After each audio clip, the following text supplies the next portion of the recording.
right now. Hillary Clinton now with 68 electoral votes of the 270 needed to win. Donald Trump not far behind with 66 electoral votes. We're just minutes away from another big round of poll closings in 14 states, including delegate-rich New York State. That's the home to both of the presidential nominees. New Yorkers, by the way, they're watching the results on CNN. They're at a rooftop watch party down the street from the Empire State Building. Our election coverage continues right after this.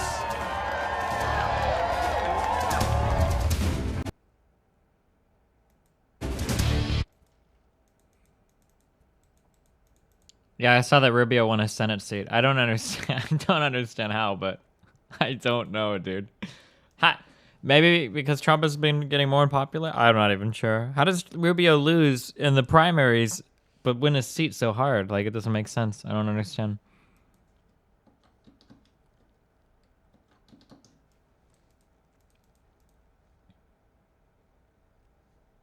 Destiny, you have to say this. Completely intolerant. Oh, this guy. I always make fun of this dude. And I fucking made it, guys. I'm big. People. But again, liberals are completely intolerant. Now a new poll proves that they're intolerant, and the tweets that we're already seeing on this election day underscore again that they're intolerant. In fact, there was a tweet last night, which I retweeted about myself this morning, from Stephen Burnell, who is a game streamer. He has a verified Twitter account. He's verified not just some Twitter, random person. not he a random known dude. On the internet.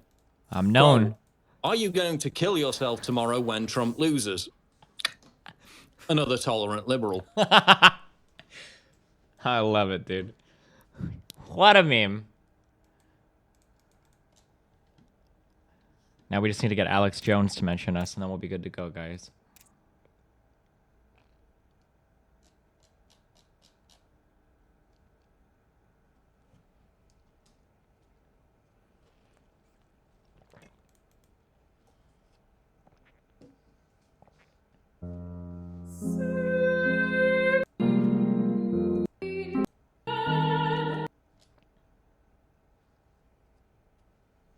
Have you seen this great gaming content? She's just dancing along to dance YouTube videos. I thought she was at least playing the game. Wait, is she not even playing the game?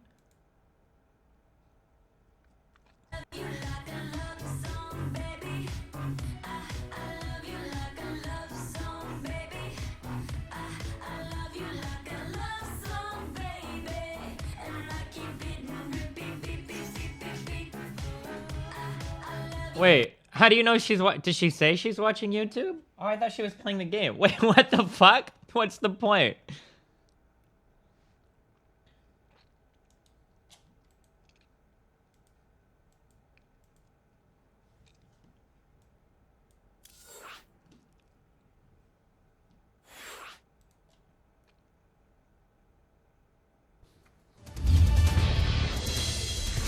It's a close race to 270 electoral votes right now. You can see our running tally on the Empire State Building. Hillary Clinton now with 68 electoral votes. Donald Trump with 66. And just down the street from the world-famous landmark, New Yorkers are watching election results on CNN as we get ready for the polls to close in New York State. That's the home turf for both Clinton and Trump. We're getting new numbers coming in right now. Here's a key race alert. All right, Donald Trump is ahead in two important states in Florida and Virginia. In Florida right now, 91% of the vote has been counted. Donald Trump has a 110,000 vote lead over Hillary Clinton, 49.1% to 47.8%. 29 electoral votes are at stake in Florida. In Virginia, almost 60% of the vote is now in. Donald Trump is ahead by 128,000 votes over Hillary Clinton, 50% to 44.8%, 13 electoral votes in Virginia. Two important battleground states where Hillary Clinton is ahead. In Ohio, more than a third of the vote is in. Hillary Clinton has a lead of 36,500 votes over Donald Trump, 49% to 47.2%, 18 electoral votes in Ohio. And in North Carolina, 61% of the vote is in. Hillary Clinton's lead is 62,000 over Donald Trump. 15 electoral votes at stake in North Carolina. So she's ahead in North Carolina and Ohio right now. Let's go over to Jake and Dana. We're watching Florida. Right now, let's say Florida, more than 90%, Jake, of the vote is now in. And it's surprising how close it is, given the fact that both Democrats and Republicans in the state had thought that Hillary Clinton had a slight edge. We're still waiting for a lot of outstanding vote in southeastern Florida, which is a Democratic stronghold, but he's up more than 100,000 votes as of right now, with 91% of the vote in. Yeah, that's an impressive lead, but it could certainly come back depending on what happens in those heavily Democratic counties in the southeast. That's right. And look, they not only spent money, but they also sent their most prized resources, the candidates themselves, over and over again. Just really quickly, our embeds with either candidate, Ashley Killow and Dan Merica, says both of them, since the conventions, both of them have been there to Florida 25 times, holding 45 events in one state. I mean, that tells you everything you need to know about why this is so close. Yeah, Anderson, this night is turning out to be a real nail-biter. It is fascinating. It's going to be a long night indeed. Destiny. Let's talk with Gloria Borger, David When Axelrod. can I come in and say I don't agree with the U.S. election and keep Obama president? But again, we're talking about Miami, Dade County votes still to come in, Broward, and Palm Beach. There are about 800,000. I was just speaking with a Republican in the state. 800,000 to a million votes still out. They believe, this Republican says, that her Democratic buddies are very worried about this state right now. And I think that you see the Latino turnout in the state was 18%. Barack Obama's, David pointed out to me, was 17%. So it's a little bit up, but it's not usually up, which is what we anticipated. African-American vote is up in the state. 15%. So that may balance it out. David Axelrod, as you look at the numbers, what do you see? Well, it's a slightly less, it is a slightly more minority turnout. And I think when you look at what's out, I think there's cause for optimism. In terms of what votes have not been counted in those heavily leaning Democratic areas. And as John King points out, that is how you have to look at these things. There are some big pockets of support for her that are out. This is going to be close. Assuming the votes that have not been counted in those leaning Democratic areas continue to mirror the votes that have been counted in those same areas. Then she would end up winning the state. But, you know, so if I were sitting there and looking at this, I would say, let's count them, because if you're on the Democratic side, this thing could turn out. But, I mean, all along, the Trump campaign has been saying that Florida's a must-win for them. Absolutely. And I mean, they can't win without it. I mean, the fact of the matter is that's 29 electoral votes. They have to have it, and they have to have other states as well that they've not been leading it in the polls. But this one, because of the size of it, they have to have. So this is really this is going to tell a lot of the story of this race. And I was texting with a Democrat in the state who was saying that Donald Trump did better in the exurbs, rural areas. And what this points to is this divide in this country. Yeah. You know, urban, rural. And you see it in the state of Florida. You certainly do. Wolf? Anderson, we're standing by for the second largest wave of poll closings in the battle between Hillary Clinton and Donald Trump. Just minutes from now at 9 p.m. Eastern, we'll be watching 14 states, including key races in the battlegrounds of Arizona, Colorado, Wisconsin, and Michigan.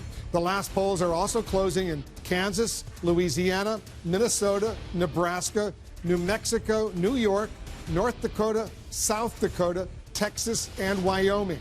156 electoral votes are at stake in this coming hour. Remember, 270 are needed to win the presidency. Jake, we're heading into battlegrounds where the candidates have tried to clearly shake up the electoral map. That's right. As we move west, we're looking at some states now where they've been trying to change the color of states. We've seen Hillary Clinton trying to make a play to turn Arizona from red to blue, while Donald Trump would like to flip Democratic-leading Michigan or Wisconsin or Colorado from blue to red. Let's check in with our correspondents who are at the major presidential candidates' campaign headquarters. They're both in New York City. First, let's go to Jeff Zeleny at Clinton campaign headquarters. And Jeff, these numbers out of North Carolina and Florida have got to be nerve-wracking for the Clinton team, especially Florida, which they felt pretty confident about. They did indeed, Jake. Really, for the last couple of days, the Clinton campaign's confidence has been rising about Florida. What we're seeing here is seeing campaign strategy play out in real life. Keep an eye on Broward County, as John and you and everyone has been saying. Secretary Clinton visited there 3 times in the last week. Did I vote? Of course I voted, guys. I treasure my constitutional freedom to vote for that's why one top advisor tells President me of the United States. there is no panic.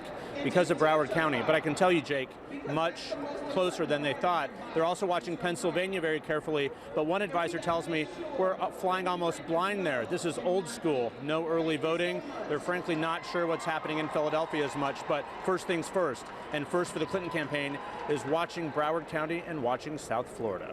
Jake. All right, let's go to Sarah Murray, who's with the Trump campaign.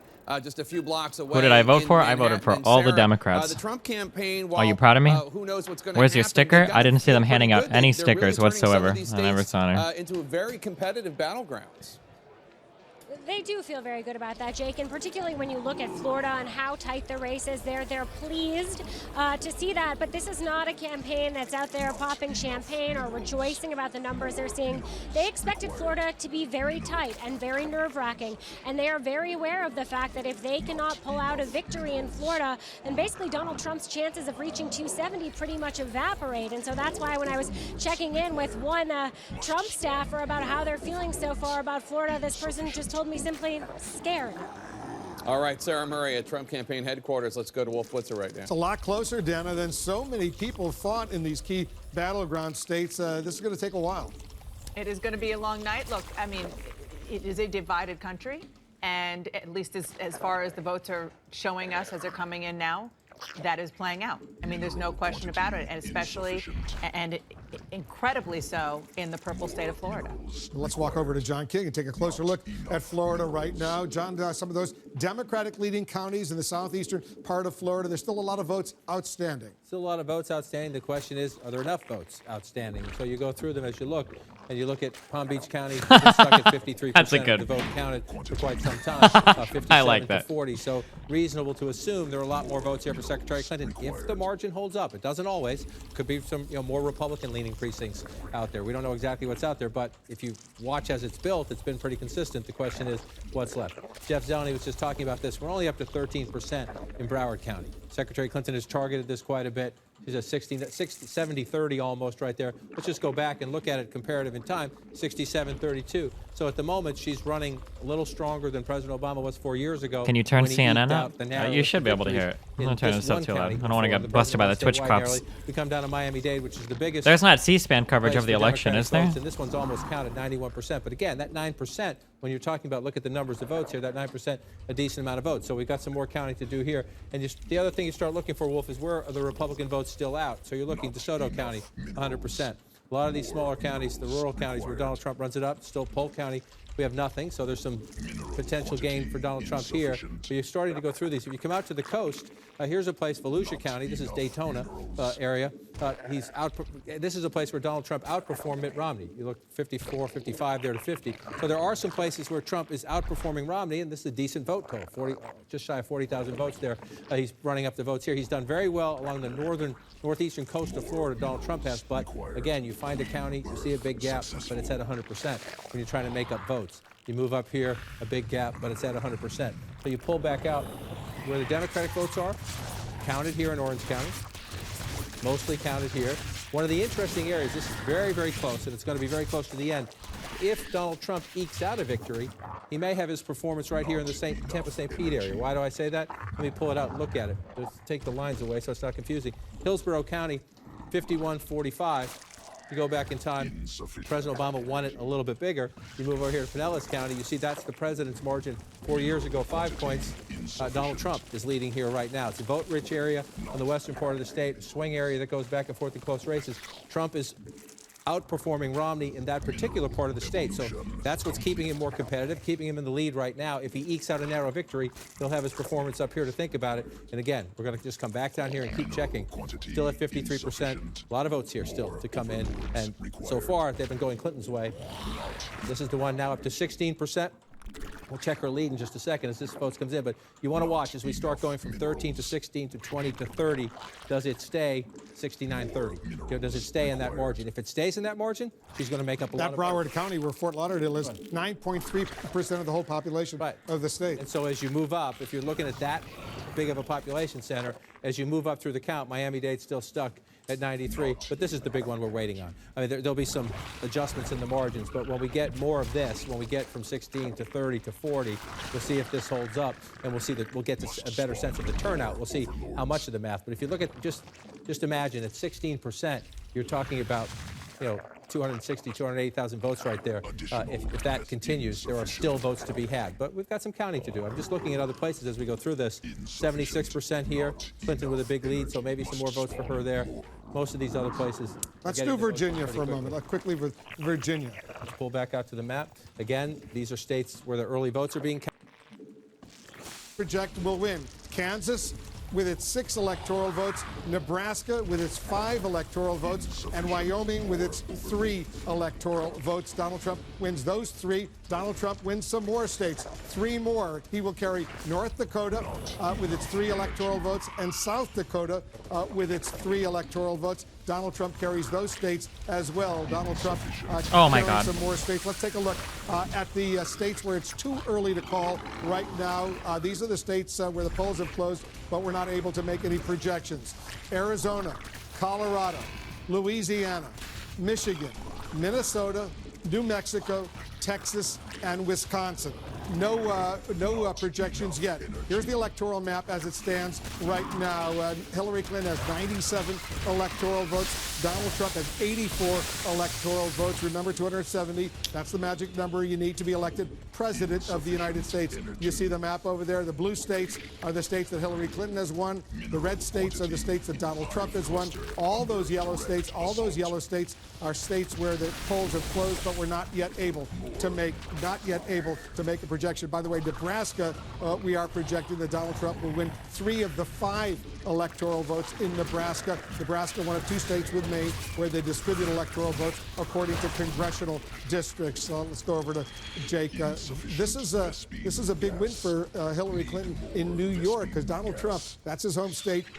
Originally he thought he would have a shot, not necessarily in Manhattan, but in upstate New York. Yeah, bragging rights at the very least. It's a Democratic state. Let's show some images there of the Empire State Building. If you're watching right now and you sent a photograph of yourself voting with the hashtag #MyVote to Instagram, your images will be making up the mosaic on the Empire State Building as New Yorkers, Democrats celebrate the win of Hillary Clinton of that state, the Empire State. But still, this is just the beginning of what looks like it's going to be a very long night. Yeah, let's get back to the electoral map right now. Take a look over here. You see the electoral map, the projected numbers that we have. 97 electoral votes for Hillary Clinton, 84 right now for Donald Trump. 270 needed to be elected president of the United States. But Florida, that's the big story right now. It is so razor thin. I'm texting back and forth with both Democrats and Republicans. Frankly, both are surprised at how tight it is and how the Latino vote, at least it looks at this point, certainly it's higher than it was in 2012 and 2008, but not the surge in that particular state that many suspected would come. And at least right now, there are counties where Donald Trump is outperforming every Republican that has run in Florida for president in 16 years. He's doing very, very well, driving up Republican turnout and the Republican vote in some of these right-leaning counties. Yep. And look, this is the story that Donald Trump and his team said that we would be telling in many of these places, that there are people who have been disaffected for many, many years who see their candidate finally in Donald Trump, and that they would come out and vote where they hadn't done so before. And that explains the story of these red-leaning counties where the vote is very high. We have another key race alert right now. All right, let's take a look. Let's start in Florida right now. Donald Trump is ahead impressively with 91% of the vote now in. Look at this. He has a lead of 143,361. That's an impressive lead right now with so many of the votes already counted. In Ohio, Donald Trump also has a lead of more than 52,000 with 39% of the vote in, 18 electoral votes in Ohio. Donald Trump ahead there. In Virginia right now, Donald Trump still has an impressive lead in Virginia. 66% of the vote is in. Donald Trump is ahead by more than 108,000 votes in Virginia. 13 electoral votes at stake. In Georgia, 29% of the vote is in. Donald Trump has a very impressive lead of more than 340,000 over Hillary Clinton, 62.5% to 35%. There are 16 electoral votes in Georgia, an impressive lead for Donald Trump in Georgia right now. Let's go on to North Carolina right now. 69% of the vote is in. Look at how close it is. Donald Trump has a lead, but of only 689 votes. He just took the lead over Hillary Clinton in North Carolina. Now his lead has grown a little bit as we're speaking. His lead is almost 3,000 votes over Hillary Clinton, 48.8% to 48.7%. 69% of the vote is now in North Carolina. Donald Trump has a slight lead. In New Hampshire, only 13% of the vote is in. Hillary Clinton has a small advantage right now, 4,500 over Donald Trump. 4 electoral votes. Dude, these markets have got to be going crazy. Holy fuck. State. In Michigan, 11% of the vote is in. Hillary Clinton's lead is only 13,771. I think you could bet. I think you could bet the swings and make a lot of money on this. Although I don't know how. Michigan has a lot of electoral votes. I don't know if they're overpredicted, like how hard it is to buy Michigan, into these. It's a close race in Michigan right now. It's a key state. Pennsylvania, only 5% of the vote is in. Hillary Clinton has an impressive lead of more than 106,000 votes over Donald Trump, 65% to 30%. 20 electoral votes are at stake in Pennsylvania. Donald Trump really was hoping for Pennsylvania, but only 5% of the vote is in. Let's take a look at Colorado right now. 7% of the vote is in. Hillary Clinton has a 42,000 plus vote lead over Donald Trump, but very early, only 7% of the vote is in. 9 electoral votes are at stake in Colorado right now. Let's take a look at the Electoral College map. Where it stands right now. You can see Hillary Clinton has 97 electoral votes. Donald Trump has 84 electoral votes. Once again, you need 270 to be elected president of the United States. The red states we've projected going to Donald Trump. The blue states we've projected going to Hillary Clinton. All those yellow states you see, too early to call, no projections there. Let's go over to John King. I want to update our viewers on Florida right now because that vote is coming in Florida. Donald Trump building up an impressive lead. He is building up an impressive lead. The question is there enough still out there for Hillary Clinton? And when you go through some of these other counties, Donald Trump running it up in the rural areas, only 57% of the vote counted here, Marion County. It's not insignificant, just shy of 2% of the state population. So, again, there's more votes here for Donald Trump. And you're looking around trying to find out where they are. 100% there and 100% there. And so the question is, as Trump runs it up in the conservative rural parts of the state, is there enough when you get to 49 point to 47? You see the vote count there. She needs to make it up. Is it there? Potentially. Potentially. Palm Beach here, 83% of the vote in. That lead there. She gets some vote here. This is the big question mark. Let me pull this back up for you here. The big question mark remains Broward County. Are there enough Democratic votes left? We have it at 16%. We're waiting for an update. That's been held solid there for some time. So sometimes you get a vote dump, the percentage total jumps up pretty quickly. Is there enough there? That's really the biggest outstanding question, is how much of a boost will Hillary Clinton get out of Broward County, and is it enough to overcome that Donald Trump lead? Because most of Miami-Dade is in. Again, 7% left in a big populated county like Miami-Dade. There's more there, too. The question is, when you pull it out to statewide, is it enough? What's left down here? Because most of the other Democratic centers are in. You see 100% of the vote counted there. You see 92% of the vote counted there. Again, Donald Trump, she's winning Hillsborough County, Tampa. Donald Trump outperforming Mitt Romney here, keeping it closer. Donald Trump winning Pinellas County, where St. Pete is. President Obama won this county 4 years ago. So you see some strength for Donald Trump in this part of the state that is giving him an advantage as we head into the final count. Now, we've been at this before in past elections where getting from 92 to 99 sometimes takes a very long time.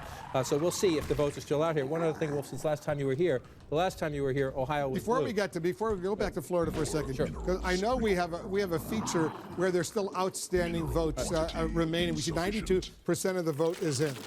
Can you isolate the areas where there are still votes outstanding? So you do this here, and you see this tells you where you have a lot of votes still to come in. This is where I put it. You just watch the number right there, where we are below.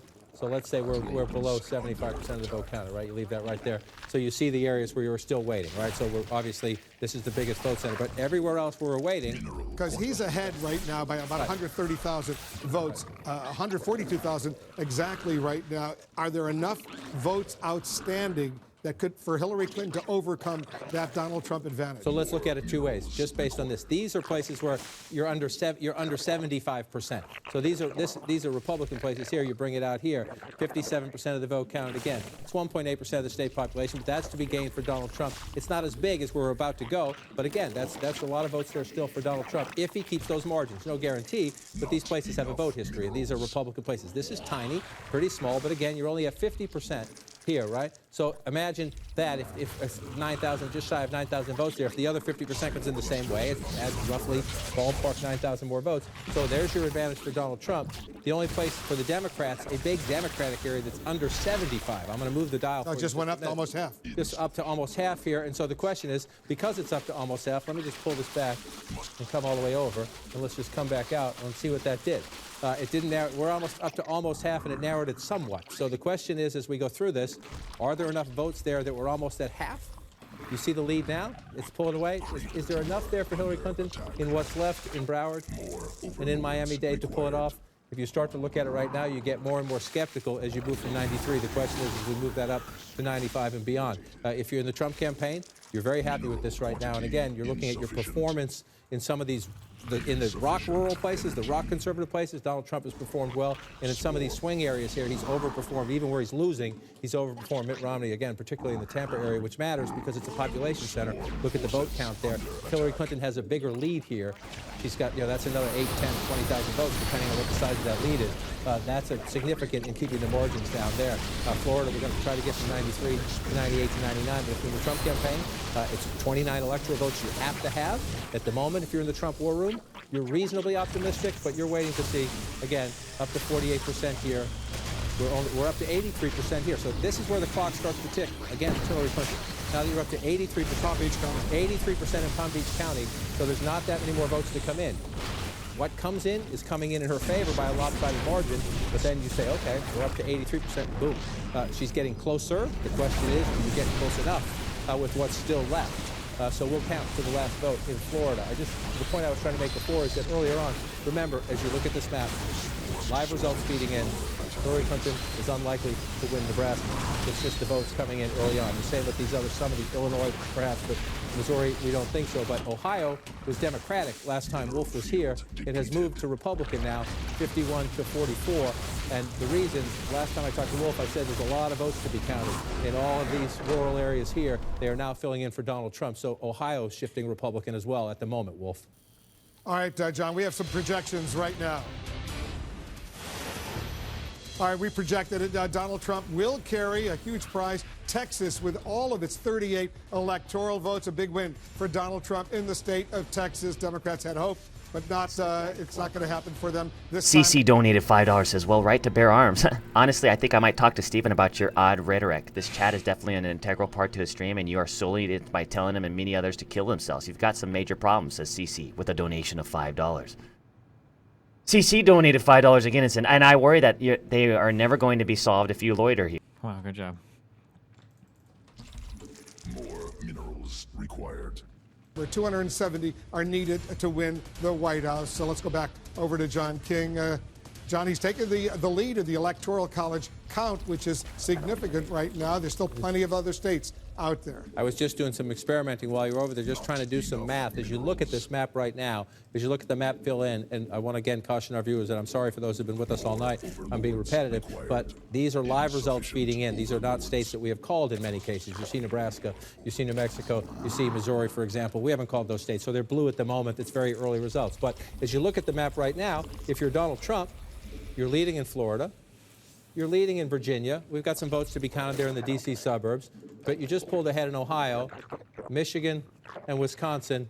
Again, very, very early. But if you're in the Trump war room, you're looking at this, and you're saying, we told you so. We have a path. Now, does that path hold up as we go into the next hour, and the next hour, and I sort of suspect the next hour and the next hour? We'll see. We'll see. But the early results in these places, especially when you're looking, a few moments ago, I was looking at Virginia. We're up to 71% now. Yeah. Now, we've seen this before. I have been through many elections where the Republican is leading in Virginia very late. They start to get happy in the Republican war room. Well, zoom into those counties where there's still a lot of votes outstanding. Show them to us. Right. Then these votes come in. So you got Loudoun County, only 85% of the vote in right there if you pull that out. There's the outstanding vote. Yeah, it's all over the place is what I'm saying. Prince William County, we're only up to 16%. Fairfax City, 57%. So in the Washington, D.C. suburbs, which as you can see are filling in predominantly blue, I just want to check Arlington. It's the votes out. They're up to 94% in Arlington, so fewer votes there. Can you do for Virginia what you did in Florida? Sure. Show us where those votes, the outstanding vote really remains. We're going to slide this back a little bit, pick a number. Let's just go back to 75% again. So here's where you're looking at the places where you have 75% of the vote or less. And you see some small pockets of red. The problem if you're the Trump campaign, number one, you're leading right now. I'm not saying it's a huge problem, but these are smaller areas. You see down here, Norfolk area down here, I want to pull it out, 3% of the state population. Hillary Clinton is winning the 62% of the vote, and she's winning 68 to 26. So there's a potentially, again, it's not guaranteed that the margin stays the same when the rest come in, but potentially a lot of votes for the Democrat there. Potentially a fair chunk of votes for the Democrat here in Portsmouth. And then again, the biggest issue always in a close race in Virginia is what happens up here. And I just want to stretch it out a little bit. Let me turn this up and just stretch it out a little bit and look. So here's Washington, D.C., and you're across the river. And so most of the votes are counted in these counties, which are lopsidedly Democratic. No votes in Arlington? No, they're counted. That means they're already counted. They're past the 70%. So here's where you're still waiting. You're only at 57%. Fairfax County, that's 13% of the state population. Well, that's a lot of votes to come in. And again, they're coming in at the moment lopsidedly Democratic.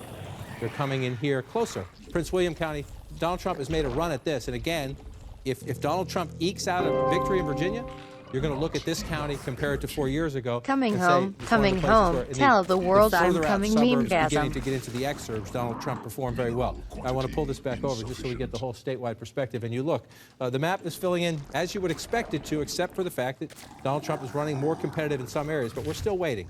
I just want to check down here. We're only at 53% Richmond City. This is a Democratic area. She's going to run up some more votes here. You see 75 to 18. So there's more votes for here. But you're up to 72%. Again, we've been through many elections where the Republican is ahead early on, and then this vote comes in, and it changes everything. But if you're the Trump campaign, did you think, flip it, if you're the Democrats, did you think 2 weeks ago on election night we would be looking at Virginia as the count got up above 70%, and we were counting the votes? The state that President Obama carried twice. Carried twice. Now, it used to be a red state, but it has been moving, especially because of the growth in these suburbs and the fast-growing Latino population. So the fact that Trump is so competitive, even if he narrowly loses this state, right now he's winning, and he's in position to potentially win it. Even if he narrowly loses this state, it tells you he is performing in a way that is going to surprise some Democrats, and that's why when Let's go to North Carolina. North Carolina, you're just moving just to the south. Do the same thing for us in North Carolina. The 71% of the vote is now in, and Donald Trump still has a lead. You see a lead of about 20,000 votes. So we move it back again to around 75%. And what are you missing? We got a long way to go here. We got a long way to go here because you've got a lot of places where, and these are largely Democratic areas. So this is, but I'll show you the population centers here are Democratic. You see Durham County here, where the Democrats are looking for some votes. You come down here, Cumberland County, Fayetteville, this is the absentee vote. This means we don't have a big dump of real, today, election day votes as yet. This is a smaller county, Robeson County, but still, that's more competitive, a 5-point race there in that county. So you're looking at what's left out there. There are some Republican areas. Let's go through them and look. They tend to be a little bit smaller, but this one's not bad. There are some votes for Trump potentially here. We don't know what's coming over here. I wanted to move over to Wilmington. I showed you this before. Clinton was narrowly ahead. Now Trump is very narrowly ahead, very competitive. So North Carolina, again, there's enough out here that you can't make any leaps. We have a very close race, and we're going to have a very close race as we count through. What about Charlotte? That's a heavily populated area, almost 10% of the population. Mecklenburg County, and we only have 14%. So if you're the Clinton campaign, in both campaigns, there's a little nail biting, a little running to the math, scribbling, trying to figure things out, frantic phone calls to county chairmen and all these places to find out where, which precincts are still out, where they're coming from. But if you're the Clinton campaign, you are assured that you've got a lot more votes to come out of Mecklenburg County and Charlotte when you pull out to the whole state. Let's go to Ohio. Again, we're going to keep at this. You can leave that up if you want if we go to Ohio and see what's still out. Again, a lot of the map filling in here. So just to remind our viewers, almost half of the vote is now in Ohio, and Donald Trump playing SC2 is all I wanted out of this election. The dream is alive. Almost 200,000 no votes. tears, only memes. Less than 3. A lot of votes still to be counted because the votes coming in Do the same thing for Ohio. It's still up. It's still up. That's what I'm saying here. We moved this back about 75%. So you see how many counties have yet to get there. It's a lot of them. See, you look over to these rural counties. 40% of the vote is counted, just shy of 75% there, 64% here. So you're going through this. What does that tell you? This is encouraging news if you're the Trump campaign in the sense that there's a lot of votes to be counted. Look at all this red, and there's still a lot of votes to be counted here. So the Trump campaign, you're thinking, sure, it's only a couple hundred in this county, maybe 1,000 there, maybe 1,500 there, but that's a lot of counties. It's a lot of math to do. So the question for the Democrats is, can you make it up here? These, again, you're talking 10% of the state population. Franklin County, where Columbus is, only a third of the vote is in. So, what's going to happen is Trump will get 500 here, 1,500 here, 200, 2,000 there. Can Clinton get 20,000, 50,000 out of a place like this as the margin comes up? The Democrats have to make it up. You see, you can just tell by looking. There's a lot of areas where Republican votes have yet to be counted. The question, this is the biggest one of all up here. Where is Harkton at? Cleveland, only 33% of the vote. Cuyahoga County there. Let's just move over to Lorain County, 45% of the vote. It's Democratic area, but Trump's running reasonably. Let's see, 51 If to you 44. bought, 57. Trump is you running can only stronger. put This is the blue-collar $850 area. We've talked in. about this all along. Lorain, Ohio. How much would you get if Hillary won at this point? point? 850 divided by 0.66, you'd make As you about pull it back out. Let's come back to 2016. So make $400, sure $300 after fees. This is fun. Is it worth it? You know, but it's starting to inch out a little bit. I Oh, want to just pull shit. this over. Let me make sure we have the full count of the vote. And you look at it through. He's starting to pull away. I mean, in Ohio, pulling away. Almost but 200,000 vote lead right now. Yeah, 200,000 vote lead, and that's significant. You get in the 300,000 vote lead, and then you're coming to here and you say, okay, you know, what have I got left?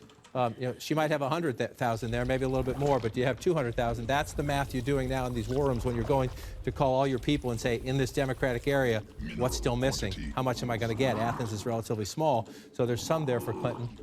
Clearly, Trump is looking good in Ohio. I want to go to New Hampshire right now because look at how close it is in New Hampshire. It's only, Hillary Clinton is only 72 votes ahead of Donald Trump in the state of New Hampshire. Look at this, 47.5%, 47.4%, 19% of the vote is in. You noticing a trend? Yes. Florida, North Carolina, Ohio, now New Hampshire, and these are the states that are going to decide who the next president of the United States is. Ohio. These are the states. You go Florida, Virginia, North Carolina, Ohio. Now New Hampshire. It's only 4. It's the smallest. We just went through. You know, only 4 electoral. We haven't gotten to Pennsylvania yet, which is 20. It's only 4. But it's key. It's key to the Trump math, and it's a place Hillary Clinton very much wants to win. We don't know much about New Hampshire yet, to be perfectly honest, because if you look, it's 19% of the vote. It's come down to Concord. This is a liberal area. You know, that's 100% reporting already. So in a sense, I say we know nothing. In a sense, that is something. If that's 100%, there's not more votes to be gained for Hillary Clinton in one place where she would get them. It's not a giant population center. New Hampshire's more many small towns than it is any one big population center. But you come down to Nashua, this is a place Secretary Clinton's going to have to run it up. You come over here to the seacoast, Portsmouth. We have no votes from Portsmouth yet. This is where she's going to have to run it up. You know, as you look at this, but you've got a whole lot of business still to be done. I just want to show you go back in history. It sprinkles back and forth. There's a Democratic area up here. This is where it's key for the Republicans to run it up. Manchester City, if you come down in here, just come down and come around. That's Goffstown, just outside of Manchester. Manchester City. We'll see what happens here. Yeah. Donald Trump was there just the other night. This is a gritty blue collar. You know, if you go, there's 51 to 43 in the early returns there. That means, again, remember this, 51 for Secretary Clinton, 55. Donald Trump is not overperforming. Is it the same as Mitt Romney? This is a place. You could have a state where you start to look. We haven't talked much about the third-party candidates yet. There could be a state or two where we start to think, are they changing the margin? That could be one right there in the state of New Hampshire, that 4% for Gary Johnson. Let's go to Michigan right now because Donald Trump is ahead with only, what, about 15% of the vote is in. But in Michigan, this is a state that Donald Trump was predicting strongly he would do well. And you see right there. That's the national vote. I was just going to say, in the Trump war room right now, they would like to hit freeze. Minnesota, Wisconsin, Michigan, red at the moment, the early results. If they could just freeze the map right now, they'd be quite happy. I don't say that to be, you know, a smart aleck. They're looking at themselves right now in the early returns. He's up by almost 20,000 They're doing what they said they would do. They are competitive across the Rust Belt, very early returns. So let's just, you know, take a breath. But they are proving that they'll be competitive across the Rust Belt. We'll see when we get to 15% and higher. But that's a very close race right now. So what are you looking for here? Number one, you're going to look here in Wayne County, in Detroit. We only have 5% of the vote. This is your biggest chunk of votes, and it's your biggest chunk for the Democrats right here almost in Wayne County. Though, yeah. Now, so if Donald Trump keeps it that close in Wayne County, then Donald Trump has more than a good chance to win Michigan. Again, it's 5% of the vote, so we don't know where it's coming from. We'll see how that one plays out. You move up here, Oakland County. This is out in the suburbs. This is Mitt Romney's birthplace, Oakland County. Hillary Clinton running ahead. I just want to match this one up, 51-43, 54-46. So she's a little under Romney. I mean, a little under Obama at the moment. He's around where Romney is. 37% of the vote counted there. One of the places we will look at here, as always, just for historical perspective, Macomb County is the legendary home of the so-called Reagan Democrats. How did Ronald Reagan win Michigan? Blue-collar voters. Donald Trump wants to prove to us tonight that he can create new Trump Democrats. So we'll see what happens. We have zero from Macomb County right now. And just for you watching at home, because we have zero, we're not hiding Donald Trump. They're alphabetical. Until you get results, the names are listed on the map in an alphabetical way. So once votes come in, Trump will jump up ahead over the third-party candidate. Let's go to Pennsylvania. This is just very quickly early on. These are conservative areas. So Donald Trump is ahead right now because votes are coming in conservative areas. But that's not to criticize. That's to say he's doing what he needs to do in these conservative areas. We'll see how it plays out as we go. You wanted to go to Pennsylvania. 12% of the vote. Donald Trump is ahead by what, 107? I mean, Hillary Clinton is ahead of Donald Trump by what, about 177,000 votes with 12% of the vote in. She's got 60.2% to 36.4%. That's a healthy lead early on. I suspect this is about the, this won't last very long, but Gary Johnson is ahead in one county in Pennsylvania at the moment right now. I just wanted to point out to viewers at home what this color is. You're going to see, you'll see different colors in the map. If there's a tie, you'll see a different color as well. So we'll see if that holds up and pop it. So what are we going to look for here? A couple things. Number one, and I know Jeffrey Lord is in the room tonight, this, what in Pennsylvania they call the T. Up from the center and across the top is very conservative territory with the exception of Erie up here. One of the questions will be, as we were talking about Macomb County in Michigan, how does Donald Trump do in a place like Erie? Well, let's see. A 5-point lead right there. I suspect that's better than it was 4 years ago. And there you go, 57 to 41. 16 points in Erie. If that holds up at 65%, that tells you something. This is, again, a blue-collar area, not unlike Buffalo, New York, my friend's hometown, a place where Donald Trump has tried to sell his immigration and his trade message, and that's a good number. So let's look down here in Allegheny County. This is more about where it should be, 60 to 35 if you're a Democrat. So that's what you need there. Let's look back here, 57, 42, 15 points. So you come back in there. This one, only 9%. We'll see how it plays out. Both candidates focusing on that area. But the key is over here. We have nothing from the suburbs yet. We have 37% from Center City, Philadelphia. Watch this number right here. In Philadelphia County, in an hour or two, when we're counting Pennsylvania, maybe 3, when we're still counting the votes here, is this margin around 400,000 or more? If it's not, Donald Trump's in play in Pennsylvania. Hillary Clinton has to run it up in Philadelphia by 400,000 votes, even more than that if she can. And then after that, if she can do that, that makes her competitive. And you see all these suburbs right here. This race will be won or lost. She's currently leading by a little bit. This is significant. Again, this is only 1% of the vote. Donald Trump's running about even in Bucks County. The last Republican to win Pennsylvania in a presidential election was George H.W. Bush. He won Bucks County. No Republican has won it since. So can it be close? Mitt Romney kept it close. If you go back 50 to 49 in Bucks County 4 years ago, if Donald Trump can keep it there, if he keeps him in play, he would, if this is red at the end of the night, that's a good sign for Donald Trump. And then you want to look at these other counties here. This is right here. This is where Melania Trump gave her speech when she went to Berwyn, Pennsylvania. Chester County, about 4% of the state population. This used to be rock-solid Republican suburbs. But again, the Democrats have done more successful, especially with suburban women. We'll watch Chester County as we get there. Let's check in Virginia right now, and then North Carolina. You see the red? I mean, it's just, at the moment, it's staying. So you keep thinking every time you look, are these states going to change? We're up to 76% in Virginia. We're getting 60,000 votes, right? 61,000 votes ahead in Virginia for Donald Trump right now. And so the question is, you start going, where are the Republican votes? So you check these smaller rural counties, and so you're going through these, and you see all the 100%. So if you're in the Trump campaign, you know that in this rock-solid conservative area, you've pretty much... This is the state of Senator Tim Kaine, the vice presidential running mate. He was once the governor of Virginia. This would be beyond embarrassing to the Democrats. And if Donald Trump wins Virginia, Donald Trump is probably going to win North Carolina because this is a more Democratic state than North Carolina. So it's one of the things you watch. So we're not there yet. We're not there yet. We're only at 76% of the vote. Again, one of the things you always watch in the state of Virginia is, number one, I just want to come down here to look at the Virginia Beach area. This is a very competitive area down here. Donald Trump running at 50%. Let's compare it as we go back here, 51-48. So that's about the. She's lower. She's underperforming. Again, oh fuck! I want to buy into this market so much. Here and see maybe the third party. It would be more profitable to buy. Exit polls, do some other research to do that. But we'll watch those numbers down there, and then you come up. I just want to check. It would be more profitable to buy Trump knows, right? 66%. So some more votes to be had here. and some more votes to be had at Norfolk City. This is African-American turnout. So it's not just the percentage. In the end, it's the math. How many did you, not just what percentage are you getting, but how many of your voters have you turned out in a place like Norfolk? But then again, Wolf, this is going to sound repetitive and broken record, but this is where most of your votes are, just across the Potomac River in the northern Virginia County, 85% of the vote is now in. 85%, 55 to 40, if you do that math, 52 to 47. So Secretary Clinton is running stronger than President Obama there. Fairfax County, almost up to 70%. But look at the numbers here. There's a population center here. You have more population center here. So you go through this one here. Arlington County is just about in.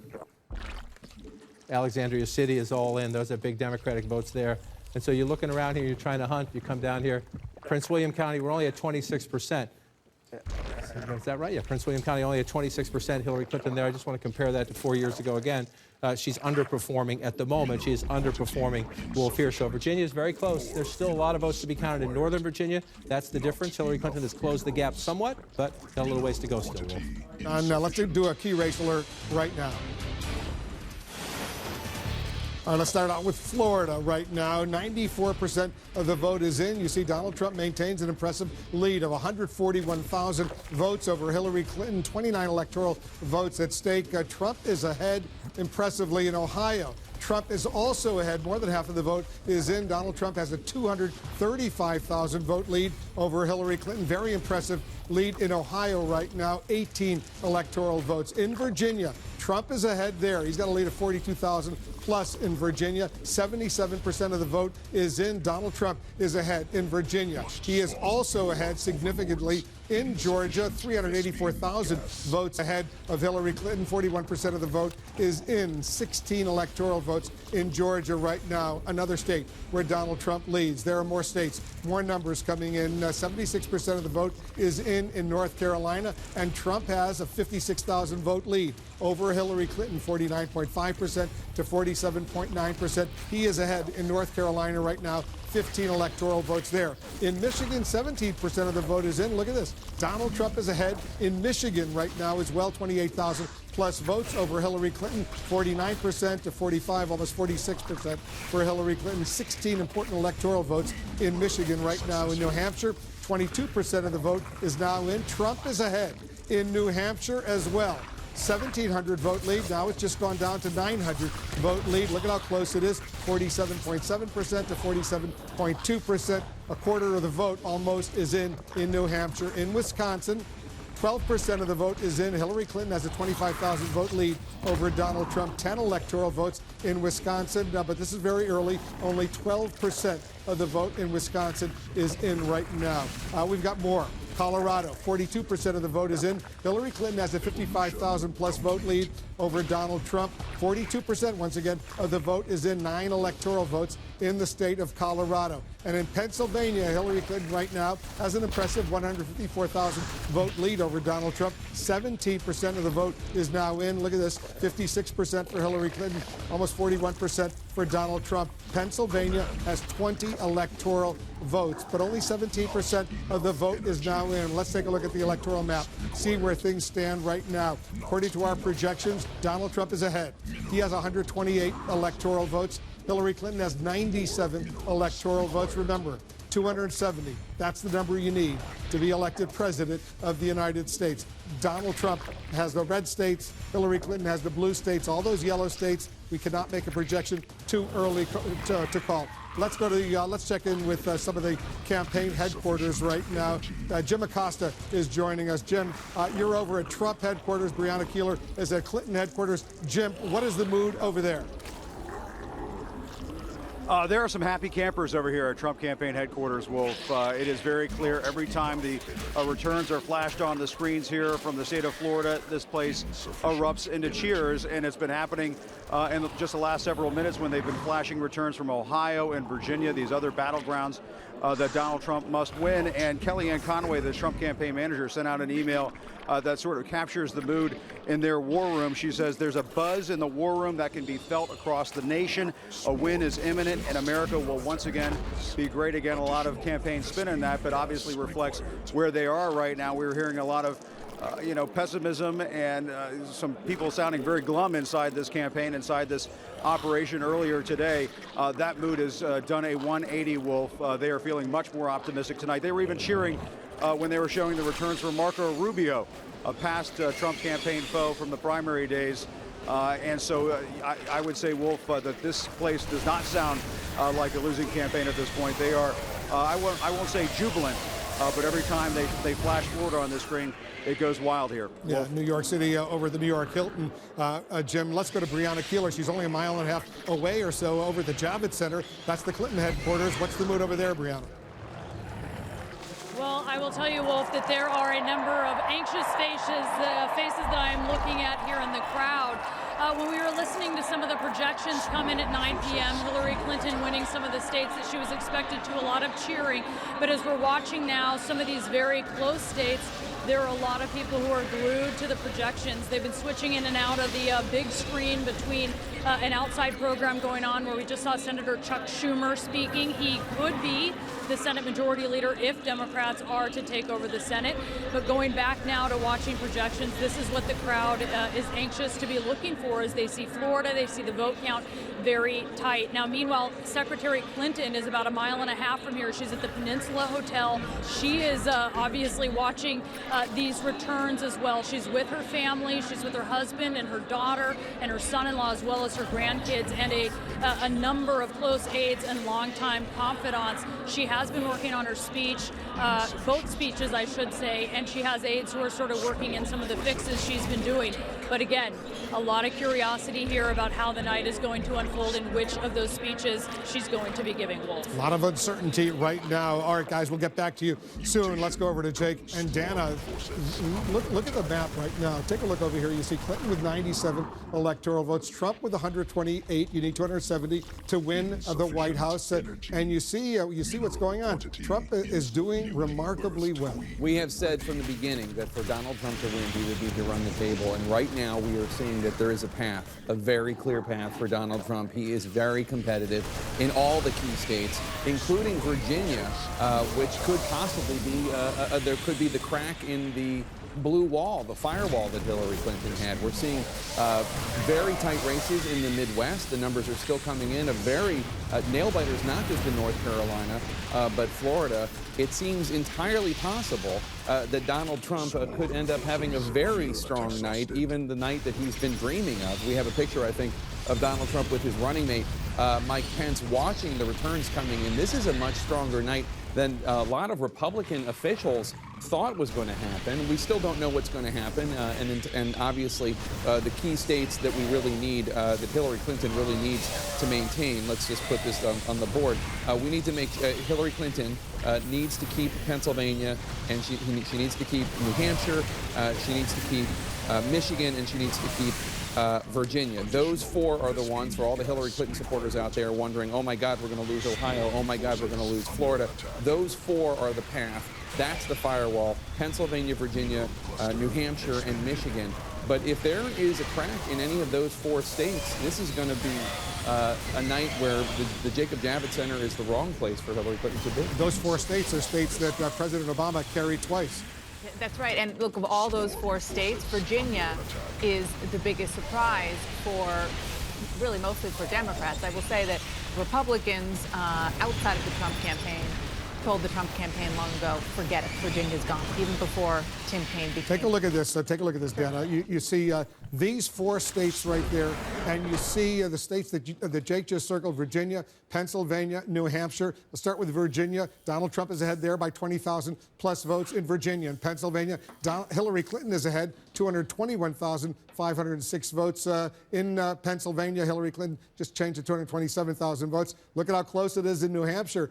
Only 404 vote. That's a Donald Trump lead over Hillary Clinton with a quarter of the vote in New Hampshire. And take a look at Michigan right now. You see Donald Trump has a lead of 44,000 plus votes in Michigan right now. 19% of the vote is in. You heard, all of us heard from Donald Trump's advisors over these past several weeks. They had a path, and at least right now, it looks like they do have a credible path. They do absolutely have a credible path. And look, if this night ends up being the way that Donald Trump and his advisors think and hope that it will be, boy, I mean, it's going to put the polling industry out of business. It's going to be the voter projection industry out of business because I don't know of one poll that suggested that Donald Trump was going to have this kind of night that he seems to be on track to having. And in fact, we all look at these websites. I don't need to name them, but that prognosticate the odds. Hillary Clinton has this percentage odds that she's going to win. And most of them had Hillary Clinton, the odds of her becoming the president, at over 65%. Well, I just logged on to one of them, and it has Donald Trump at 54%. Now, this is not science. This is prognostication based on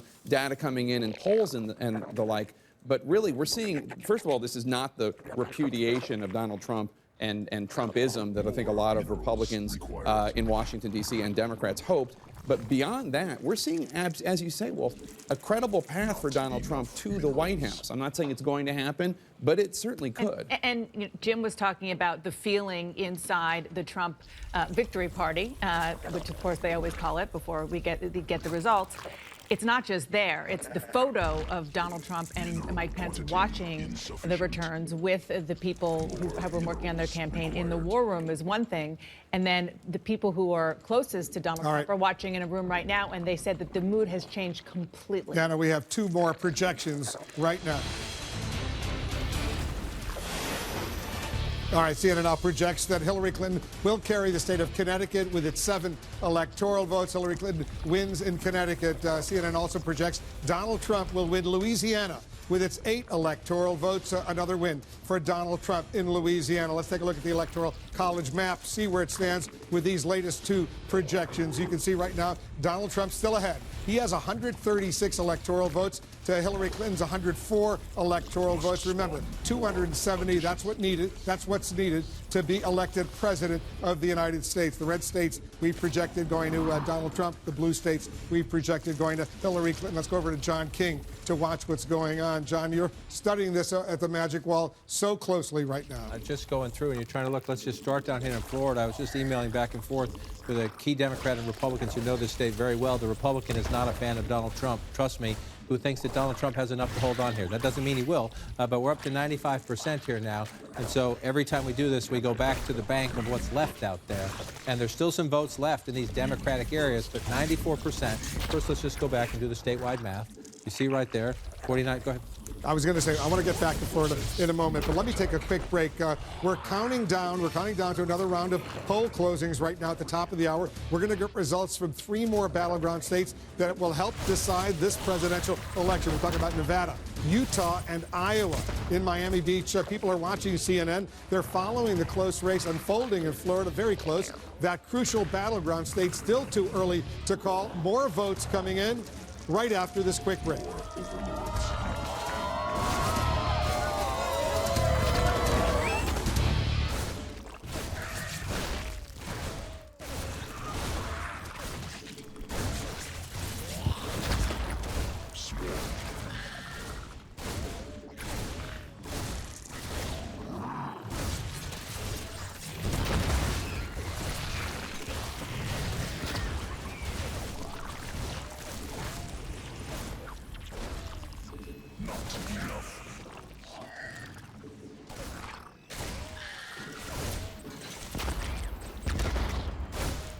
Now a new poll proves that they're intolerant, and the tweets that we're already seeing on this election day underscore again that they're intolerant.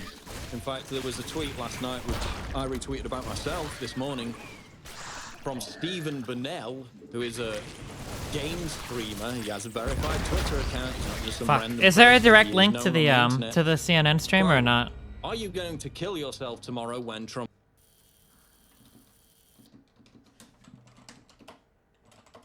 Or somebody said they had a link to a free stream earlier. Can somebody link me to it? Oh fuck! I think I just reached in.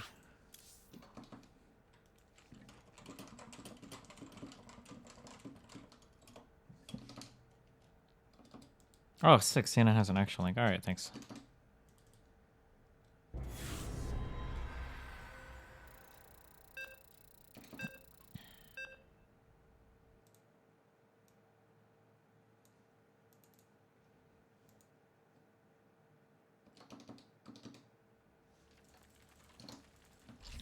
Not enough minerals.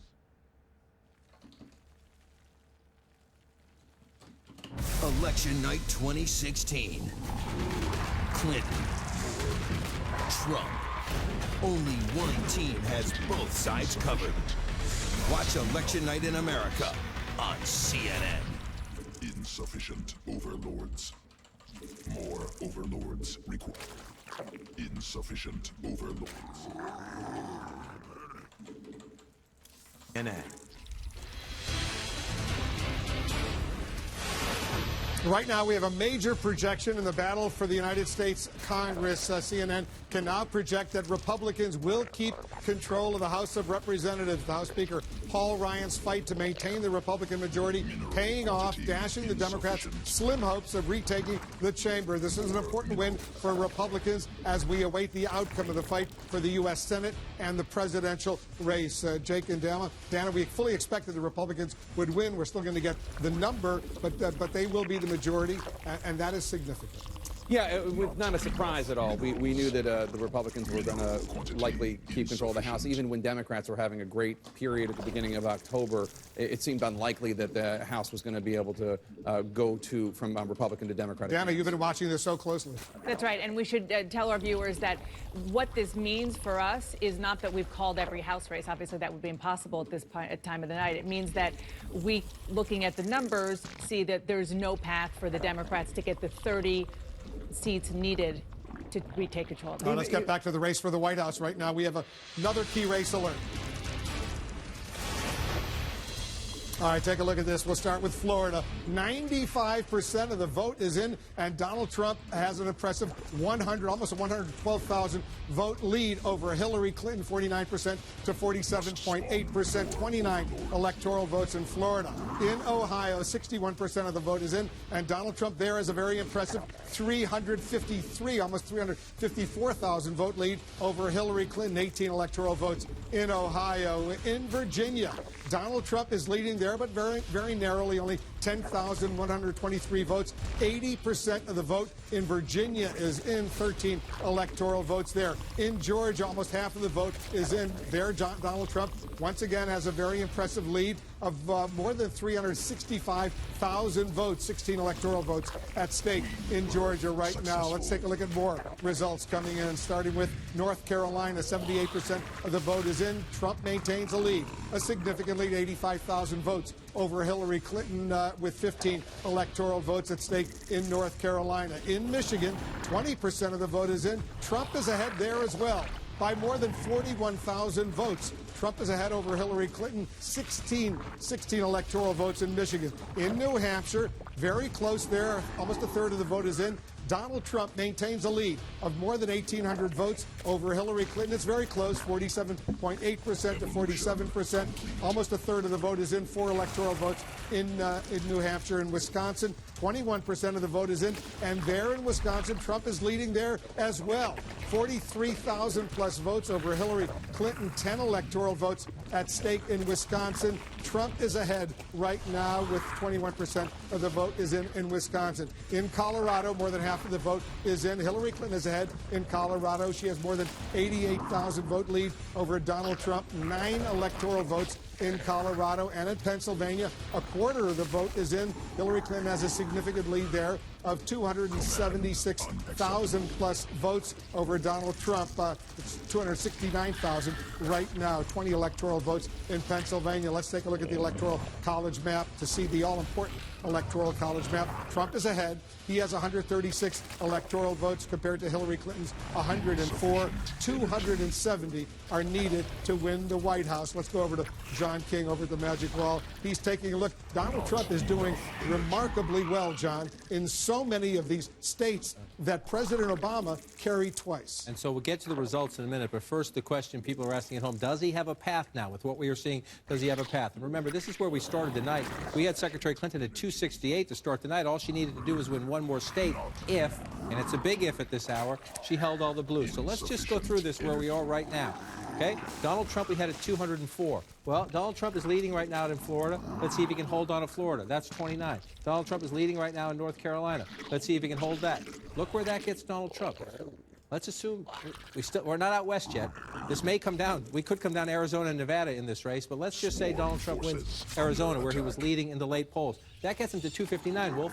He's leading in Virginia right now. That would do it. Let's assume Clinton comes back in Virginia and holds that, just for the sake of argument. Michigan would do it. Or if somehow Michigan stayed blue, Wisconsin would get him to 269. New Hampshire could do it under that scenario. So there are now several different paths as we watch this play out. What does it come down to? It comes down to counting to the final vote there. We got a ways to go here still. And it could come down, let's switch maps and see, it could come down to a state that most Democrats and even many Republicans thought months ago was a sure bet. And if you look at this right now, we're up to 80% of the vote. She has closed the gap. In just the last few minutes, she has closed the gap to about 10,000 votes. You see it right there. So you're looking number one, if you think about it. What did I say? Michigan, Virginia, and then we'll look at Minnesota, Wisconsin, which are less likely, but they're still in play. So the question is, can Hillary Clinton come back? The answer is yes, but the clock is ticking. 95% in Loudoun County, 80% Fairfax County. This is a big vote center. So here's where 13.5. Yeah, so this population of the state. You remember the Senate race a few years ago? Everybody was stunned that Ed Gillespie, the Republican, was so close to Senator Mark Warner, and Ed Gillespie was leading at times in the night, and then these votes came in, and snap, it changed. I'm not saying that is what's going to happen tonight, but we have to wait to see what happens in the Northern Virginia suburbs. Hillary Clinton now, that's, well, back up now to, what do we have there? 13,000. Yeah, a little over 10, 12,000 in there. So the clock is starting to run at 80%. So Virginia's one place we'll watch. Trump wins that. Again, got to hold these ones, and let's just check on these as we go. Up to 79%. He's got 100,000 vote lead. You're up to 80% now. You're talking about a pretty good lead, but what's out? So let's look, 94% there. We're still waiting for a decent amount of votes here, but it's only 3% of the state population. I want to go over to Charlotte. This could come down to how many votes are still left out here. Only at 43% here, so North Carolina's not over. But if you're Donald Trump and you're now at just shy of 80% and you're looking at a 2.5, 3-point lead there, you're getting increasingly confident about that. And as I said, when you check in with people down here, increasingly even Democrats believe, because of his strength in these rural areas up in the Panhandle and elsewhere, and because of his running very competitive in areas like this, and especially here, Barack Obama won, President Obama, Senator and President Obama won this when he was running in his election campaigns, that is there enough down here? 95% now in Palm Beach County, so there's more votes to be gained for Secretary Clinton. Is the map enough? Let's move down here to Broward County, 75%. Again, she's likely to pick up some votes, but is it enough? Miami-Dade is almost done at 94%. So there are still some votes in these southeastern counties. Hate to say this, to say the words Florida and lawyers in the same sentence, but we're going to wait for these votes to come in, and we're going to see. There's a chance that some of these states are going to carry over into the morning. If you get into, are there still other absentee ballot issues out there? But Florida, if you're Trump and you're looking at this one is key right now. Can you hold this lead? We're going to watch that to see as we get up there. And then we'll move out here. The count's a little slower as you move toward the west.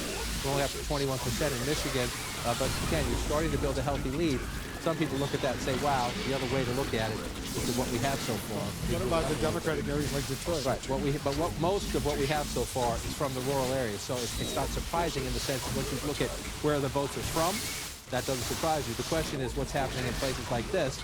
And again, this is going to come down to margins. If Donald Trump is running more competitive in these areas, so 51 to 44, 54 to 46. So do you have a Donald Trump running closer in these outside essentially the counties just outside of Detroit? Let's go down to Wayne County. One of the biggest concerns for the Democrats in this election cycle has been African-American turnout. Wayne County, Detroit, we're only at 11%. So if Wayne County ends the night 48-45, Donald Trump is going to win Michigan. We're only at 11%, so we'll see how this one plays out as we go. John, I want to go to Virginia right now. There's been a dramatic development in Virginia. There you go. There it is. You see, Hillary Clinton has now taken a slight lead with less than 2,000 votes, 47.5% to 47.4%. You see, her lead has just grown. This is Prince William County. It's grown because the vote count, we've gone from 16 to 26% here, and we've gone up to 89% when we were just talking moments ago in Fairfax County. We said we were waiting for a lot of votes. That's why it happened. These votes have come in Northern Virginia. And again, that's why this state has done this to us in the last couple of cycles. You see the Republican build an early lead, and then you see the Democrat bounce back when these votes come in. Doesn't mean we're done. She has a tiny 2,000 votes. Tiny lead. So the key here is we know what's still left, right? Loudoun County, she's winning by a healthy margin. We still have 14% of the vote to count. Fairfax County, we're up to 89% now, but she's winning by a lopsided margin here. Let's just check Fairfax City. Up to 86%, some more votes to be counted. But you're looking at the blue is what's out. So then you say, are there Republican votes out there? So you just start to pick them. And you see 100% here, and 100% here, and 100% here. So if you're the Clinton campaign, you just let out a huge sigh of relief in one state. One state. They're still having... Not over with Virginia. It's not over. It's not over yet. But if you study this state, you think this one just started to move your way. And here's one of the places we're going to keep looking. This here, 5% of the state population. This again used to be. Well, she's 5,000 votes ahead now. It just changed, John. Right. So she's got a bigger lead right now. 1,559,000 to 1,553,000. Yeah, and that's here. And this is what, again, we've seen many races lately. It's very close. Still a swing state that leans blue. That's what I was waiting for all night long. Again, we're not done. We're not done, but they feel, trust me, just for the fact that that is suddenly blue on this map, in this sea of red, makes it feel a little bit better as we count the rest of the votes. So you're looking... Let's go to New Hampshire. Let's go to New Hampshire right now. You got it. 34% of the vote right now. This is what happens in New Hampshire. It fills in, kind of looks almost like a checkerboard when it fills in as it goes. So let's look at the areas. Manchester City, Hillary Clinton ahead, 6 points there. Just want to go back and check this. It was 11 points. 11 points 4 years ago. This is your biggest chunk of population in the state. One of the biggest chunks right here, 8% plus. Remember, Donald Trump had a very big rally here the other night. It was supposed to be the close of his campaign. Then he decided to go on to Grand Rapids, Michigan, and at an event. These late campaign stops by Trump, the big criticism has been, does he have the organization? Does he have the nuts and bolts? Does he have the data operations? Does he have the infrastructure? Donald Trump is his own turnout machine to a large degree. The Republican National Committee is mad at me for just saying that. I'm not saying they don't have one, but he is the biggest engine of it. Let's see if he can keep, again, even if he doesn't win Manchester, keep it close, then you run it up in the other areas. But I want to say but about New Hampshire because we're nowhere near done here. Hudson, along the the Massachusetts border has become much more populated in recent years. People living right along the Massachusetts border. Hudson, Nashua, we have nothing. I just want to go back in time and check. These are areas where President Obama won quite handily. You move over here. This is a Republican area, but more of a swing area. Remember, Mitt Romney has a lot of connections in New Hampshire, so he ran stronger in some of these places than one would expect Donald Trump to, except Trump has a good organization there from the primaries. I want to come back to 2016 and come over to the Seacoast. This is largely a Democratic area over here by the Seacoast, and we have nothing yet. We have nothing yet. So I would just say take a breath on New Hampshire, except for the fact that at the moment, Donald Trump has a lead, 36% of the vote. Still plenty of time here as we go through this one in New Hampshire. But let's pull back out and look at the map. I want to look at Wisconsin if we can, because sure. They both made plays for it, and it was not supposed to be. It was not really supposed to be in play. It was not supposed to be in play, except the Trump campaign told us they could make a run at this late, and a lot of people didn't believe them. They had the dysfunction. Let me just tell our viewers, a quarter of the vote is in, 26%, and Trump is ahead 50% to 44%. He's got, more than 40,000 vote lead right now. And again, so you're looking at a lot of these small rural areas. You're going to see this in so many states tonight. They're filling in red. The question is, where are we percentage-wise? In Madison, Dane County, this is the University of Wisconsin. This is a big Democratic area. We're only at 23%. This is key as we go forward. You see the lopsided math here at 23%. As we get 50, 75, 100, Hillary Clinton, if she's going to make up Donald Trump's lead at the moment in Wisconsin, she needs to do it here. Let me pull out and look again as we come around here. Let's come over to Milwaukee and see what we have here. 45%. She's running up a lead pretty big. I just want to see 66 to 28. Let's go back in time and look 68 to 32. So it's comparable. It's comparable. We're at 45% there. The question is, we'll check the math. I'll go and check the math next time I get a chance versus 2012 turnout to see how that's going there. The percentages are about right. The question is, are you getting the turnout you need? We got a big block up here. We have absolutely nothing. We go back and look. This was a Romney area up here, 53, 46. About 2.5% of the state population. So we have a ways to go here as you start to watch. Let's just go back in time and look for your big areas of blue. You see all down in here, right? And so you come back up here, we got nothing. So I don't think I've ever seen Destiny's Child so long. We're watching the fucking shit. What do you want me to be talking over this the entire time? What the fuck? I'm trying to listen to this. What the fuck?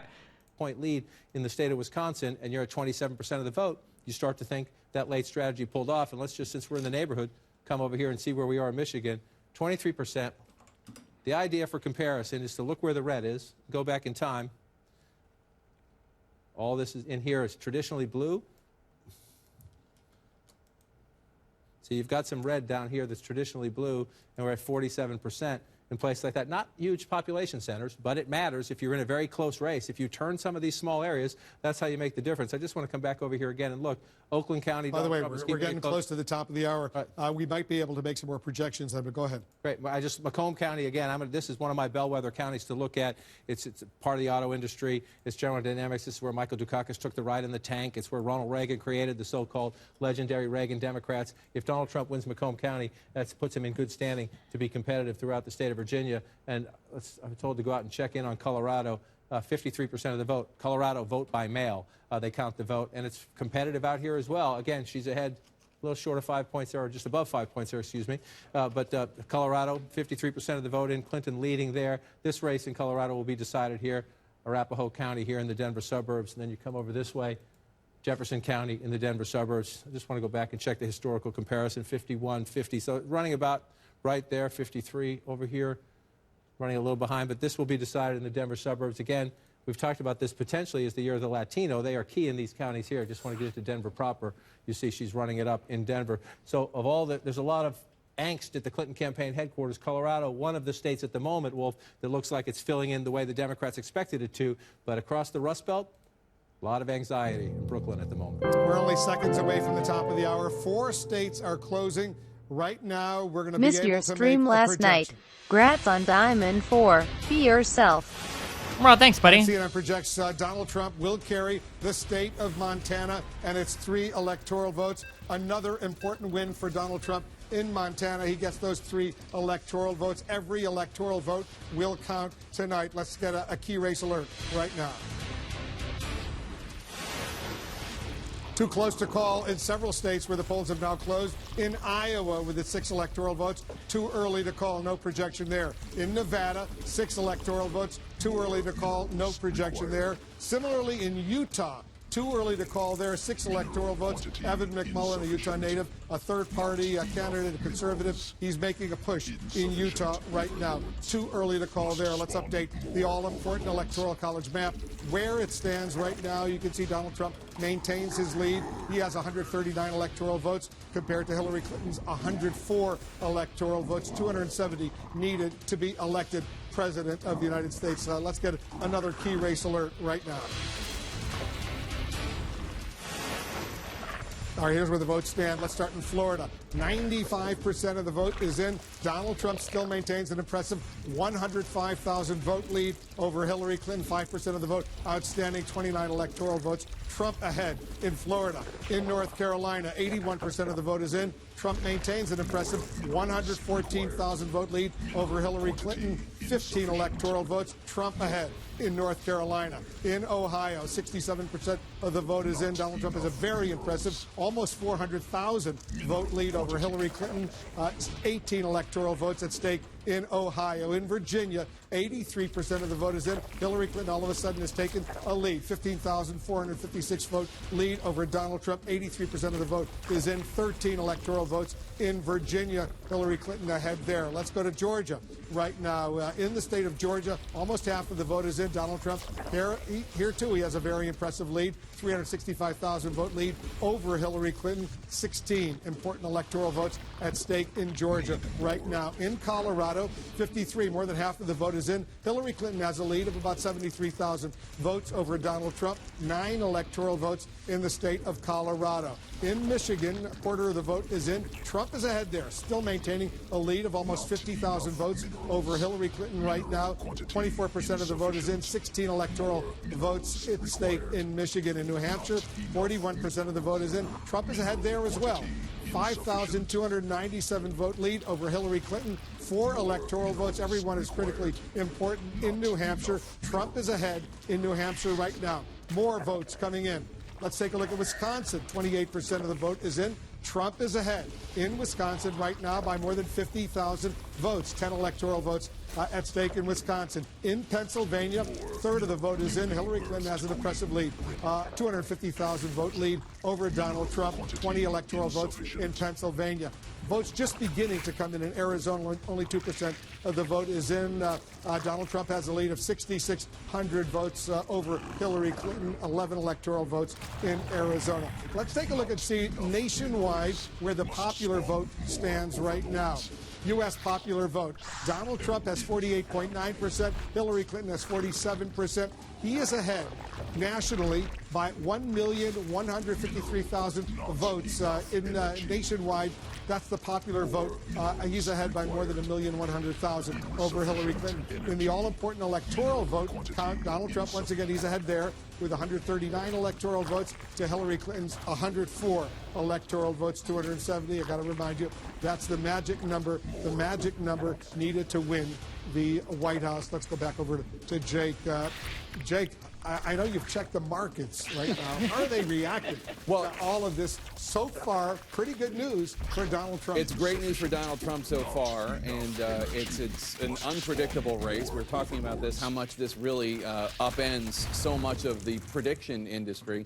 But the one thing that the markets don't like is uncertainty. And right now we've been told that U.S. stock futures are down nearly 500 points. That's 2.7%. Wall Street has consistently during this election season, whenever Trump took the lead or seemed to be doing well, investors have been worried about his unpredictability, his tough talk on global trade deals. The market jitters most obvious in the currency markets, with the Mexican peso plunging 7% against the U.S. dollar. Obviously, Mr. Trump has talked about negotiating tough trade deals with Mexico, talking about scrapping NAFTA, the free trade agreement. Gold, which tends to are we going full rise meme when now? investors are nervous, We might is up be. 3% and is up more than $1,300 an ounce. So right now, with all this news that seems to be excellent for Donald Trump, Wall Street and the markets are very, very jittery. A lot of jittery people out there right now, Dana. You know, I'm guessing that the people in Brooklyn, I can see their fingers That's probably. the Hillary Clinton headquarters. Yeah, fingers probably bleeding because there's no more nail to bite. I'm guessing that that's probably what's happening, and I think it's really, really important to point to the state of Virginia, because these other battleground states where the candidates, both of them, traveled heavily, okay, you know, we expected those to be close. But the story of Virginia tonight, even though she has pulled ahead here, in the polling, and frankly in some of the modeling, she was ahead by many, many points. Significantly, yeah. Significantly, and the fact that he is doing so well there tells you about the fervor out there. Whether it is for him, against her, or just against Washington, to me that is a story that is really encapsulated in the Commonwealth. And let me just say again, we are still waiting for the results from these 4 firewall states. But I don't know what we're going to. I mean, Hillary Clinton needs to hold on to these 4. We still don't know what's going to happen in Michigan, Pennsylvania, Virginia, or New Hampshire. But Donald Trump is competitive in all 4 of them. And it is entirely possible that there is a wave out there that the pollsters and the predictors and all the vote modelers did not see coming at all. The one thing that I will say about the modelers is I was just talking to somebody who said that with regard to the modeling that both parties do and both campaigns did, that they had it was sort of a 2% margin of error, for lack of a better way to say it. Having said that, you know, there is something that is out there that is hard to get with data, and it's just clear that that's true. Those early exit polls showed there were a lot of angry voters out there in the United States. John, let's take a look at North Carolina right now, because that's really emerging as a critically important state. 82% of the vote in North Carolina is in. Donald Trump still maintains the lead, of about 120,000 votes. And so you start to get to that point, 120,000 votes, you're thinking, is it possible? Is it at all possible to make that up? So you start looking at the blue population centers. You look out here, they're at 100%, so there's nothing more to be gained for Secretary Clinton there. This is the biggest one here. You come into Mecklenburg County. Still some votes to be gained here. Is it possible? Yeah, sure. There's math there. It's possible to be done, but that's assuming, that she runs it up at the margin she is there. It also assumes that Donald Trump's not adding. Let's come over here. We're up to 99% in Wake County. Hillary Clinton's winning this county by just what they targeted. We wanted to win this big, 15 points or more. Very successful here. And yet, they're getting swamped with turnout elsewhere is what's making this so race. They did exactly what they wanted to do here at 77%. The question is the numbers. We're going to match the numbers up to past campaigns and see if they're getting the percentages right. The question is, did they gin up the turnout? Can she come back here at 17%? You look around. Let's go back in time. I just want to look at some of these rural counties up top here. There's some small counties up here. You're looking, again, let's go back. This is the race before. You're going back here. Let's go back in 16 to see if we have anything here. 80%. So even if you keep going there, you're talking about a couple hundred votes at best when you look up here. So you look at this big population center, again, this is where the votes are, in these areas around here, in the Raleigh-Durham Research Triangle and the areas around it, 80%. So there are some votes to be counted here, but if you look, come back, pull out to that statewide lead at 83%, that's a tough margin to make up. Doesn't make it impossible. If she's going to make it up, a lot of it's going to have to come from right here in Charlotte and in the suburbs. Again, if you do that math, you're at 43%. If she doubles that, you know, there's 100,000 votes there. If you double it, so it's there. The question is, you start checking these Republican counties. You know, there's a couple hundred votes here for Donald Trump to make up, maybe 1,000. There's still some votes here for Donald Trump to make up here. And so we got a ways to go before you can get into the exact nature of it. But if you're in Trump campaign headquarters right now, you think it might get closer because your votes are in here and your votes are in here. And that's what happens in the war room. They start calling around to all these counties, who's left out, what's left out. In here, they're looking at, they're asking here, are they close to Charlotte or are they more up here where the Republicans run a little better? That's what they do in the war rooms right now. And this is. Let's take a look at two states, Michigan and Wisconsin. These are states that Hillary Clinton obviously has to win. Michigan first. Donald Trump is ahead right now in both of those states. And as you look at the map, before I go into the numbers, these are the two states, if the map stays like you see it right now, if Donald Trump holds on to Florida, if Donald Trump holds on to North Carolina, then these are the states that will decide the next president of the United States. That's a big if. That's a big if. But let's just go through. 26% of the vote right now, and you're just looking here again. You're up here, Upper Peninsula. You're down through here. Donald Trump is winning. A lead of about 60,000. He's winning areas where the Republican, the conservative needs to win, and he's winning them.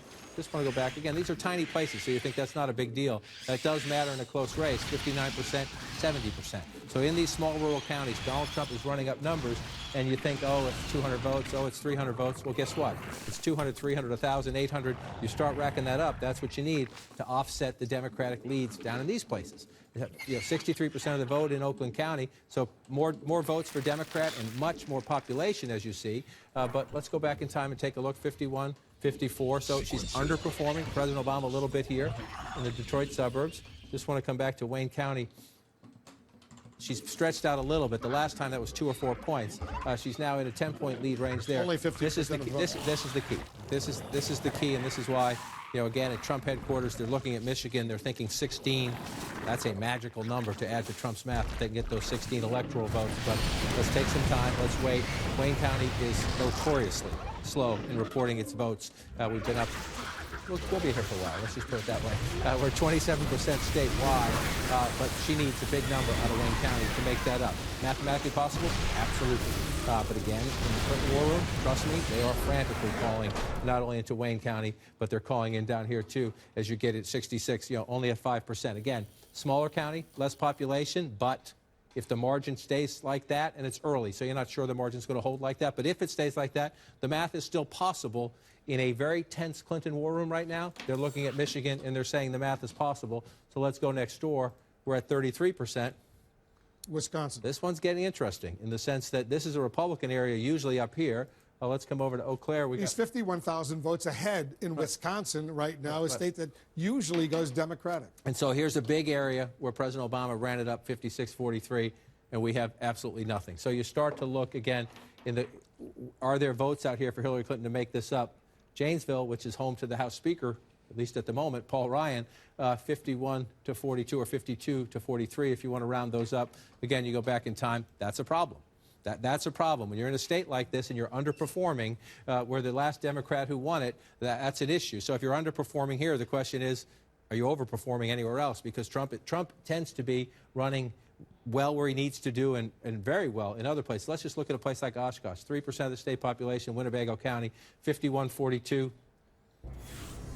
He flipped this county at the moment. That's what you're looking for. You're looking for a big population center that has flipped. And so let's go. You go back here and you look here. 66% of the vote as well. So 3% of the state population, you say no big deal. Guess what? In a battleground state, you flip a county like that, you're doing some math. And you start to do math like that, that's what puts you ahead. So we're going to watch the vote centers.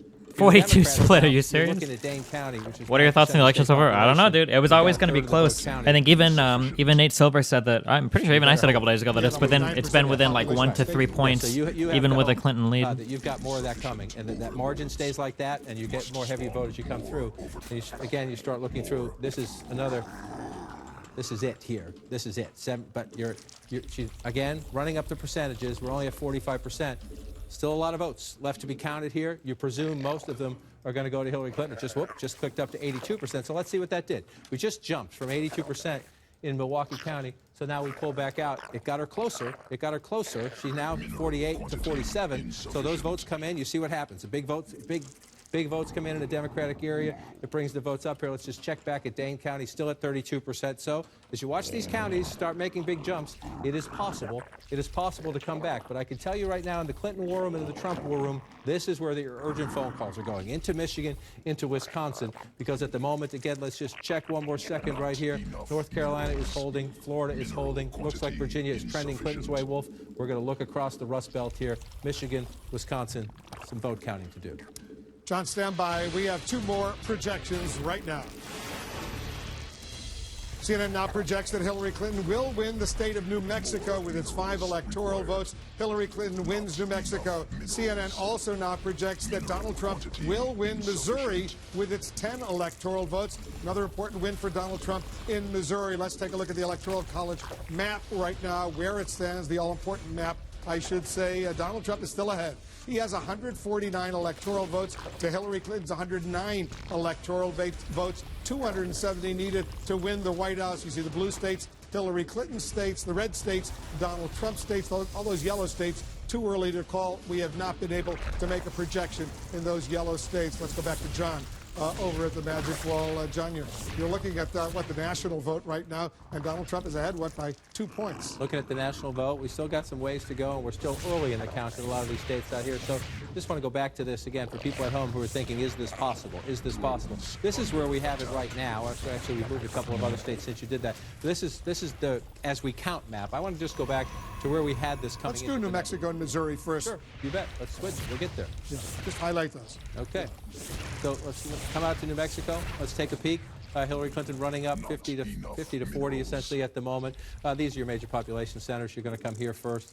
Santa Fe County, back here, Albuquerque. Not a surprise that she took New Mexico. No, it used to be a swing state. George W. Bush won it in one of his elections, so it's become very much a blue state. But so let's go back and look here. This is where we started the night right now here. And so what are we looking at, right? Clinton was at 268. We thought she just wins one state like Nevada. We'll get there, but Democrats think they're going to win Nevada. Most Republicans think they'll win Nevada. We'll see what happens. But the early prognosis on the night was she wins that, holds everything out here, then she could afford to lose Florida. She could afford to lose North Carolina. But we're in a very different conversation right now. Even if we give her Nevada, Trump is favored here. It's 11. It's 29. That's 15. Now we're in the ballpark. Now we're thinking, let's even leave New Hampshire out of it for a minute. New Hampshire's still in play. We're counting the votes there. But at 259, even if she wins Virginia, Michigan puts Donald Trump over the top. Let's say she comes back and holds on. The Wayne County vote comes in. Wisconsin would put him at 269. Then you've got a congressional district in Maine or state of New Hampshire to put Donald Trump over the top. So we are having a conversation now that it was impossible to have 2 weeks ago.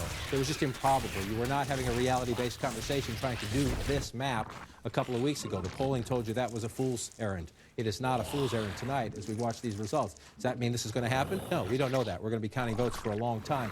But it is now conceivable. And one other thing to watch, Democrats think that one's gone. We haven't counted many votes out here yet. There was a late push by Democrats. Is there anything we can do to turn that one around? Let's take a look at Iowa. We're beginning to get some votes in from Iowa right now. Some Democrats were thinking at the end, do we need to suddenly go back and try to turn something around? Are we going to be in a problem? And it's blue at the moment.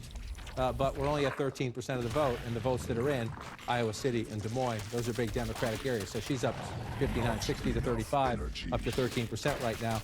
But when I was showing you Michigan, I was saying take a deep breath because all the votes are coming in from conservative areas. Well, in Iowa, there's no reason for Republicans who think they're going to win the state to panic or Democrats to celebrate because we are very early on, and the early votes we're getting, Polk County, which is home to Des Moines, the big Democratic area, Iowa City, College Town out here. She's running it up into College Town, but only at 2%. So this, again, in electoral college chess, you focus on the big ones. Florida's 29, North Carolina's 15, Michigan's 16, Pennsylvania's 20.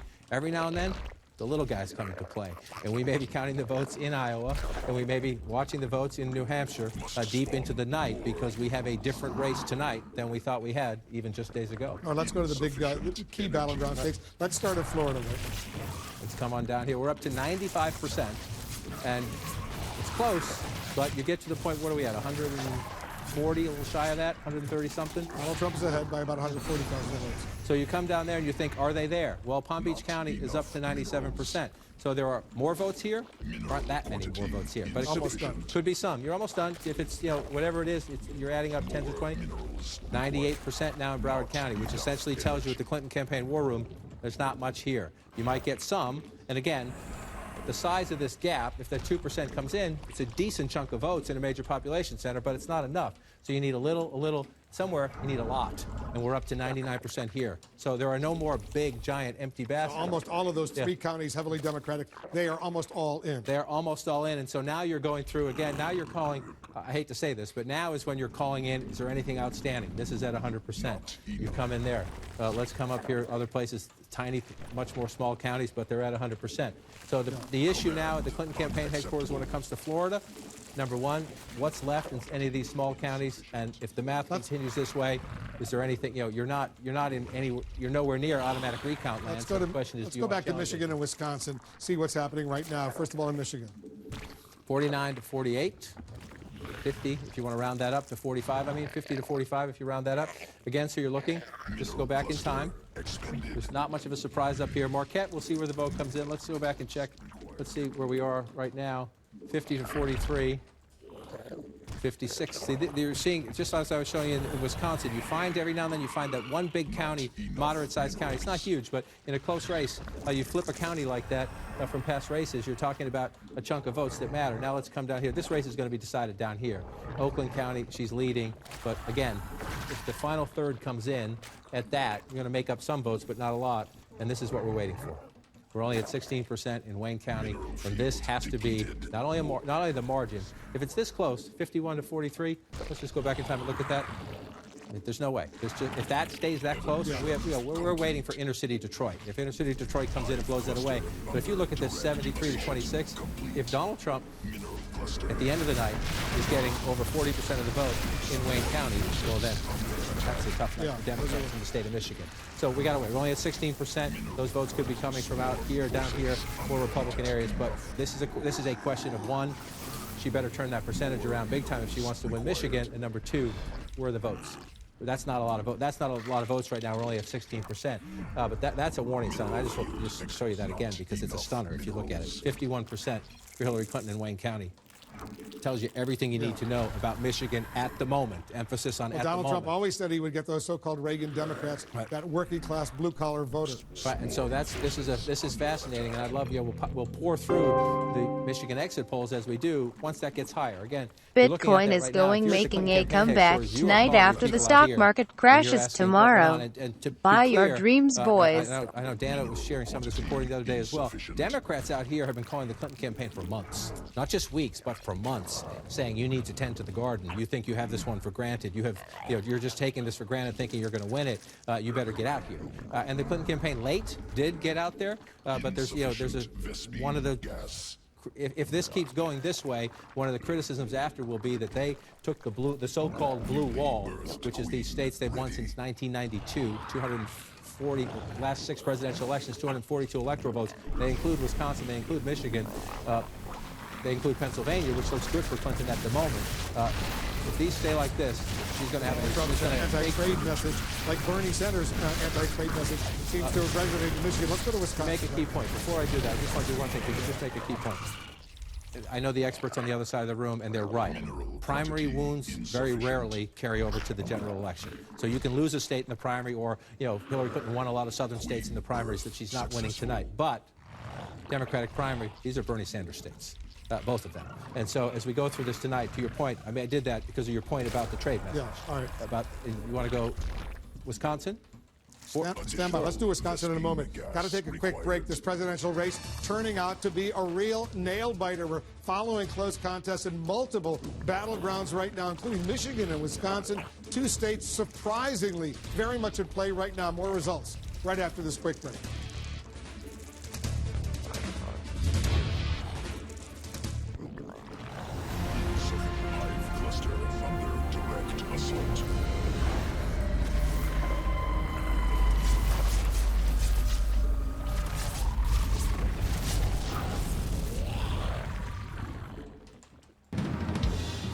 Player editors, all men. You're never gonna get your name on this page. You good with that?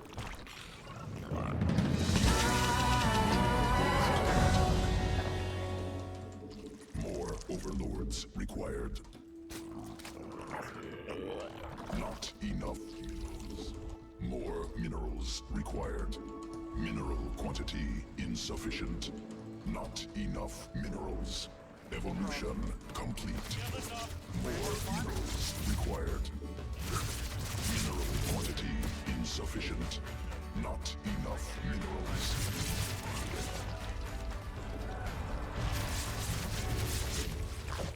Must spawn more overlords. Congratulations to this brand new adult human being. I took it upon myself to do the honors of bragging about it for them. No way! Bragging. Front door. Awkward silence. Bragging. Front door. You're my hero. Bragging. Front door. Way to go. Bragging. Front door. 'Cause who doesn't love that? Home of their dreams. Bragging. 4 walls, a roof. No way! You're my hero. Way to go. Bragging. You're killing it. Yes way! Bragging. Bragging. Bragging. So be sure to tell them. No way! Bragging. Bragging. Bragging. Yes way! Command unacceptable. What do I sell? Unacceptable. I sell glorious pandemonium, instant immortality, mastery over time and space, and the occasional nightmare. What I sell is life and death itself. The real question is, what are you looking for?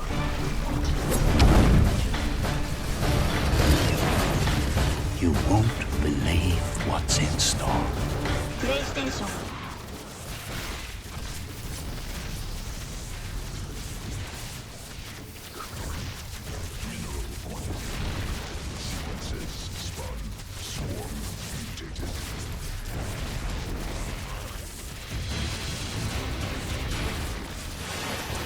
We have a major projection right now. Donald Trump will take Ohio. CNN projects Donald Trump will win Ohio with its 18 electoral votes. A relief for Donald Trump. No Republican has ever won the White House without Ohio. He has won Ohio with its 18 electoral votes. Let's take a look at the Electoral College map to see where it stands now. Big win for Donald Trump in the state of Ohio. Right now, he is ahead of Hillary Clinton. He has 167 electoral votes compared to Hillary Clinton's 109 electoral votes. You need 270 to win the White House. Donald Trump is ahead of Hillary Clinton right now. Jake and Dana. Jake, this is a big win. He needed Ohio. He got Ohio.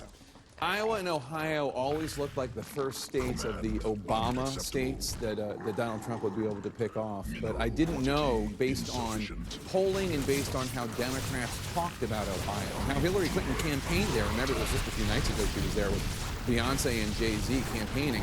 I didn't know it was going to be so early that we're going to be able to call Ohio for Donald Trump. I always thought it was going to fall into his side of the aisle. It is remarkable what we're seeing here, not just Ohio, but all over the country. In Philadelphia, I was just looking, returns coming in. Hillary Clinton with 81% of the vote in Philadelphia as of right now. That is not really all that good for Philadelphia. She should be doing much, much better in the city of Philadelphia. The margins where she really needs to be driving up the vote for a very strong Democratic performance in those counties, she's not getting that. Dana, a lot of stunned Democrats out there right now. That's right, and let's just focus on Ohio for a second, what you just projected for Donald Trump as a bellwether. We've all talked about the fact that no Republican has won the White House without winning Ohio. But given where we are tonight, and another interesting statistic is that no Republican has ever won Ohio without winning the White House since Richard Nixon in 1960. So there is a very long history of Ohio predicting the president, no matter where, which party he is in. The other point I think is important to make is that Donald Trump, we are projecting to win Ohio, no thanks to the sitting Republican governor in Ohio, John Kasich, Donald Trump's former rival for the presidential nomination. John Kasich made it very, very clear, very loudly, that he did not think Trump was the right person for the party, the right person to lead the country. sat out of the convention, even though it was in his home state. And we should also note, Donald Trump, obviously, all the victories that Donald Trump has this evening, Donald Trump gets the credit for. But we should also note that when I don't there's all this understand talk why these about things how still Hillary live Clinton now had a after the ground carrier's game dead. It's and Donald really Trump did stupid. not, It doesn't the make any Republican sense. National Committee has Why are these had, things still alive, even boots though on I the killed the ground carriers? for Is this an years update to now, the carriers? and they have had a great ground game, and Donald Trump has been using that. So He it's was not the as beneficiary. yeah, it's not as though all these victories that we're seeing came just You because got a lot of help from you got a lot of help from the RNC. All right, we've got another key race alert right now. Now let's update all the votes where they stand right now. We'll start in Michigan. Almost a third of the vote is in Michigan. Donald Trump has a 35,000 plus vote lead over Hillary Clinton. 16% of the vote is now in the state of Michigan. Donald Trump ahead there. In Wisconsin, 42% of the vote is in. He's ahead narrowly, 28,000 votes over Hillary Clinton. 10 electoral votes at stake in Wisconsin. In Florida, 95% of the vote is in. Donald Trump has an impressive lead. In Florida, 135,000 plus vote lead over Hillary Clinton. 29 electoral votes are at stake in Florida. In Arizona, more than half of the vote is in. Trump has a lead, more than 33,000 vote lead over Hillary Clinton. 11 electoral votes at stake in the state of Arizona. Let's continue. Let's go to North Carolina. Right now, Donald Trump, he has an impressive lead there with 84% of the vote in, more than 143,000, almost 144,000 vote lead over Hillary Clinton. 15 electoral votes in North Carolina. Almost half of the vote is in Georgia. Very impressive lead for Donald Trump. 347,000 vote lead over Hillary Clinton. He's doing well, very well in Georgia with its 16 electoral votes. In New Hampshire, almost half of the vote is in. Trump is ahead there as well. More than 10,000 vote lead over Hillary Clinton. 4 electoral votes in New Hampshire. Every electoral vote is critically important. In Virginia, 87% of the vote is in. Hillary Clinton has a lead, 55,000 plus vote lead over Donald Trump. She's certainly relieved at this stage. 87% of the vote is in Virginia. 13 electoral votes at stake there. We've got some more results coming in from Colorado. First, 65% of the vote is in. Hillary Clinton has a 92,000 vote lead over Donald Trump in Colorado with its 9 electoral votes. In Iowa, 19% of the vote is now in. Hillary Clinton has a pretty good lead, 54,000 plus vote lead over Donald Trump in Iowa. And in Pennsylvania, more than half of the vote is in. She's got an impressive lead there of more than 167,000 votes in Pennsylvania. So she's doing well, relatively speaking, in Pennsylvania, Iowa, and Colorado. Let's take a look at the Electoral College map to see where things stand. Donald Trump is ahead. He right now, we projected, he has 167 electoral votes compared to Hillary Clinton's 109 electoral votes. 270 needed to win the White House. Trump ahead right now. Let's go over to John King. You're studying a lot of these battleground states so closely. Let's start in Wisconsin. Start in Wisconsin right now. It's gotten a little tighter, but 48 to 46. Round that up to 49 if you want. So you're looking, and you're counting the math here. Number one, just in a few places you're looking, you come down to Milwaukee, this is a danger sign for the Clinton campaign in the sense that 17% of the state population, the Democratic base center, and they're up to 82% of the vote. So more votes to be counted. Most of them, we see 65-30. Most of them, we presume, will go to Secretary Clinton. It is the big population center, but you're getting close. You're getting close to the end there. So you start to look out here. Out here, you see the Eau Claire area here, only 1% of the vote. This is critical. It's tiny, 1.7% of the population, but you're starting to go back. You're looking for where are places that President Obama ran up healthy margins where you know there are Democratic votes. Doesn't mean she gets them, but they exist. The question is, does she? We're waiting for the votes to be counted here as you start to go through. Otherwise, you look at this. I just want you to just look at this map for a minute. This is where we are now. Focus on where the red is. Now, when you go back 4 years, you see a lot. See this blue? President Obama winning in this part of the state right here. And you come back in here, see all this red? So you're looking at places like, you start at Winnebago County, 50% for Donald Trump. You move over here. These are tiny, tiny counties, but it adds up. You start to go through them. These were blue 4 years ago, and now you're looking at them at the moment. We're still counting votes. So a lot of these counties, some I just went to, where was I? 10% of the votes there. So that doesn't, those numbers don't mean much. But if you're watching flipping counties within states, you look at that. All that blue down here. Look at all that blue down here 4 years ago. It's a lot of red at the moment. And so 42% statewide counted. We got a ways to go. It's more than competitive, especially at only 42% of the vote. But this is a he's got a 30,000 vote lead, right? This is a tough battle again. And this is Anyone say a month ago? Anyone say a month ago we were going to be counting the votes in Wisconsin late into the night? Number one. And again, the criticism is going to be here that even if she pulls some of these states out, the criticism is going to be that you ignored your friends. These are friendly Democratic states that have been Democratic for quite a long time, and look how close they are tonight. That's not to take anything away from Donald Trump. Donald Trump went into these states, he campaigned in these states, he's selling his economic message in these states, he's selling change in these states. But these are not states where the Clinton campaign was repeatedly visiting in the parts of the campaign when they could have and should have. So you're looking at 51-43 right now in Oakland County. Just trying to see what's left out there, Wolf, as I go through some of these states, just trying to do the math. Is it possible? We were down here earlier, and it was much closer. A bunch of votes came in Wayne County. That's what made Michigan. Third of the vote in Wayne County now in. And Michigan's a little tighter because of that, because this went back to a more traditional Wayne County. But still, when you go back in time, Donald Trump had just shy of 34% there. Mitt Romney got 26%. So, again, we'll see where we get. We're only at 34%, and it has changed. Let's see how we get as it comes in. Wayne County, again, notoriously late for coming in. Later. I'm not criticizing Wayne County. It's just later as they come into the state. But you're looking at this. Donald Trump is doing what he has to do.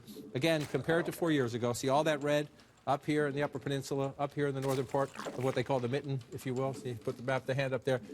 See, running it up. Still some places up here where President Obama did well that at the moment Donald Trump is leading, and that can make the difference. Again, it's a tiny little county, but that 1,000 votes can make the difference in a close state when you get down to a battleground like this. Goes to show you every vote counts. Let's go to Colorado right now.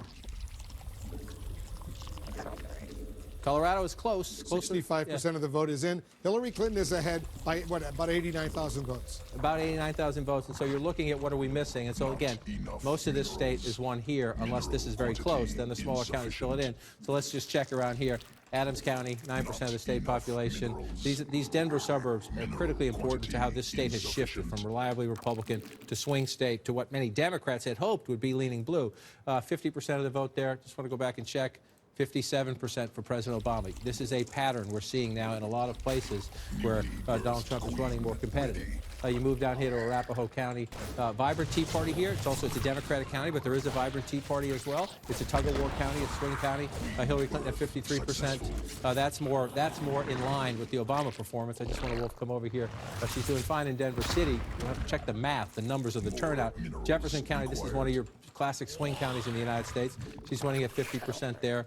51%. So this one, Colorado is filling in a way that I'm not saying we haven't called this state yet. We've got a lot of votes to count, but this one is filling in a way. Colorado, you look at the 5-point margin there, right? She's built up her lead to about 91,000 votes right now. Let's go to Iowa. I just wanted to check. That's a 5-point state, and that one's filling in. It's got a ways to go, but it looks like it's filling in the way the Democrats expected it to. Iowa, we have Clinton ahead early. But I just want to be very cautious here. Number one, I don't know a lot of Democrats in Iowa who are confident they're going to pull Iowa out. Doesn't mean they won't. She has this lead here now. We're up at 21%. But remember, a lot of what you see empty here, especially out in the western part of the state, is going to fill in red. The question is, as we just went through to the east in Wisconsin and Michigan, these are blue for President Obama. When we get there later tonight, let's see what they are, because that could be the difference if this stays close. But right now, the votes that we do have are in Democratic population centers. So she's running it up big in the Iowa City area. She's running it up big in Cedar Rapids, and that's only 1% of the vote. And we have Polk County as your biggest center here, where Des Moines is. She's running it up big. So if you're the Democrats and you're looking at the map, you like what you see right now, but we're at 21%. We'll see. She's up by more than 50,000 votes right now. This could be when you pull out and look at this. If you're looking at this, number one, if Donald Trump holds this and this, she can't afford to lose both of those. If she gets one of those back, then we could be in a game of chess. To 270. What's her path to 270? Well, her path to 270 was this. Let me switch maps here for you. This is where we started the night, but these were all lean. These were all lean Democratic. At the moment, Pennsylvania looks solid. We're still counting the votes. Change the states to reflect where the vote is now. But right now, Donald Trump leads here. Donald Trump leads here. We're not ready to. This one's still early, but Donald Trump leads. So let's just put it in the current state of play. Okay. Donald Trump leads here. Oops, sorry. And Donald Trump leads here. So we were talking all in the last couple of weeks that Donald Trump had such a narrow path, like drawing to an inside straight flush. Take away Iowa. Tables have flipped. Take away Iowa right now. Hillary Clinton slightly ahead. and Arizona. Give them Arizona. We'll make it a toss-up. If you give Trump this one, I think most people expect she'll get this one based on early voting. But even then, we took Iowa away. If Donald Trump holds these, and this gives her Virginia, this scenario gives her Virginia, which we're not done yet, but she has pulled ahead there in Virginia. But if Donald Trump holds Florida, where he leads, holds North Carolina, where he leads, he's called Ohio, and so this comes down, again, the Trump campaign said from day one, we are going to prove you all wrong, and we're going to win with a Rust Belt strategy. Early on, their anchor was Pennsylvania. That's the irony of this, in the sense that Pennsylvania at the moment, again, we haven't called it yet, Wolf, but Pennsylvania at the moment, Clinton has the healthy lead.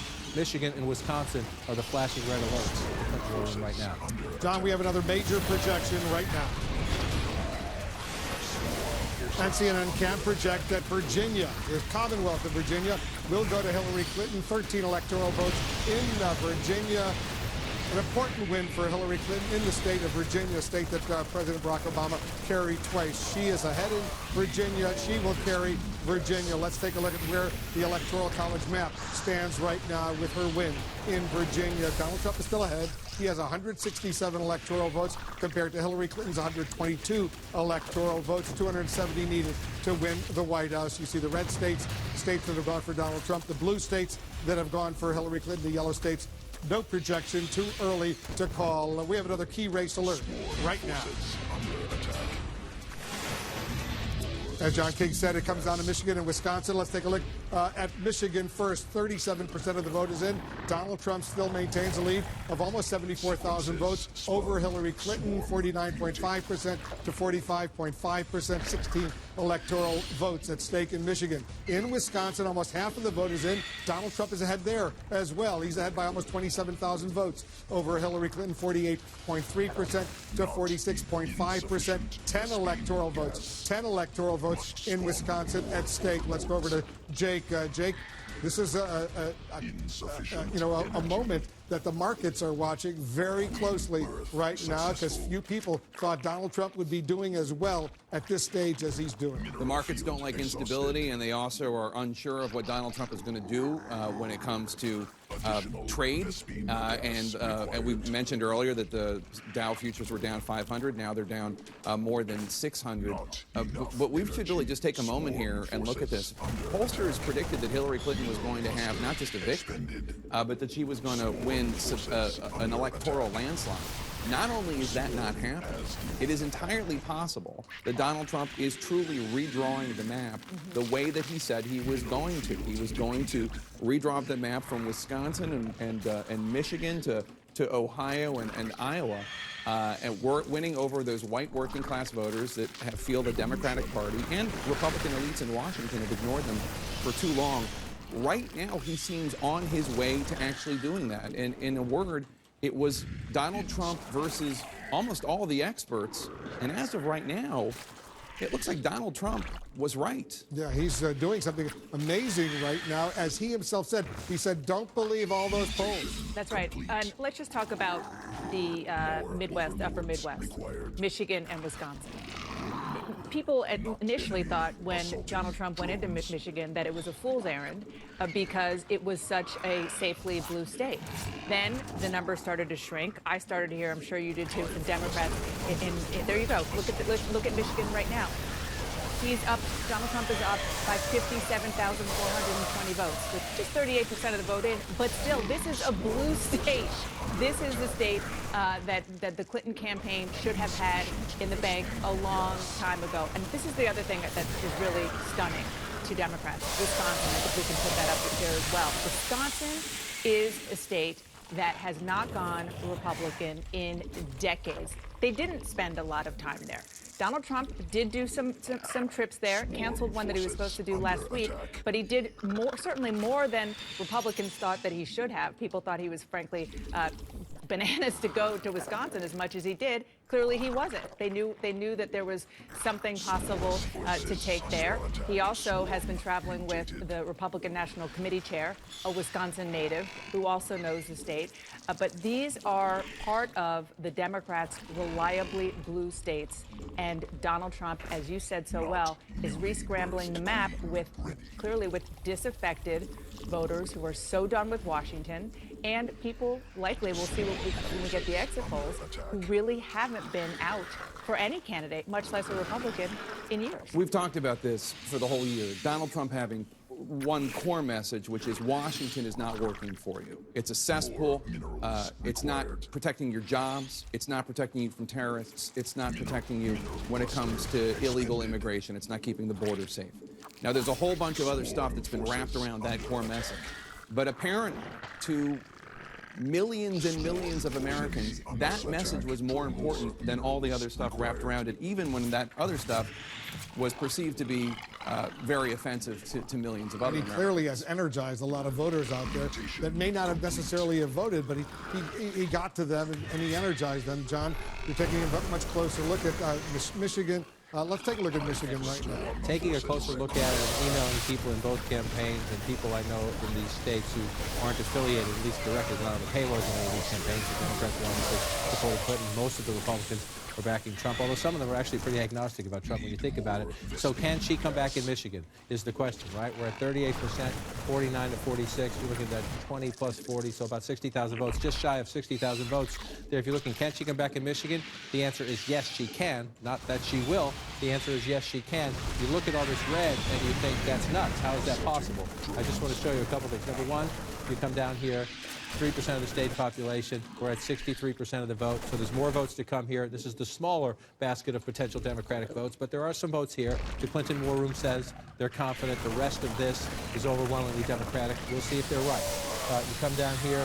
We're going to come over here to Detroit, Wayne County. This is still a stunner to me that this is that close. It was much closer earlier on.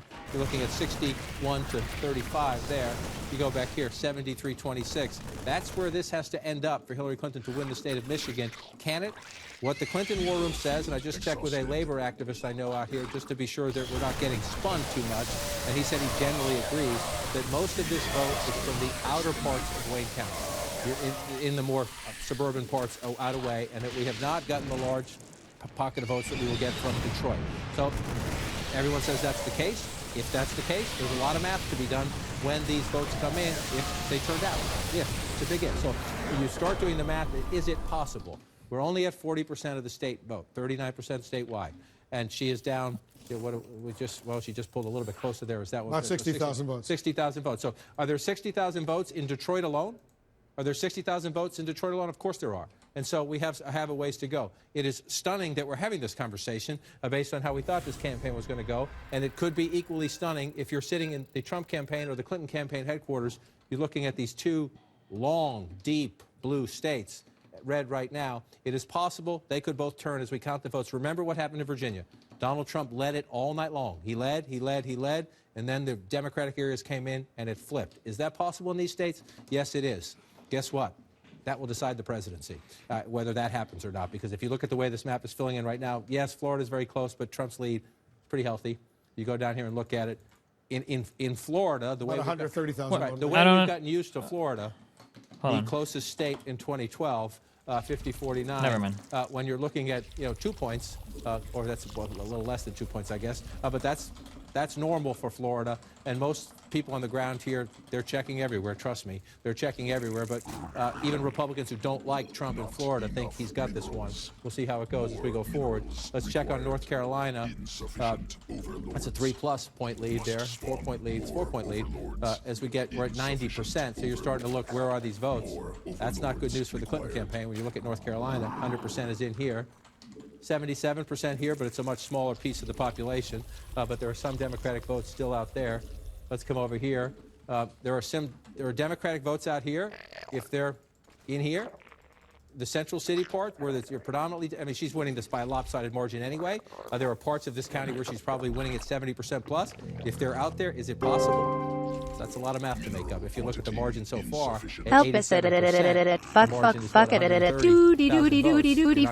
shit fuck I wanna get off at Mr. Trump said it wild ride off fellas. We're not ready to call this state by any means. We're going to be counting for a long time. But if you're the Trump campaign headquarters, you're thinking, we think we got Florida, we think we got North Carolina, we know we have Ohio. This is what you're going to look at right here. If Clinton can turn them back, and I'm going to keep checking to see if the vote count goes up to 44% in Michigan, you still see this lead. We're going to wait for this a while. And again, We could be counting votes in California, Wolf, when this comes in. This is how it goes sometimes. We're going to wait on this. We're only at 39%, but 39% is significant. In Wayne County. Yeah, in the sense that, are they here?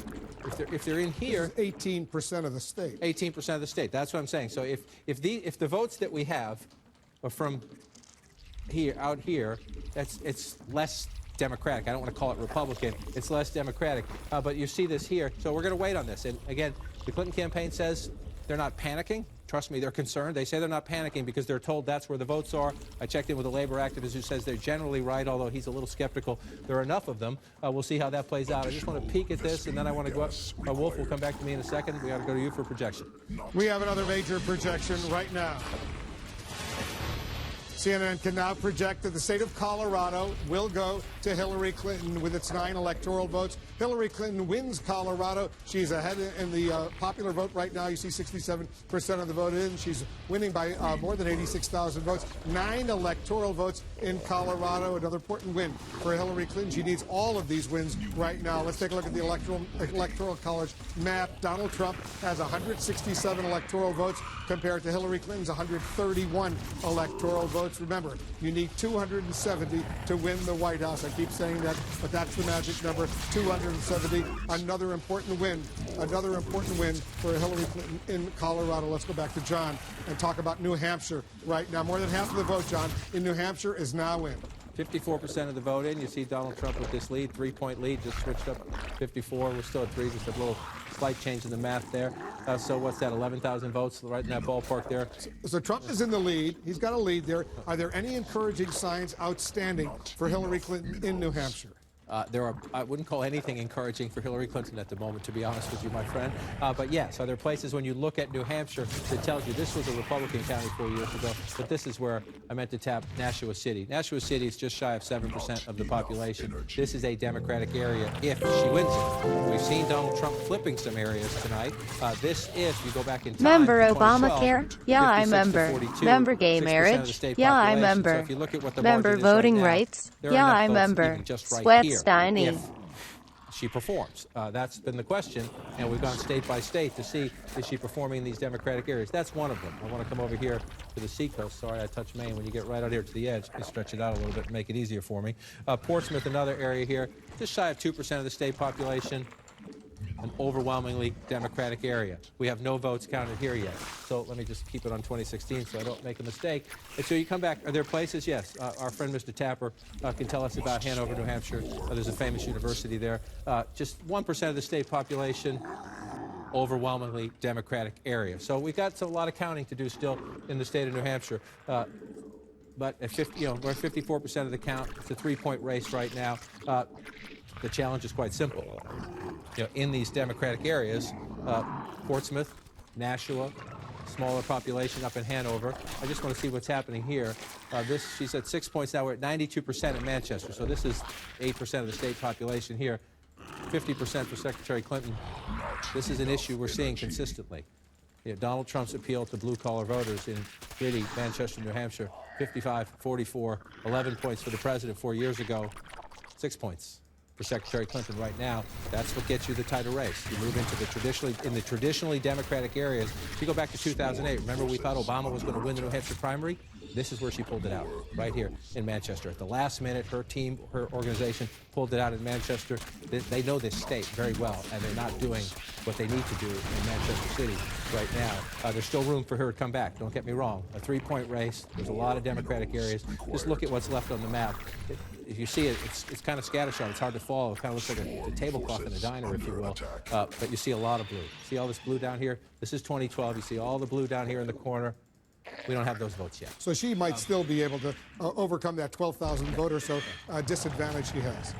Yes, she can, and we will know when we see results coming from Nashua and Portsmouth. These are smaller communities. We're going to get 50 votes in this town, 100 or 200 in the next town. And Donald Trump, there's a lot of Donald Trump territory still here to fill in the map. Don't get me wrong. Well, there's a lot. If you want to go back, there's a lot of red still that could be filled in, from 4 years ago. So there's more votes for Trump. But the big population centers that we don't have yet in Nashua and Portsmouth, big relative in the context of New Hampshire. But there's room. No question there's room. Sorry, I hit the wrong button there. There's room for her to come back without a doubt. Let's go to Pennsylvania right now. She's ahead in Pennsylvania. Take a look. She's ahead by only less than 100,000 votes in Pennsylvania, with 66% of the vote counted. The way the rest of this night is going, she's happy, Wolf. In the sense that, no, it's odd in the sense that we thought, if we were talking about this, and our good friend Jeffrey Lord is from Pennsylvania, consistently we have thought that this would be the test. This is where the Trump campaign told us would be the big test. We're not done. We're not done here, but this one has been blue. She has led consistently throughout the night. So you look at where we're talking about here, and this is, so she has to come out of Philadelphia County with about 400,000. She'd prefer 400. She's got 400,000. Yeah, she'd prefer 440,000, 450,000. He's ahead by 418,000 votes right now. So you can win Pennsylvania with that in a presidential election. That's almost the minimum. I hate, it looks so lopsided, but that's almost the minimum. She's at 82%. You come back here again. You go back 4 years ago, 85%. And so I just want to see it's at below 1%. So so there's not much of a drain from the third-party candidates there at all. That's okay. She would like that to be stronger. The question is how's she doing out here in the suburbs? And when you match this up right now, this one looks, if you're a Democrat, this one looks right. Pennsylvania. Yeah, it looks right, if you will. If you look, 57% in Montgomery County, 57% in Montgomery County. The president was 50-49 in Bucks County. Hillary Clinton, the third-party candidate's drawn a little bit there. It's a one-point race. That's consistent. It's a one-point race there. Just want to move over here and look. Chester County. She's winning this. Actually, this is significant. If she holds this, it's only 32% of the vote. This is where Melania Trump went to give her speech. Berwyn, Pennsylvania is here. It used to be Republican. It's trending Democratic. Mitt Romney won it just barely 4 years ago. So when you look at Pennsylvania, if there's a place they are reasonably optimistic about in the Clinton campaign headquarters, it's Pennsylvania. But we're only up to 67% of the vote. So you start looking out here, again, in the central part of the state is going to be for Trump. But that's 50-44. She's holding her own in a place like that. But we're at 100% here. We're at 94% here. I'm trying to see if there are places out here where we know that, even if it's hundreds at a time, if there are a lot more votes for Trump to make up. And you see, well, there are some small ones, but it's tiny here. You're looking at the votes. You can right screen it to show us the outstanding vote that's still out there. We have this new feature. You come, oops, bring it back. I just touched. It's a little touch happy at this time of night. Let's see if we can get the percentage. Here we go. So we just come over to, let's just use 75 ballpark. So you're looking at the places where we're still under 75% of the vote counted. So you come in here, you're at 59%. So, again, it's a relatively small population center, but there are some more votes for Donald Trump as well. You're looking, Allegheny County, I just wanted to check this one. As you can see, it's over that. They're at 91%, Clinton winning. So more votes for her, but not a lot because that one is counted. So you're looking at what your calculation at home or in the war room is, okay, what's left? And you see a lot of blue areas here that are left, and these are more populated. These areas are more populated than these areas. So if you're looking at this, you would think your hunch off the top is there are more Democratic votes out there than Republican votes because these are bigger population centers in the Republican area. So if you're in the Clinton campaign headquarters, you're reasonably happy with the Pennsylvania map, although at this point of the night, given what's happening in Michigan and Wisconsin, you're nervous about everything. But that one makes you feel a little bit better when you look at that. And I just want to check back out here. 46%. Moved a little closer, I think, from the last time we looked at this. I'm just going to keep looking down here. We're up to 50% in Wayne County. This is going to decide the state. Let's screen Michigan right now and see where the outstanding vote is. Let's bring it up. Where there's less than 75% so far reported. 75%. And so there's a lot. That was up by 53,000 in the state. Up by 53,000 votes, and so you see a lot of red, right? That means we have a lot of votes still to be counted in these places. Now, again, it's not a huge vote count, but this matters. This matters. A couple thousand votes matter, so if we go through, they're up to 67%, so he's not going to get a couple thousand more to push it, but he gets a few more hundreds. So that's the calculation you're making. The hundreds you're going to get in these conservative, smaller counties, can the Democrats make up for that? That's a lot of votes with what's left to come out of Detroit, and this has to be, when we get more from Wayne County, it has to be overwhelming, or else she's in trouble. She's in trouble at the moment in Michigan. The only way to solve her trouble is to have an overwhelming surge when we get more votes out of Wayne County. You look at other places, we looked at this a little bit earlier, Ingham County, Lansing, 63%. So there are more votes. It's good math for Clinton, but you're almost 2/3 of the way there. So there's more, and there's a lot more for Donald Trump to come in these smaller counties, without a doubt. And so we're going to be counting in Michigan for a while. Let's do the same test as we go over to Wisconsin. Again, most of the areas we're waiting for are Republican, which bodes well for Donald Trump. At least they're Republican so far. There's by no means guaranteed that some of these won't flip if more votes come in. But if you're looking at them at the moment, they're I Republican. want to remind our viewers that we're getting ready for the top of the hour. Polls are closing in 5 more states, including California, Oregon, Washington State, Hawaii, and Idaho. We'll see if we can make some projections. Let's quickly look at western Wisconsin. I just want you to look here. This is what we're waiting for. These are counties in Wisconsin where less than 75% of the vote has been counted, right? So we're waiting out there. This is now. That's 4 years. That's blue. That's all blue 4 years ago. That's red right now. And so if that stays that way, that is the redefining, at least for one election cycle, of the American electoral map as we know it. That is a crack in the blue wall. If that stays. I want to keep emphasizing if, because if you talk to the Clinton campaign headquarters, they tell you, and let's see, Milwaukee's over 75% now, so I just want to come back to the full count to see, because they have been telling us that they can get votes out of here. It's at 84%. Again, if it's Center City, Milwaukee, it could be overwhelming. Is it enough to make it up? You see what she's doing in Milwaukee County. That is overwhelming. So we'll see what happens here. The Clinton campaign says they can make it up here. When you're at 84%, that's when you start to get a little bit skeptical that the map is there. The other place the Clinton campaign tells us they can make this up is the all-important Dane County. 9% of the state population, Madison, University of Wisconsin. This is a liberal Democratic base area of the state. As you can see, she's winning 65 or 68, rounding up, not down, 68 to 27. So half of the vote left. Is it possible? You see the gap. If she can double that, Nice there are a lot of votes to be made up, enough to counter that. But she's running out of options. It has to come from here, it has to come from there, and then a small smattering, because there are still some votes, Wolf, for Donald Trump to make up in these rural areas. Tug of war, Wisconsin, tug of war, Michigan. We knew Florida and North Carolina would be tug of wars. This is most unexpected. Certainly is a huge, huge surprise to so many people out there. All right, with the next few seconds, polls will close in 5 western states, including California, with this whopping 55 electoral votes in California. We're getting ready to make some major projections. Let's get ready for that right now. And CNN projects Hillary Clinton will carry the state of California with its 55 electoral votes. A huge win in California for Hillary Clinton. She will also carry Hawaii with its 4 electoral votes. Hillary Clinton wins in Hawaii. Donald Trump, he also has a win. Donald Trump will win in Idaho with its 4 electoral votes. Another win for Donald Trump in Idaho. All right, let's take a look at the Electoral College map now. With these, Oregon and Washington State, by the way, too early to call in those states. Oregon and Washington State, you see it right now. Now let's take a look at the Electoral College map. Hillary Clinton has now gone ahead. She has now gone ahead with the huge win in California. She has 190 electoral votes to Donald Trump's 171 electoral votes, 270 needed to win the White House. Hillary Clinton is now ahead in the all-important Electoral College map count. Are they breathing a little bit easier over there at Clinton headquarters?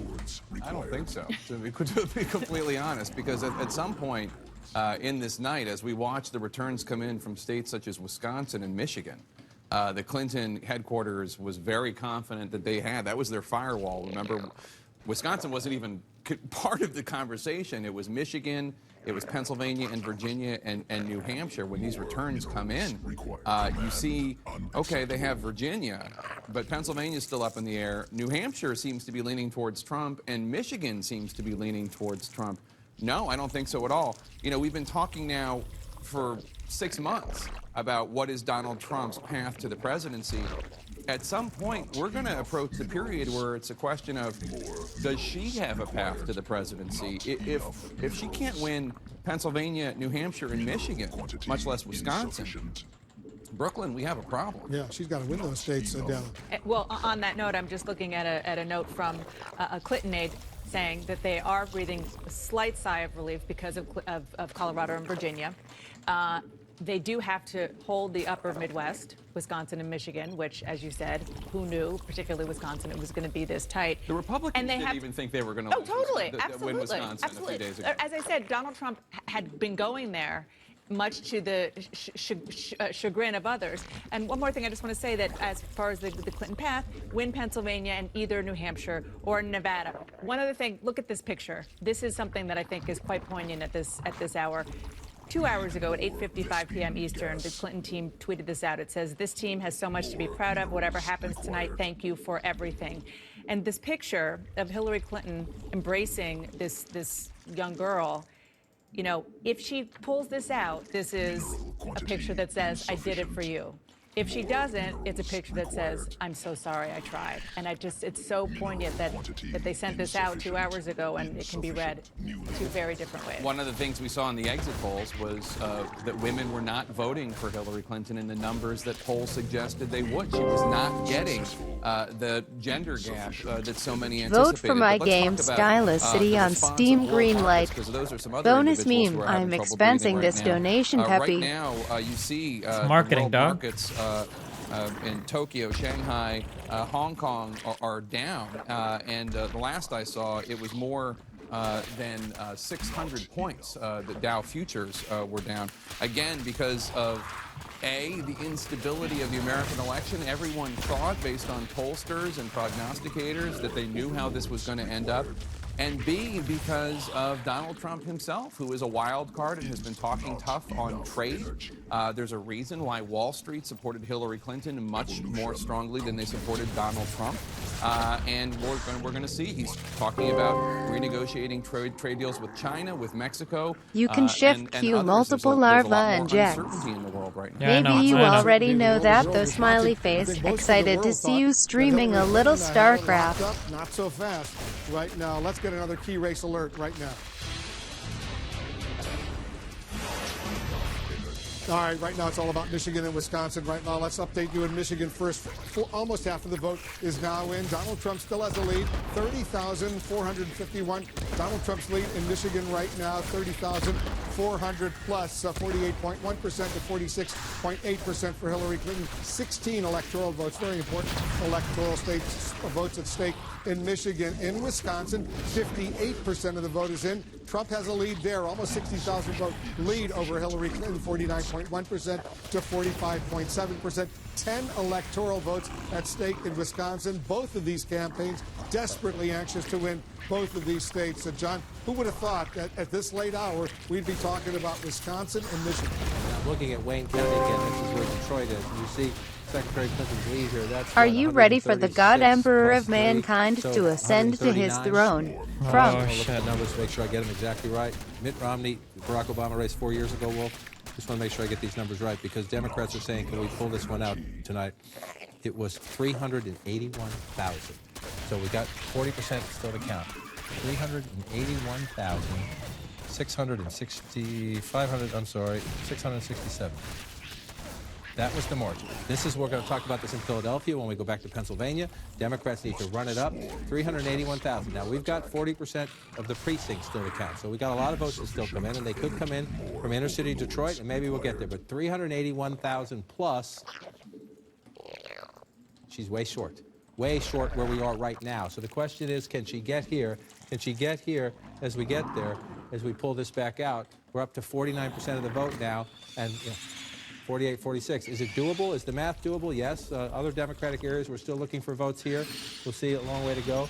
But this is going to come down to turnout right here in Wayne County, Michigan, and Let's screen Michigan. Let's screen Michigan right now to see where the outstanding vote is, and we can do this. This is 75% or less of the vote has already been counted. All right, so you pull back to the state now. So you're looking at places, and again, so if you're a Republican, you're looking and you're saying there are a lot of Republican votes that come in here, and that's what they're thinking in the Trump campaign, that even if they come in with the last 40% and it's overwhelming, in the Trump campaign, they're saying, look, we got a lot of votes to get here. Now, these are small counties, but, again, you're at 63%, and that's 4,000 plus, 43. So he's going to get some more here. He's going to get at least hundreds more, maybe 1,000 more. You look at here, Donald Trump's going to get more here. Again, if the margin holds up. There's no guarantee the margins stay the same.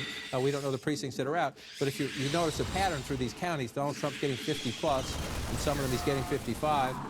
38% of the vote in, 61% of the vote in. So you pull this back out. there are a lot of Republican votes still to come in if the counties keep trending the way they are right now. Again, no guarantee of that, but when you start to get this far up in the state, and so this really comes down, this state and perhaps the presidency comes down to Wayne County, Michigan at the moment, where we are at 58% of the vote, and Hillary Clinton is well shy of the margin Democrats need out of Detroit to help them offset gains elsewhere. And again, Wolf, we're consistently seeing this. She is underperforming in the Democratic base areas. All right, we have another major projection right now. CNN now projects that Donald Trump will carry the state of North Carolina with its 15 electoral votes. Another important win for Donald Trump in the state of North Carolina. 93% of the vote is in. You see he's up by more than 220,000 votes. Donald Trump carries North Carolina. So let's take a look at the electoral map, where it stands right now with this win for Donald Trump in North Carolina. Hillary Clinton is ahead, but slightly. She has 190 electoral votes. The Donald Trump's 186 electoral votes, 270. That's the number you need to win the White House. You see the blue states are the states for Hillary Clinton, the red states, the state for Donald Trump. All those yellow states, by the way, too early to call. We are not yet able to make projections in those states. But Jake, this is a huge win for Donald Trump in North Carolina. It's big. The Trump people were competing hard for it. It's a state that Donald Trump put his heart and soul into. President Obama won it in 2008. He lost it to Mitt Romney in 2012. And I think, you know, just to give you an idea of how this night is going compared to how the Clinton campaign thought it was going to go. We were reporting, Jeff Zeleny, one of our Clinton campaign reporters, what are your thoughts so far? Clinton campaign manager was saying it looks like Trump is doing outperforming all the polls so far. I don't know. What other thoughts could I possibly have? Well, what do you mean? 11:09, and we just called it. That says to me that their projections were off, and their voter data file was wrong, and people came out to vote for Donald Trump that they didn't think were going to. That's right. And look, when we begin to see the exit polls about the demographics and how these votes I am coordinating a mass suicide in the event really Trump wins. Like and sub for details. Just in my experience being in North Carolina, Hillary Clinton had trouble with millennials. We saw the voting that showed that she was having trouble with the African American vote. And clearly, as we are seeing in other states, even those that are traditionally blue, never mind the purple North Carolina, he has really boosted the white vote, particularly among white working class voters.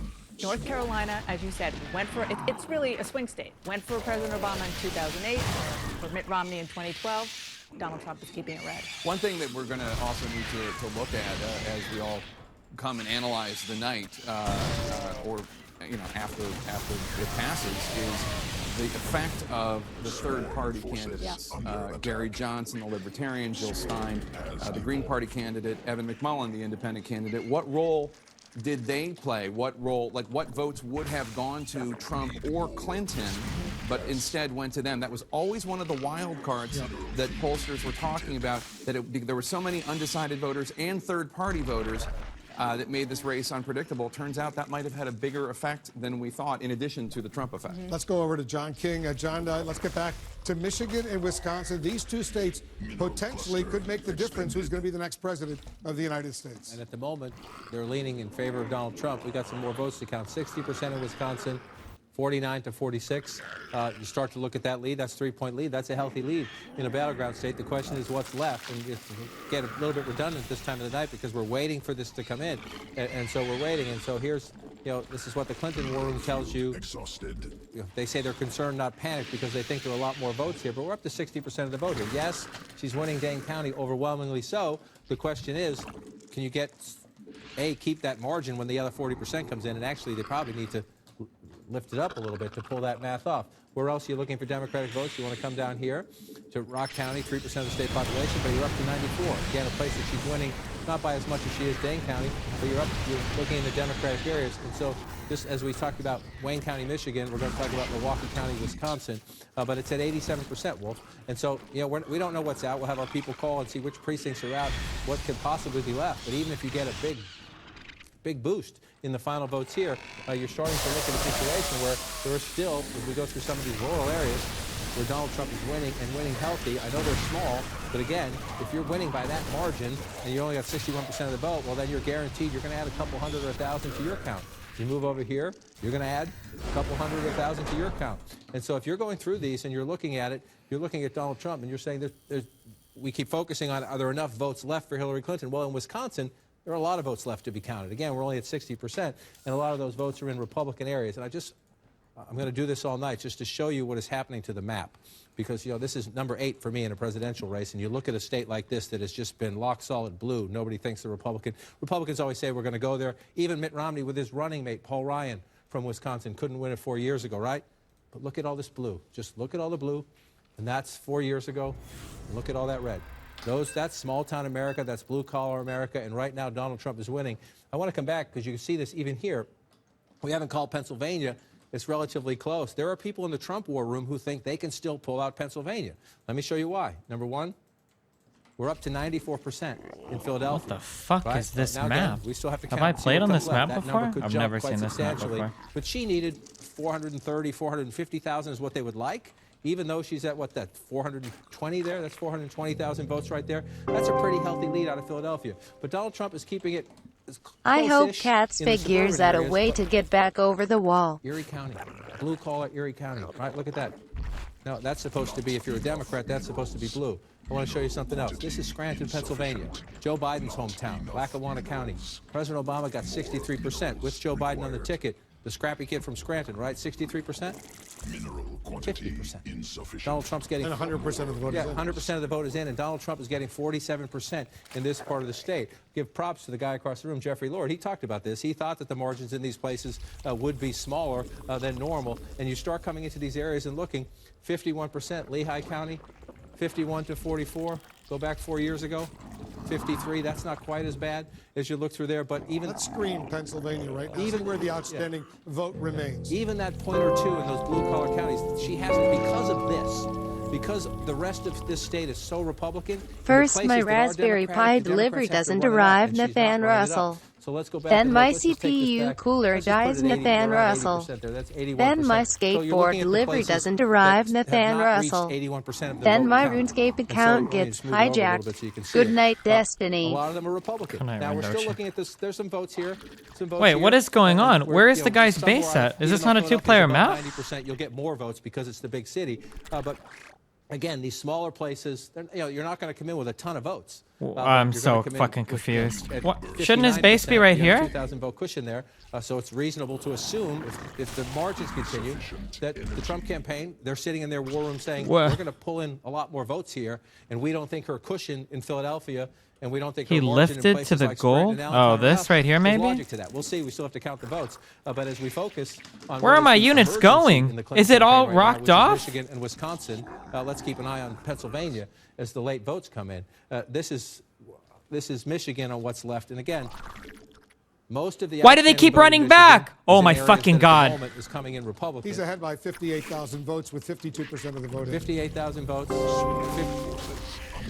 So we come in here again. This is only Colorado voted to legalize assisted suicide. Will they see a spike in tourism tomorrow? The Clinton campaign says our people are telling us we have some votes here. You start to get skeptical when you get up around 60%, but let's see what happens. I've seen this happen. I don't understand. Is it because he has it walled off? That my units go full fucking retard? That's why, dude. But not the Clinton campaign. I think David Axelrod said it earlier. We've been saying for weeks that it's Donald Sickest Trump that AI, has to draw dude. to an inside straight. As we get into the 11 o'clock hour and later, it is now Hillary Clinton who has to draw perhaps to an inside straight flush because she has to turn around Michigan and she has to turn around Wisconsin and she has to hold on to Pennsylvania as the vote count goes there. And as we look, I just want to come back out so we can see the entire state in the state of Wisconsin. As you look at the vote here, again, 62%. The 2-point race, 2.4 race, you're trying to figure out where the rest of it is. Wolf will keep looking. Still some votes to count in Dane County. Back to Wolf for projection. We got another major projection right now. Fuck me. And CNN projects Hillary Clinton will carry the state of Oregon with its 7 electoral votes. Another win for Hillary Clinton in Oregon. In Nebraska, earlier we projected Donald Trump would get 3 of the 5 electoral votes in Nebraska. They divide up their electoral votes according to the congressional districts. Now we're going to give them 4 out of those 5 electoral votes in the state of Nebraska. As a result, let's take a look at the map, the Electoral College map, to see where things stand right now. Hillary Clinton's still ahead. She has 197 electoral votes. The Donald Trump's 187 electoral votes. 270 needed to win the White House. All those yellow states, still too early to call in those states. No projections yet. Hillary Clinton wins Oregon. Donald Trump gets another electoral vote in Nebraska. Jake. And so far, he's racking up almost all the states he needs. I mean, he's won Ohio and North Carolina. I don't know what's going to happen with Florida, but he was leading last time I saw there. You know, the path for Hillary Clinton to win is still there, but it's problematic. If I can bring up my screen here just to show, she still needs Pennsylvania, she still needs New Hampshire, and she still needs Michigan. But even with those states, we still have the question of Wisconsin, and what's going to happen with Wisconsin. They are now subtracting votes that were given to her automatically in all of the Electoral College projections. Nobody anticipated, including, as we were just talking about, Republicans, including the Trump campaign. They were going to have a rally, I think it was Saturday or Sunday, in Wisconsin, and they pulled out because they thought they were down 5 or 6 points. We still don't know what's going to happen in Wisconsin, but they are exceeding their own expectations. And she never stepped foot in the state of Wisconsin. Have you seen this spicy racism meme from the lead dev of Mass Effect? In the state of Wisconsin. I'm just looking at an email from a Hillary Clinton aide insisting on Wisconsin. All of Madison, which is very, very liberal, is out. They say all of Milwaukee. And John was just showing in Michigan, they still think that they have a chance of boosting the numbers in Detroit, so that those 2 states are very much in play. But, I mean, come on. We're talking about Wisconsin and Michigan right now. The other interesting point is that those are 2 states that Hillary Clinton did not win in the Democratic primary. Right. So it appears that not only is Donald Trump's support strong, but her Democratic base didn't entirely come home. And in fact, in exit polls I saw earlier, I don't know if they've been updated, the Democrats were losing half of union households. You know, we've been talking, because we've all been trusting the polls, that we've all been talking about what's going to happen to the Republican Party and the bloodletting and the infighting and who's going to lead the Republican Party and all that. Again, completely wrong. It's the Democratic Party that's going to have this fight. You know, take a look at Michigan right now. Donald Trump's lead has just dropped right now. What is it, about 25,000 votes that he's ahead of Hillary Clinton right now. So it's narrowing a bit. Right. She could still absolutely pull out a victory and still end up being the next president of the United States. But with the fact that the performance of Democrats, as of right now, in these Rust Belt states has been so challenged, shall we say, I think it's fair to say that the Bernie Sanders, Elizabeth Warren wing of the Democratic Party is going to be emboldened and stronger, and Democrats are going to be saying what went wrong. Even if Hillary Clinton wins tonight, which seems less probable by the hour, even if she wins, there is going to be a real argument that Democrats have ignored working class, white working class voters for too long. Which, as you said, was exactly the argument that Bernie Sanders made successfully. The reason why he gave Hillary Clinton such a run for her money during the entire Democratic primary season, and why there was such a clarion call early on by those people in the Democratic base for an Elizabeth Warren to get into the race. Michael Moore, the progressive filmmaker, was on my show about a week ago. From Michigan. And he was terrified, and I said, well, what about the polls that show her up in Michigan and Wisconsin? He said, I don't believe any of these Rust Belt polls. I don't think they know how to poll the Rust Belt. Remember what happened in the primaries, and what happened in the primaries is that Hillary Clinton was projected to win the Michigan primary, and Bernie Sanders won. And can I just add one other element in here, and you've touched on it earlier about the RNC, the Republican National Committee, working during the non-election years after the big loss in 2012 to build up their operations in a lot of these states. Michigan and Wisconsin were 2 of those states. Wisconsin, probably not surprisingly, because it's the home His lead has state just been cut down to 14,000. It's getting closer and closer. Take a look at that. So it's still a race. It's still very much of a race. Yeah, she needs to win Michigan, Wisconsin. Pennsylvania, and New Hampshire. Yep. It's still possible. It's just much closer than anyone thought it was going to be. Yeah, but my point in there was that there's a ground game that Republicans have built even before there was any nominee, and it seems to be coming. Cliffhangers in Michigan and Wisconsin. These two states could decide who's going to be the next president of the United States. We'll be right back.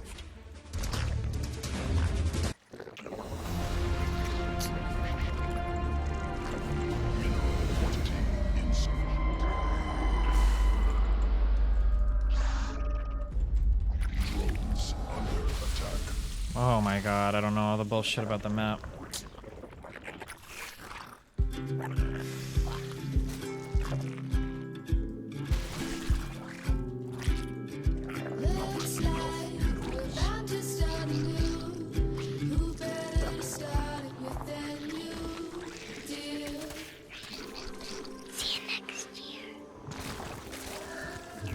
This season, start a new tradition. Experience the power of Infinity now, with leases starting at $3.19 a month. Infinity. How do I get over there? Holy fuck, this map is literal fucking cancer. I can't get over there, can I?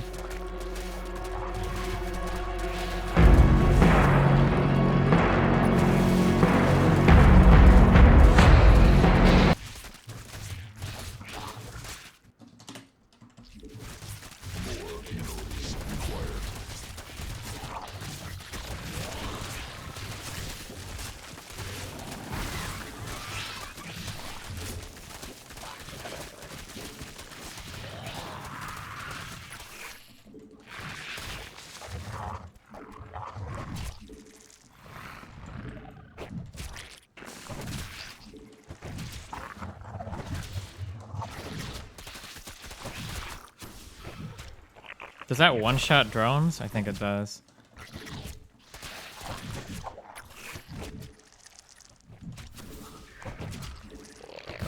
Yep.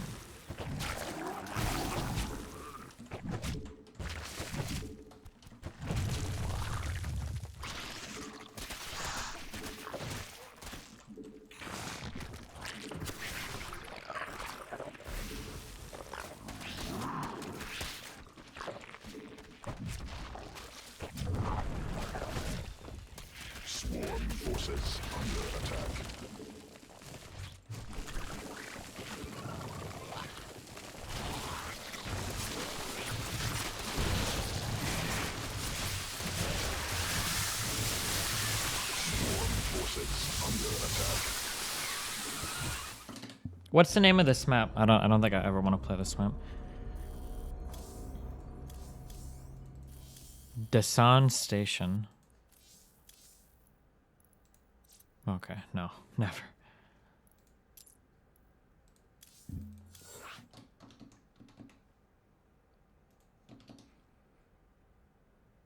.1% to 45.8%, 10 electoral votes in Wisconsin. In New Hampshire, look at this, 64% of the vote is in. Trump has a lead of 9,300 votes over Hillary Clinton, 48.2% to 46.2%, 4 electoral votes in New Hampshire. And he is leading in Iowa as well. More than half of the vote is in, 54%. Donald Trump is ahead by 32,600 votes over Hillary Clinton in Iowa. 6 electoral votes, 4 key states. 4 key states right now, John, and those states are going to be decisive. And she has closed the gap in Michigan, Wolf. We've been saying, what are we waiting for? Some Democratic areas. The question is, we're still only at 57% of the vote in Michigan. She's now closed. You look at there, we're within a 1-point race of each other there. And so you start looking, you say, where are they? You go out here to Kalamazoo, 96%, but some votes came in here that boosted her up a little bit. Here's the big one we're waiting for, still over here in the Detroit area, and this is why this is so important. We're up to 72% now, but she's starting to stretch the lead here, and what we were told from the Clinton campaign war room and Democratic labor activists on the ground say that most of these votes are in here, and they expect when they do come, they're going to be overwhelmingly for Hillary Clinton. Does that mean it's enough? We'll wait till they come in to do the math, but she has closed significantly in the state of Michigan, and we watch that one. So now we're going to go over here to Wisconsin. 49 to 46, if you round that up, 65% of the vote. You're in the Trump campaign headquarters. You're starting to look. What are we looking for? I just want to come down here to Milwaukee County, 17% roughly the state population. We're at 87% county-wide. Again, what we're being told, from the Clinton war room, and so that's consider the source, but what they're telling us is there are only 15, 18 precincts from Milwaukee proper have reported there are 300 plus in the city of Milwaukee. And so they're saying that their core-based Democratic vote has not been reported yet. If it comes in and the turnout is good in big numbers, it's enough to make up some of this gap. That's Milwaukee County. We'll come back to statewide now. So they are saying that they believe it is still mathematically possible. We'll believe it when we see it, but that's what they say, and we still have votes to count. I don't know that I trust their numbers. I'll let them spin their own numbers. But if you look at it, yes, that's conceivable. But they need to perform at near perfect levels with the remaining votes to make that up. Let's go to Nevada. I want to just check in on Nevada. Nevada is shaded blue at the moment. We're at 51% of the vote, 50% of the vote, excuse me. We're at 52 if you round that up to 43. This is where this is going to matter the most down here. This is where the Democrats believe they had a very successful early voting operation, 53 to 41. I just want to go back in time for comparison to look, 56 to 42. So that, we'll wait and see when the rest of it comes in. This is very, very early. Early voting. Very early in Clark County. So you're just getting the early voting in, and so we'll see how the count goes up in here. It's pretty simple what has to happen here. Democrats have to run it up huge here. Donald Trump has to run it up huge out here to see what happens. So we got to wait to go in Nevada. And again, right now, the country and the world are focused on Michigan and Wisconsin. We'll see what happens as we get closer to these. You know, if she can come back in Michigan where she is right now, then these smaller states, Iowa was blue earlier. Donald Trump's now leading in Iowa. That had been blue in the early count. Donald Trump has pulled ahead in Iowa. I was just in touch with the Democrat and a Republican in the state of Iowa. They're pretty confident, both of them. The Democrats discouraged by this, don't get me wrong, but that they believe Donald Trump is going to win Iowa as he won Ohio. Those are the two states. These are two Obama states that Donald Trump looks like he's poised to flip. So we could come down to out here in Nevada, and we're still counting the votes in New Hampshire. It's 64%, 48 to 46. This is going to be key. We still have absolutely nothing from Nashua. Just shy of 7% of the state population. This is a big Democratic area.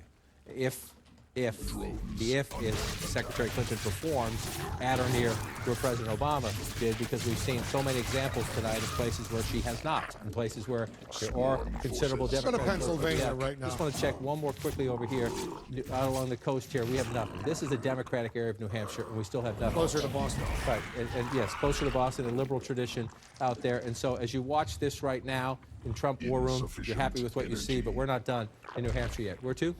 Pennsylvania. Pennsylvania. It's a road trip with Wolf Blitzer. I like this on election night. 80% of the vote is in.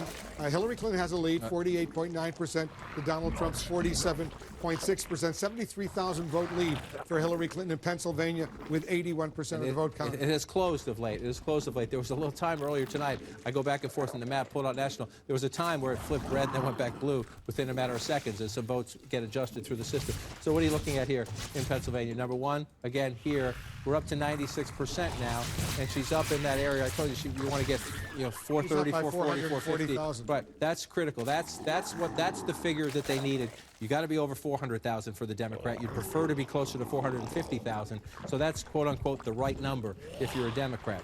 So you get that out of Philadelphia. Then the question is, how do you perform in the populous suburbs in the collar counties? 59% there to 57%. So she's doing it percentage-wise. The question is, you look at the turnout, 90% of the vote is in there. Let's move over to Bucks County. This is always the close one. This was 49-48 is my memory, 50 to 49, I'm sorry, a one-point race 4 years ago. This is the closer, the more blue-collar of the suburbs, and so that is getting tough. The question then is, do Democrats make it up? This used to be the more Republican, more affluent county, and you go out there and Hillary Clinton's doing well with 70% of the vote in here. So we have a ways to go here. The reason this is so close in what has been a rock-solid Democratic state for so long, number one, Erie County. That should be a Democratic county, Donald Trump winning there. Allegheny County, let's see, this one is about where it's supposed to be if you're a Democrat, 56, 57, 42. So Hillary Clinton did well there. She was there just the other day. She was there twice, I think, in the last week of the campaign. This one's going to be embarrassing personally to the Vice President of the United States. He was there many times, and you see 50 to 46. That's actually pretty stunning. It's not a huge vote center, the Scranton area, but this is a traditional, big Democratic area, Wolf. And again, in a close state like this, if you underperform in the places where you know you have your votes, that's what happens. And so we're going to pull this out right now. We're at 81%. This is a squeaker. We're still going to have to go here and count. And I just want to check. She's winning by about 75,000 votes. About 75,000 votes. I just want to check. So you look at these smaller counties as you go through the state. Most of them are in. So most of the Republican vote is counted, but not all. And we have a ways to go yet here as well. And so if you're the Clinton campaign, this was supposed to be locked up like that. You're thinking, you know, this is supposed to be a big 5-point lead. This is supposed to be locked up, and they are not. I just want to check back to see, constantly checking to see if the percentage goes up. We're still at 57%. Again, this is a very close race. At the moment, it looks a lot like Virginia, where she was able to come back. The question now is she's pulled into position where she's on the same lap of the track now, where she was a couple laps behind most of the evening. We'll see if she can close the rest of the gap. And again, if she's going to do it, it's going to be in places like this. Oakland County, most of the vote is in. This is an area. That's a good sign. If you're second, let's say just one quick second. This is Flint. Genesee County is where Flint is. Big African American community. Remember, during the primary campaign, she broke out and went out here to campaign. This is a good sign if you're in the Clinton war room. Only 37% of the vote counted here. She thinks she's going to do better in Genesee. All right, so let's say they split these two states. Hillary Clinton wins Michigan.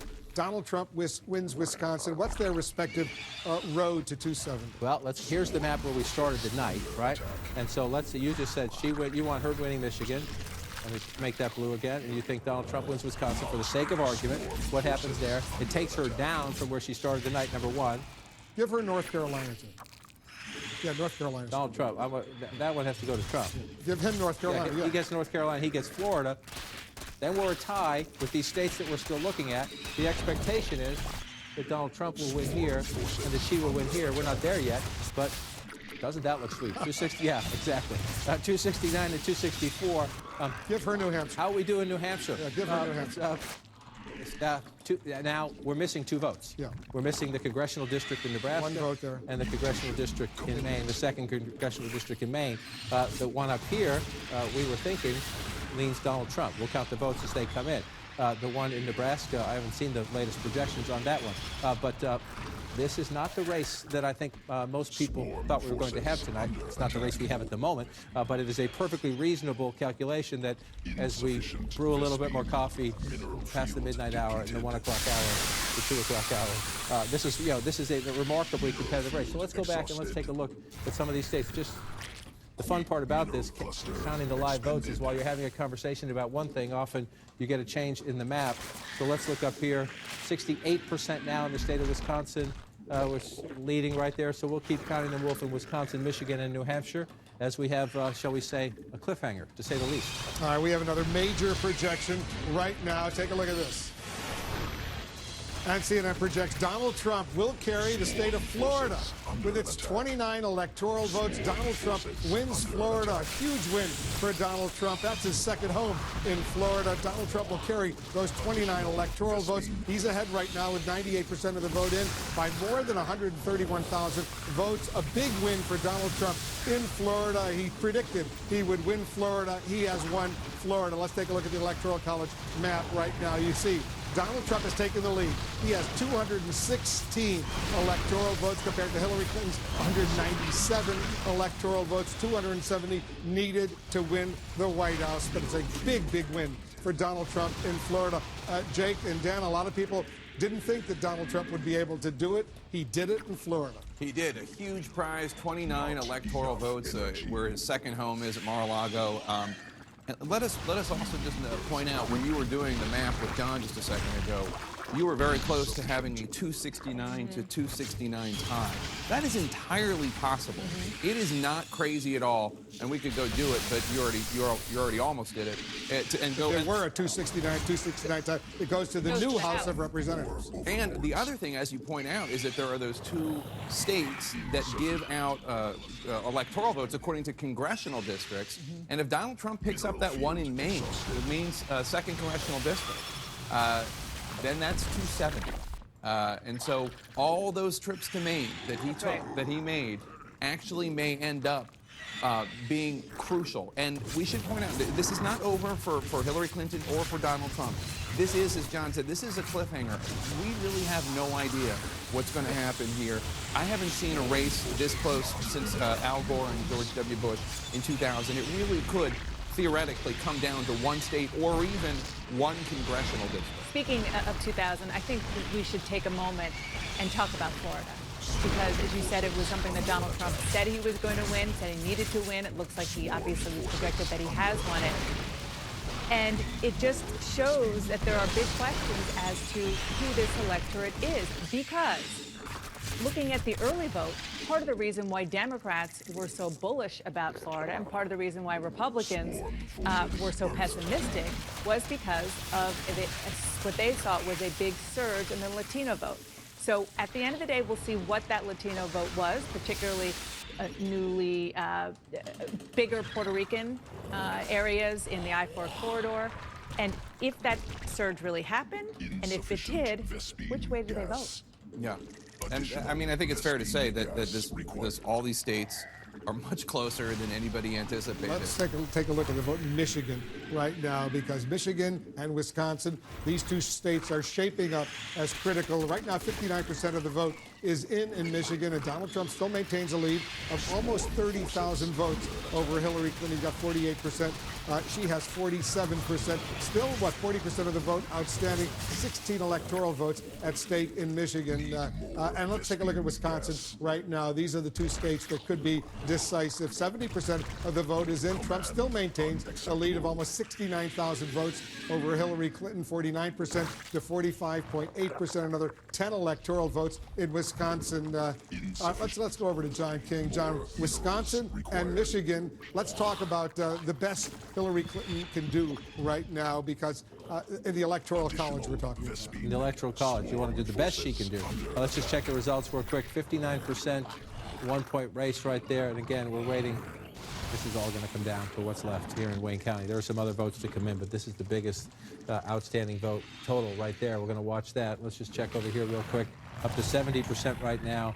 This has stayed, the Clinton campaign keeps telling us, and they tell us they're all, most of them, not all of them, they tell us most of them are here. We're up to 87%. They're telling us in essentially the center city, Milwaukee, there are a lot of precincts yet to come.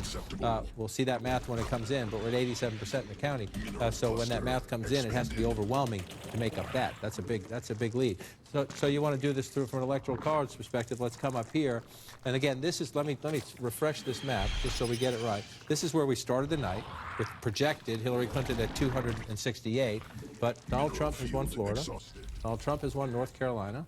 Donald Trump keeps Ohio. And so where does that get Donald Trump right now? Virginia, we're leaning. Right now, we're not done in Virginia. We leaned it Democratic coming into the night, so just leave it there for now as we go through this. Let's assume... Virginia, we called for her earlier. Virginia, we called, so she keeps that. So let's assume for the sake of argument, when we get there, we'll see if these two stay where we think they're going to end up, and we're having a night where sometimes what we expected hasn't happened. So, but let's be candid. But the early returns suggest to us that that's going to happen. Let's see what happens. That has Clinton at 274 and at 259. This has always been the challenge for Donald Trump. Can you flip a big blue? Well, at the moment, he's leading. Flip Wisconsin red. Let's see what happens. You want to flip Wisconsin red? I was going to go with Michigan, but there you go. If you do that, 269, Trump, 264, with the state of New Hampshire still out there, where he leads right now. A lot of Democratic votes out, so let's just play it out both ways. If she wins it, 268, 268, with 2 congressional districts we have to bring into play. That's exactly how we thought the night was going to go. If he wins it, 273, assuming he wins the state of Wisconsin, that gives him Wisconsin. Michigan, 16, that one's 10. So if they split these, how they split them is hugely significant to the Electoral College count, because the 6 will make a big difference, especially now that we expect, and these 4. If you get 10 here, 4 there, we're into interesting math. So let's go back as we play out all these scenarios. Let's just go back and take a look. And so what are we curious about? Number one, we're curious about this. We're up to 70%, and we're still waiting on the same. We're waiting on Center City, Milwaukee. Let's move next door. Michigan, we're up to 60%. And this one is in a closer state here. And so, Wolf, we have Michigan, Wisconsin, New Hampshire still counting, and some others. We got a ways to go. All right, we have another projection right now. And CNN projects that Hillary Clinton will carry the state of Washington. Washington State and its 12 electoral votes will go to Hillary Clinton. She's ahead, you see, in the poll and the actual vote count in Washington State. We project all 12 electoral votes will go to Hillary Clinton in Washington State. Let's take a look at the Electoral College map, where it stands with her win in Washington State. Donald Trump still is ahead. He has 216 electoral votes. Hillary Clinton has 209 electoral. Very close, 216, 209. You need 270 to be elected president of the United States. You see all those yellow states there. Those are still the states where we have not made projections. Too early to call in those states. We're counting the numbers, watching the numbers very, very closely in those states. This is a real nail-biter that's going on right now in this race for the White House. Let's go over to John King. Take a close, we have about 12 states to go, John, where we have not yet been able to make projections. And so what I do sometimes when you walk away is to try to have a little, just looking ahead. This is Maine's 2nd congressional district. It's the largest portion of the state, north of my little squiggly line. That's not exact, but I looked at the House district. If you look, see, this is the House district here. It's a Republican House district. Maine splits its electoral votes by congressional district. It's a Republican district. That doesn't mean it goes Republican for president, but that's the way we thought it was going to go, and so we're looking right now. It's about, we don't know yet. We still got a lot of votes to count up here. 58% of the vote is in, and she is ahead, 48.9% to 44%. Statewide, but it's heavily Democratic in the smaller southern portion of the state. It's more conservative up here. That doesn't mean it'll go that way, but as we watch this one play out...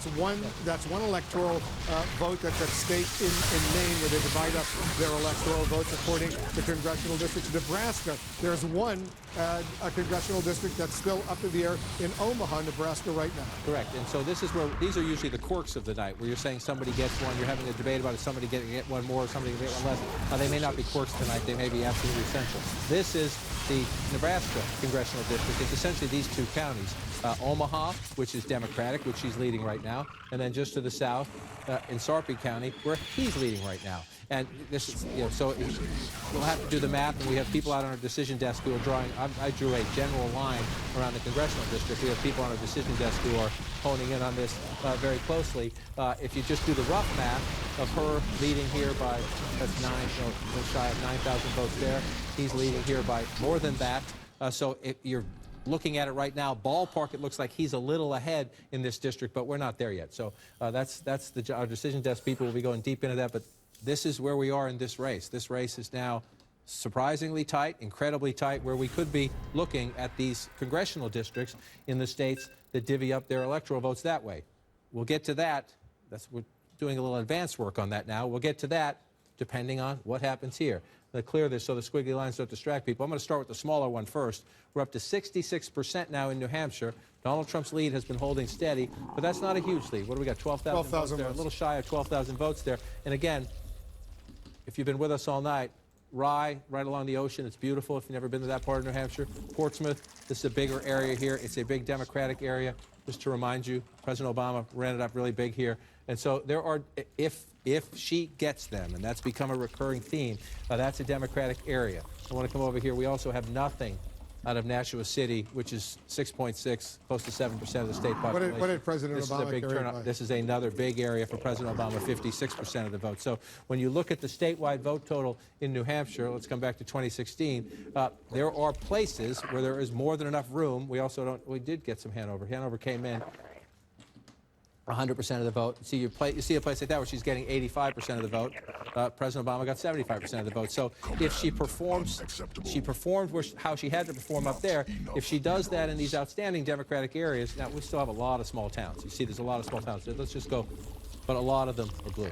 See, you see all down here is empty right now. So there's a lot of Democrat on the map in New Hampshire if it performs like it did 4 years ago, and we've seen a problem for Secretary Clinton. So we'll watch this one, but you have a narrow Trump lead, but there's more than enough opportunity if she delivers for Clinton to get New Hampshire, and those four could become absolutely critical. Every time I pull back to the national map, I'm looking to see if one of these flips, because that is the story of the night. This tug-of-war we are in, this cliffhanger we are in, will be decided by whether or not one or both of these flips back to blue as we get closer in the count. So let's again go back to Michigan, and this is an inchworm here. We've gone from 57 to 60 in 35, 45 minutes. So we're inching up very slowly.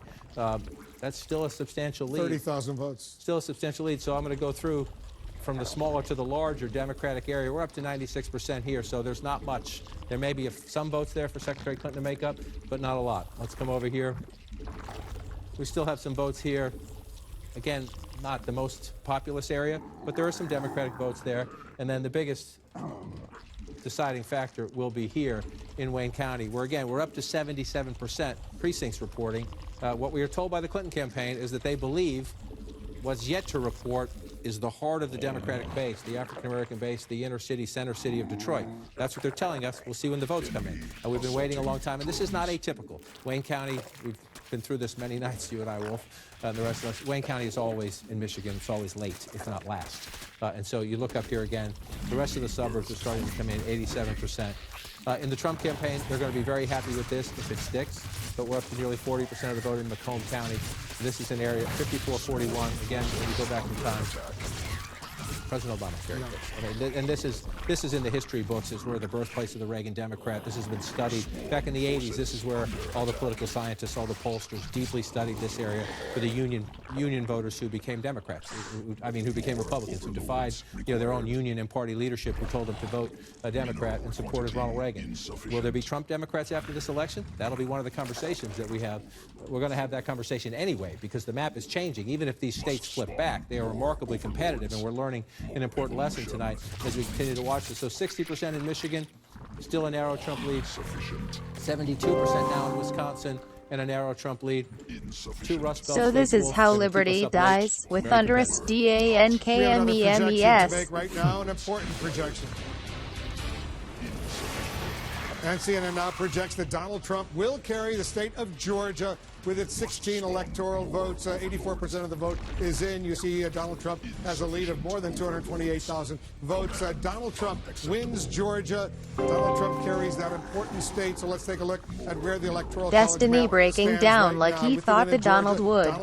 This is too fucking entertaining. Thank you, America, for this. I don't think I'm breaking down, but 209, 270. Once again, the magic number. Donald Trump carries Georgia, an important win for him. You can see all those red states. Those are states that Donald Trump has carried. The blue states are the states that Hillary Clinton has carried. The yellow states, no projection yet in those states. Very, very close contest. Anderson, over to you. Well, thanks very much. We talked about this being a historic night early on, and it was certainly turning out to do that in a lot of different ways. David Axelrod, what did everybody get wrong? I mean, the polls were just wrong. Just the numbers. No, look, you look at the exit polls, whether they got the top line numbers right or not.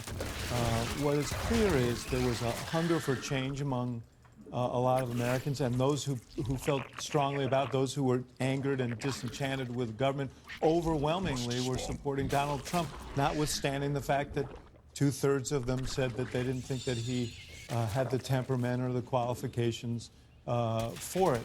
This was a primal scream on the part of a lot of voters who are disenchanted with the status quo. And Hillary Clinton, I always say, and we don't know how this is going to turn out, so I'm not trying to impute things here that I don't want to, but my operative phrase as a consultant was, you're never as smart as you look when you win, and you're never as dumb as you look when you lose. You look back now at the things that Donald Trump has been doing with his time in terms of where he's campaigned and the hammering away relentlessly at the message of Hillary Clinton's 30 years. And it has Destiny, have you silently gone through the 5 stages of grief already? Sure thing, buddy. In all these states, in county after county, he is outperforming Mitt Romney dramatically, and she's underperforming President Obama. And I mean, in every interview with Kellyanne Conway, she talked about sort of hidden Trump voters. Right. A lot of Trump supporters were saying that. It seems like they were right all along. Yeah, tonight I've been talking to somebody who works on the Trump campaign, who's involved with their digital operation and their polling. And they say that in some places in rural America, that they have 10% more turnout than they originally thought. That they were saying he was going to get more, but it's even more than that. And that when you look at the exit polls and you look at the white working class voters, who are about 4 in 10 voters, and you look at voters in this country, 39% were voting for change. And you see that half of the electorate in the state of Michigan felt that trade takes away jobs. And you say, as Dana was saying earlier, that Hillary Clinton didn't even visit the state of Wisconsin. in the general, you put that all together, and what we see is a massive outpouring among voters who perhaps didn't vote before, who perhaps were hidden, and they came out tonight, particularly in rural areas of this country, and said, okay, we want somebody who's different. Much as Mercadish, I mean, the Democrats thought with all the star power of their surrogates, with the high popularity of President Obama and President Obama out there on the stump, and Michelle Obama clearly did not do what they had hoped it would. It's not only that it didn't do what they hoped it would do, but I can't help but sit here tonight and wonder if it didn't boomerang and have the complete opposite impact, because it reinforced who really represented the establishment in a year where you didn't. Right, which is something Jeffrey Moore talked about even last night during that big star-studded event with all of them on the stage. Jeffrey and Kayleigh's interpretation of that image was a lot different than a lot of other people's. And remember, as he stood on that stage, Anderson, and he made light of the fact, Donald Trump did, that he was going it alone and he didn't need a piano. Love he the didn't stream. need a guitar. It probably ended Wow, up thanks, buddy. benefiting him. My one observation, having watched the night unfold thus far, with a big chapter still to go, is that it's very little about party tonight.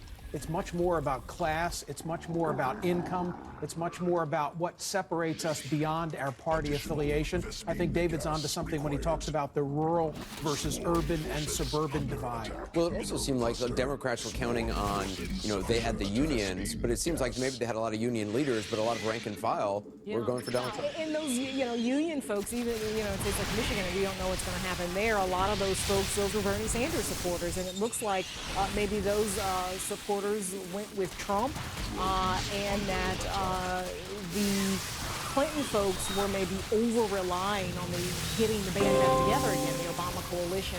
And even though they did see What some separates surges the in states winners like from the Florida, losers is Florida how a was up in person terms reacts of to each the new Latino twist of vote. It was up in terms of fate. the black President vote, too, Trump, but it just wasn't 2016. enough for her to win that state. And here's something interesting to me in these exit polls, and we'll be looking at them for a long time, I believe. But when voters were asked whether Donald Trump has the temperament to be president, it seems to me the Hillary Clinton message got through. 63% say he doesn't have the temperament. 61% say he is not qualified to be president. 52% say she is qualified. And yet we see in state after state here, voters coming out and voting for change. And I think that was a real Right, if motivator. change was what you wanted as a voter, I mean, it's clearly they were going for Donald And that Trump. trumped everything. He was a very, very bright, incisive vehicle for their frustrations about the status quo. And, our friends over here have been talking about this for some time. And you can see the manifestation of it. We don't know how the story ends tonight, but this is clearly not the race people expect. Well, I want to talk to Jeffrey and Kayleigh and our other partisans, but we've got another key race alert. Wolf? All right, let's get another key race alert. Right now, it's a cliffhanger. All right, let's take a look at Michigan right now. Michigan is so critically important. 62% of the vote is in, and Donald Trump still maintains a lead of nearly 32,000 votes over Hillary Clinton. 16 electoral votes in Michigan. We're watching that so closely. Wisconsin, 73% of the vote is now in. Donald Trump has a bigger lead there. He's The Canadian up almost immigration 90,000 website votes over crashed Hillary Clinton. tonight. In Rip. Wisconsin, 10 electoral Really? votes Is that in true? Wisconsin right now. In Arizona, 61% of the vote is in. Donald Trump there too. He has a lead of some 57,000 over Hillary Clinton. 11 electoral votes at stake in Arizona. In New Hampshire, 69% of the vote is in. Donald Trump has a lead of almost 11,000 votes over Hillary Clinton. He is ahead. This in New totally Hampshire as well, ruins my with plans to four wear my electoral Make votes. America More Great states Again we're head, looking at, ironically. including Iowa right now, 78% of the vote is in, and Donald Trump has a healthy lead, 106,000 vote lead over Hillary Clinton in Iowa with its 6 electoral votes, an impressive lead there. In Pennsylvania, 85% of the vote is in. Hillary Clinton is ahead by 40,000 votes, 48.6%. Hope you have a great week. Hiromi Uehara is the greatest. Good night. Hillary Clinton ahead. In Nevada, 66% of the vote is in, and Hillary Clinton has a lead there, almost 40,000 votes votes ahead of Donald Trump with its 6 electoral votes at stake. In Nevada, Hillary Clinton is ahead. And in Utah, 31% of the vote is in. A third almost of the vote is in. Donald Trump has a lead of almost 100,000 votes over Hillary Clinton and Evan McMullin, the independent third-party candidate. So those are the latest information we're getting. Let's check in with Brianna Keeler. She's over at Clinton headquarters right now for us. So Brianna, update us on what's going on over there.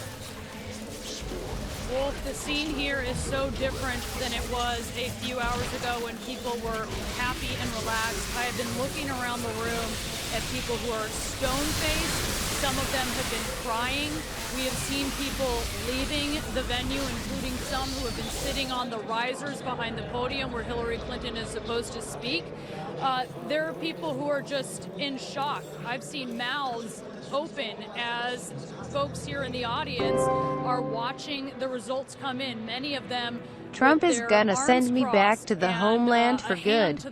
Just want you to know you can have all my stuff when they deport me. It's been fun, amigo. Complete reversal from what we saw a few hours ago. And what they are watching is various networks as we're seeing these calls being made for different states. I think I'm still 200 or 300 points under a lot of them, their where the iPhones, contender is. seeing certainly the projections. It feels like I'm starting to go 50-50 or worse. And they are just stunned at the idea that they were completely sure they were coming to this event for what they thought would be even an early night to celebrate Hillary Clinton becoming the first female president, and now they are confronting the reality that they could be walking out of here. Holy shit, he was right.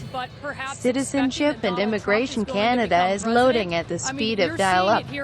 Not crashed, but straining hard. Looks like we got to ask Trudeau to build a wall. It's not over with yet. Let's see what happens in the votes, but I clearly understand the sadness that's going on over there. Jim Acosta, you're only about 1.5 miles away from the Javits Center. You're at the New York Hilton Hotel. There's the ballroom behind you. That's where Donald Trump will be appearing at some point. This is the first time in my life I've been embarrassed to live in the U.S. Well, the mood is the exact Too many opposite of people what, are treating Brianna this Keeler as a just, joke. passed This on is a few really moments fucked ago. up. It Hillary is is not scum, over but yet. You're Trump right, is Wolf, a but it is quarter starting to wit. feel like a victory party here at Trump campaign headquarters. I can tell you that behind me, we're seeing a sea of red. Those are those red Make America Destiny Great IP Again banning hats. They're being people in passed out to chat all the completely supporters in the room silent. here. And Is Wolf, he it's interesting losing as these league returns are promos? coming in throughout Oh, the night, it's especially Trump in these winning. key I battleground guess states of Destiny Florida, and the North Trumples Carolina, both have. Ohio, and so on. In Wisconsin, when that happened, the room exploded. Wolf, I will tell you that they started all sorts of chants. USA, All those memers you debated on stream, how can there be so many of them in the USA? Bonus meme, Canada is a pretty cool place. Bring a toque. That's the question, mate. Referring to Hillary Clinton, her email investigation that the FBI says just recently they basically wrapped up. It's a common thing that we hear at those political rallies. But Wolf, I have to tell you, covering this campaign for about a year Well, now, boys, this is it for me. It's been nice knowing you all. Destiny can have all my stuff. Tack fever all the way to the Memo East. We saw that translate into success. We may be seeing that here tonight at Trump campaign headquarters. Hillary's campaign is as dead as StarCraft 2. Duty roo. We're dying. We're freaking out. They are just over the moon tonight with these results. I think they've surprised themselves. Earlier today, I heard from a top official who said that it'll take a miracle for us to win. I got a text from somebody saying, "Do you believe in miracles?" Wolf. Jim Acosta over at the New York Hilton, where Donald Trump's headquarters are tonight. Let's take a look at the Electoral College map, see where it stands right now, the all-important Electoral College map. Donald Trump is ahead. He has 232 electoral votes compared to Hillary Clinton's 209 electoral votes. You need 270 to become the president of the Gamer United girls States. get donations insulting them about their looks and actions. Destiny gets donations implying he's rustled about the elections. Both bathe in the mass cash flow and then Pepe. Campaign headquarters, Jake. It's a very different mood at both. Yeah, her path is getting narrower and narrower, and he has many more Glad options to on have the you board in playing a complete fun contradiction game to again. everything we've been saying Also up until, LMAO at all these guys today. thinking you're Let's, mad when take you were another, only narrowly look at Hillary. what's going on with Oh, no, Dow dude, I futures. fucking love Hillary, The dude. market is now down with Dow futures. It's down 4.32%. We should point out that after Brexit, which is an event that Donald Don't Trump likes worry, to a boy, devote, Shaledzu. talking I don't about, need T4 subs when I have unexpected these nature of that memes to vote and what was gonna satiate me. happen, with his election. After Brexit, the Dow went down 3.4%. So if this holds, we don't know if it will, this will be the biggest loss since the day after, since the day that that trading resumed.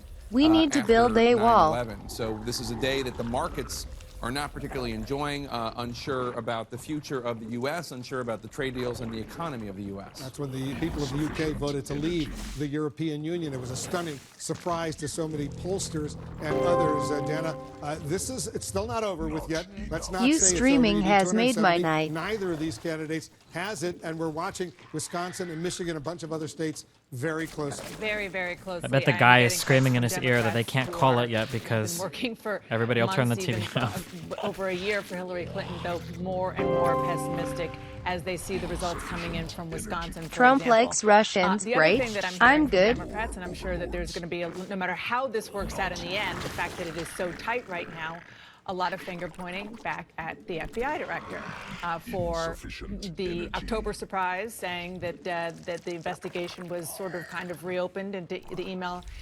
situation and then closing it back up.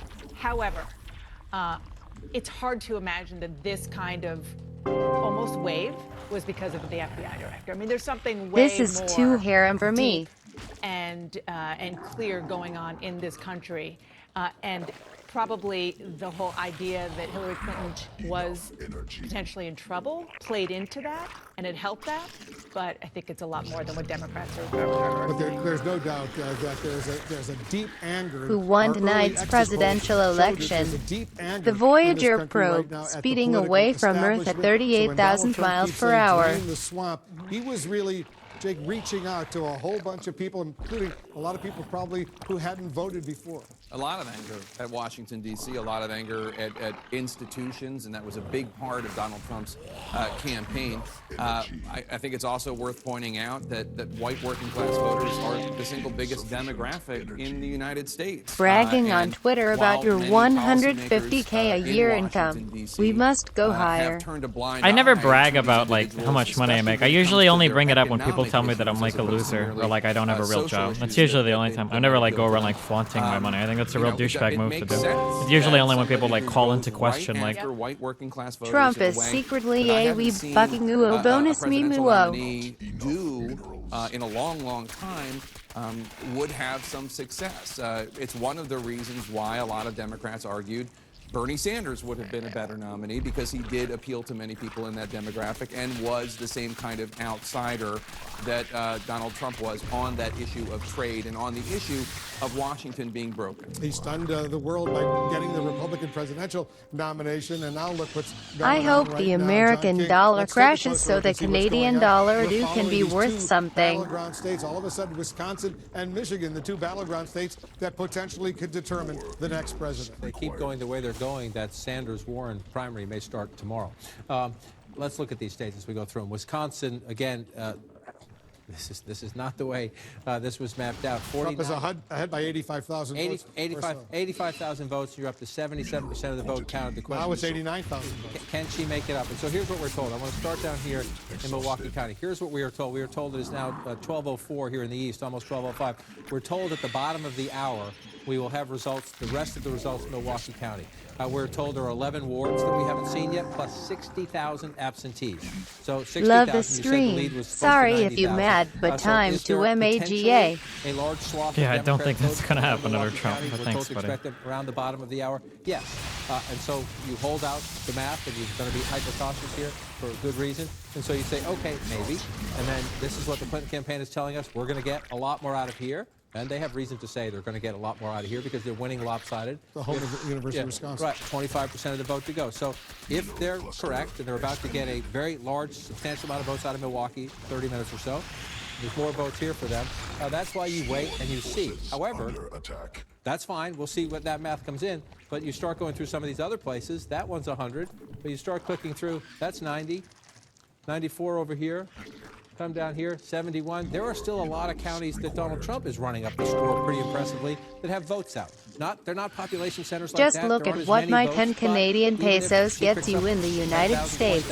It's disgusting. Milwaukee, there's still some counting to do for Donald Trump as well. And so you have to say advantage Trump as we go to the wire here. The Clinton campaign is telling us they believe in Milwaukee County, Dane County, a few other places, they can make up these votes. Other Democrats I who have feel experience in when these my states country who are votes for helping the Clinton Brexit campaign, and but not on the Americans payroll laugh, of the Clinton then they campaign, vote for are voicing a Trump. lot more skepticism The of only economy thing as we that go. can To top the point this Jake is was the just now making, I just wanna show fractionally you this. guaranteed This is Brown Kanye County. 2020. This is where Green Bay Good is. luck, guys. Mitt Romney At won least last the time. Look at pound the will margin. be worth So we're gonna something talk about again this a now lot. the This is what's gonna dollar be is studied fucked. after this election. So 59. Half the vote is Half the vote in 59-36. Wanna move to Canada? This is My a house swing is for sale, battleground. Rock'em sock'em robots $170K fight it US. out. Even if the Republicans win it, the Democrats win the state because they keep it close. You know, I and then they want to run it up quickly go to Milwaukee. Pennsylvania because Donald Trump has just moved ahead of Hillary Clinton in the state of Pennsylvania right now. Let's take a look at the actual vote. You see it right there. That one-way trip to Mars seems more and more appealing as this election unfolds. 2,574,000. It's about, what, 7,000 votes. All of a sudden, Trump is ahead of Hillary Clinton in Pennsylvania with 90% of the vote in. And we talked about that earlier, that in all this great swath of red, it comes in late sometimes, and these are small, more rural communities. Now, we're at 100 here now. We're at 100 here now. Let's go around. And so this may be that most of the Trump vote is in, per se, as you go through. And that certainly looks to be the Thanks case. for But as these streaming smaller tonight. counties report, Way the more Trump number interested has than gone up. watching And so that yet old again, guy we're asking figure the out same how his question in another Microsoft state tablet that has works. been blue for most Nice of our one. adult lifetimes. Can she get it back? Well, this is a plus sign for Hillary Clinton, if you will. If you're in the Democratic war room, you only have 25% of the vote counted in Allegheny County, and you're winning by a pretty sizable margin. And that one, I think, is roughly consistent, 57 for President Obama, 56.5. So if you're the Clinton campaign, you're alarmed Donald Trump is leading you in Michigan and Wisconsin. He just passed you in Pennsylvania. That is a recipe for a wipeout, and a surprising wipeout, but there are still some Democratic votes out here, Wolf, and we'll watch if Pennsylvania, like Florida, starts to seesaw a bit. We have another major projection coming in right now. CNN projects Donald Trump will win the state of Iowa. We get 6 electoral votes. Donald Trump will carry Iowa. He's ahead right now with 84% of the vote in by 136,000 votes right now. Iowa, 6 electoral votes goes to Donald Trump. Let's take a look at the Electoral College map. With this win in Iowa, Donald Trump expands his lead over Hillary Clinton. He has now 238 electoral votes to her 209 electoral votes. You need 270 to win the White House. Donald Trump inching closer and closer. Let's go back to John King as we watch that. Iowa all of a sudden is going to Donald Trump, but remember, that was not all that unexpected. It's Wisconsin and Michigan that are very unexpected. Not all that unexpected, but to the point we've been having all night. Are we rewriting America's electoral college map tonight? Is this a one-race rewriting of the map? We won't know the answer for some time, but significant that as President Obama prepares to move out of the White House, the state that launched his political career just voted for Donald Trump. Once a cheerleader for the birther movement, now the Republican nominee for president, and on the verge of being the president-elect of the United States if trendline continues. So you see that as we write the history books about this campaign, the fact that Iowa switched, there will be criticism of Hillary Clinton. It's a very competitive state. Why couldn't you have kept it in your camp there?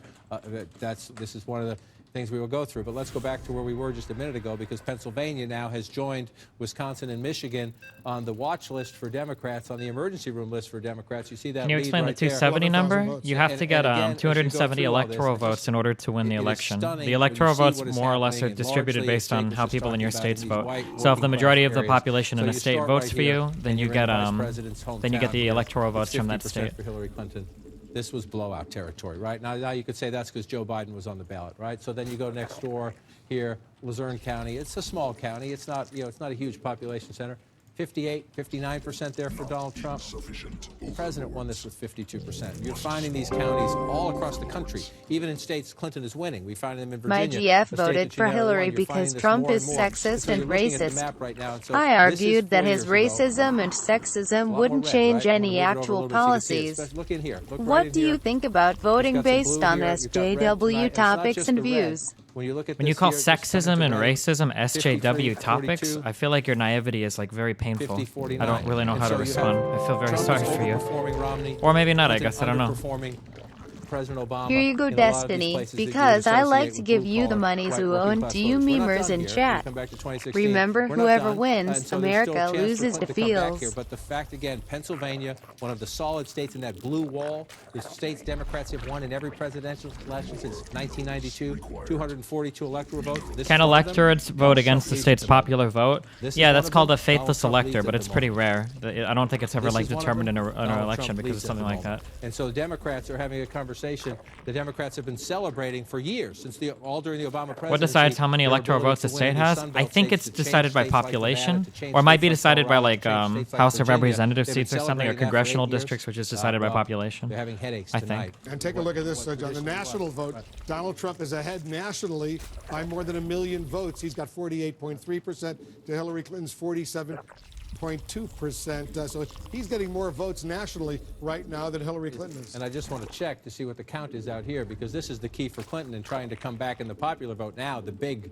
It's not California, population. where It's something to 27% do with of the vote population. there. It might We'll not have be to watch as exactly that plays population, out. but California Donald doesn't Trump get is 55 running it electoral up. I mean, votes. you can look at the It's national vote. it's something that has to do with population. I'm gonna go back I don't to know what tiny it New is, Hampshire but just to see where we are. 77%. Again, Hillary Clinton has narrowed the gap here. The question is, can she get it back? Last time we were here, Wolf, Nashua had not come in. Nashua is now in at 100%. Yes, she won it, 53 to 41. Number of but Senate and House seats? Okay. Again, you go to a Democratic area where this is, by New Hampshire standards, a major population center. She needs to run it Let's up. take a here. look at New Hampshire. Let's screen it Underperforming. right now. See where the outstanding vote remains. Because right now, Trump is ahead, by about 5,000 votes. He's ahead by about 5,000 votes. So let's go back. Let's just stop at 75. Let's stop at 76%. So you're looking at what's left. Not much. Not much. You have some of these counties up here. We don't have any votes at all in some of these counties. So that potentially, there are a lot of smaller towns. You don't call them counties in New Hampshire by mistake. on the bright side, Obama's probably going to try to end the Syrian war before January because of this autism. I don't think he will. I don't think Obama will. I think the Obama administration is full fucking retard when it comes to dealing with anything in Syria. I don't understand our policy there. Competitive. You see a lot of the gray. We're still waiting for a lot of votes up in these places. We have nothing at all in some of these places here as we come through. Bring it back out. Bring it. And so I just want to go back and take a look again. We are waiting for a lot of votes down here. So if you're in the Clinton campaign war room, you think there are a lot of Democratic areas yet to come in. And yet, every one we go to, it seems that she's underperforming the president. That is going to be the story of the night. And that's, you could say she's underperforming for president, or you could say Donald Trump is overperforming Governor Romney or Republicans in these states. And let's, as we count, we'll just keep waiting to see if we get any Destiny, updates here. I've been Still at work 70%. until We've been stuck at 15 70% minutes ago. in Michigan for quite Can some you time, and this is a explain very what the close fuck race. is happening It's a in very, 30 very close race. seconds? To the too many incorrect polls, I think. I don't know how they can fuck them up, but too many. The polls didn't show obviously what the people were going to vote for. Cliffhanger in Michigan, a cliffhanger in Wisconsin. We're watching all of this very closely. We'll be right back. These guys are like fucking running commercial right now. Because as soon as we call these states, everybody's fucking turning it off. Rip. What is the popular vote? Popular vote doesn't matter in determining the president of the United States. I'm not even sure why we tally it or keep the numbers. It's completely irrelevant. It doesn't determine anything.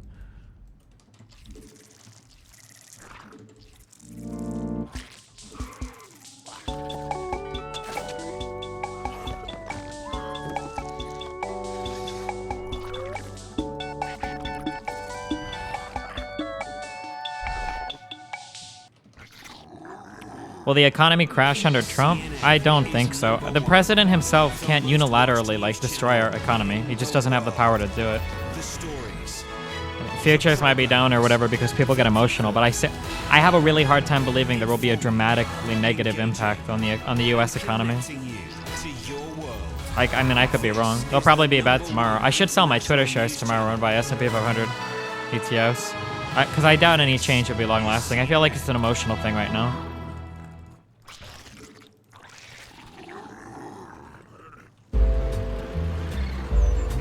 There are garages, and there are BMW service centers. There are mechanics that use parts, and there are certified technicians that use genuine parts. There are waiting areas, and there are lounges. You can't compare the experience, but you can compare the cost. Competitive prices for genuine parts and service. Receive great discounts on batteries, So what microfilters, type and more of president now through do November you 30th. think that Trump will be? I think he will pretty hands-off, let his cabinet do most of the work.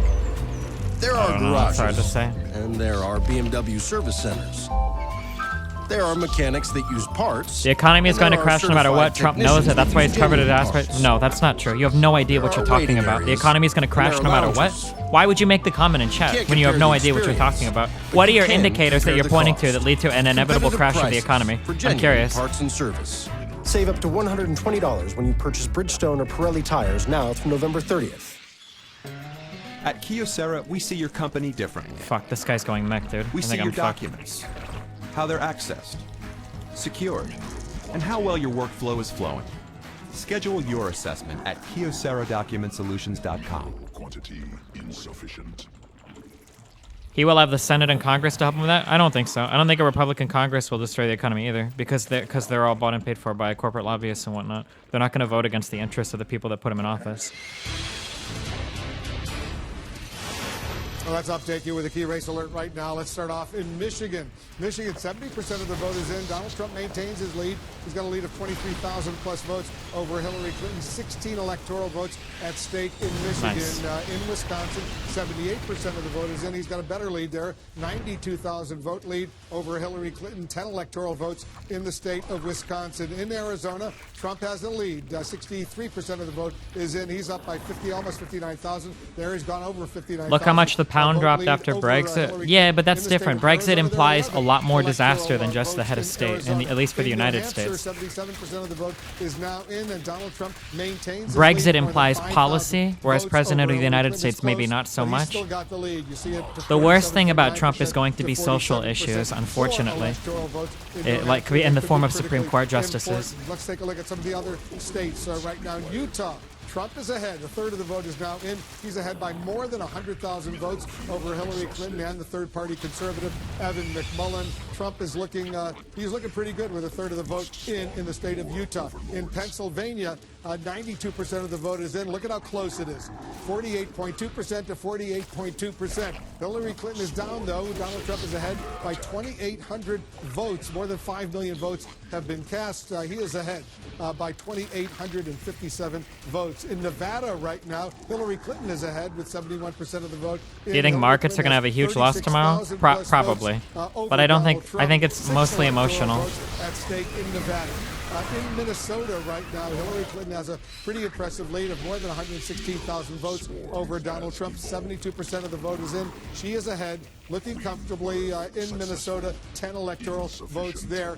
In Maine right now, 71% of the vote is in, and Hillary Clinton has a 15,000 I don't vote think this lead comp over can Donald work Trump. against him, Maine do is you? one of two states where they divide their electoral votes according to congressional districts. Let's take a look at the electoral count where it stands right now. Donald Trump is ahead. He has 238 electoral votes to Hillary Clinton's 209 electoral votes. You need 270 to win the White House. All those yellow states out there, too early to call those states. Those are the states we are All those not yellow yet able states? Does to that mean make Asians are voting for projections. We're Trump? watching all of those states very, very closely. So he's got a lead in the popular vote, and he's got a lead in the much more important electoral college vote right now. And he did it exactly, he's doing it exactly the way that Donald Trump and his team said they were going to, which is by, well, actually, I should add a caveat to that. He is winning all these states that traditionally Republicans would go for, Mitt Romney, John McCain, such as Florida and North Carolina, and Iowa and Ohio, even though John McCain and Mitt Romney were not able to win all of those states. But he is also seemingly, at least giving a run for her money in the Rust Belt states that originally was what Donald Trump said he was going to do in order to win the presidency. So he's actually doing both. He's redrawing the map. He's taking the states that the Republicans traditionally pursue, North Carolina, Florida, Ohio, and giving her a run for her money in Pennsylvania. And also, on top of that, going after the Rust Belt states where there are all these voters who are convinced that trade has been horrible for their communities. And whether they liked the offensive things Donald Trump said or they didn't care about the things that Donald Trump said, they are with him when it comes to draining the swamp and getting Washington, D.C. to focus more on these communities and their jobs. He's clearly doing now, Dana, what he did during the Republican primary, surprising a lot of folks. That's absolutely right. And look, we started out this evening, oh so many hours ago, talking about what to expect. And I talked about whether or not the Trump candidacy would awake a sleeping giant in the Latino community. Well, as we're looking at these numbers, the sleeping giant that it seems to be waking up are white working class Americans. Let me interrupt, Jake. Take a look at your home state of Pennsylvania right now. Look at Donald Trump has just gone ahead by 2,409 votes over Hillary Clinton with 92% of the vote in. They both have 48.2%, but he is now ahead by 2,400 plus votes over Hillary Clinton in your state, or the Commonwealth, as we should call it, Commonwealth of Pennsylvania. And let me just. Wait, is there actually a difference between a state and a Commonwealth? When I went to some of my old haunts in South Philadelphia during the Democratic convention, which was in Philadelphia, that's how important they thought Pennsylvania was, how important they thought Philadelphia was. I asked the guy that owns Termini Brothers, which is a great Italian pastry shop, who are people voting for? Are they voting for Trump? Are they voting for Hillary? He said, we have a lot of leaners. I said, leaners? And he said, yeah, they lean into you. And you say, yeah, I think I might vote for Trump. Yeah. And enough of those people, if the margins in Philly end up being that Hillary Clinton only wins 80%, that sounds like a lot, but that's not how you need to win Philadelphia if you're going to win Pennsylvania. You need to have margins way higher than that. Those people actually, those leaners actually voted that way. And Kellyanne Conway, Donald Trump's campaign manager, has been talking, who's a pollster by trade, has been talking about the hidden Trump vote, that it's out there, that people don't feel comfortable telling their pollsters, never mind their friends and family, that they're going to vote for Donald Trump. Well, just based on the data that we saw going into tonight, both the polling and some of the modeling, particularly the Democrats' modeling, she was right. Yeah, that there was a hidden Trump vote. Now, whether people weren't telling pollsters or whether pollsters were just not anticipating the turnout that we've seen. Yeah. One of the other things that's interesting is there are obviously millions of Americans who voted for Barack Obama in 2012 and voted for Donald Trump today, which is a fascinating. That's not that interesting. I think that's to be expected. Part of what Obama ran on his platform was hope and change, but they didn't really deliver it in the way that people thought he would. That's true, and so I mean, I don't think that that's really like that. I don't think that that's that surprising. But there is one common thread, and that is change. Oh, there we go. She got it. Hope and change. Yep. Donald Trump's change message is a little bit different than that. Drain the swamp. Yeah, but it's still, they just are so sick of this place where we are, Washington, D.C. It doesn't work. They're not wrong. It doesn't work for them. They're especially not wrong. And you know what? Donald Trump, with all of his, flaws, every candidate has flaws. He's not one of them, and he can do things differently. Now, as we talk about this, we're talking about just the states where he's won and has surprised people. Never mind the states where he is giving Hillary Clinton a run for her money that she didn't expect, especially a place like Wisconsin, which has seen job loss, and a place that has not come back as rapidly as other states. It's really in Michigan too. And Michigan too. It's just remarkable because I don't think we can overstate this. Not only Democrats and the Clinton campaign, not only pollsters and the mainstream media, but Republicans did not anticipate that this night was going to be this way. Very, very few people, I'm sure Donald Trump and his immediate circle of family and friends thought this, but very, very few people who were actually running these races anticipated that this night was going to be so strong for Donald Trump. We've been hearing from the Republican National Committee, Jana, that they really went out and did a lot of stuff to get the vote out for Donald Trump that wasn't highly publicized, but clearly they must have done something right. That's right, and I think the key is, and we talked about this a little bit before, it was to get the vote out for Donald Trump, but it was to get the ground game up and running in a way that would benefit any nominee, no matter who it was. And going into tonight, we thought maybe it wouldn't potentially be enough, but it was, and then some. So if you combine, frankly... Could you integrate Team Meta? That shit is the Napa. Yeah, I usually do, but it's just hard to keep track of that on top of everything else. I think what also made the difference, at least in making it so close, and it is a real cliffhanger right now, in the last few weeks, Donald Trump was disciplined. Yes. He read his speeches from a teleprompter. He was barely tweeting except, go visit my rally or wherever it's going to be. He did what his advisors want him to do, and clearly, Jake, that paid off. What's remarkable is that... Could you elaborate on your latest tweet? I feel like America as a country has moved forward on a lot of different issues, but I feel like the amount of support that exists... I never really cared in terms of which presidential candidate won this election. I never really cared that much about the candidate themselves. I mean, if you've listened to my channel for a long time, I really don't like Hillary Clinton for a large amount of reasons, and not superficial ones. It has nothing to do with her being a woman or whatever. I don't know. If you've never watched me before, there were a lot of reasons why I didn't like Hillary, but I thought that Donald Trump represented a part of America that I thought was going away. The anti-intelligence, anti-education, anti-social policy I thought was kind of dying out. Like my parents, like that generation, I thought was gone. But I guess that it still exists in America in a much larger portion than I had originally thought. Yeah, I don't know. I guess like when you look at, there are so many social issues that I think it's pretty sad. Like I feel like 100 years from now, there are so many social issues that you'll look back and I think for now, like there are things that I thought had been settled. Hold on. All the girls at my school keep saying how they're in tears. Will this election affect them to the extent they think it will? Probably not. Anti-education? Yes, Republicans are pretty anti-education, I would say, right? Wanting to... Things like, no, but then we would have to go into arguing about Common Core and stuff.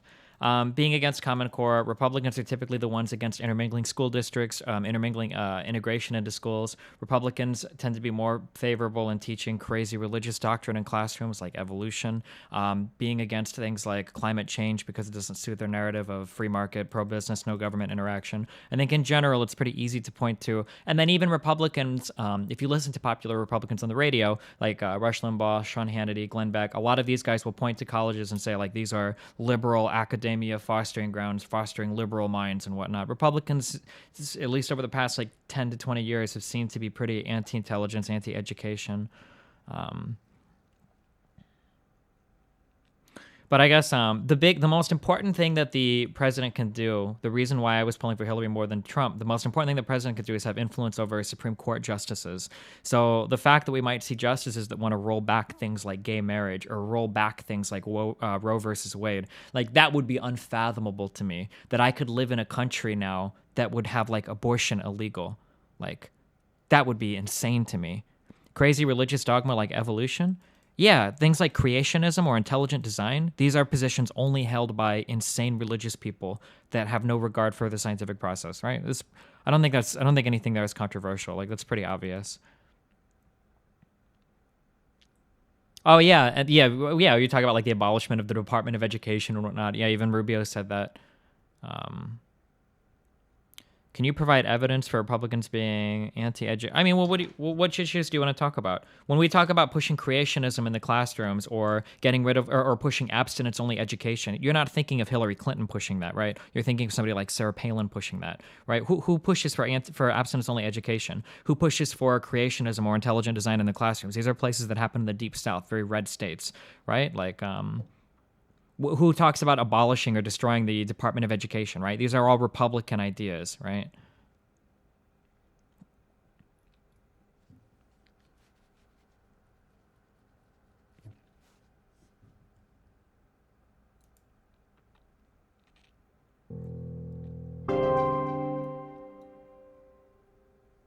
I'm not exactly worried about how America will change during a first-term Trump presidency.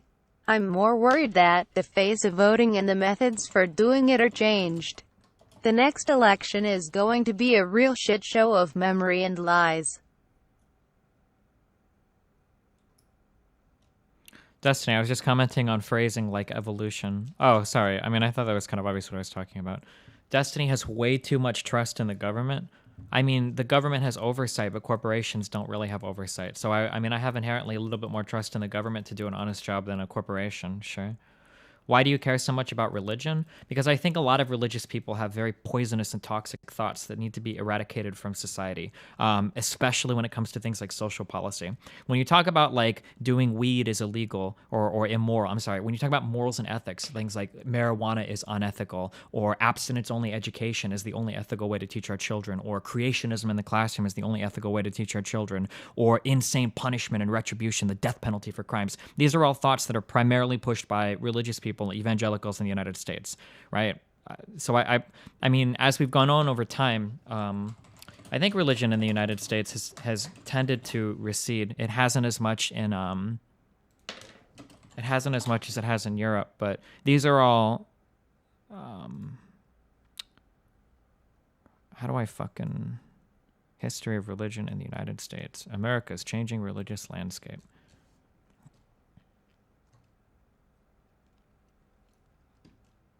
Can I just get like a nice big... From 2007 to 2014, 70% of Americans still identified as Christian. Fuck. Yeah, there's still a pretty large religious population in the United States. Do you think that Sanders would have easily won the general if he was the Democratic nominee? Probably. I think that the Democrats did a phenomenal job in choosing probably the only Democratic candidate. I think Anthony Weiner would have had an easier time. Destiny, that's the only older generation. My grandparents... Well, yeah, but the problem is, like, that's what I used to think. I used to think that it was only the older generation. But the problem is it's not. There are a lot of younger people now that are starting to buy into, like, the Ann Coulters and the Sean Hannitys. 8K viewers in top 5 of Twitch streams. Wow, thanks. Congrats, buddy. The Ann Coulters, the Sean Hannitys, like, these are all people that now younger... the Breitbarts, the InfoWars, the Alex Jones, right? These are people that younger Republicans are now starting to buy into because they've been... given a voice. I don't know. It seems kind of strange to think that those people that I looked up to when I was insane as a 15-year-old that I've grown out of, and I understand how crazy they are, that now people are looking to them again. I thought that that was only an older person thing.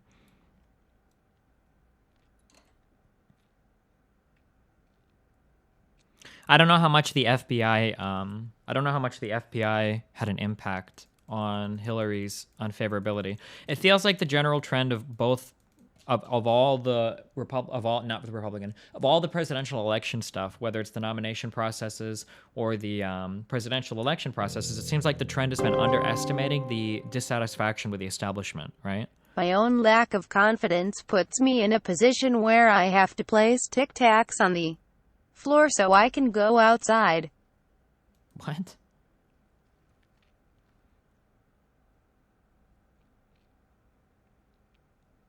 A lot of the bad stereotypes about the U.S. come from Bush. Are you looking forward to how Trump will change the image of the U.S. from the world? No, not at all.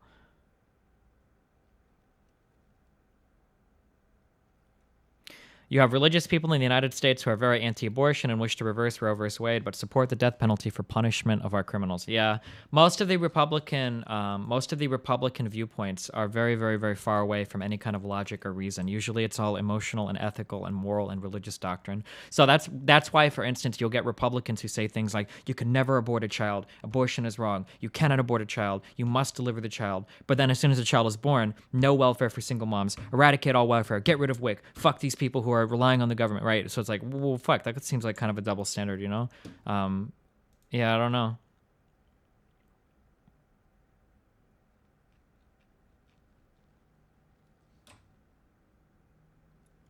Don't the alt-right feel disenfranchised? How would anyone reconcile that? The problem is that if you ever have two groups of people where where one group of people has had a very dominant position in society for a long time, as soon as those start to equalize, you get the impression, there's the perception, and I think a lot of social justice warriors don't understand this, there's the perception that if someone else is catching up to you, you're getting fucked. That's why you have a lot of very ignorant people that still push the ideas of like reverse racism, right? Like this isn't like any moderately intelligent person knows that like the idea of like reverse racism is probably fucking retarded. Like it's pretty easy to ignore most commentary from somebody that feels like they're being racist against or they're being like discriminated against as a white person. Usually those people are pretty dumb, but there are a lot of people that feel that way nowadays, right? There's a lot of people that feel like you know, like, oh, white people are under attack or whatever for a variety of reasons, you know?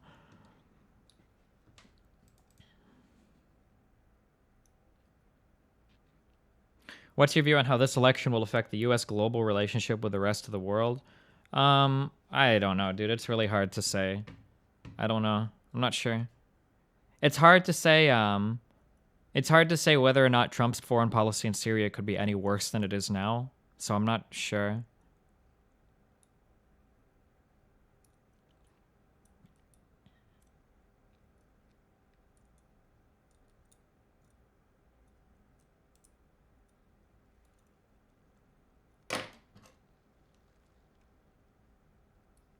Do Do you think Bernie will run in 2020? I doubt it. Bernie's old as fuck. Isn't he almost 80 years old? How fucked are the kids of illegal immigrants? I don't know. It'll depend on how much Trump can actually push through. I guess it's hard to say.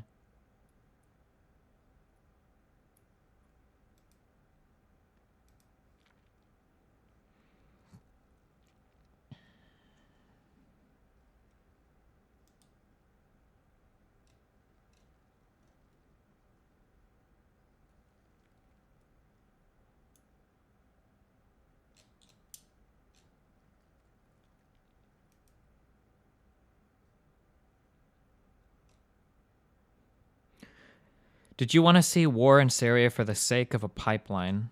No? I don't know what you're... I don't understand what you're talking about. Are you talking about the pipeline that, There was a pipeline that Iran... Fuck. I just read about this last night. There was a pipeline that Iran wanted to run through Syria that would allow them to ship oil to the Mediterranean, bypassing Turkey and Israel. And there are some meme or conspiracy theorists that think that the whole reason for the Syrian war is a result of Israel and Turkey pressuring or supporting the rebels in Syria to create chaos in that country, so that that pipeline can't be built, so that people still have to ship oil through those companies, through the pipelines in those countries. But I don't think Israel supports any rebels in that country very much. And Saudi Arabia, Qatar, the UAE all have good reasons to support any better, the people in Syria. Christianity drops by 10% from 50 to 64, 30 to 49, 18 to 29. Unaffiliated rises by 10% as well. Maybe one generation more and they'll equalize. U.S. presidents find it incredibly hard to get legislation through. How would Trump possibly change these big things like abortion? Through Supreme Court justices. Supreme Court justices don't have like a check from Congress or whatever. So if you put the right Supreme Court justices in, and then a case makes it to the Supreme Court, I mean, then you overturn Roe v. Wade.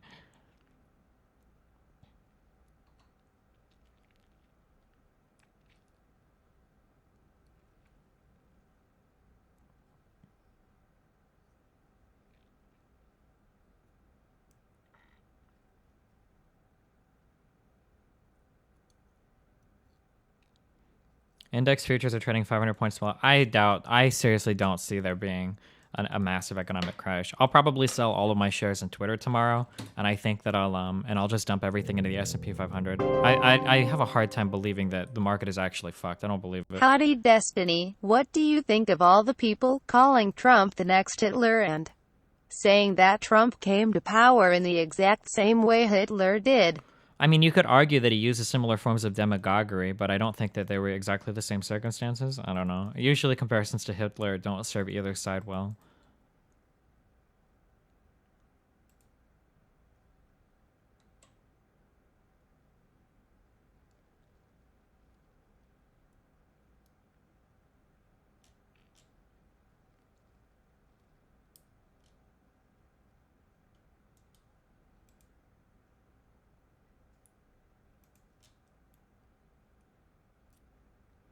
How badly do you think you're going to get shit on by Poll and the Donald? I mean, I don't really care. I mean, I still hold the view that majority of them are stupid.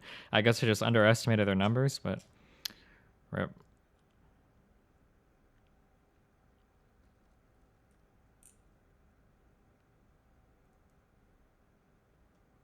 Destiny, you are completely wrong because you have no idea how the Republicans will crash the economy, which is weird because they do it every time. How do they do it every time? Can you give me examples, Kalek, of the Republicans crashing the economy?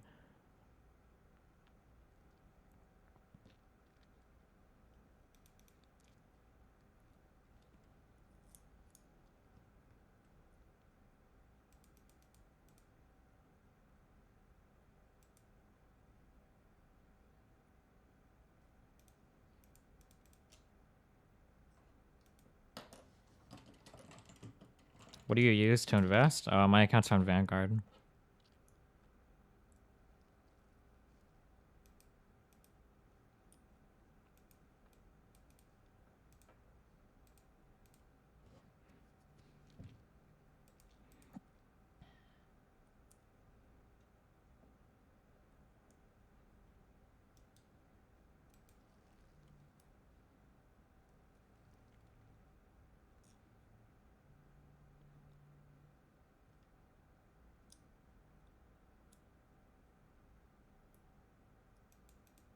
Does Trump have the power to abolish the EPA? I'm pretty sure that would have to go through Congress, but I don't actually know how that works. I'm not sure.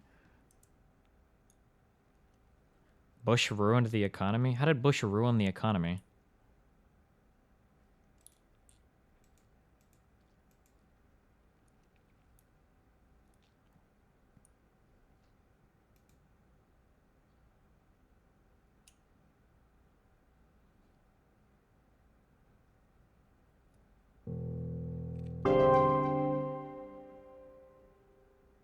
Would you say the Donald supporters have numbers over skill? Carrot. Remember when This is Bush Russ crashed the Karma. economy and we had to stimulus our way back to even because deregulation, lowering taxes, and increasing spending crashes the economy? So, like, this is the problem, right? When people talk about, like, Bush crashed the economy. So are you going to hold Bush responsible solely for the housing crisis? Is that what you're telling me, Kalik? That George Bush literally put on his joggers, ran down to Wall Street, and sold them on the idea of MBSs, packaged into CDOs, to sell to everybody on the global markets. Like, Bush was the sole one doing that. Bush was actually a realtor. He moonlighted as a realtor, pushing these fucking mortgages towards Wall Street. Like, now, like, if you could link me footage of Bush literally underwriting bad loans or whatever, then, like, maybe I would believe you. But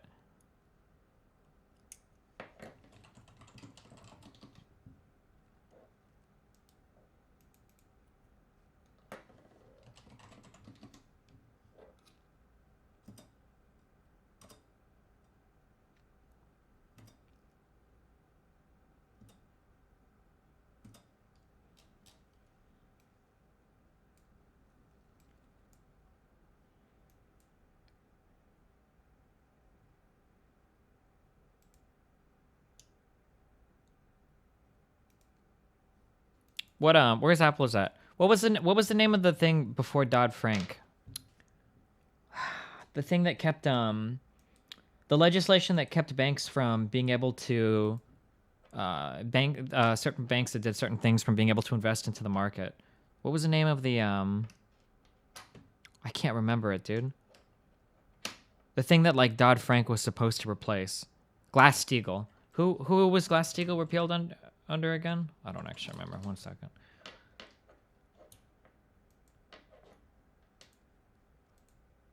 Was it under Clinton?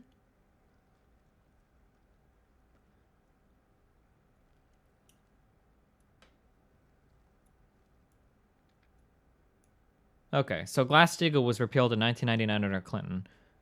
I feel like the repeal of Glass-Steagall is probably, like, a big thing that you could point towards for why the 2007 crash happened. I don't really think Bush can take the blame for that, no?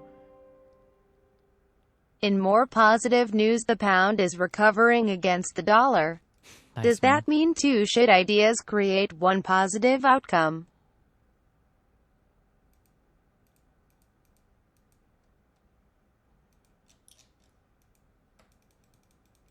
Destiny, there are thousands of reasons. Well, there might be a lot of reasons, but Glass-Steagall would have prevented everything from happening, right? As soon as the polls got close after last FBI news, I was pretty sure Trump was gonna win.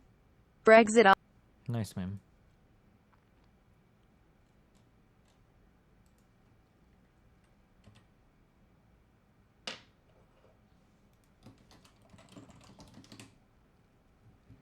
How do you feel about third-party voters? I don't know. I mean, people always vote third-party. There's not much you can do about it.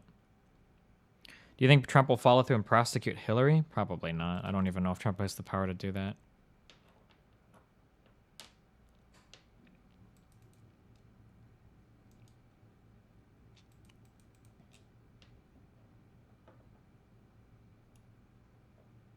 Do you think that Republicans are actually going to buy into the pro-LGBT all-Americans talk that Trump used? I don't know. It's hard to say. When your vice president is Pence, it's hard to think that you're going to have any kind of, like, non-backwards, regressive as fuck view on any kind of social policy.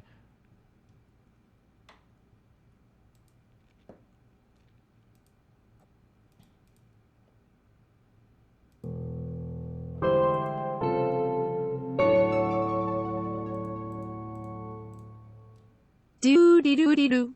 A prayer for all the brave memers. Doo-dee-doo-dee-doo.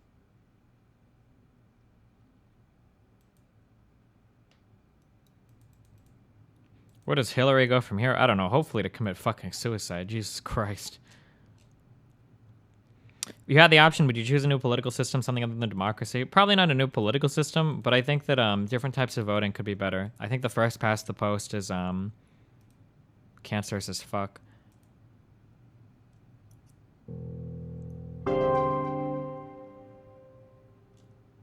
Looks like the House will get to decide our next president. Also, Bush didn't directly cause the housing crash, but as the saying goes, you put an incompetent in charge, you get a bunch of incompetents in the cabinets. Realistically, what is the worst case scenario with power and Trump? I've already said this. The worst case scenario is the fact that he can nominate Supreme Court justices. That's the absolute worst case.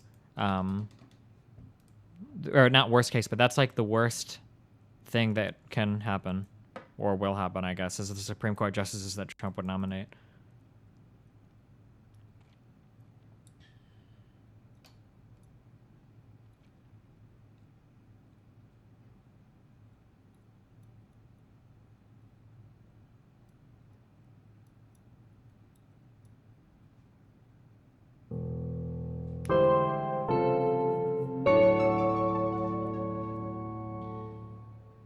Lurker for several years now. Thanks for streaming SC2 again.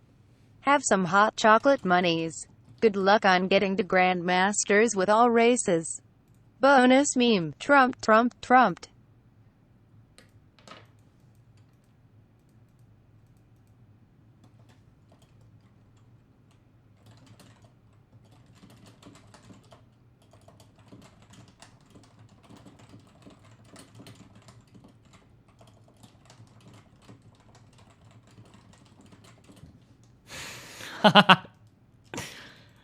Oh, shit. Do you think Hillary's going to be charged? I don't think anything will ever happen to Hillary in terms of, like, prosecution. I think Hillary is untouchable because of the political machine behind her. I think, honestly, he will nominate moderate justices. I got the feeling he's super conservative. Yeah, I know that's what your feeling is. That's what every single person who suggests Trump feeling is. You all have a feeling that he's going to do things that are completely contrary to what he said he's going to do. I understand. But don't bother telling me about your irrationality. I have no interest in hearing it. Maybe he ends up doing that, but it's impossible to predict. I don't know.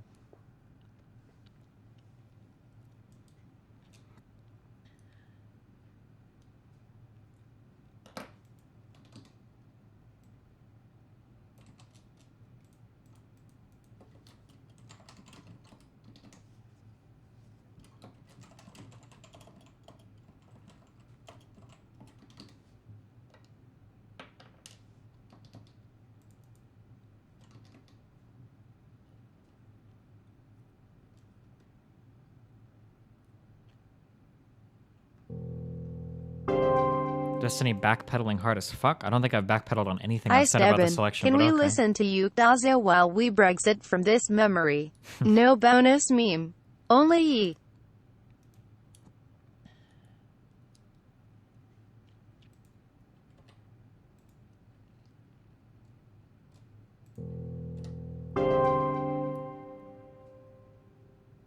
Trump winning is bittersweet after Brexit. The sinking good feeling felt by Yanks tomorrow is going to be great. Good morning, fellow Britbongs. Teehee.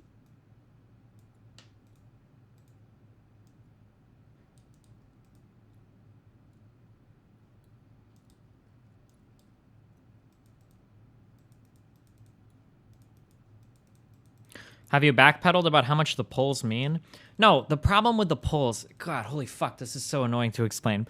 The problem is the polls could always be wrong. That's possible. Everybody has admitted it. The Nate Silva dude has admitted it. It's possible that there are polling errors. But the difference is a rational, reasonable person would say, hey, it's possible that the polls could be, that the polls could be wrong. Okay, that's like what a rational person says, right? The polls could be wrong. Tonight, the polls were obviously wrong. But the Trumpers take it like one farther, and they say shit like the polls are intentionally wrong because every single polling agency whose reputation depends on polling is conspiring against our candidate in order to fuck them over, right? There's a difference, right, between being a reasonable, intelligent person versus like a bombastic retard, right? You understand the difference, right?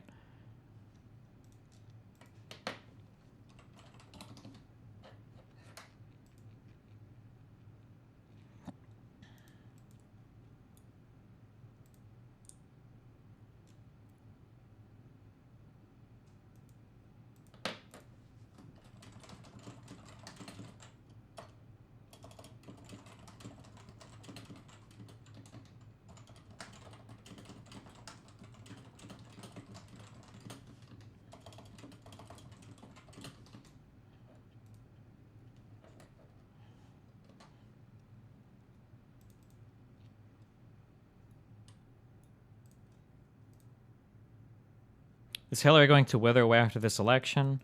I don't know what Hillary does at this point. Obviously, she's not going to have a cabinet position or anything under Trump. So I don't know where she goes from here. I have no idea. I'm not really interested in Hillary's political future, though.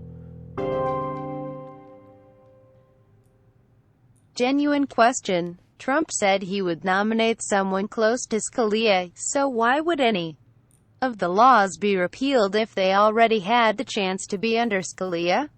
Because there's more than one Supreme Court justice that's up for nomination. People are estimating on an extreme range that there could be up to 4, I think up to 4 Supreme Court justices that could be nominated by this president.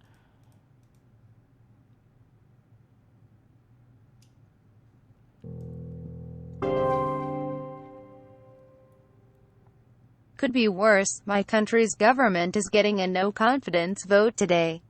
The pro-Russian party will likely come to power. Nice.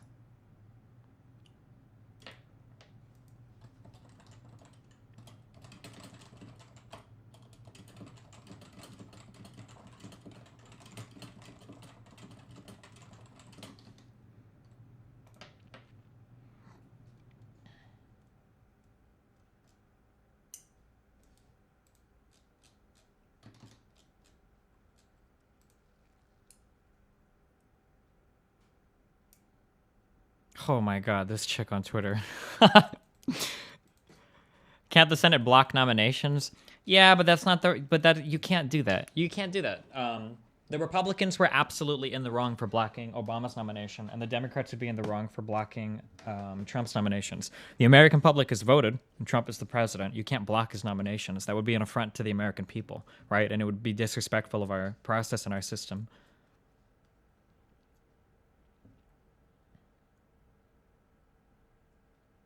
Is Trump now one of the most successful people in human history? I would say so, probably. To go from being one of the richest people in human history to now holding the most powerful political office in history? Do you think his supporters will actually be upset when he fails to deliver on his promises, or will they just mental gymnastic it away like everything else? Bonus meme. Yee. Most Republicans can mental gymnastic everything bad that happens with their candidate. I don't think that there's going to be any massive support over Trump. Anytime a Republican fails to do something, it's usually the fault of a Democrat, and anytime something good happens, it's because of the Republican. So I don't think that there's no possible scenario where people are disappointed in Trump if they supported him now. They just can't be, because people buy into that narrative so hard that it's impossible for him to do anything wrong, you know? Can you seriously tell me why the polls got this and Brexit wrong? Brexit was... So, for the polls and Brexit... Brexit was close. Brexit was pretty close, although the polls were wrong. But I think Brexit was in 4 to 5 points. This election was close as well. Over the last few days, it was within like a 1 to 3 point race. However, that being said, I think Trump won harder than... I'm sorry. Trump definitely won harder than he was expected to. As for why the polls got it wrong, I would have to look into actual polling methodology. I'm not actually sure how or why they could be as off as they were. I don't know.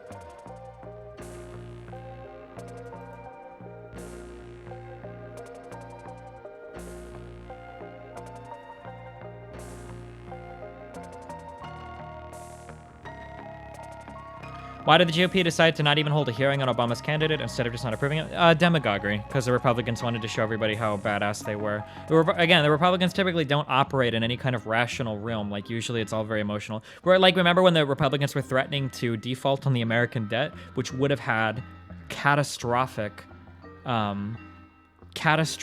like, I can't even fathom. I don't think most economic experts could even fathom what would happen if the United States had actually defaulted on its debt. But I think Republicans held up that spending bill on the Affordable Care Act, didn't they? That they wanted to defund it in that spending bill, and they almost, like, fucked our whole shit up.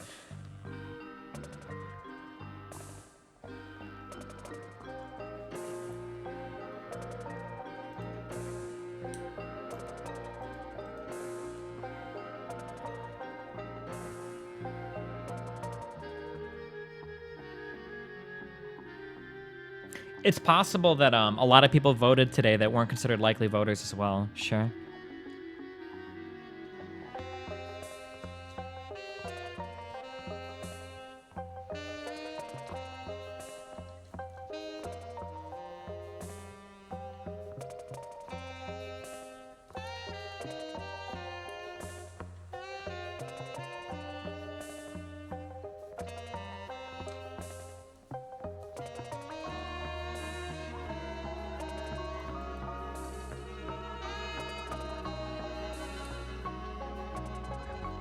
Do you think Hillary can still win? It's very, very, very unlikely now, right?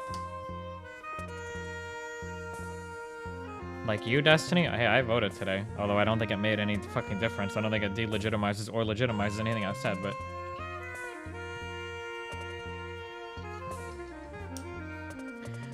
What if you consider, or if you consider they were saying about rural versus urban votes, it's much harder and more expensive to pull rural areas? Yeah, maybe, I don't know. Do you think Trump will build the wall? I don't think so. I don't think he can get the funding for it. And he's backed away from that position anyway, but...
Did you think Bill is super upset he can't spend another 4 years hanging out on the White House? I have no idea. If you've watched Bill Clinton over the past few weeks, he's been like on the verge of death, I think.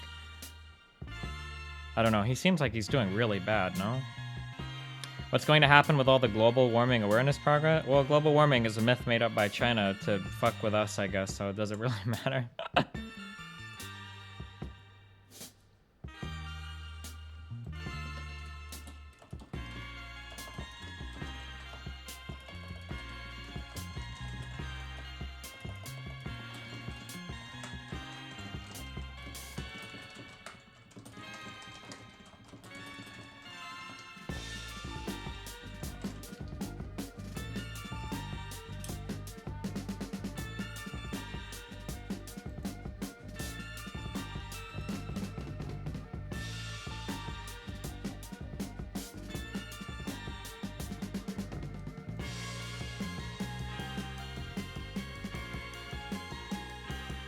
There are people in chat that actually believe that? Yeah, that's what Donald Trump said, dude. Global warming is a myth created by China to make our manufacturing non-competitive.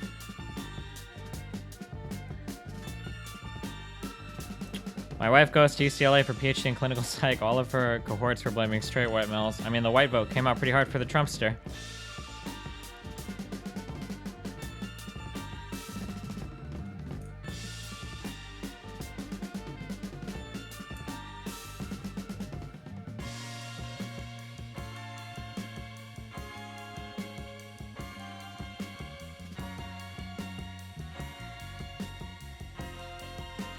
How much do you think people's backlash towards political correctness played in this election? I mean, it's definitely possible. The shit that goes on in college campuses is pretty fucking stupid. I mean, for younger people especially, with no real world, real life experience, like, it wouldn't surprise me if that played a heavy role into, like, who to vote for.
Nice memes.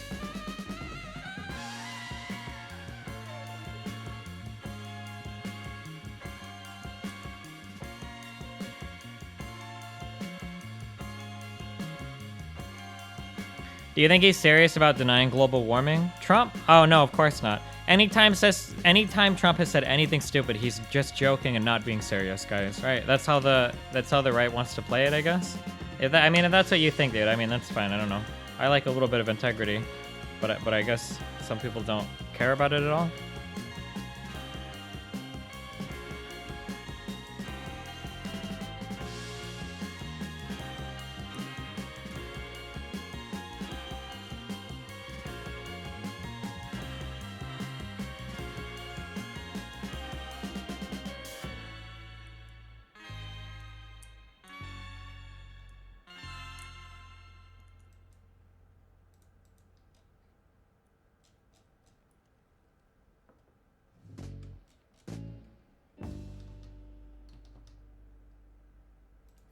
I really see this as a push for places like France, Germany, and Austria to double down on the far-right memes. Yeah, definitely. I mean, it's kind of like an echo, right? These sentiments were the same thing as the Brexit shit, right? Where a majority of people are voting on social policy and things like immigration, right? I think that immigration has probably been, I feel like a lot of the same sentiment that drove Brexit, which was mostly centered around immigration, probably drove Trump winning the office here.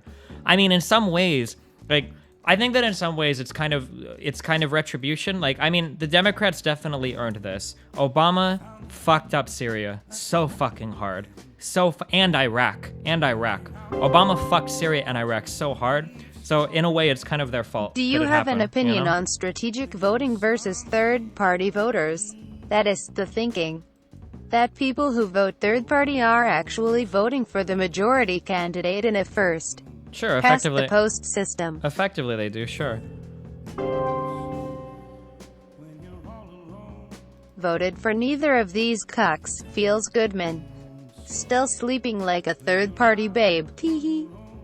The horrible, the absolutely abysmal handling of Iraq and Syria, and the whole flight of immigrants moving all over the world. Like, how much did that play into? How much did that play into everything that's going on, right? Without the Syrian refugee shit, would people be as crazy, right, as they are today? Probably not, right? And you've seen that movement all over Europe. But I think the Syrian refugee shit has caused a lot of people to be like really fucking upset over immigration in general. How did Obama fuck up in those areas? Because Obama fucked Iraq. Obama fucked Iraq so hard during the last part of his for the past 10 years, up to 2014. And then Syria has all been the United States pushing for fucking memes and not accepting any alternative to Assad being dethroned. Like, there was no alternative. Destroying ISIS and all of that, none of those things mattered. The only thing that mattered was getting rid of Assad at all costs. And well, one of those costs was the destruction of the state of Syria and the massive flight of refugees from that area. I don't think foreign policy had anything to do with this. I think Democrats just lost the white working class. Well, yeah, but that's because white people traditionally are threatened by immigration, Abeliz. White people don't like brown people in general in these very heavy right-leaning areas, right? And when you have a bunch of brown people immigrating to your country, right? How many times did Trump make totally absurd statements about, we don't vet any immigrants and, we need extreme vetting. We got to ban all Muslims from immigrating. Like, I think that immigration, and I think the flight from Syria had a lot to do with the kind of global movement towards the right now.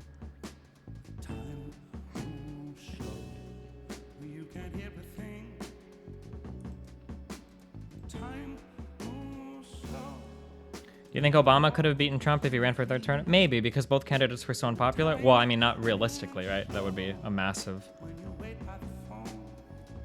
Iraq was Bush's fault. I mean, Iraq was Bush's fault for starting Iraq, but Iraq could have been saved. Iraq could have been salvaged. Like, Iraq was okay, but it's fucking memes, dude, I think. Right? I think it's memes. I think it's all fucking memes.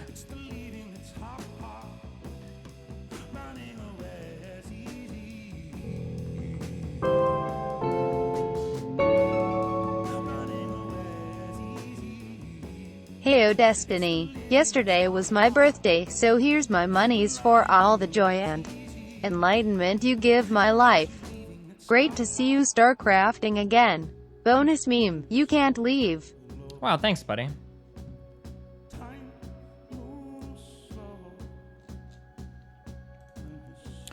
Israel, Turkey, and Saudi Arabia all want Assad gone. Iran has supplied weapons through Syria to Hezbollah in Lebanon and Hamas in Gaza. Turkey dislikes Syria because of their rights abuses against their people, and Saudi Arabia wants a Sunni power in Syria instead of the Shiites.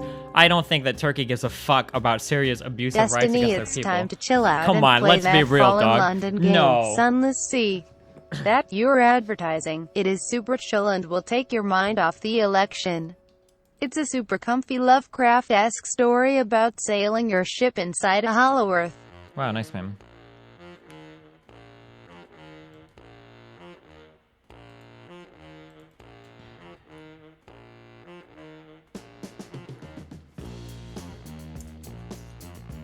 How do you feel about Russia attempting to interfere with election and it working out for them in the end? I don't know. I mean, I guess it worked out.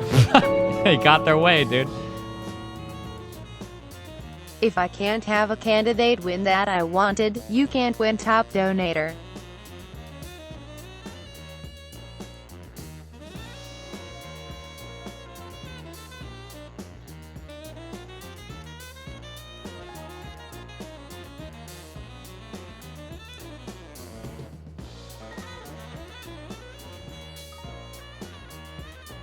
This guy wants to debate the merits of Trump to me. I said I would debate this guy a week ago. Does it even matter at this point? Do we even care? I guess I'll straw pull it. I don't know.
Don't be salty, don't be sad, just be happy that the Nice, man.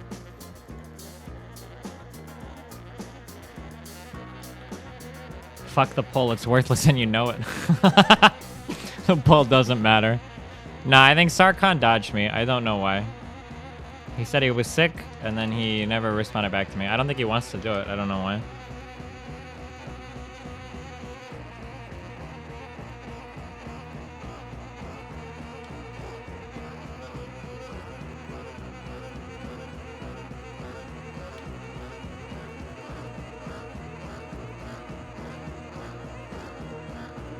Did I just fuck something up really bad? Oh, I did. Oops.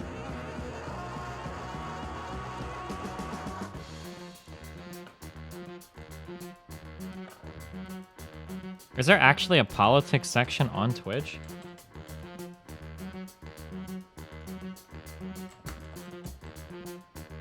No, there's not. Okay, rip.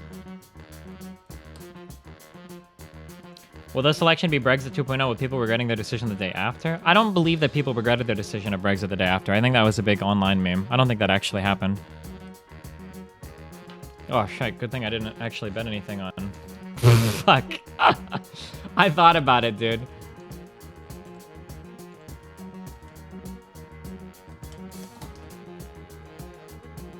I was close. I actually put the money on, there too.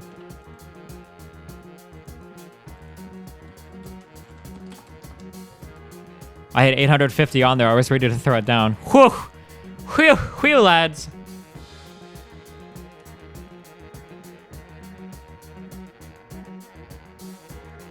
Some people did. It was on the news in the UK. Yeah, I mean, but you can find one-offs anywhere. I doubt it was like a huge amount of people that actually cared.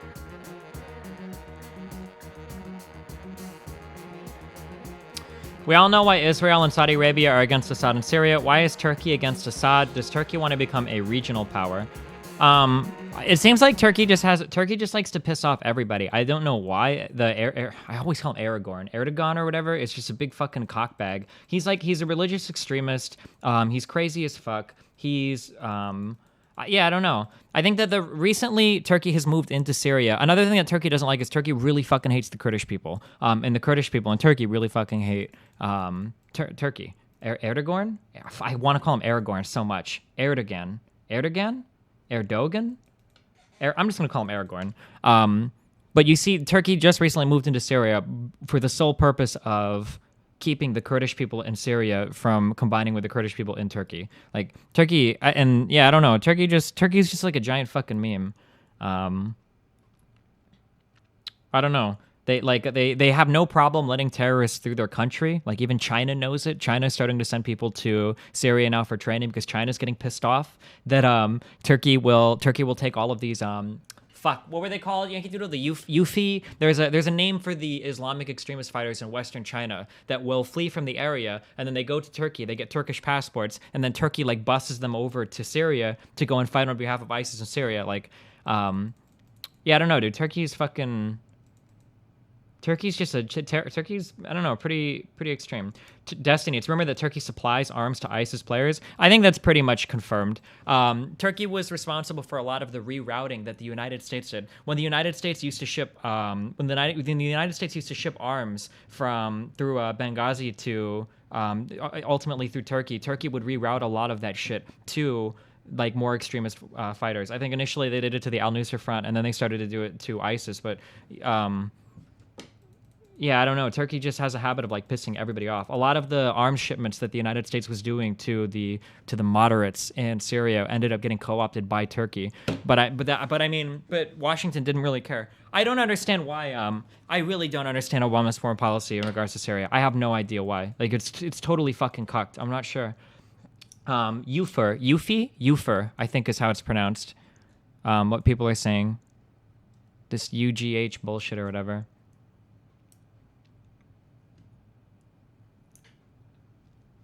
And then there were a lot of stories that a lot of the arms that were ultimately ending up with the moderate rebels were being sold to ISIS anyway. So, nice fucking memes. Nice memes. I thought Turkey used to be cool. The Erdogan dude, Erdogan is fucking crazy. Uyghur? Oh, Uyghur, not Weefer. Sorry, Uyghur. There are a lot of people in D.C. that want Assad gone. Yeah, that seems to be the thing, is that the people in D.C. want Assad gone, but they don't give a fuck about any reality that exists. They want Assad gone at all costs, even if that means ISIS replacing him. They want Assad gone. But at this stage right now, Syria will not fall. Assad is not going to lose that fight, period. There's 0% chance of it happening. If I could put money on it, like, Russia has come out in full-on fucking support of him. China is starting to send troops to support him. America has largely started to drop support for a lot of the moderate rebels that don't even exist anymore. The ISIS front is going to collapse once Mosul falls in Iraq, which it will, because they've actually made their way into the cities of Mosul now. Like, when ISIS in Iraq falls, ISIS in Syria will probably fall pretty shortly thereafter. The moderate groups in Syria aren't getting the support that they used to be getting to. So Assad will come out on top. And I mean, I don't know. I'm not sure.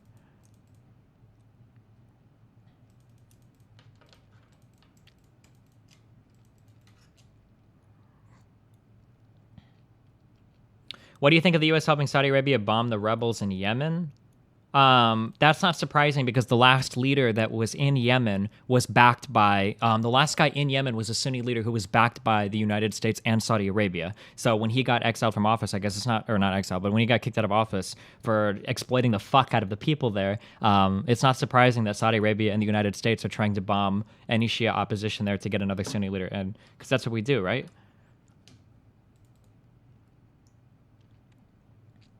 But the last leader in Yemen was backed by the United States and Saudi Arabia.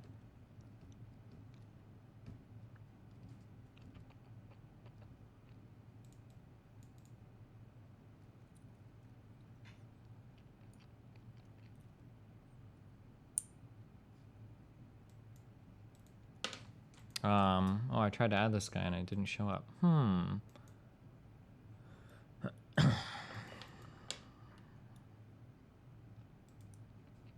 Yeah, and this was all Hillary's initiative. Thank God she's winning. No, not really. This has kind of been the direction of the United States foreign policy for a long time, is this hardcore, like, anti-Russia thing.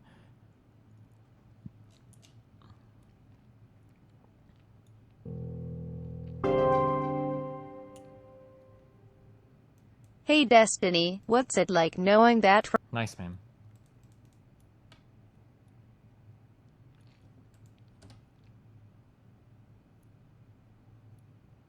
Have you discussed the ways you empathize with Trump voters, if any? I mean, I empathize with Trump voters. I understand why they think the way they do. When I was younger, I used to think the exact same way, right? I used to believe in reverse racism and that welfare was all bad and horrible and that everybody should pull themselves up by their boots. Like, I mean, I used to believe that. Like, I understand the thoughts. I guess it's disappointing to me that I feel like I grew out of that, but I guess a lot of people are in that mindset still. Russia has a shit economy, but still has a strong military. They're leveraging military to boost their economy. No, Russia just doesn't want to lose Assad. Russia will not lose Assad. I think that to some extent, Putin is probably emotionally invested. There was a rumor that he literally watched the video of Gaddafi being sodomized with a fucking bayonet like 3 times. He watched the whole video 3 times and was so fucking pissed off that he had let Gaddafi down in Libya that he swore to God that he would not let it happen again. Now, whether or not he is that emotionally invested or not, there's also strategic reasons why Russia wants to hold on to Syria, right? They're not going to lose the port of Tartus. It's one of 2 warm water ports they have, the other one being in Ukraine, and it's their only access to the Mediterranean. So they're never going to lose that, right? That's never going to happen. There is no path forward where Russia decides to just give up Syria. That'll never happen, right?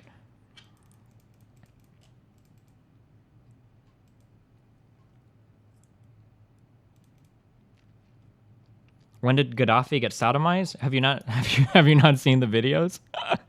Oh shit. Gaddafi got fucked up, dude. Link to that video? I'm not linking it. Go look for it on fucking Live Leaks, dude.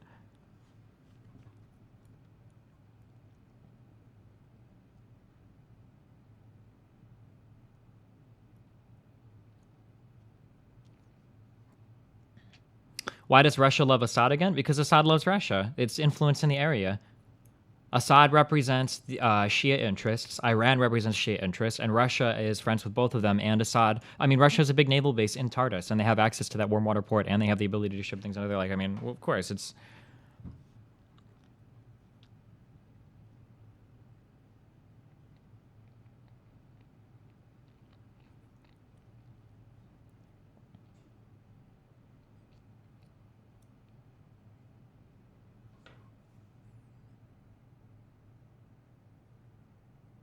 Didn't work for them because they overestimated the value of Syria to the U.S. I mean, obviously, the U.S. insanely fucking overvalues Syria because we've sacrificed so much of the world and the entire state of Syria to our ambitions there, right? On a serious note, how do you think Trump's election will impact the environment in the long run?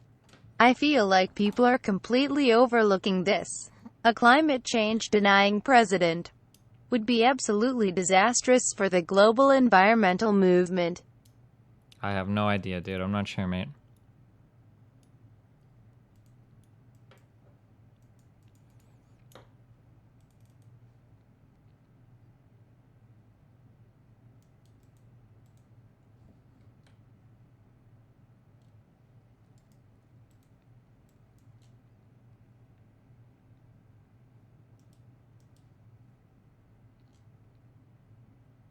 Do you think Trump will change the situation with Snowden? No, I think it sets a very dangerous precedent. I don't think that'll ever happen.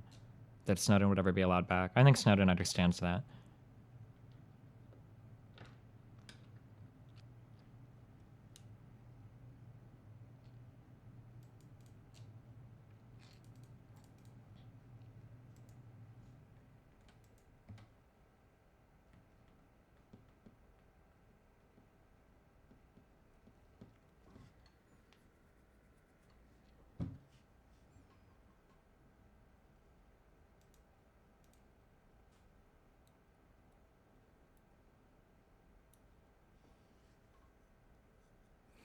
Putin also doesn't want Syria to fall because it would allow for Western countries to build a pipeline through Syria from Qatar, etc., which would stop the EU from relying on gas from Russia, which would cripple Russia even more. Well, but different people have different thoughts on that, because other people would say that they want Syria to fall because right now a lot of that oil goes through Israel and Turkey. There are two major pipelines that go through Israel and Turkey, which is how a lot of people get their supplies into the ocean from there.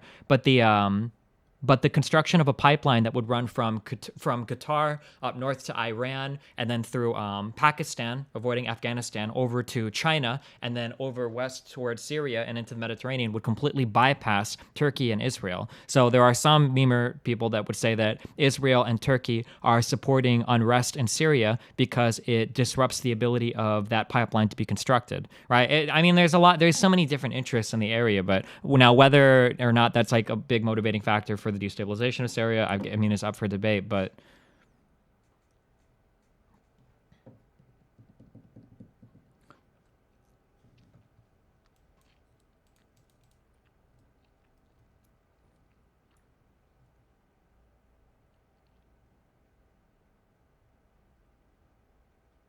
why are you 100% positive that Assad gassed the rebels? Why would he gas his own people? His rebels aren't his own people. So this is what I know to be true about the gas attacks in East Ghouta. So UN inspectors were showing up to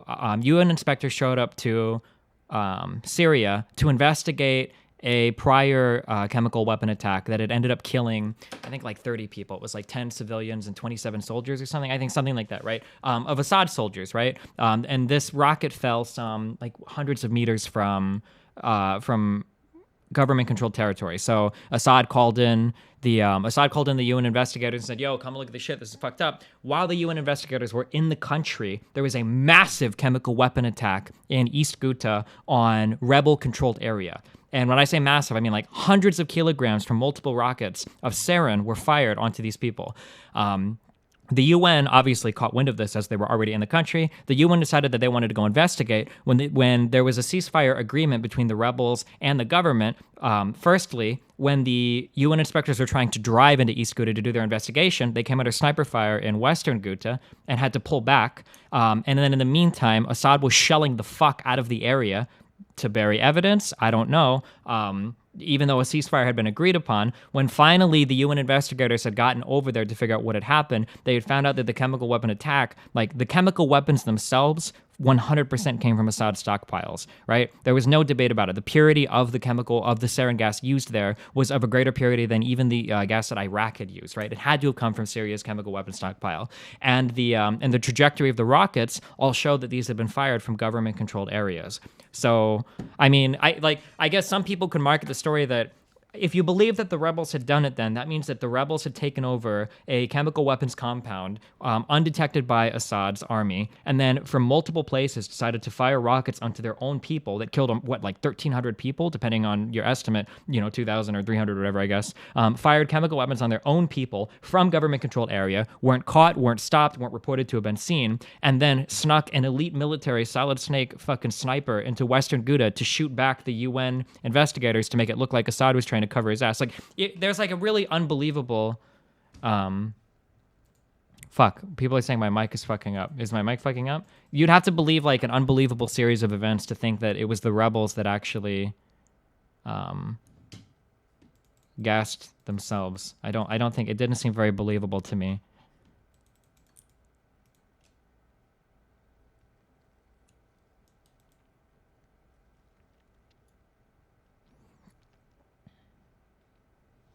The rebels aren't as innocent as the ones Saddam Hussein genocided, though. For all we know, Saudi Arabia financed the rebels to destabilize Syria and raise the price of oil by lowering supply.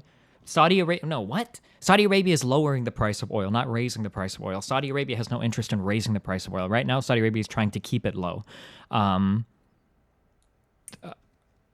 the rebels in Syria now are probably not as moderate as they were when they began, because the moderate rebels gained no fucking traction. I don't know. From everything I've seen, it looked like the moderate rebels in Syria never really had a chance. The FSA was always paled in comparison to the al-Nusra Front, maybe partially because Turkey was funneling weapons to them instead of the FSA. I don't know how much that played an impact into it. And then once ISIS intermingled the al-Qaeda presence in Iraq with the al-Nusra presence in Syria, I mean, they became like an unstoppable fucking force that the moderates kind of paled in comparison to.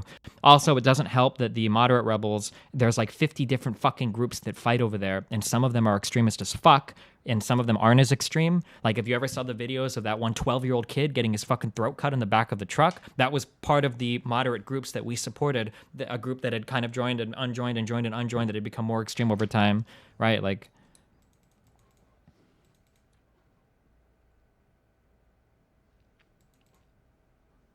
why did the UN investigate? Is it illegal to use chemical weapons in war? Yeah, those are war crimes. And I think Obama himself said that there was a red line that if chemical weapons started to be used, the US would intervene. So the UN went in initially under the request of Assad to do investigations.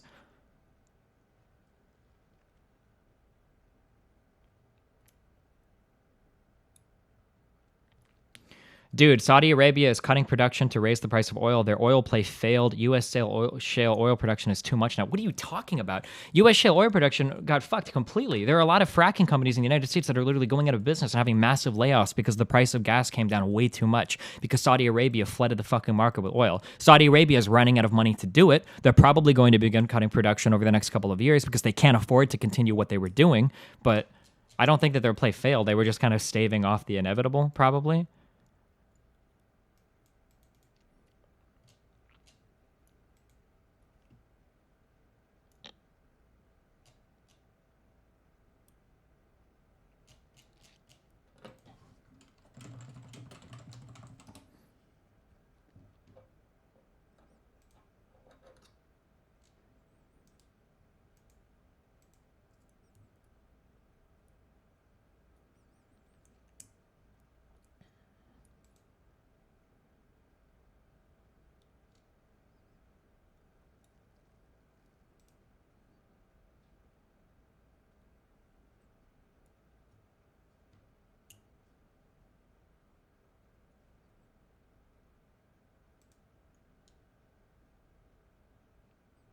Everyone in the oil biz says the Saudi attempt to bankrupt U.S. shale oil has failed. I mean, it's going to fail. I mean, they definitely had a negative impact on oil production in the United States. I'm not saying that it's going to succeed forever. Gas prices will trend back up to that $450 a gallon that we paid in the United States. It will happen inevitably. I don't know what the Saudi Arabia goal was. I mean, they were only staving off the inevitable. But I mean, I'm not saying that Saudi Arabia did it and bankrupted all the companies and now, you know, the United States is never going to be competitive on oil again, but...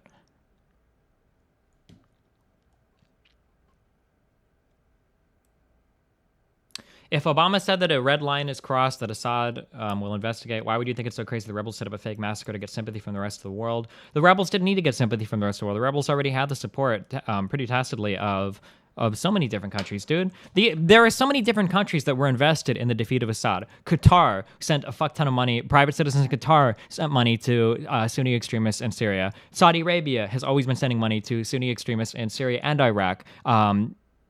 The people in Jordan have sent money to Sunni extremists. The United Arab Emirates people have sent money to Sunni extremists. Like, there's tons of, it's not like they needed more funding. Like, they were getting fuck tons of money. Like, Saudi Arabia, or there was like one businessman in Jordan that almost single-handedly funded like all of the Sunni protests that were going on in northern Iraq. Like, I don't think that, and also there were already chemical attacks that were being investigated by the, I don't know.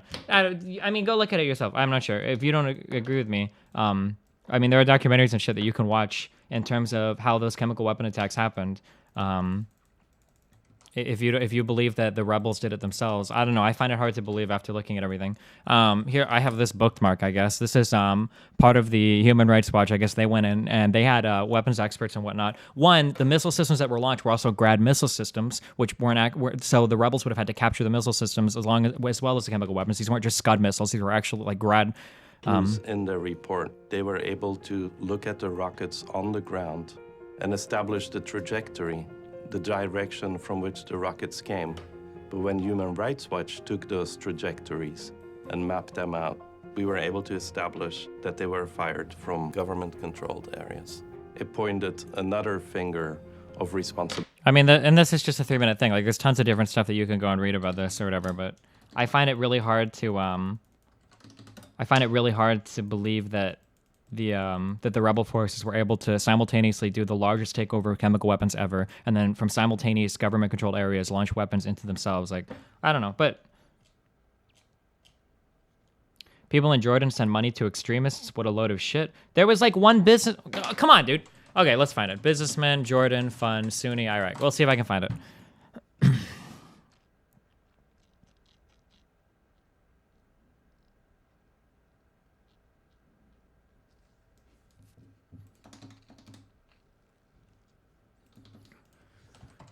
Fuck me.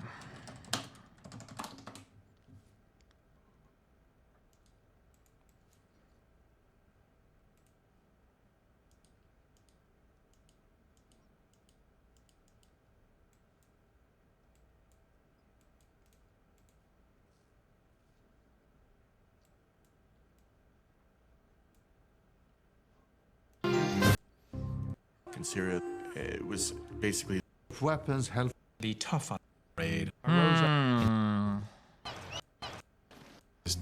There.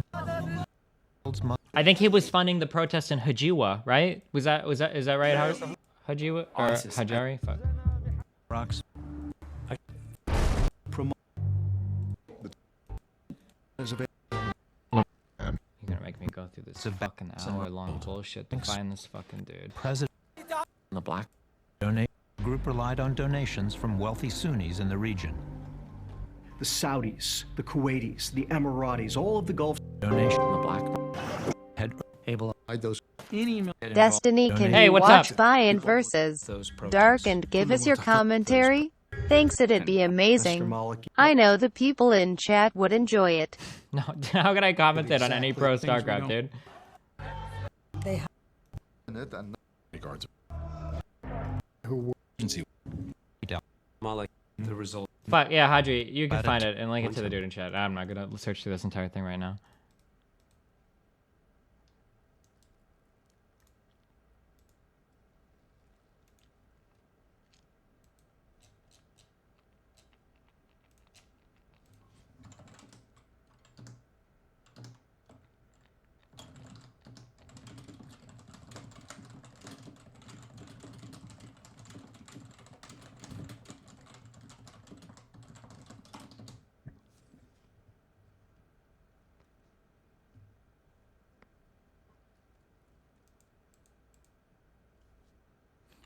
Just so you know, Hadri is a Sunni extremist who doesn't believe Shiites are Muslims. He said they are worse than Jews. Well, that's because Hadri is from Qatar, but he can still give us insight, even if he's a dirty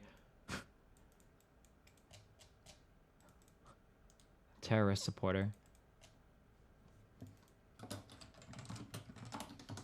Oh, I was gonna talk to this guy. I don't know why. I don't know what our goal is here. I'm not even sure.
Wow, he ignored my call, rip.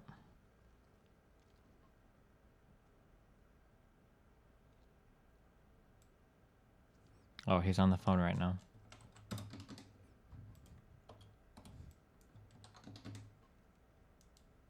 Oh. Kamis al... I hate all these fucking names, dude.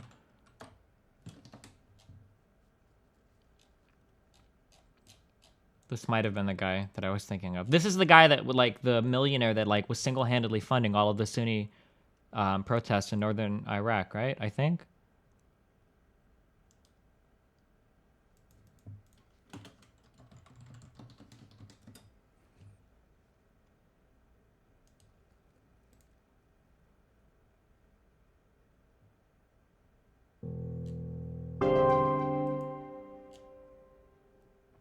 Destiny, now that you're playing SC2 again, I have to ask.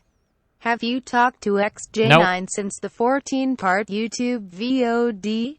Less than 3.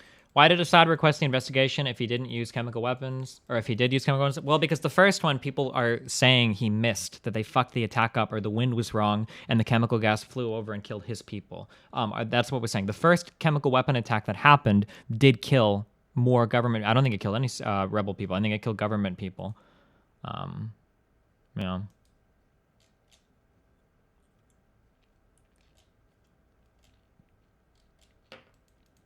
So maybe he called them over in the hopes that they would blame the rebels for it? I'm not sure.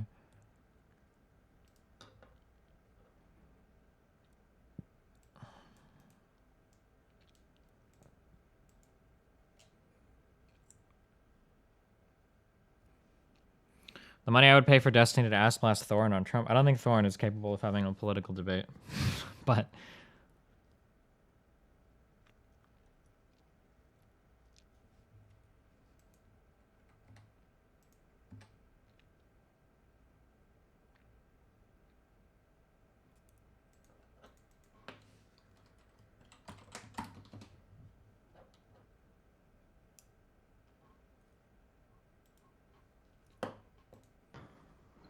Yo, what's up, dude? hey, what's up, buddy? How are you doing? I'm doing great. How you doing? I'm alright. So, yeah, you probably think of me as like the kid who's hitting you up on Twitter, right? Yeah, sure. Right? Give me a couple. Let me mute your stream. I gave you a couple tweets, right?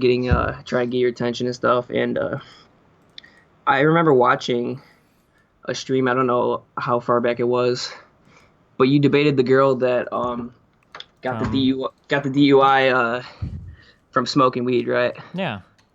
Yeah. I listened to that debate, and I honestly thought that girl never had a chance. Sure. So, like, where I'm coming from is I'm a fan of yours. Like, I watch a stream. Okay. You have a following of people, right? Mm-hmm. And I like to think the majority of Twitches are Trump supporters, right? Yeah, of course. You agree? Yeah, of course. Yeah. I like where I'm coming from is I don't understand how you stream to 2,000 people every day and shit on Trump as if he is a candidate that's going to like completely ruin our country. Because I think Trump represents everything that's abhorrent about the United States right now. I've said this a million times. I think Trump is an idiot, and every position that he holds is stupid. Do you want to go over his individual positions, or? What position sticks out to you the most? The most? I don't know. Maybe his science positions. Maybe his position on global warming. I don't know. Science positions. Science positions don't really have a major. So I'm not allowed to be disgusted with the fact that No, you definitely are. No, you definitely are. Don't so get me wrong. that's okay. So that's a big one. Do you believe science issues are talked about in politics today at all? No, but I think that the leader that you represent that has a very anti-science position probably speaks to the type of people that you have in the United States. I mean, that's just one issue. So your defense here, so you can't defend his position there. You're just saying it's irrelevant, even though it's fucking retarded, right? No. I'm not saying it's irrelevant. It's definitely irrelevant. Like. Okay. So do you agree that his position on science is fucking retarded in terms of climate change? Yeah, of course. Okay. So then what's the next issue you want to talk about? What? No. How about education and wanting to abolish the Department of Education, get rid of Common Core, and let everyone... Yeah. Okay. Wanting to abolish Common Core. Where's your issue with that? I don't know. I don't see what's wrong with having a federal set of standards for what people are expected to know when they come out of school. Do you not see teachers protesting in almost every inner city? I mean, teachers protested No Child Left Behind. I mean, there are some teachers that don't like it, sure. But I mean, they're protesting for a variety of reasons. I have a question. Did you vote or no? Sure. Why? Yeah. Why? You did? Yeah. Do Why? Do you share who you voted with or not? Sure. I voted all Democrat down the ballot because I hate Republicans. Okay. I mean, yeah. I figured as much. You don't have an issue with the pay-to-play politics that Hillary stands for. Did I ever say that? I'm just asking. No, I think that campaign financing is one of the most important parts of this election, but there is no candidate to choose that isn't taking money from corporate America. Correct, yeah. So, but so are we leaving the education thing, or? I mean, do you think that abolishing the Department of Education is a good idea? I think leaving education up to the states. Why would you want to leave education up to the states? Why do you think a country or a state like Indiana should decide what they teach children in 2nd grade about things like evolution or abstinence-only education? Why would you leave that up to individual states, some of which are ass backwards? I'm an 18-year-old kid. I just got out of high school. Okay. And I can sit here and tell you that Common Core has taught me the same thing all 4 years. What do you think Common Core is? Common Core is the regulations that the teachers have to teach under. Okay, you know that Common Core has that's given by the government. So you know that Common Core has nothing to do with your curriculum, right? The states still get to determine what curriculum they want to teach. Common Core just gives a set of guidelines, the things that you have to know when you come out of certain grades. It's not teachers have to use those guidelines, and they have to model teach their based curriculum. Okay, to model their curriculum after. What's wrong with expecting like a person that comes out of 12th grade to know basic algebra or whatever? Why don't you think that a federal set of guidelines, why would we have it so that people in high school in Indiana could come out knowing completely different things than people going to high school in Connecticut or Washington? Why would you want that? Well, isn't that what competition in America is? How competitive do you think you can be on public schools? If you're a poor family, how much do you think you can shop around for public schools? Do you have the ability to drive your kid to an entirely different school, let alone a different city or a different state, if you have to work at the same time? No. What I'm saying to you is, you say you need a kid to graduate from algebra after what I don't know grade you said, but what I'm saying is a kid doesn't graduate learning algebra because they teach algebra the first year you are in high school, and then they teach you all basic fundamentals of math that you will never use once you leave school. So you think we just shouldn't teach math in school, or? No, I'm saying the teacher should decide on what part of math, calculus, like the teachers should decide which curriculum they want to set for the students and which curriculum is going to be the best for the students once they leave, preparation for college. Yeah, I just don't understand why I would want to leave that up to individual cities on terms of what they think is important to teach children coming out of school. It seems like the last thing in the world I would want to let some ass backwards town in fucking Texas or something. But do you think Common Core is working? Is doing its job that it's supposed to? I mean, I don't know. I mean, it's a set of federal guidelines. Is it working? Are you asking if education is improving in America? I mean, obviously we have a huge problem with education in America. I don't know if it's doing a great job. And so what you believe is that by keeping Common Core and improving on the policy that it is, you believe that is going to be much better for education as a whole in America. Yes, that having a set of federal guidelines for what students are expected to know coming out of different grades, I do believe that is an overwhelmingly positive thing. But they have a set curriculum by the federal government. No, they don't. The federal government doesn't dictate curriculum. Do you understand that Common Core is the curriculum that the government has set for education, right?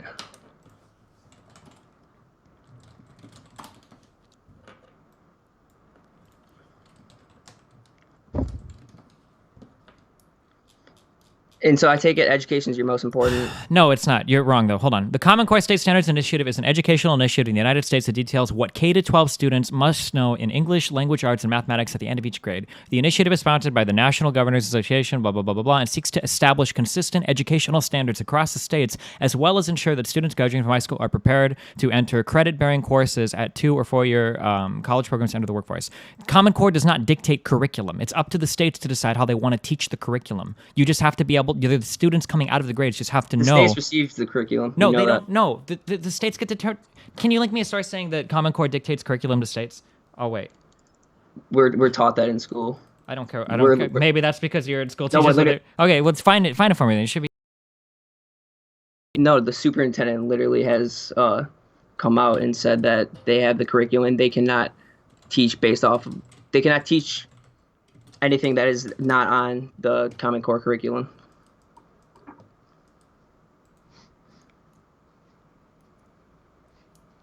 And so I'm really curious. How can you is it cool if we go off education now that we're never gonna come to a standstill?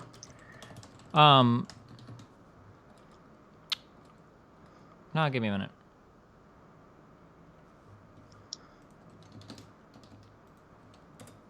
Okay, bottom one here. Myth. These standards amount to a national curriculum for our schools. The standards are not a curriculum. That's underlined. They are a clear set of shared goals and expectations for what knowledge and skills will help our students succeed. Local teachers, principals, superintendents, and others will decide how the standards are to be met. Teachers will continue to devise lesson plans and tailor instructions to the individual needs of the students in their classrooms. Common Core does not dictate curriculum to schools. That is factually incorrect. And until you can find me a source saying otherwise, I want you to admit that you're absolutely wrong about what you're saying. I don't care what your superintendent said or whatever. But unless you can find me a source saying this, I want you to say, okay, I was wrong. The federal government does not dictate curriculum to local schools, because they don't. No.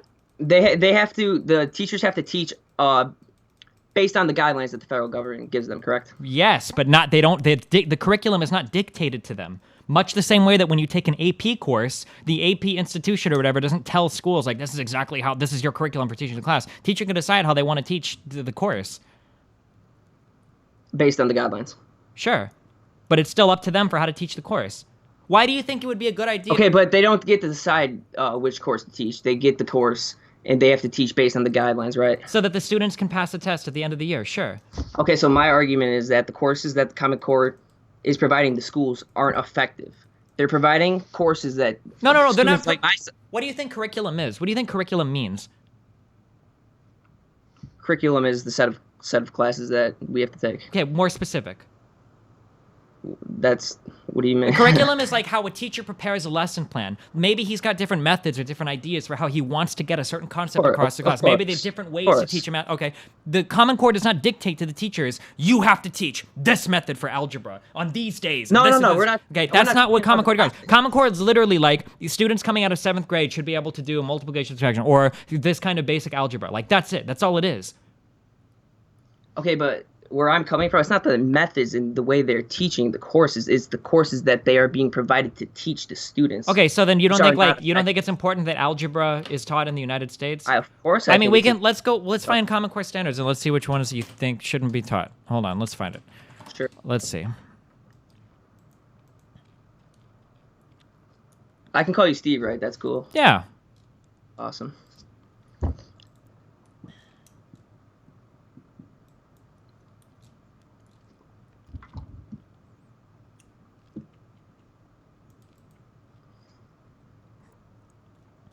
Do you want to do math? Sure. Okay, let's go over algebra, okay? Seeing structure in expressions. Interpret the structure of expressions. I'm guessing this means look at like a formula and being able to understand like 4a plus x equals whatever. You know what the variables stand for, right? Do you think that's an okay standard? Yeah, of course. Okay, write expressions in equivalent forms to solve problems. Do you think that's an okay thing to know? You do understand I was talking about the courses that are being provided. What do you mean by course being provided? I'm saying teachers have to teach stuff that will not have any effect on a kid's future once they leave that high school. All they have to Let me give you an example. Let me give you an example. One of the classes that was a part of the Common Core curriculum, right, in my district, I live in Illinois, we were required to learn entrepreneurship. Do you agree that that is a mandatory class for a high school student to learn? Which Common Core standard did entrepreneurship fall under? I couldn't tell you. Fuck me, I can't spell this word.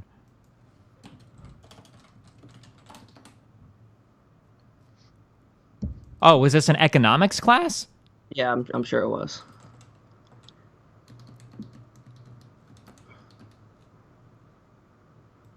Okay, so so entrepreneurship economics, is that the name of the class that you did maybe?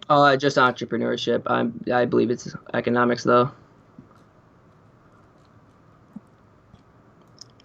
So what do you think you learned in here that was like so absolutely you definitely shouldn't have? No, I believe you can replace that class with any other skill, any other math, English, any other class, any other course in general for prepping a student for high school. Okay, so learning about things like capitalism, market economy, competition, factors of production. You don't think these are important things that students should? No, of course they're important. I think students should be. You just said that you could replace it with any other class. Yeah, no, you can replace entrepreneurship with any other course of study, any other This study. This looks like just economics courses, like human capital, income statement, Explicit versus implicit costs, accounting profit. Are these things that people should? Those are all good skills. Those are all good skills to have. Don't get me wrong. But not every one of the students in the classroom that's learning that will use all those skills. Or why do you think it matters what people learn? Or like, do you think that we should be assigning people like from first grade for their jobs for when they grow up, and then we just shouldn't teach them? I believe is we should decide what courses are the most effective for the students in preparation for college, the next level. Entrepreneurship is a great skill. Don't get me wrong. Like, I'm not shitting. They're not teaching entrepreneurship. That's just the name of the class. It's an econ class. Of course, they're teaching entrepreneurship. That's the reason. That's the course. That's the description of the course. Okay, so what did you learn about in your entrepreneurship class? Oh, we learn basic skills on how to deal with, honestly, how to deal with the real world, how to get in, like, basically just how to make your way into starting to get a job once you're out of high school. Like, that's a great skill to have, but wait, so why do you think this class shouldn't be taught then? I believe that should not be a part of the 7 mandatory classes. What would you replace that class with? Any other math course that we didn't learn? I could tell you. Let me look up a few math courses here that I didn't even see the light of day in my school. Statistics. Let me give you statistics, okay? So you think taking a class specializing in statistics would be more important than taking a class that teaches you how to get into the job market and whatnot? Yeah. Why? Well, you believe that every kid sitting in that class will use all of the skills that he's taught, or I think that they'll be more likely to use. You read off like 6 skills of entrepreneurship in that one course you were reading. Do you how many of those skills do you believe? All right, 28 students were in my class. How many of those skills? A lot more than they'll learn in statistics. How many statistics skill? How much of your life do you spend interpreting data and doing data analysis? And you have to need a statistic. I didn't even take stats in high school. Fuck. What of collecting, summarizing, interpreting data? You don't believe that's useful? Not as useful as learning basic finance and learning budgeting and getting a job. No, of course not. But that is where you're wrong. I did not learn a single thing about finance in that class. You just told me that that's what you learned in that class, is how to get into the job market and how to make your entry into the job market. Yeah, isn't that kind of something that 99.9999% of people are going to have to do at one point in time? Of course, but aren't you going to learn that naturally, going through the motions of life? Aren't you going to have to learn how to naturally make your way into the job? You are. No, that's not true. Most people don't even know how to file their fucking taxes because people don't learn like that. That's why we have schools and people learn things naturally. I'm sure you have somebody to file your taxes for you, don't you? No, I did all that shit my own because I learned that shit. But the majority do. Yeah, they pay people to do it, but they don't need to. But that's because they never learned it in school. Nothing is more sad than somebody that earns W-2 income that has to pay somebody to file their taxes. Like, that's the saddest thing in the world. That could be taught in one. I could teach that in one class in 60 minutes. There are many people who have learned how to file their taxes, and who will still, 9 out of 10 people will still hire somebody to do their taxes for them. Because they're ignorant. Because they haven't learned how to do it. But that's just how it is. Okay, but what if it was taught in school? Why do we have to learn about how to file our taxes when we're going to learn the skill, get out of high school and say, yo, I need somebody else to file my taxes for us? Why do we have to learn that skill in the first place? What if you learned it in school so that when you get out, you don't have to spend money at H&R Block for them to do your taxes for you? Then you save money. That sounds like an awesome thing. Sure, but over having the ability to collect data, analyze it. How often do you collect data and analyze it? What do you do in your life that involves collecting and analyzing data? Well, I'm saying maybe you won't ever use it, but isn't that a more important skill than learning how to file taxes? It's something no. So that's something you're going to learn to do naturally. But we just established that the majority of W-2 filers pay people like H&R Block and TurboTax to do their taxes for them. So obviously, they don't learn it naturally. They pay people to do it. And I'm telling you that people that have learned that skill still pay people to do it. That's not true. If you know how to file your taxes, your W-2 taxes, there's no way that you're going to pay somebody else to prepare them for you. It's literally like 5 lines on a 1040 Easy and you're done. You're just wrong. Just drop Illinois from Common Core so that they all can learn how to be farmers from. Do you think they honestly do it themselves? HMM Stymie. Are your parents there? I mean, I can ask them. No, they don't. I can answer it for you. Then they don't know how to do it. What do you mean? You're telling me that my parents don't know how to file their own taxes? They must not. Otherwise, they would do it on their own. Okay, you're wrong. Why wouldn't they file it on their own? What do your parents do for work? My dad manages a manufacturing company. Okay. And my mother is in the administration at a Catholic private school. Okay, my taxes are more complicated than both of your parents combined. I guarantee it. Dad. And I do my own taxes, so I know that your parents, if they knew how to do their... My dad's the president of a manufacturing company. Okay, president or manager? Because you said manager before. Those are two. No, I said he manages. So is he the CEO? No, he's the president. He's the president, so he's salaried. Yeah. So his income is W-2 income. So his taxes are very... positions under the CEO. Okay. So his taxes are very simple. That's not true. Why do you think his taxes are complicated? What do you mean? What do you mean, what do I mean? I'm asking you what part of his taxes are going to be complicated. If he gets paid on a paycheck every month from his employee or employer, why are his taxes complicated? That's not for me to answer. I'll be completely honest. Okay, they're not his. I'm telling you, you can go ask him. His taxes. I'm telling you. He knows how to file his taxes, and he has personally. Do you live with your parents? Of course, yeah. Are they awake right now? Yeah, I'm pretty sure. I just want to ask your dad. I'm just curious. Just this one question. No, my dad would honestly laugh if I tried getting him. No, I'm just curious. I just want to ask him. Tell him there's a big audience. Did he vote for Trump? There's a big audience of excited Trump people that want to hear. Okay, then I'm just curious. I just want to ask him why he doesn't file his own taxes. Trust. Hey, I know. I'm curious. Why can't I ask him? You're very adamant about this position. I want to know why he won't file his own taxes. You don't understand. I would love to get him on stream. I would love to have him on this mic, but he will not do it. You don't understand. Why won't he do it? He'll look at it as a joke. Like, that's just the type of person he is. Like, tell him there are 7,000 people that want to hear his answer. Of entrepreneurs that want to get into manufacturing and managing companies, and they just want to know a tax question. He can inspire children around the world. Dude, I would love to. Like, I'm sitting here telling you I would love to have my dad come in here and have the conversation with you, but like, it's just not going to happen. But I'm coming from. I'm a son of a guy who knows how to file his taxes. He took a course on how to do it, and he does not file his own taxes, and that's for a reason, right? I don't know if his tax code is too complicated. I don't know what the reason is, but basically 9 out of 10 people will pay somebody to file their taxes. Do you disagree with that? Yeah, but I think that's because they don't know how to do it. But I'm giving you an example of a man who does know how to do it, but he still will not. I don't think he does. But then we're gonna have to agree to disagree, right? Okay. I mean, I can teach you right now how to fill out a 1040 EZ if you want. You can do your own taxes. If you're a W-2 earner, you could do them in probably 10, 15 minutes. It's very, very simple. You put your W-2 into the fucking earnings box. It shows you which boxes you need to put the numbers into and add together. It's literally fucking 2 pages long, plus your W-2. Like, it's very, very, very simple to fill out a 1040 EZ. This is not something that if you know how to do, you're paying a person $20, $30, $40 to do for you, because you can literally do it in 15, 20 minutes. Like... But we can move on. I guess, like, regardless of... So you're saying that teaching a tax class would be worthless, but teaching a stats class would be better. This is the example you gave me. Where in your real life, how many times in your real life are you gathering and analyzing statistical data? Like... I mean, well, I managed a pizza place. So I was 16, right? Got a job delivering. 17, got promoted to manager. Like, I was given the task of... analyzing, like... Okay, you're a manager at a pizza place. No, not a shift lead or a supervisor? Not anymore. I'm just saying, like, I've already used the data, and I work at a pizza place. You know what I mean? Like, I didn't need the skills to get the job, to go and get interviewed. Like, I didn't need the skills to acquire the job, but I used the skills of collecting data at the job. Okay, so because you didn't need that class, you don't think anybody should ever learn that class? I'm saying that class does not have a good enough, like...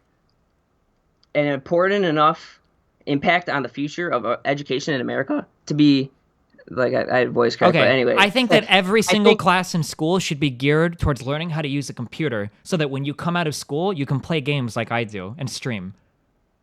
Because that's what I do. And that worked for me. Okay.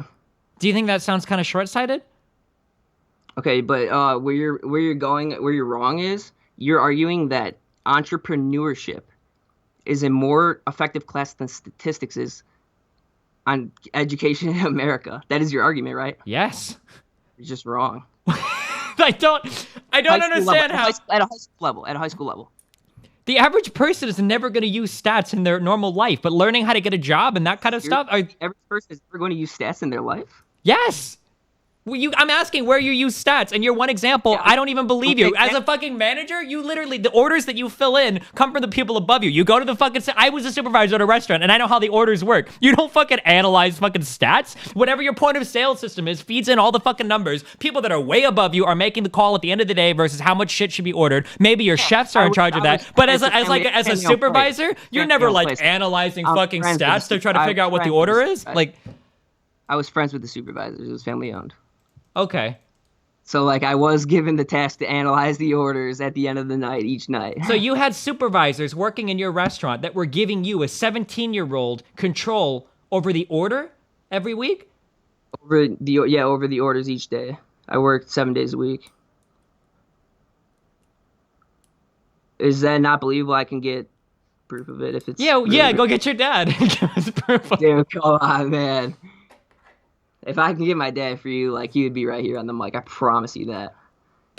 But I had a main question I wanted to come into the Skype call with. But if you still have any other education points, I think that leaving it up to individual schools to decide what kids should know coming out of high school is fucking terrifying to me. But I guess we're not going to agree on that. Okay, and I guess my argument on the other side would be, I took a class where I snoozed through because I didn't have any. I was learning skills that I already acquired at the age of 16, but I was an 18-year-old sitting in the class. How many people have jobs with family businesses where they can acquire the same skills? No, that's not my argument. I'm saying the 16-year-old that has to get a job for the first time is going to naturally learn how to go through the interview process, how to... What kind of AP classes did you take in high school? I didn't take AP. You didn't take any IB classes? So you were bored to death in all of these classes, but you didn't take any AB or... I didn't say all the classes. I said entrepreneurship. I believed entrepreneurship was a useless class. Because you had a job when you were 16. No, just because I already knew the skill. From the job that you got when you were 16. No. The entire class already knew the skills. You understand? Even if they didn't go through the process, even if they didn't have a job, like, we're learning basic skills on how to talk, how to network yourself to companies, how to talk.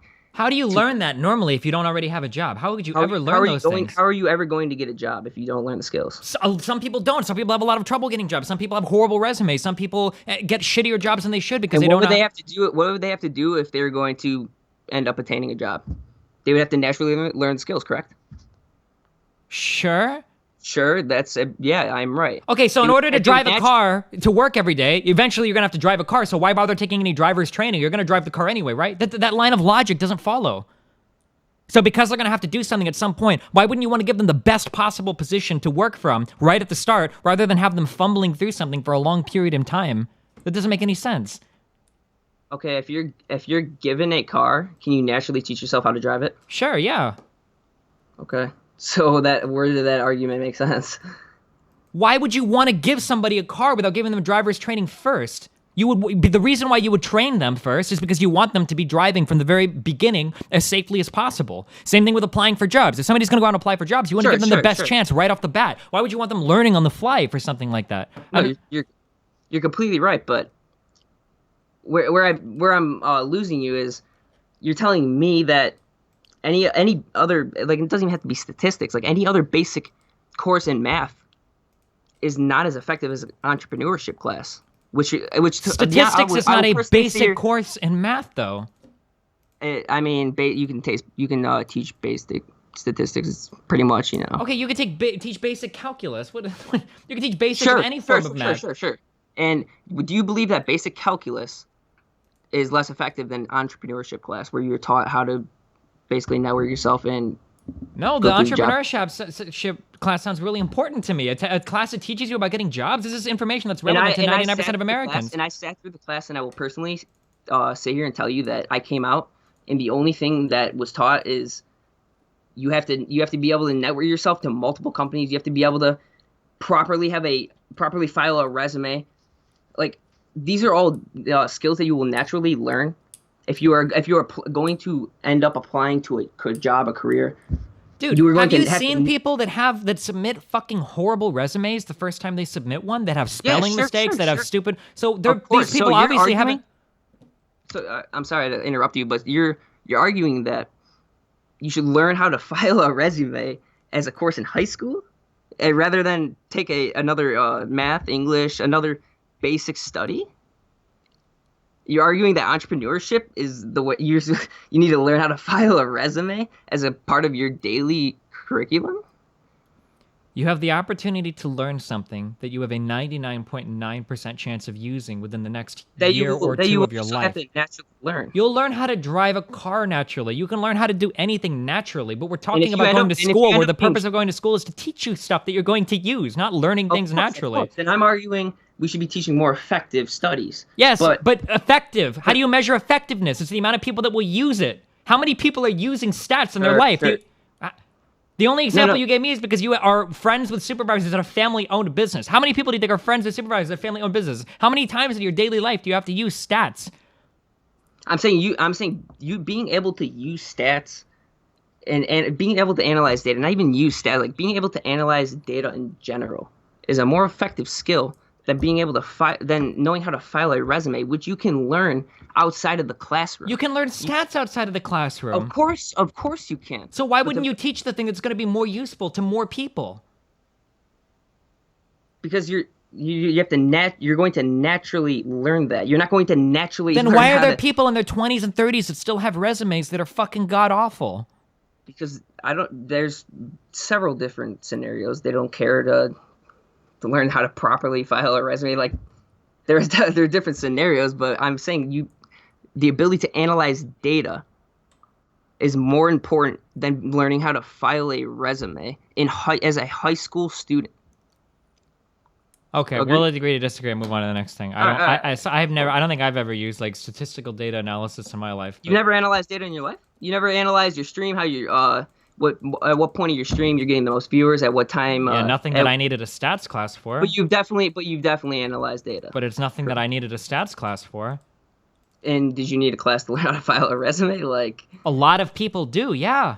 It's a very important life skill that a lot of people suck at. Yeah, it's incredibly important, just like a class on filing taxes or basic finance. So is analyzing data. No, it's not. You can get through your entire life never analyzing data and be okay, but you can't get through your entire life not knowing how to apply for a job. Yeah, and where I'm arguing is you're going to have to naturally learn it when you eventually have to apply to. So you don't think you should have to learn anything at school that you will quote unquote naturally learn anyway? Is that your contention? No, I'm just Then why saying, is that argument I'm relevant? It's relevant because you shouldn't have an entrepreneurship class taking up 2 hours out of a kid's day when you should have a class that is preparing him for college. I believe getting into college is a much harder accomplishment than learning how to file a resume. You can agree on that, right? No, getting into college is easy. What do you mean? I mean, maybe if you're trying to get into Harvard or something, it's difficult, but... So wait. So you're saying applying and getting to a college is easier than filling out a resume? Not necessarily easier, but how do you need stats to get into college? You're going to use stats in college. How? For what majors? It depends on what your major is. And even if you are going to need stats in college, you could take stats in college. Yeah, sure. I'm saying statistics would be a better preparation class than entrepreneurship going into college. Okay, let's move on. Okay, let's move on to the next thing. What's the next part? You disagree with that point, though? Yes, absolutely. Okay. All right. So what's the next?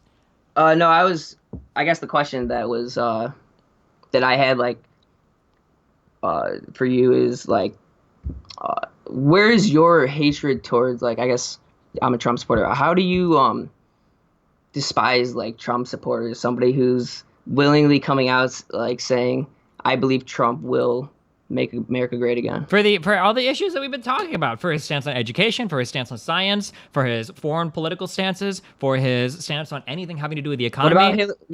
What about Hillary's 3 decades of experience? What about Hillary's 3 decades of experience? What has she accomplished? She's co-authored over 400 fucking bills in the Senate, hasn't she? What do you mean? She's accomplished a ton of shit, I guess, for a politician. Sure, but in the state of America right now, yeah, what have those policies done? I don't know. Are you familiar with every single policy that? Do you think Hillary Clinton was? Do you think Hillary Clinton was probably one of the big supporters of something like Dodd-Frank? Do you think that Dodd-Frank was a bad idea? Do you know what Dodd-Frank is?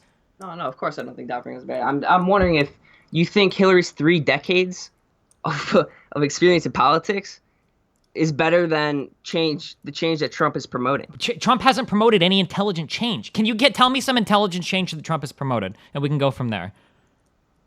So you support Obamacare? Sure, the Affordable Care Act, probably not in its current form, but more than what we had before, and I think it's a step in the right direction. Do you disagree with the Affordable Care Act? Wait, so you agree with the premiums rising as high as they are? What kind of a question is that? Healthcare has been rising in the United States for the past 3 decades, and it's been outpacing inflation. Sure, so what are you asking me? I'm wondering if you believe that the current state of Obamacare is better than the idea of Trump opening up the borders and giving healthcare. Trump opening up the borders so that every single insurance state can move to tax haven states and fuck us out of even more revenue? I don't even know if that'll work.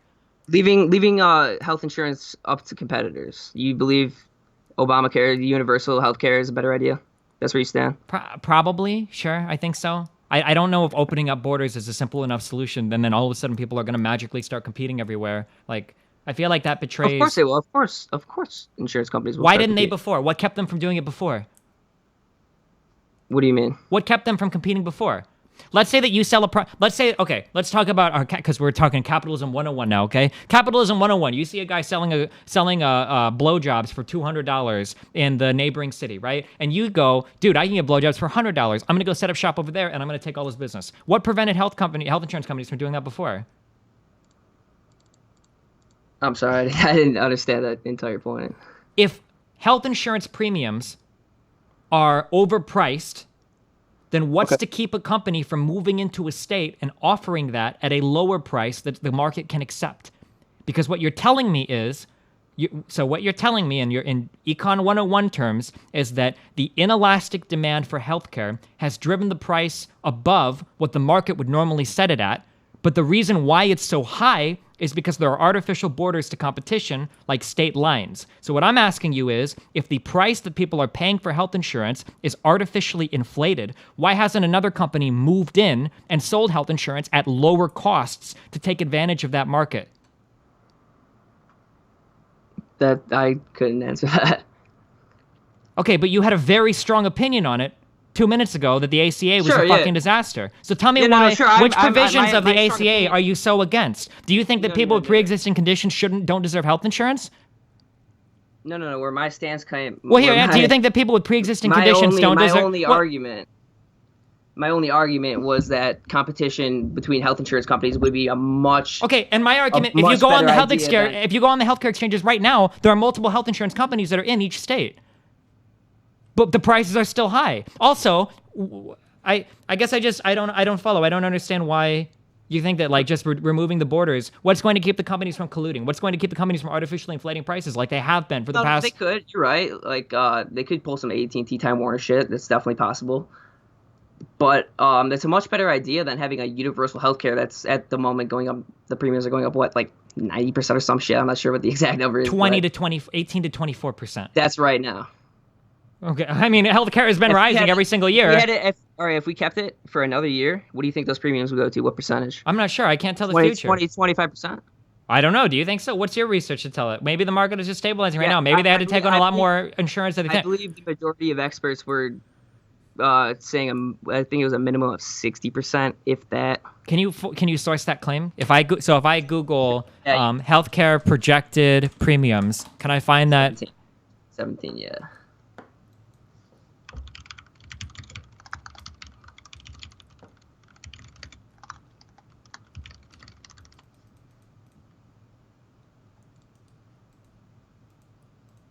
Let me try to find the exact source I have for you.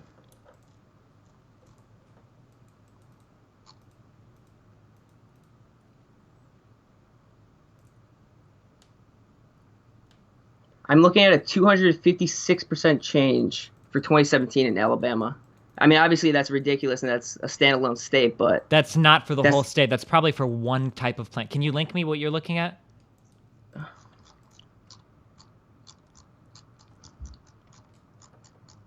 Yeah, it's for Birmingham. You're right, but can you link me? I bet it's not even for all of Birmingham. It's probably for one plant in Birmingham. It's for Birmingham.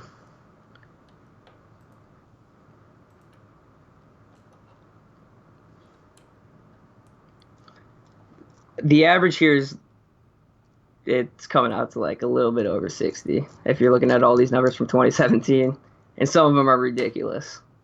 Okay, can you tell me in here where you see the massive percent increases? Yeah. You see, Okay, these are for specific plans. Look on the chart how it said second lowest cost silver before, and that's even before the tax credit. Sure, yeah, you're right about that. Okay, so these aren't across the board increases. No, these are this is just an example. Okay.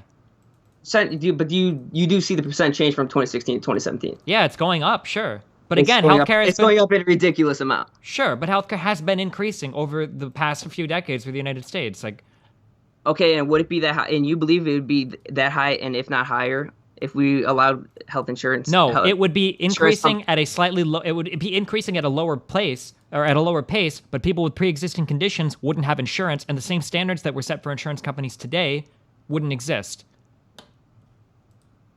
Also, people like me would still not have insurance. Why is that? Because I don't buy it. 'Cause I don't give a fuck. Okay. But anyways, there were a lot of people like me, young, healthy people that just didn't buy insurance because they didn't care. Obamacare brought people like me into the insurance market. And now he's raising the premiums, and you're okay with it. I mean, kind of. You're saying kind of like you are. I don't understand. I mean, I can afford to pay for it. Of course you can. But can the average person You mean the average person that gets a tax credit if their income is within 3 times of the poverty rate? I mean, there's a lot of tax credits. The average customer that came into the place I worked at, their annual salary $50,000 a year. Okay. Okay.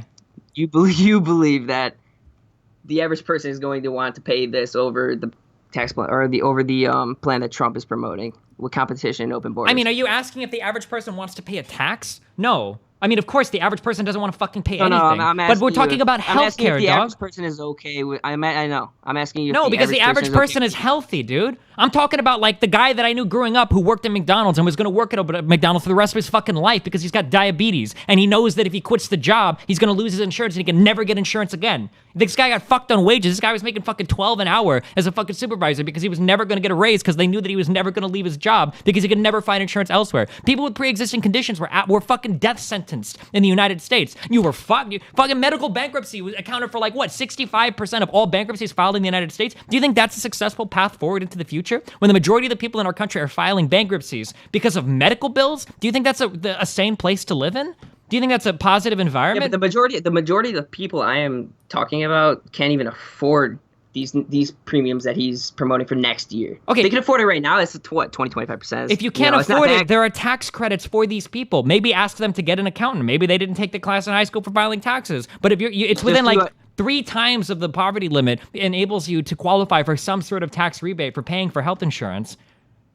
Yeah, but the prices are ridiculous. They're higher than car insurance is. Like that is, you're arguing that is normal. That is. It's what we've been. It's health insurance in the United States, dog. Last year they were still like that. The year before they were still like that. Health insurance is expensive. Sure, and you believe that insurance companies are competing with each other, that the prices are going to go up? No, insurance companies have never been competing with each other because there's giant bureaucratic bullshit. That is the idea that Trump is promoting. Okay, but how is he going to magically make them compete when they haven't competed in the history of the United States? What do you mean? What do you mean, what do I mean? Healthcare costs have been rising over and over and over again in the United States. Why would deregulating everything suddenly bring the prices down? It doesn't make any sense.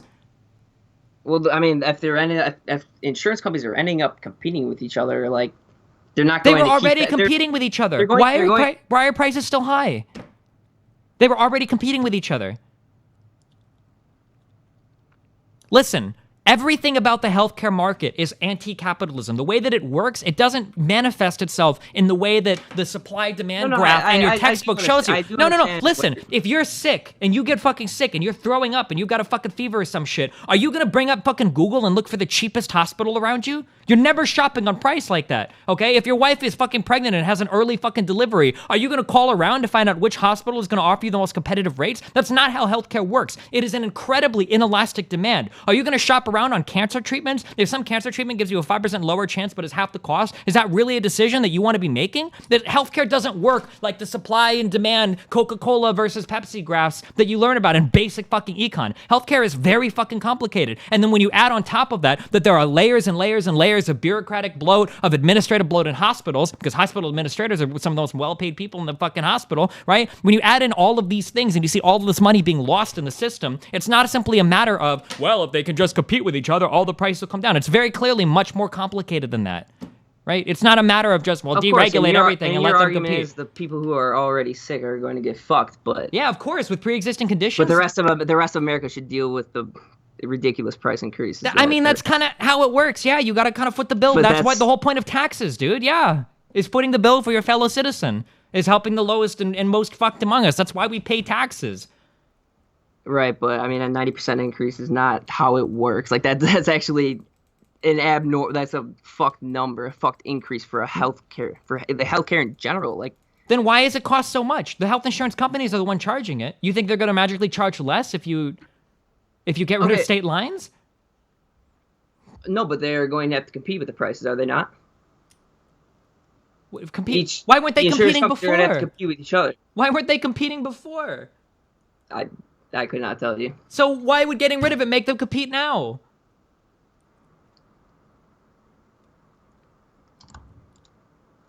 Hold on, let me pull this up.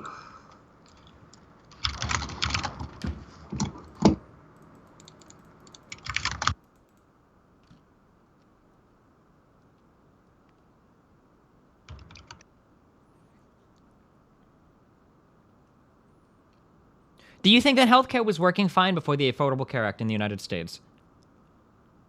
Do you think that the increase in price year over year that outpaced inflation, do you think that the lack of coverage for do you think that people with pre-existing conditions deserve healthcare in the United States? Sure, yeah, of course. Okay. Who pays for that? Hold on. Who pays for that? The guy with diabetes that goes to file for health insurance that's going to need to take out way more than he pays in. Who's going to pay for that? Someone else has to, right? Sure, yeah. Okay, so then what's the problem with spreading the cost around? Your argument, your entire argument is that because there are already people with pre-existing conditions, it is completely normal for the prices to hike up 90%, and that first of all, the prices aren't hiking up 90%. That was 90% in one city, in one state for one type of plan. That's the average. That's the average out of all the states. That is the average that the price would go up by 90%. Didn't I quote you a different figure earlier? Didn't I say it was like 18 to 22%? Yeah, that already increased. No, that's what it's going to increase for this coming year, for 2017. Can you show me that? Can you pull that up? Yeah, I can. Hold on, give me a second. 2017. Let me see your 20% average. Okay, here you go. Insurance. The race for the White House. Shit. Just 14 days. White House. Insurers are set to raise the premiums for plans sold through healthcare.gov by an average of 22% in 2017, the U.S. Department of Health and Human Services said in a report. Is this ABC link that you linked me? Yeah.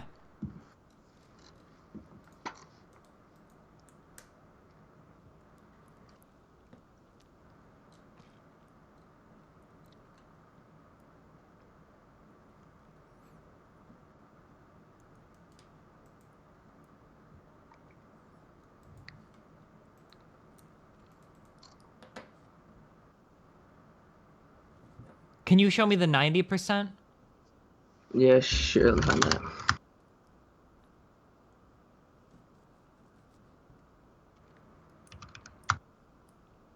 Yeah, this is the only link I've ever seen with 20%. Do you have? Is there another one that you that meets this 20% average? Wait, another what? Other source that says 20% next year. I mean, that's the report from the U.S. Department of Health and Human Services. Who else do you want? Hold on, let me find this. They're the guys that run healthcare.gov. I feel like they have a pretty good idea of what all the prices are going to be next year. Yeah, that's the first time I've seen that number reported, is what I'm saying. Do you normally go to someplace like Breitbart or InfoWars for your news? No, you're taking me for. Do you normally look to the Cato Institute for your statistics and numbers?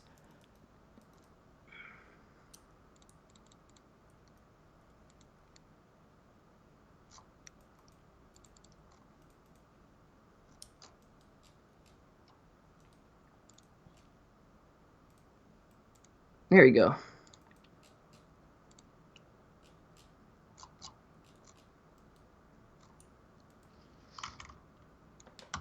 Here you go. Highest rate. Highest? Yeah, highest rate here, 95%. They're saying the lowest rate, 86.7%. Let me link this to you.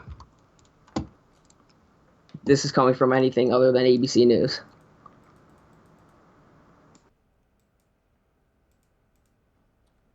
He just hung up.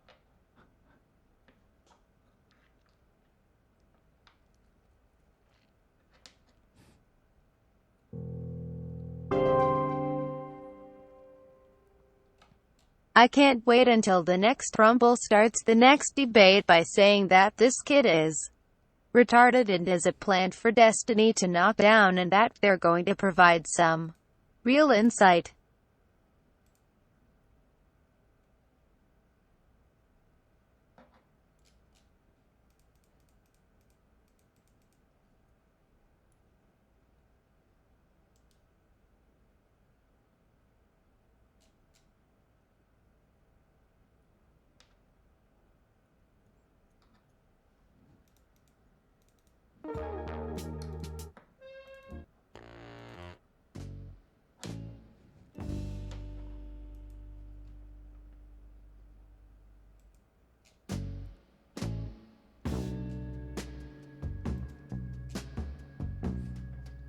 Fucking kill me, dude.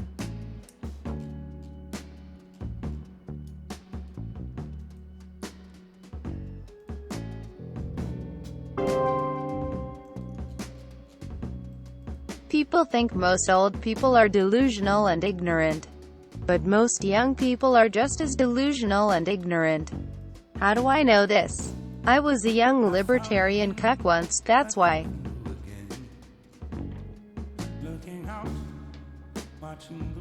Right, yeah, no, I used to be the exact same way. I know. Wow.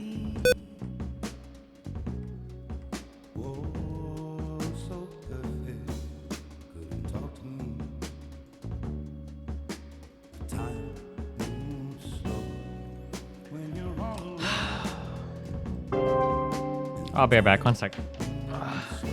That was officially the least educated caller you've ever had on stream. Holy shit.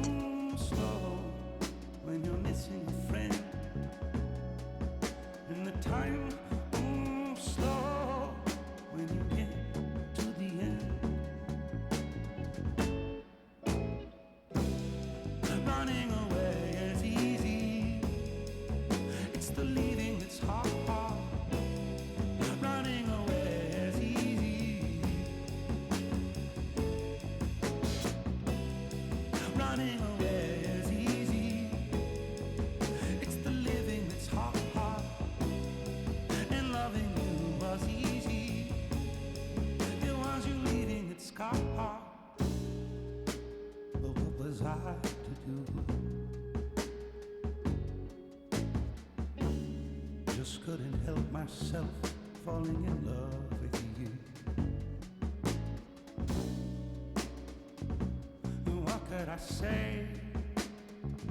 Oh, if I had another chance to make you stay. 'Cause when you ran away,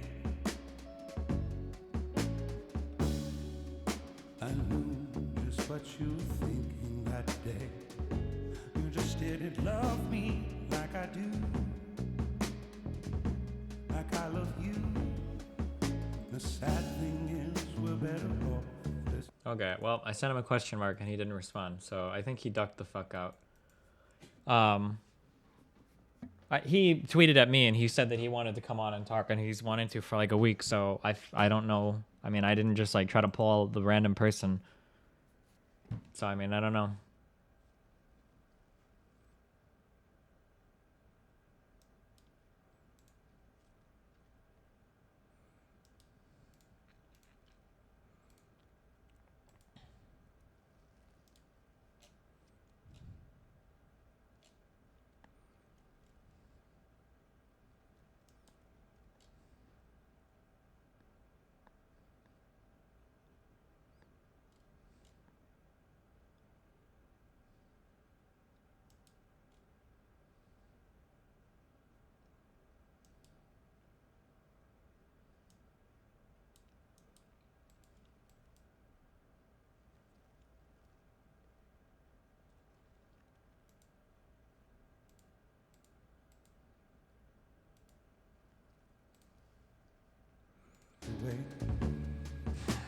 Time moves slow. You can't hear a thing. Time moves slow when you're lost. Did I modify the bass or anything on my headphones? No, but I don't. I'm not like a huge like bassy headphone person. I think if you want a lot of bass in your headphones, I think you're normally looking for closed backs, not open ones. Yeah, sure. My dad is the president of pizza. HMM Steiny. You are right, but here is why you are wrong. Fuck People me. need stats, not resumes.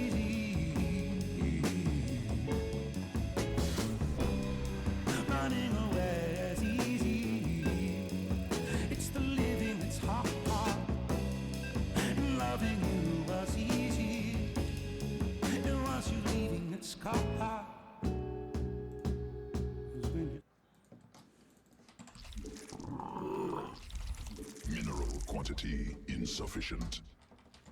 Not enough minerals. More minerals required. Mineral quantity insufficient. Not enough minerals. More minerals. The man, this physically hurts me, bro. Make it stop, please. We can't take much more. That kid has powerful stupidity. Maybe he can use his statistics to measure how many brain cells your chat lost.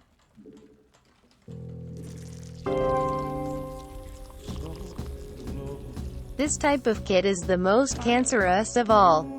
Will not listen to anyone who opposes his idea, and obviously nothing he says is right. He is still 18, and that worries me about this country. What did STPH get banned for? For the dancing shit she was doing? Should have analyzed more data, Peppy.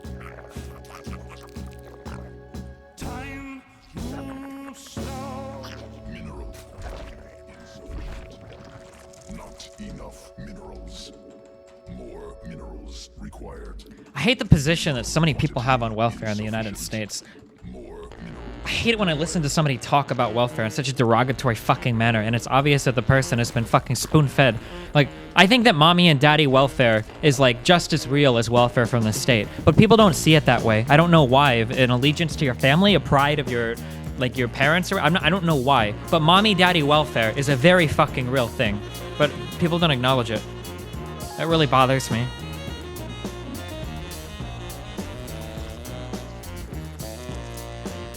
Boom, da na na, do da na na, do da na na, do da na na, do na na na.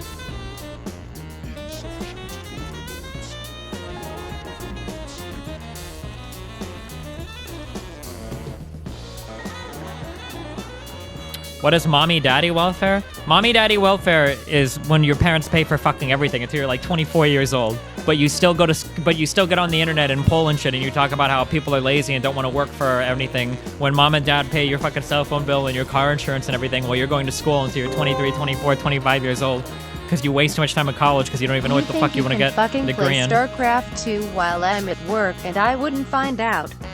How dare you? Where's my fucking lessons? Over Russell. I love you, Cake Fork.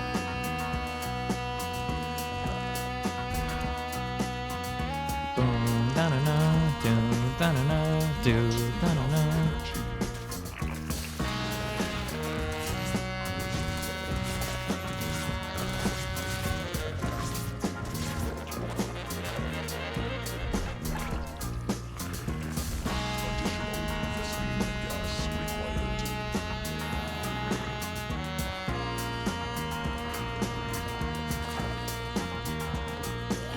How do you feel about the healthcare or the government paying for healthcare? I don't know. The government's healthcare shit had no teeth. The Affordable Care Act was a failure because it didn't give the government the ability to negotiate on price. For some reason, Medicaid, which one is for old people? Medicaid or Medicare? I think Medicare is for old people.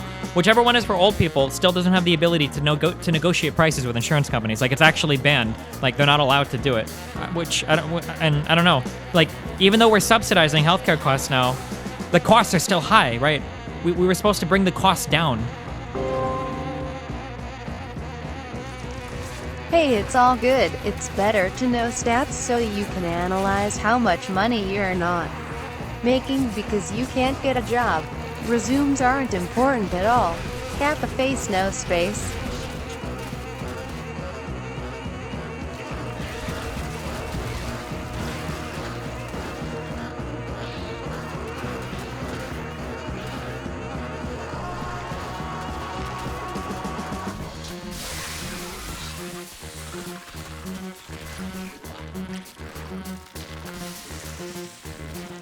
Mineral quantity insufficient.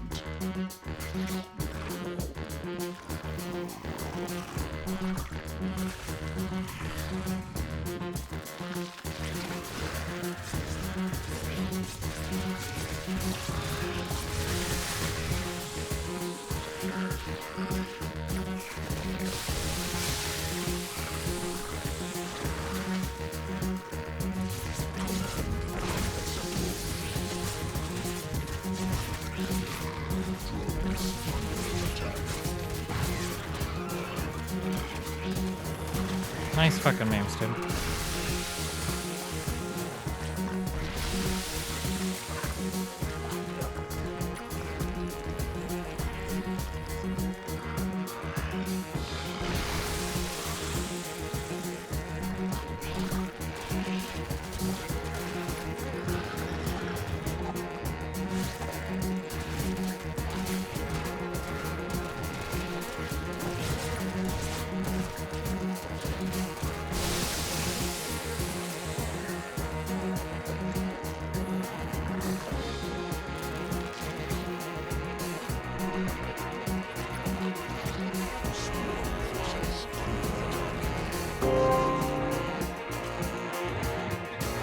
I'd meme. Da-na-na, do, da-na-na, do, da-na-na.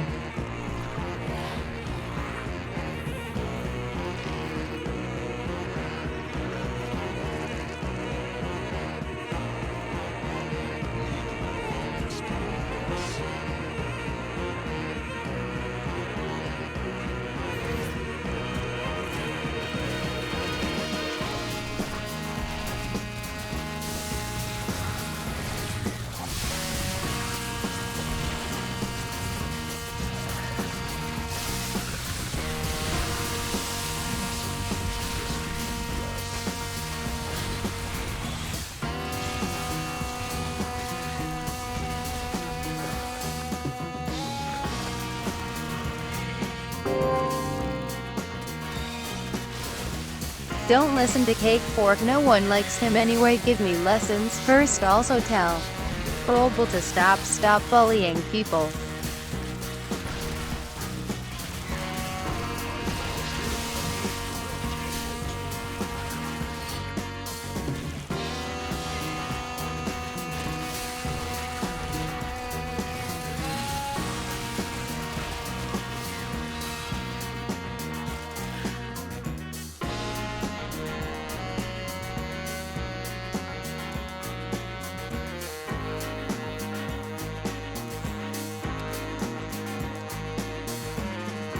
He removed me from Skype.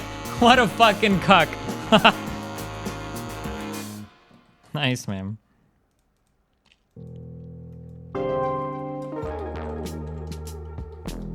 Legit no memes question, do you? Aw, fuck it. I can't even meme anymore after tonight. It's just too much for me. I'm going to pull the plug and sleep away my salty Irene. He feels good night, BB Grill and Strim Not Ears.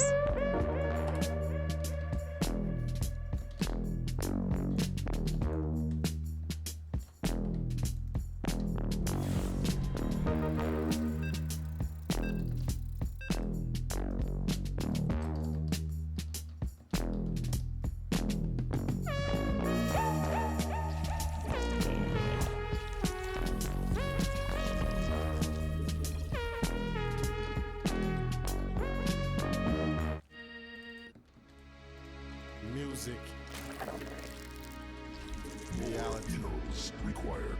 Sometimes it's hard to tell the difference. Insufficient. Must But we spawn as entertainers more overlords. have a responsibility Overlords. to these More kids. overlords.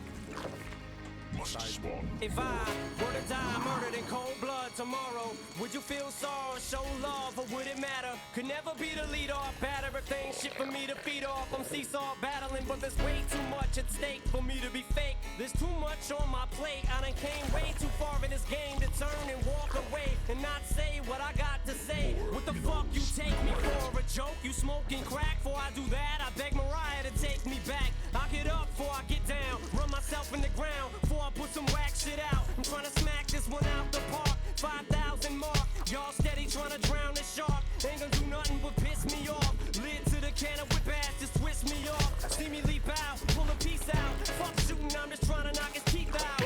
Fuck with me now, bitch, to see you freestyle. Talk is cheap, motherfucker. If you really feeling froggish leaf, yo Slim, you gon' let him get away with that? He try to play you, you can't let him skate with that. Man, I hate this crap. This ain't rap. This is crazy the way we act when we confuse hip hop with real life. When the music stops. If so, you would've tried. The only way I'm leaving this bitch is suicide. I have died clinically. Arrived back at my enemy's crib with Hennessy. Got drunk, then I finished it. I'm every nigga's favorite arch enemy. Physically fitted to be the most dangerous nigga with beef. I spark willingly with a Dillinger in the dark diligently. I'm not what you think. I appear to be fucked up, mentally endangered. I can't stay away from a razor. I just want my face in a paper. I wish a nigga had a Wow, Castius, welcome to the Twitch Prime Star Club, everybody. I murdered you. I gauge how me turn into a madman. Son of Sam, bitch, I'm surgical. I'm allergic to dying. You think not? You got balls? We can see how large. When the music I was happy having to deal it first. Thought money would make me happy, but it only made my pain worse. It hurts when you see your friends turn your back on you, dog, and you ain't got nothing left but your word and your paws, and you stress from the calls of your new friends, begging with their hands out, checking for your record when it's selling, when it ain't. That's the end. No laughs, no friends, no girls, just the gin you drink till your car spin. You think, damn, when you slam into the wall and you fall out the car and try to crawl with one arm. I'm about to lose it all in a pool of alcohol. If my funeral's tomorrow, wonder what they even call when the music stops. how many of your men loyal.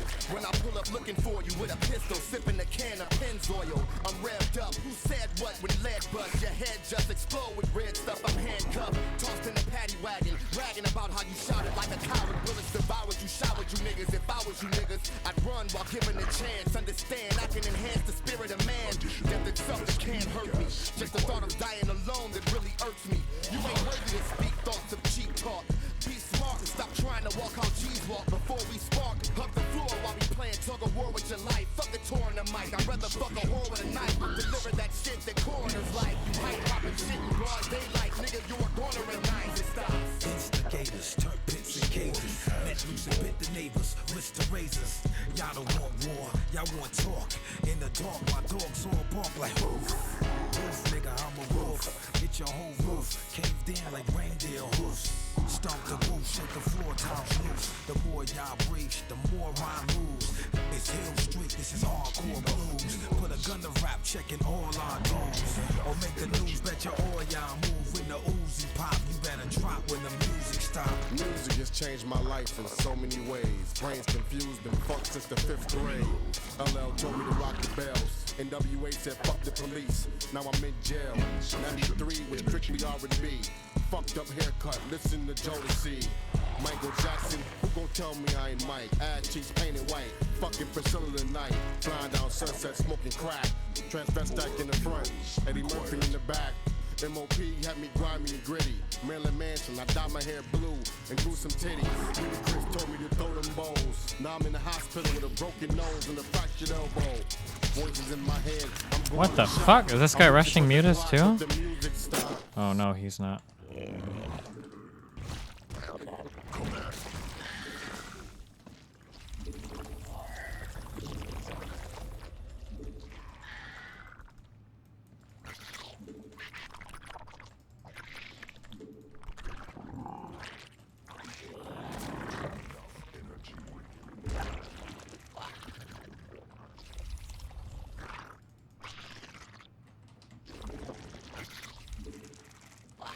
Do we really have to worry that badly about Supreme Court justices? I mean, when you talk about somebody that is against abortion and shit. I don't know, dude. I'm not sure.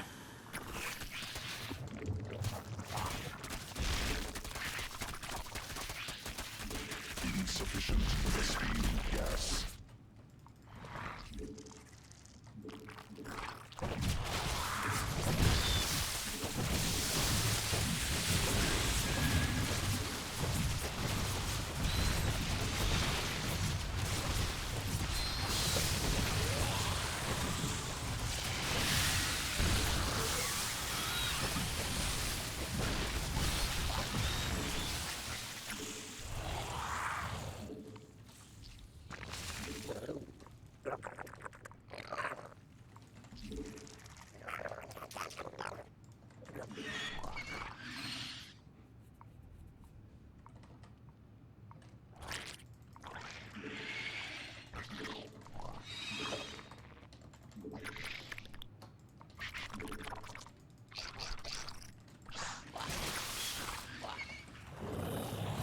Insufficient energy.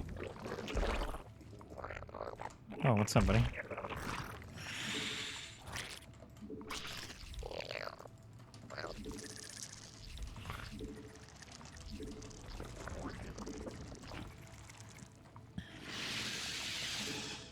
Not enough energy.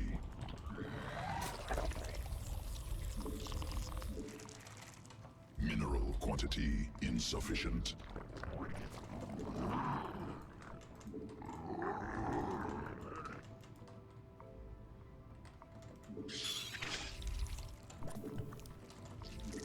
More minerals required.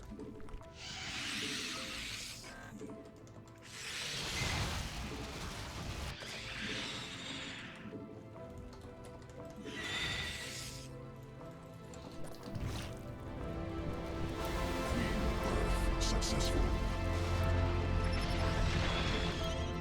I think this guy's going for a Night Assault. He hasn't even tried to take his third.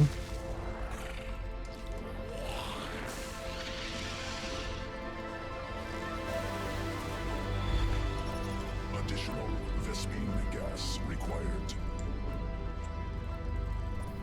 Need more Vespene gas. Sequences spun. Swarm mutated. Swarm forces under attack.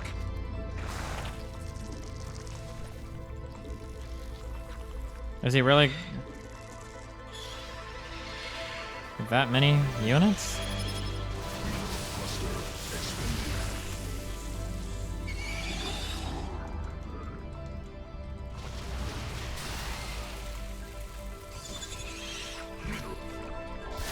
Fuck.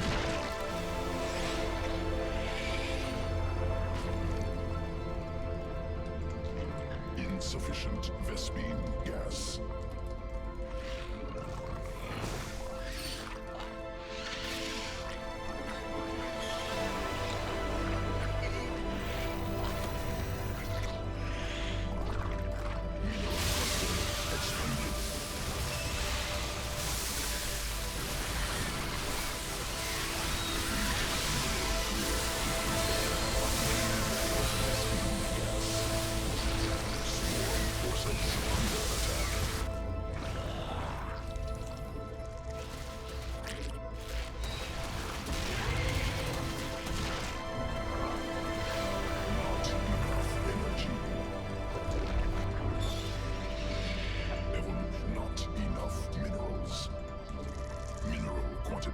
Insufficient.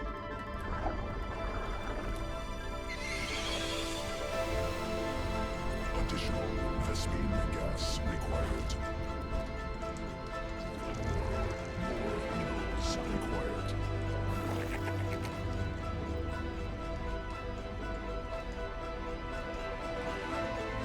Swarm has evolved. Swarm forces under attack. Thank you very much. Oh no. I've just received a call from Secretary Clinton.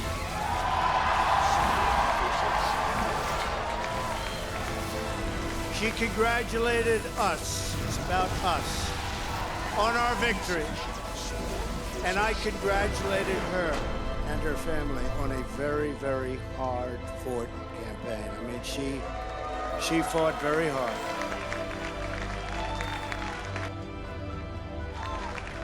Hillary has worked very long and very hard over a long period of time, and we owe her a major debt of gratitude for her service to our country. Now it's time for America to bind the wounds of division. Have to get together. To all Republicans and Democrats and independents across this nation, I say it is time for us to come together as one united people. It's time. I pledge to every citizen of our land that I will be president for all Americans, and this is so important to me.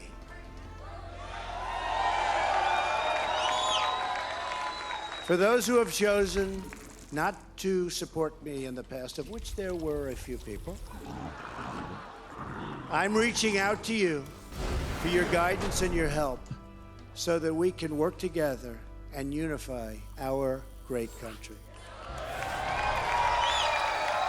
As I've said from the beginning, ours was not a campaign, but rather an incredible and great movement made up of millions of hardworking men and women who love their country and want a better, brighter future for themselves and for their families. It's a movement comprised of Americans from all races, religions, backgrounds, and beliefs who want and expect our government to serve the people, and serve the people it will.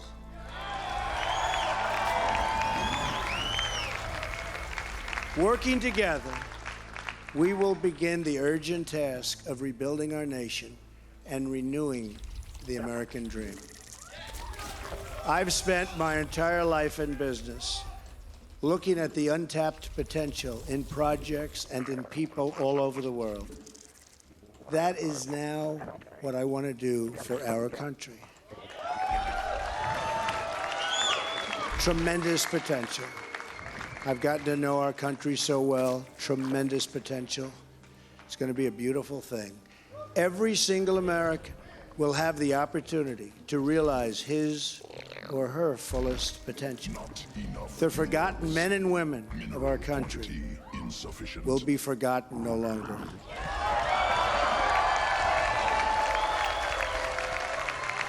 We are going to fix our inner cities and rebuild our highways, bridges, tunnels, airports, schools, hospitals. We're going to rebuild our infrastructure,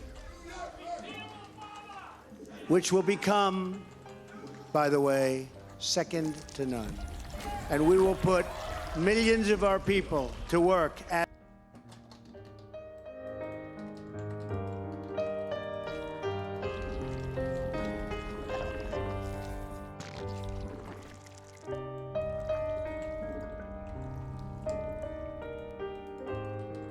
must spawn more overlords. More heroes required.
enough minerals.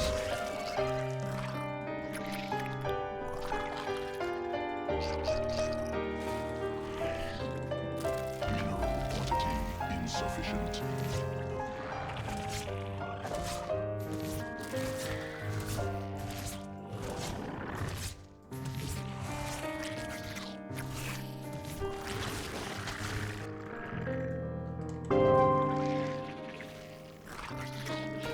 We will make anime great again.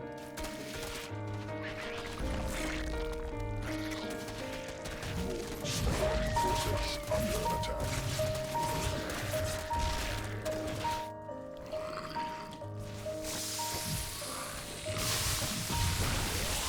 Insufficient energy.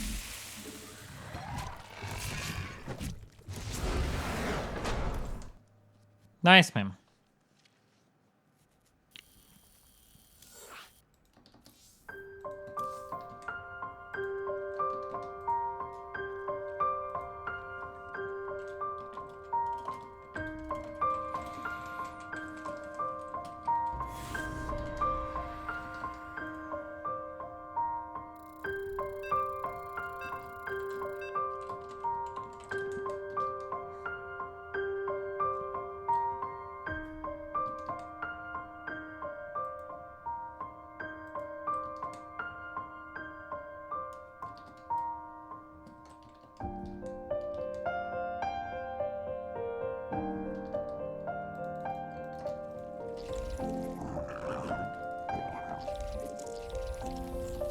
Why aren't you listening to CNN? Because the Trump speeches are very boring to me. I don't like listening to repeat the same things over and over and over and over again. I don't know. More minerals required. Not enough minerals. More overlords required. Insufficient overlords.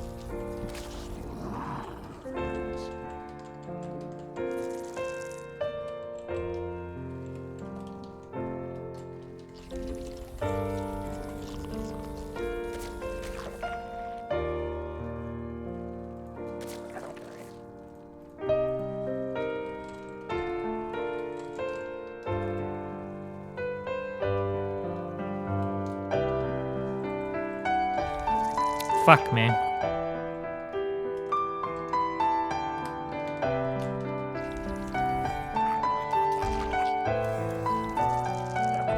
This game's already over. Fuck, my hatchery was way too late.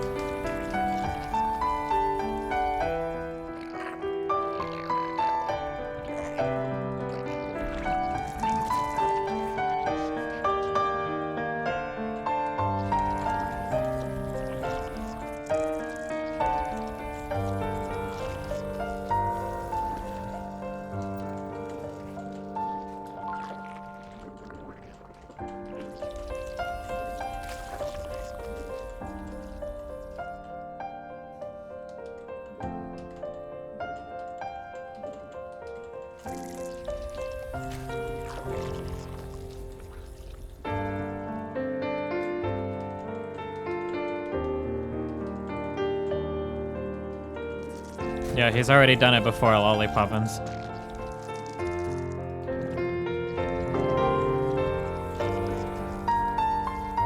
That feel when the memes have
overlords. More overlords required. Insufficient energy. Evolution complete. More overlords required.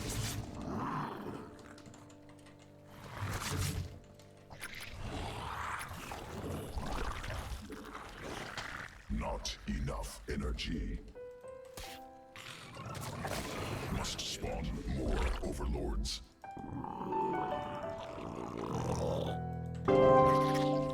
Insufficient overlords. New day, same shit. Swarm forces under attack. Must spawn more overlords. Insufficient energy.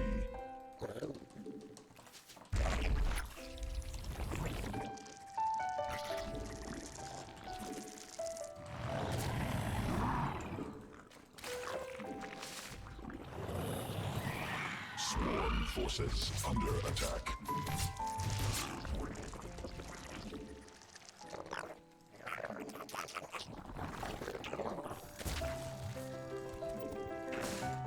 Not enough energy.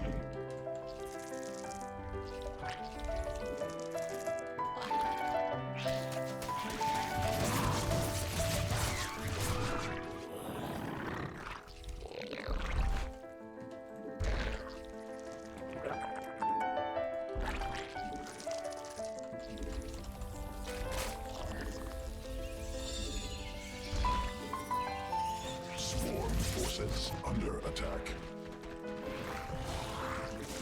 More minerals required.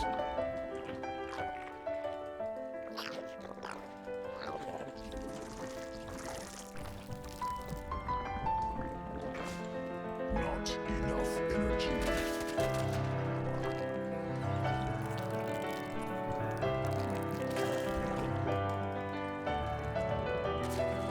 Mineral quantity insufficient energy.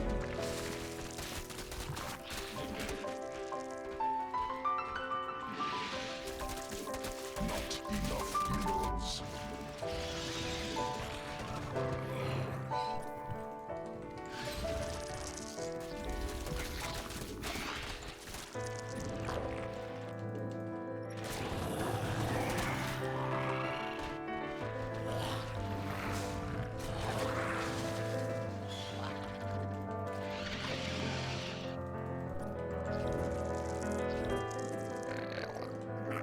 The speed geyser required for morph.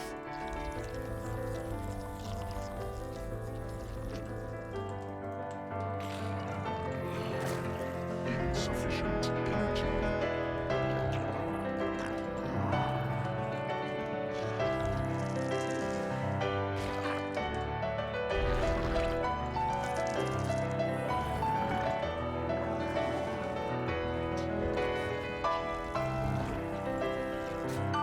Swarm forces under attack.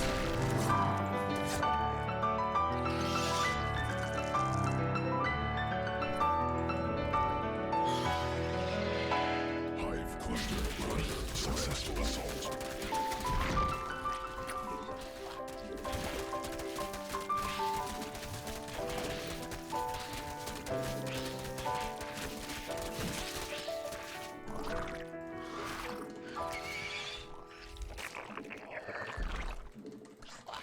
Sequences spun. Swarm mutated.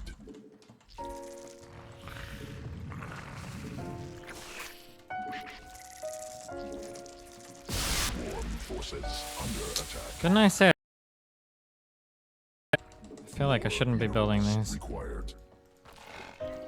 Mineral field exhausted.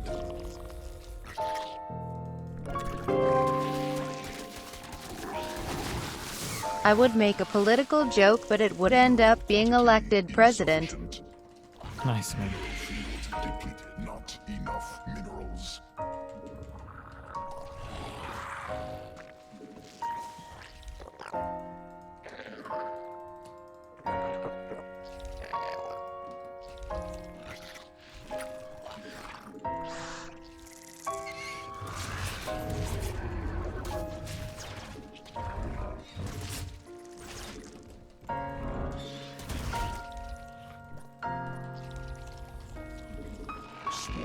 Swarm under attack.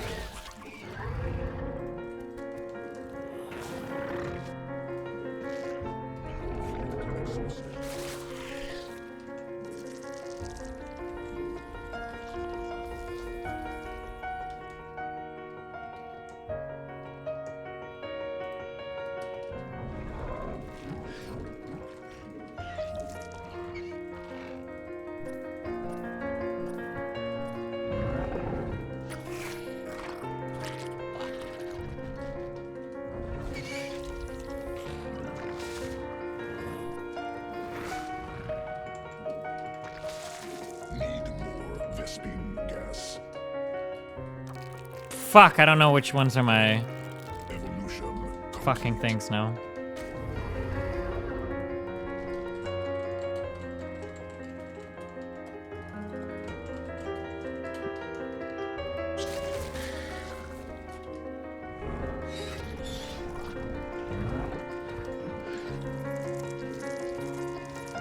Mutation complete.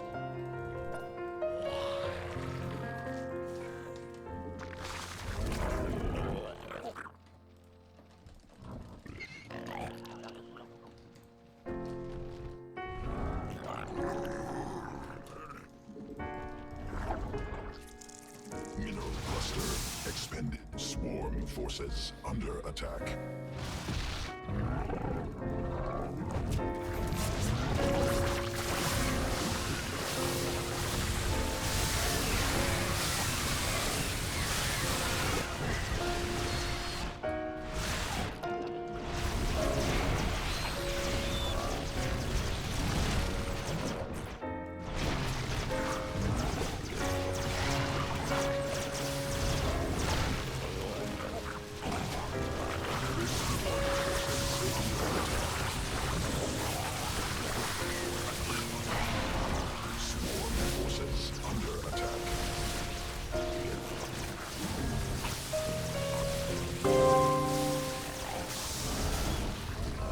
Waiting for Dest Panini to go on a rant about how Trump is autistic, then get BTFO by Shkreli again.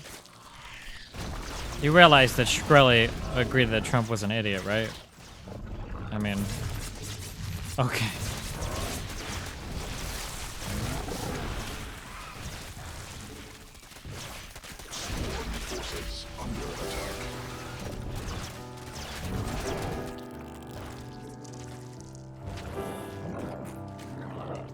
Swarm forces under attack. Mineral field exhausted. Mineral cluster expended. I could be wrong, but I feel like this guy has a very slim chance of winning this game. He's like about to be eliminated. These poor mutas are trying so hard.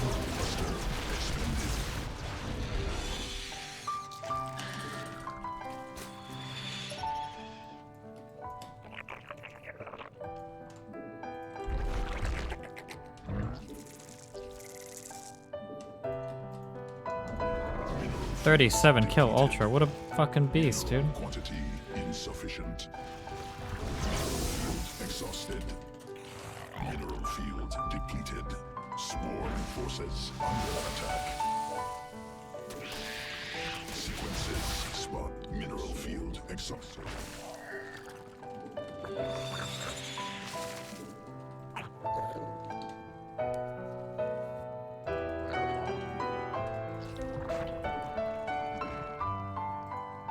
Enemy supporting forces under attack. Mineral cluster expended. I hadn't seriously considered suicide since high school. I don't own a gun, I suppose I can just use the doorknob and a bell. I'd pass out eventually, let gravity do all the work. Sleep forever.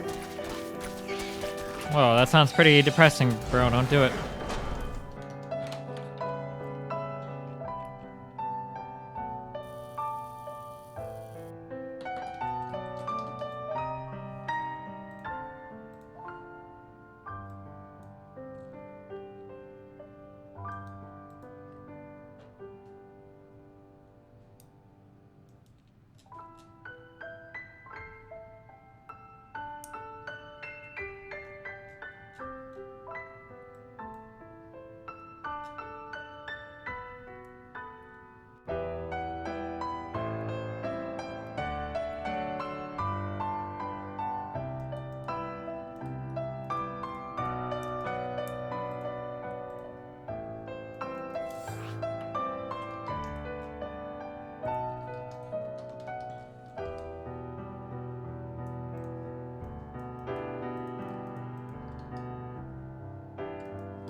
How long have I been playing StarCraft again? I played a little bit on Sunday, I think, and now I'm playing today.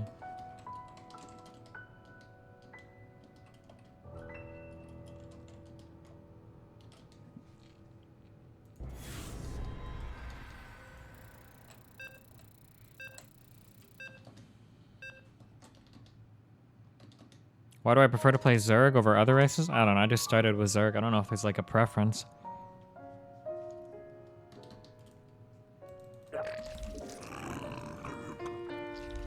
Oh, I can't believe I won that game after my crazy opener.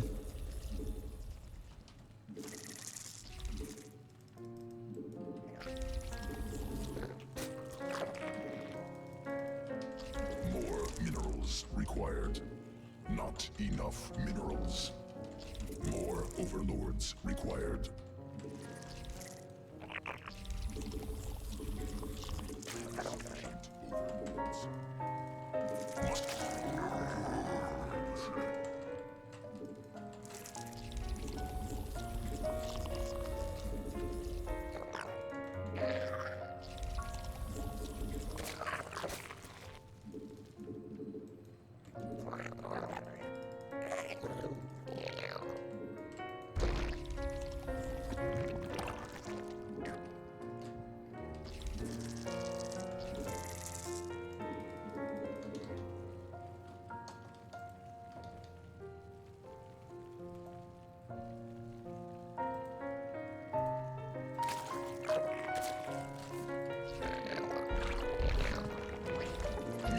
Quantity insufficient.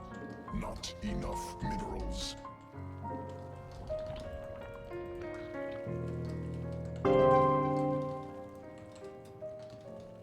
Have you ever heard of the Italian pianist Ludovico Einaudi? No.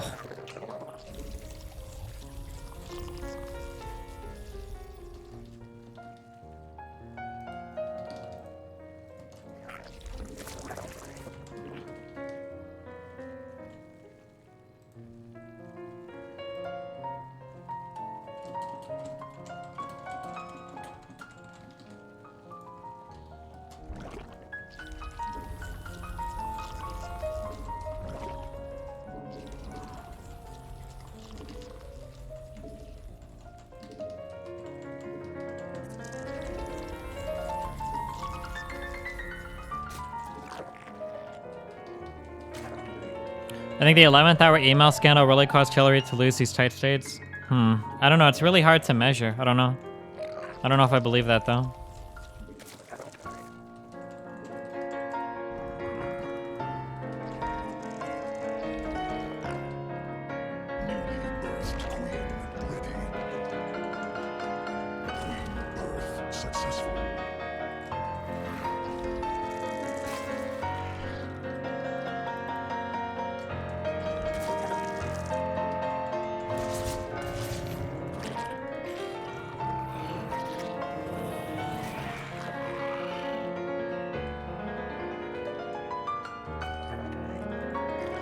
Is Thorin ironically a retard for supporting Trump? Thorin and Richard Lewis are both very extreme alt-righter people, but that's probably because they have to deal with so much of the social justice warrior people. I mean, Richard Lewis literally writes for Breitbart. I mean, what are you gonna... I mean, what do you expect? And then Thorin and Richard Lewis are too scared to ever disagree with each other on anything. So whatever one believes, the other will also always believe.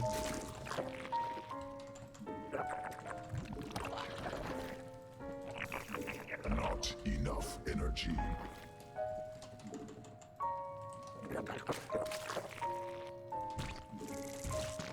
Swarm at command. Unacceptable.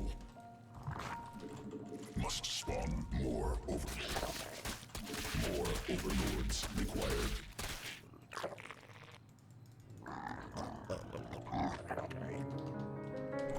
What the fuck? None of those statements were true? All of those statements are true. Have you followed either of them? Thorin and Richard Lewis will always have... Oh my god, I didn't make fucking bin links. Always have each other's back, no matter how retarded the other person is doing. Literally, every single time. I mean, I don't blame them. I mean, I guess they're friends, but...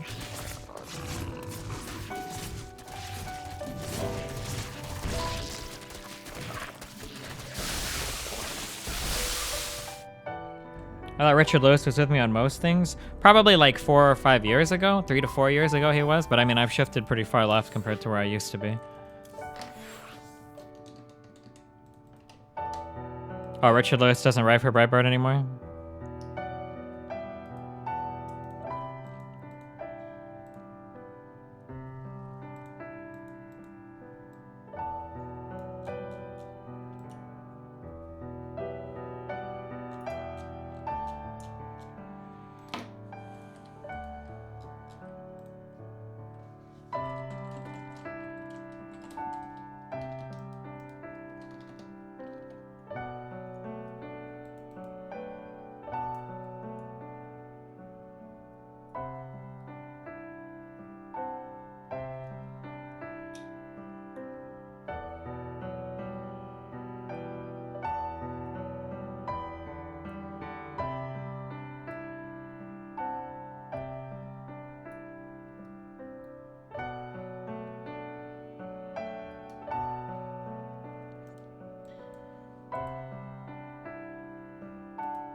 Do you know if this is unprecedented? I'm not sure. I don't know. My history knowledge in general is really, really, really bad.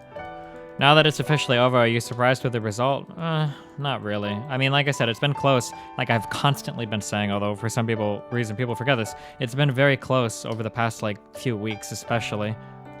But I mean, the trend for the whole election has kind of been anti-establishment, and people have been underestimating the anti-establishment sentiment in the United States for a long time. They did it with Bernie and Hillary was way closer than anybody thought it would be. They did it with Trump in the Republican primaries, and then obviously it just happened again.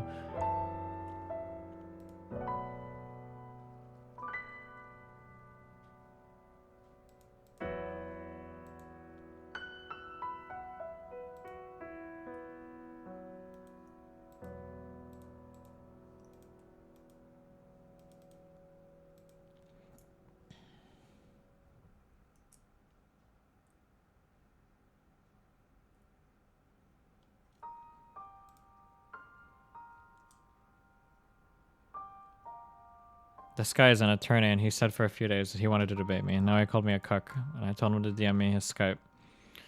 He hasn't done it.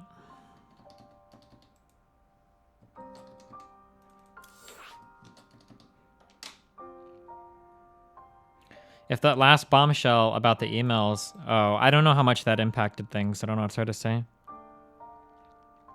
Weren't you pretty sure Hillary would take it? No, I said she was favored, but only by 1 to 3 points. Especially the past few weeks, it's been very close. I don't know if the FBI thing influenced things that much, I'm not sure.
Required.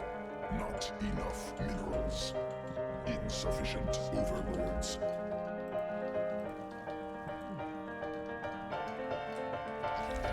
More overlords required.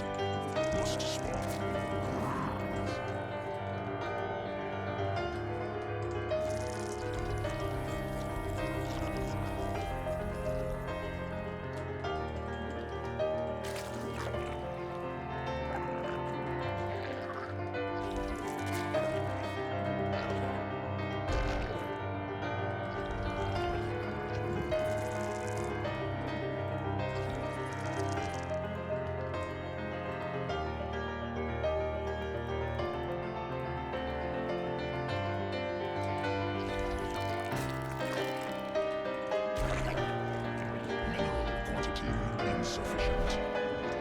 Not enough minerals. Minerals required. Many scoff at Ludovico because his compositions don't display, or require, great technical ability. Do you weigh that heavily in your musical tastes, even if subconsciously? No, of course not. A lot of the music I listen to compositionally is very simple. All of the shit that I like is very compositionally simple.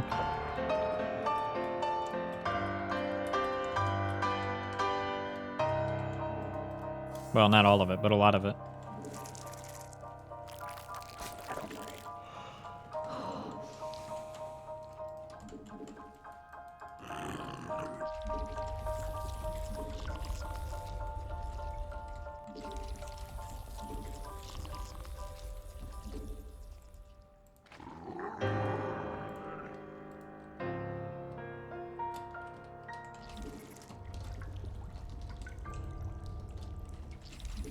Even Bill Lawrence and Indigo Jam Unit? No, those guys are relatively complicated in their composition, but all the modal shit I listen to is very simple. All like the groovy shit, the beats stuff, I don't know how to describe it in layman's terms. Newly birthed queen ready. Queen birth successful.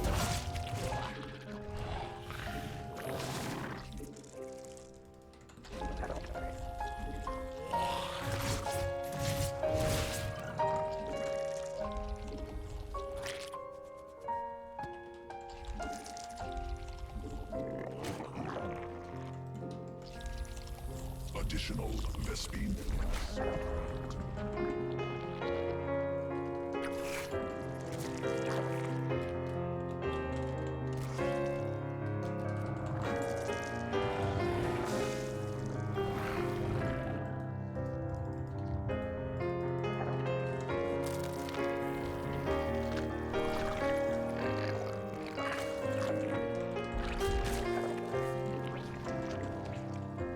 Evolution, not enough energy.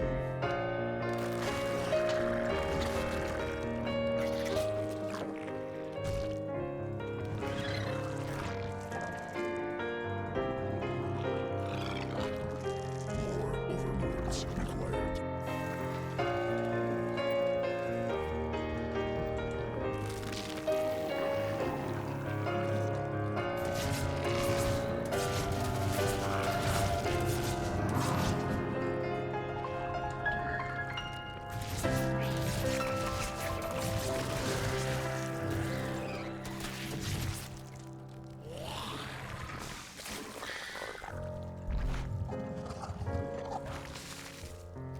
Swarm forces under attack.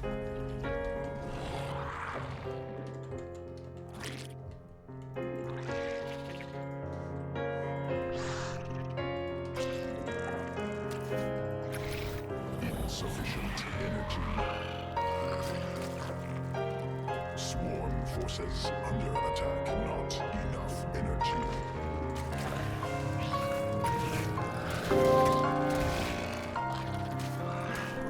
The Canadian immigration website crashed at 11 p.m. EST. LOL. Nice. Alright, somebody already said that.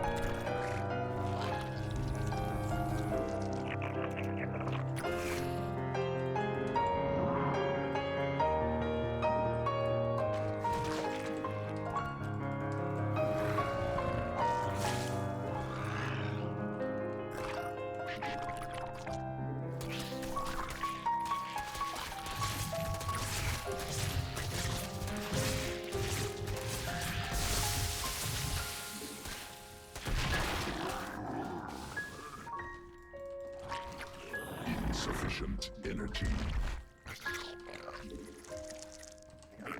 Command unacceptable.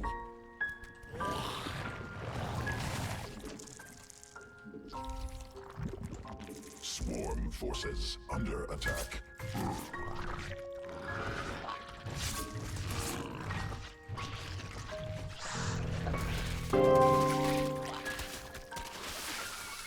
Good to know, because some douchebag in chat said, People who think Ludovico is good lulz when I asked you about him.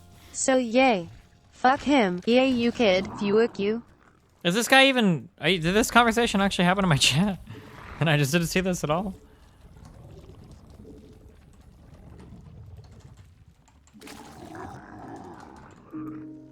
Mineral quantity insufficient. I need to be scouting for, Not enough energy. Niduses. I'm not doing that very well right now. If he were to Nidus over there near my third, I would be fucking insta GG.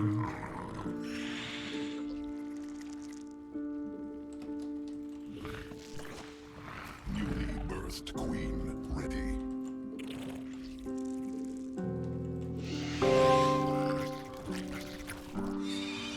If Bernie won the primary, do you think that would have given him the momentum to take the White House and the Dems to take the Senate? I'm not sure. Maybe.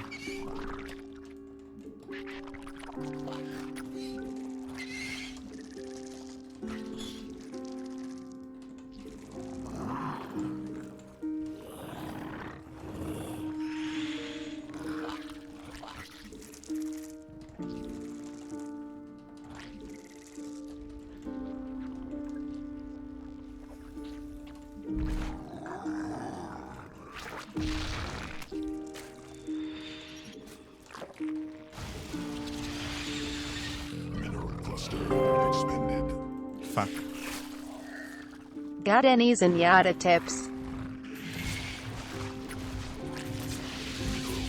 Exhausted. I really don't want him seeing that. Ultralist cavern. No, what? Why would I have Zenyatta tips? Even when I did play Overwatch, I'd never play that champion, I don't think. Or hero? Whatever the fuck they're called.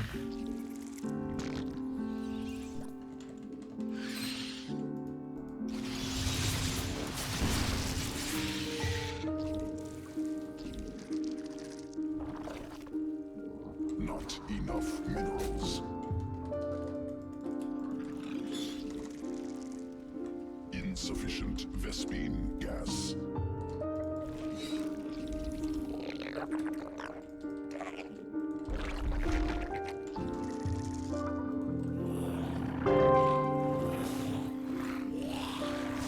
Where were you when America confirmed they are fucking retarded by electing Trump as their leader? Lol. Hey, I mean, the Brits did it. We get to have our moment too, right?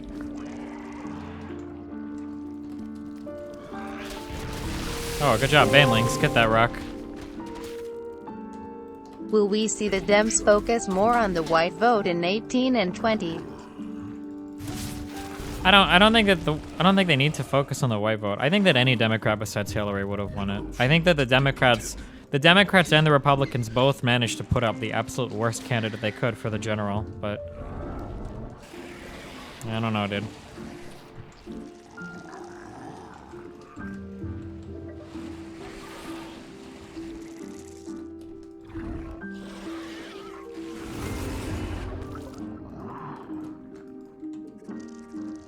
Mineral quantity insufficient.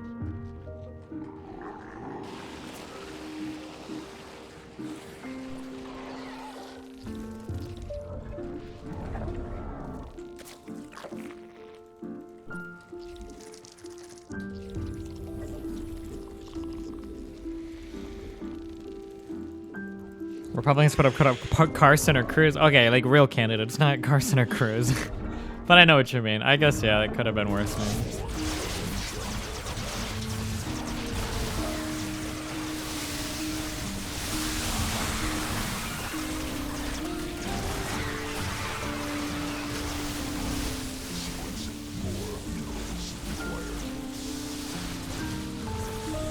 This guy had fucking ultras too. What the fuck? Is that even allowed?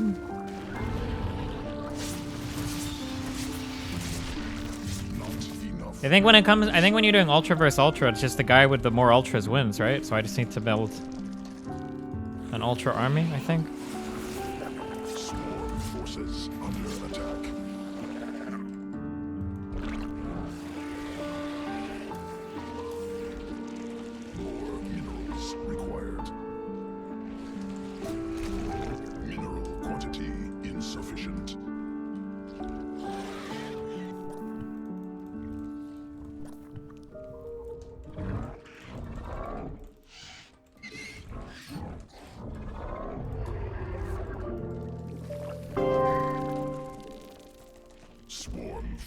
Here is $5 of my Brexit money. I thought you might need it. Good luck. Swarm forces under attack. Mineral field Thanks, buddy. exhausted. Swarm atom. Swarm forces under attack. Oh god, does he have more ultras than I do? Mineral field. Swarm forces under attack.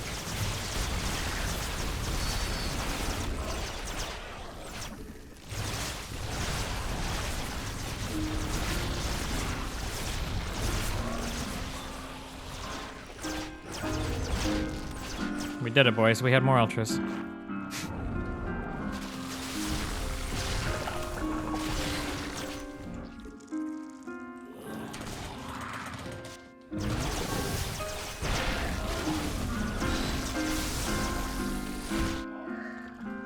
What did all my units over here die? I wonder what happened.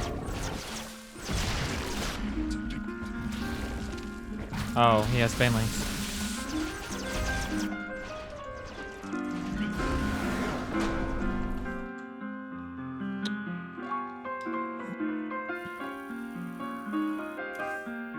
Oh, this guy was a Grand Master Memer.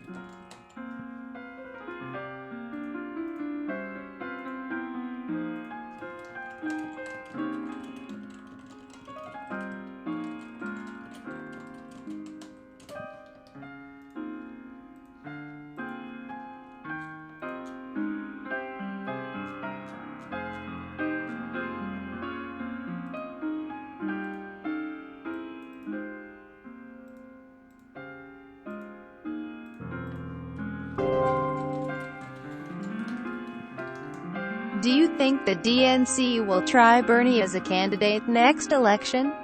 Do you think he'll even want to?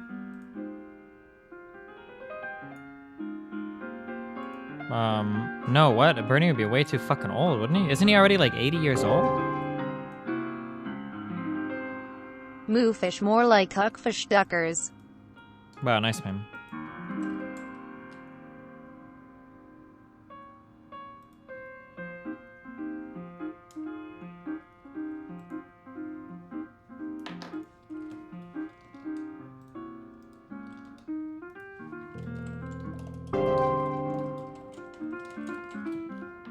Spend this $5 quick.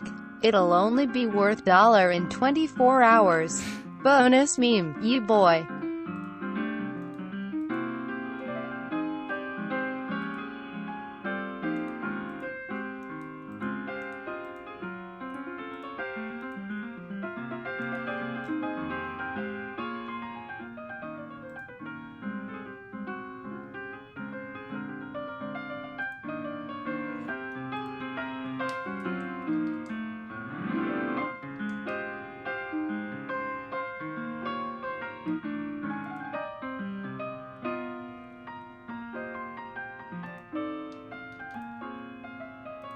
What?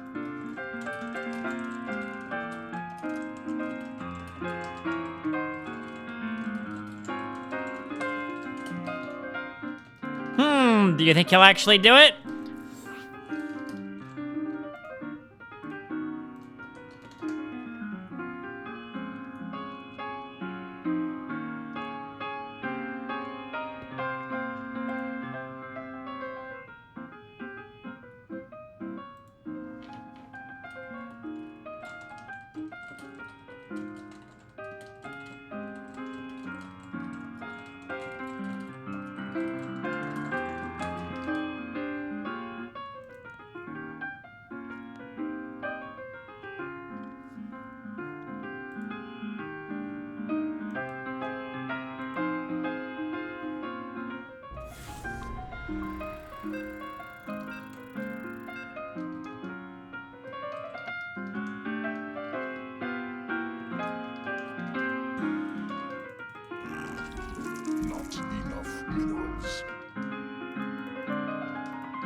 It really bothers me that that chick on Twitter is talking shit to me now when she was too fucking scared to come on and have a debate about Trump, and now she wants to. And she's still too much of a fucking pussy to come on and do it. Do you think Clinton will try again in 4 years, or do you think this was her last shot? I think this was her last shot. Her public image is basically in the toilet. Also, on a scale of 1 to 10, how good of a job do you think Trump will actually do? I don't know. We'll see how the Supreme Court looks, I guess. Quick spend this meme kick because the meme market is crashing soon, Peppy.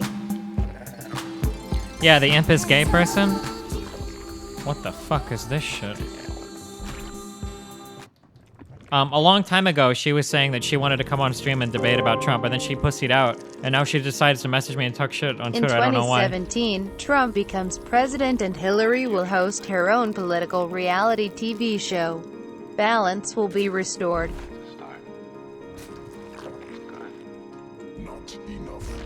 That's why I just debated that 18-year-old kid, because he's the one that said he wanted to come on in her stead or whatever. I don't know.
Here is $5 out of the $2 I just made betting on Trump for predicted. Get fucked, you globalist shill. Peppy. Wow, dude. Wait, you don't like globalists? Don't look up anything Trump ever wrote in 2013 if that's the way you feel. Awkward. Did this guy really triple hatch me? What a fucking memer, dude.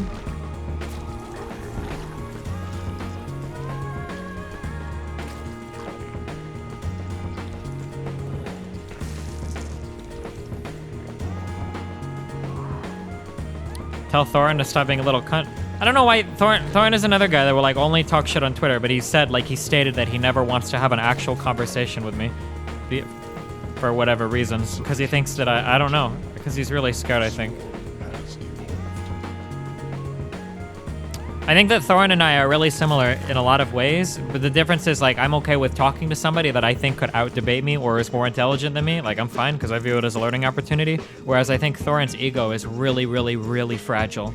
So if he gets, like, out-debated, or if he feels like he's wrong in a conversation, like, he goes fucking crazy. That's why he blamed me for the comments that he made about Polish people, and he says that I baited him into saying that Poland is a third world country or whatever.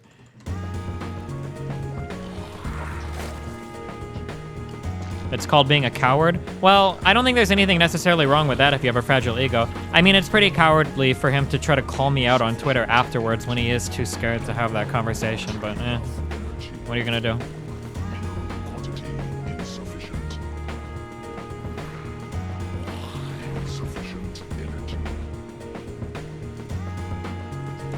Destiny, get off your high horse? Why? What the fuck?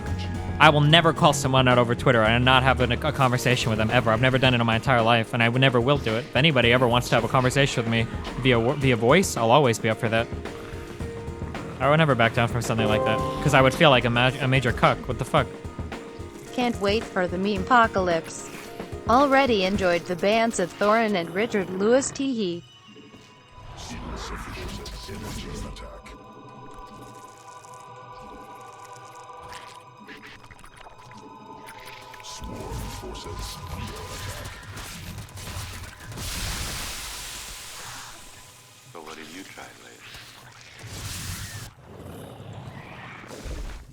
Not.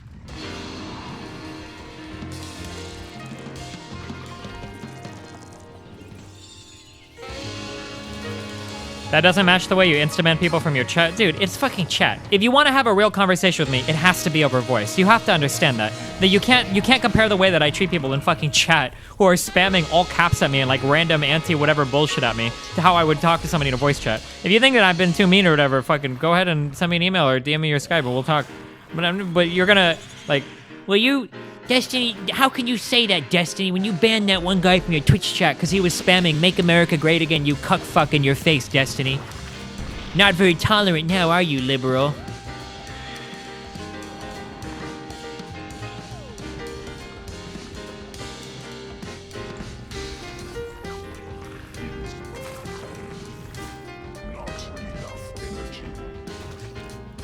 Like this guy on Twitter just said, the way you're too scared to debate opposing viewpoints, you slack-jawed hypocrite. And so I offer, okay, well, if he wants to debate an opposing viewpoint, then let's go on Skype and do it. And then he says, no, I mean, you ban people in your chat room. Like, okay, dude. Okay.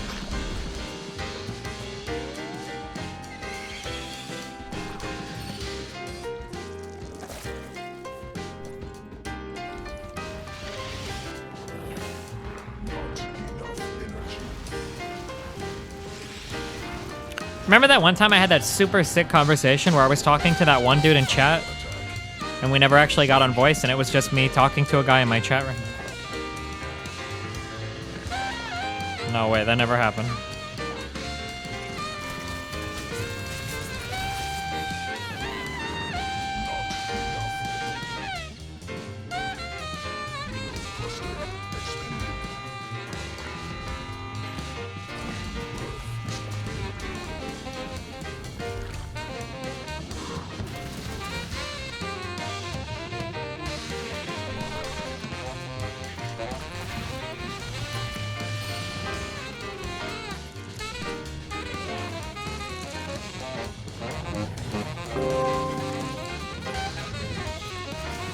Worst of all are the idiots thinking the sky will fall. Try to break your conditioning, new tools, nothing will change. Quote me in 4 years.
I can't tell if this is like my build is like a super meme build or if it's actually viable. This like Muta into Ultralisk Rush when they try to counter my Muta.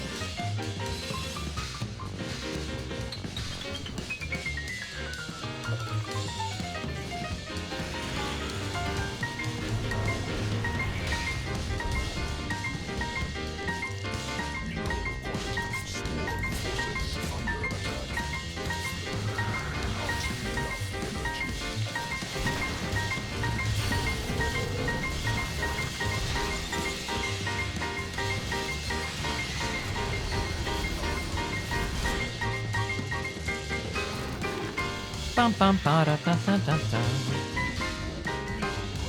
Ba da da da da da.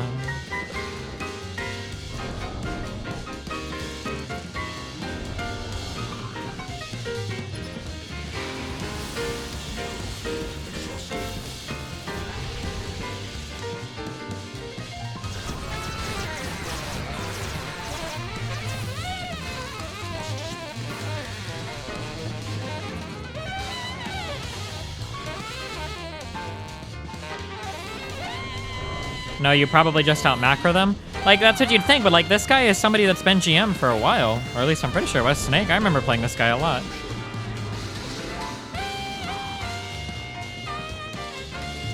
Or I mean, I guess if he's still at this elo, maybe he just never got better.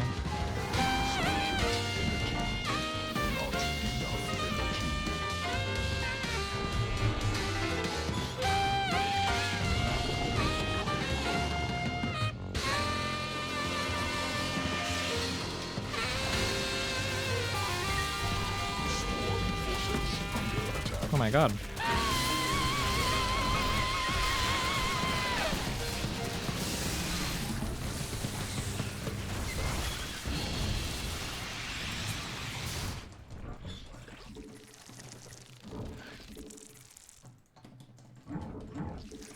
Additional Vespine gas required.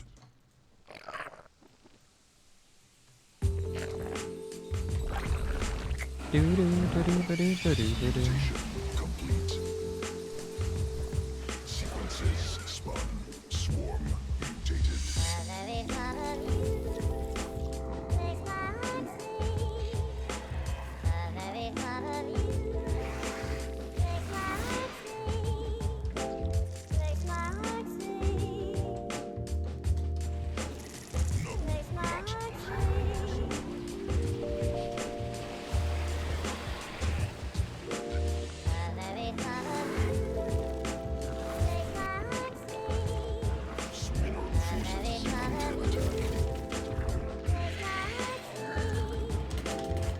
Do you think I could be brave in like a big base trade scenario? I think he feels really safe with his lurkers here, but I think I can steamroll through that pretty easily. Forces under attack.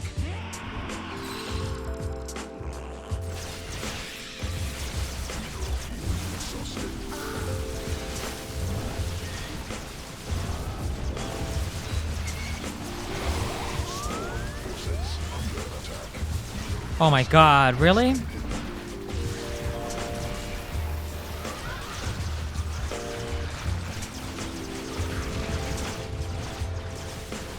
Holy shit, dude. The thing's like ultra target. The spores like go hard on the on targeting the Vipers. Sorry, fuck.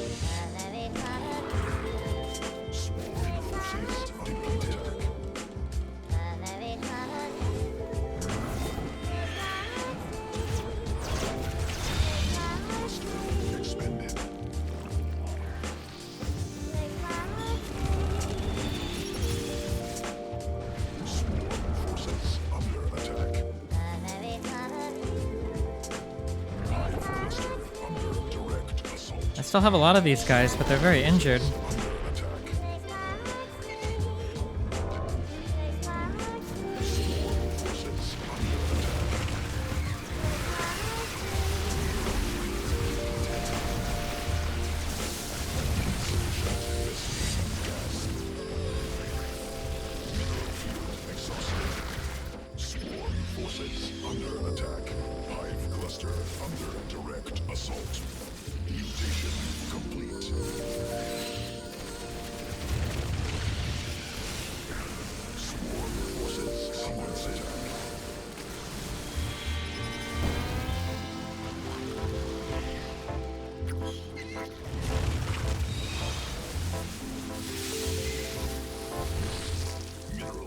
Exhausted.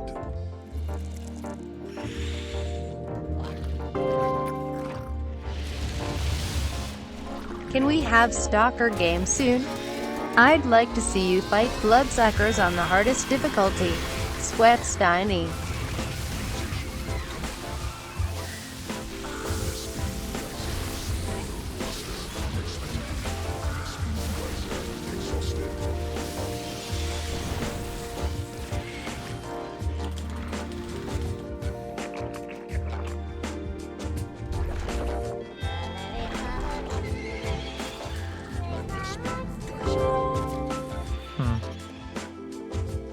banned because I repeated what you tweeted to Paul Joseph Watson. Rip. Bulletproof windows in my safe space. How mad are you though? Be honest, dude. You sound pretty mad.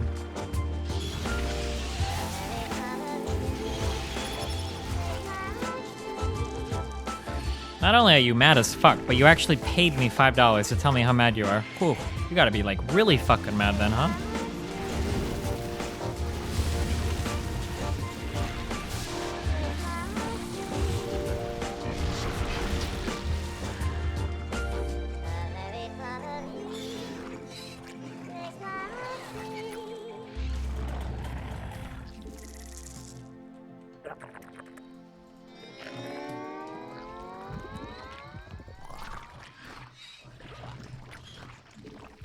Mineral cluster needs more Vespine gas. Swarm forces under attack.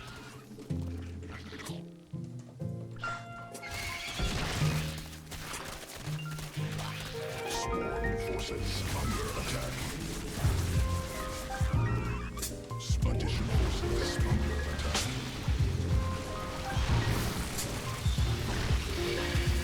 Hit with the dilemma. I dip with an umbrella out my cellar. Let it drink the medicine, sip, whatever. Damn. I'm on some acapella shit. That's my main strength, but never been too bad as well at this getting brains thing. I think the lights dim, not the type to fight gin. And bend Oh, like look, this guy is Jam. Holy fuck. skins. Right then, the phone ringing, but left it blowing in the night like the west wind crescent.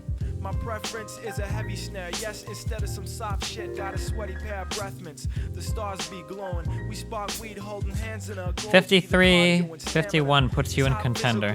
What are we at? Switching my footwork. I cook birds, chicken. Is there like an easy way to see your MMR? Why is it fucking hidden? Getting more bad bitches than Mad Mardigan. With no candles, R&B stanzas. Total career games 12,000. Holy shit. Sandals. I'm dealing with fans, you're dealing with manholes. It's romance and more porn than Sancho. I never snuff lights and having rough nights, but I must live up to my rep, right? Oh, Touch down ice, here. but my 5288. blood warm. Snuff any nickname when he gets semi-drunk, it's a fuck storm. And some more couldn't hurt. Mix up love and war like porn. Rum in Pepsi, one for a skirt. Yikes, but I just wanna get done nicely. And yo, girl, your shirt's what enticed me. Yo, I'ma do it like this. Ask you if you love it, so if so, it's on. And boo, if you love his flow, it's golden. Yo, it's all good. What you running under the hood? Yo, I'ma do it like this. Ask you if you love it, so if so, it's on. And boo, if you love his flow, it's golden. Yo, it's all good. What you running under the hood? Heard it through the grapevine. Words groupies got the eyes on. What's the crew. song It's like name? Get attached loosely at the waistline. Booty makes Under the my day, Hood. yo. This song sucks though. You shouldn't even be asking for this song name.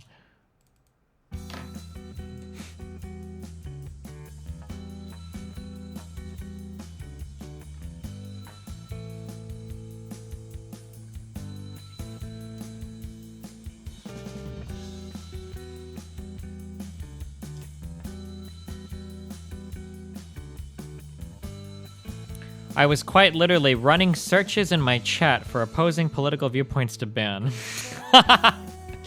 What does this guy think I do? How much does he think I care about this? Holy shit.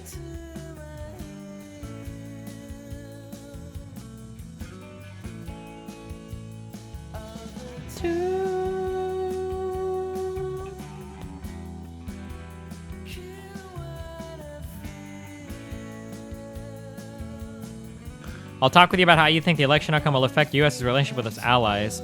Oh, I don't know about that. It'll depend on how crazy Trump goes with all the shit that he said, but it's impossible to know what the fuck Trump believes in.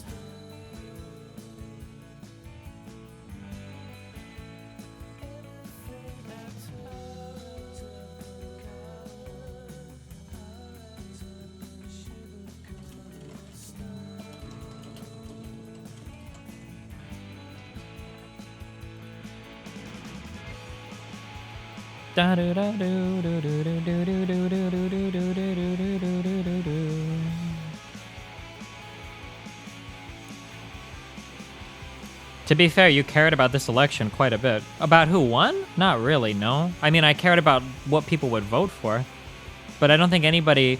You'd have to be like really, really, really partisan to honestly believe that like I'm like super seriously emotionally invested. Like I was betting for Trump in the beginning. I feel like you have to be a little bit retarded to think that I was like super emotionally invested in fucking Hillary winning. Now, if it was somebody like Bernie, I would definitely have been like way more invested in it, but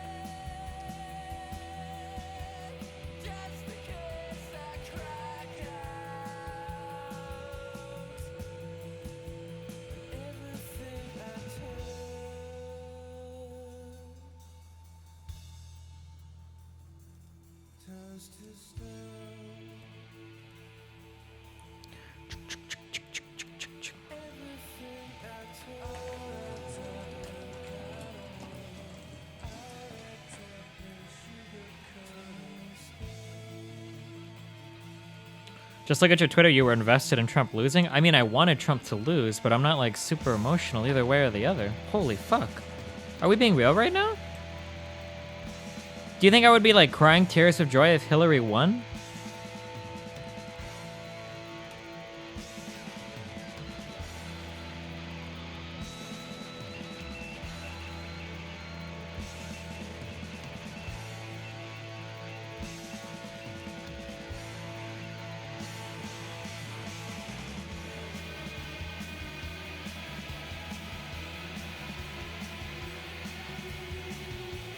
I heard Destiny phone banked for Hillary 8 hours a day. That's why I don't stream on Wednesdays, Thursdays, and Fridays. I actually pay a babysitter, and I went and I phone banked for Hillary.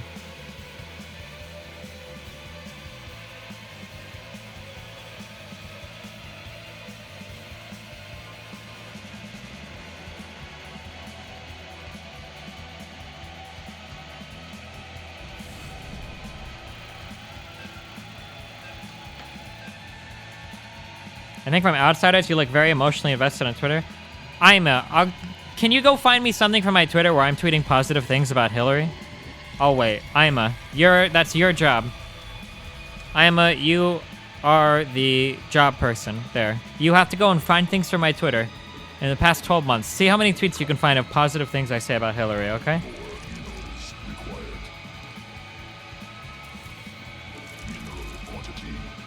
Who were you rooting from the start? I thought Burn Bro was okay. And on the Republican side, I thought that Rubio was okay on the Republican side. Only for his stance on immigration and his foreign ideas about Syria. Destiny, they think not endorsing Trump equals supporting Hillary. Yeah, I know. That's why I'm gonna see if he can find...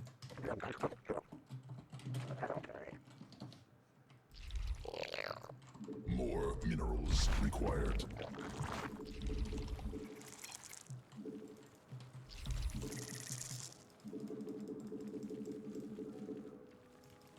At what point did you think Trump was going to win? I don't know. I could have never, I didn't follow the election map close enough. I was just refreshing 538 and whatnot for odds. Not enough minerals. Mineral quantity insufficient.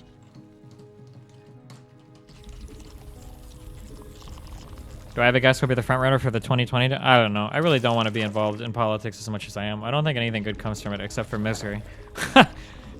At least when you live in a democracy. Fuck me, dude.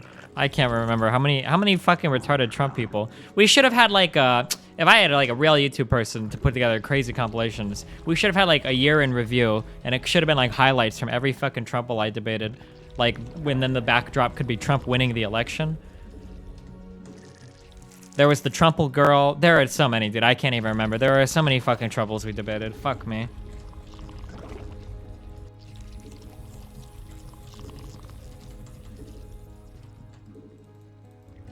Need more Vespine gas. Insufficient Vespine gas. Need more Vespine gas.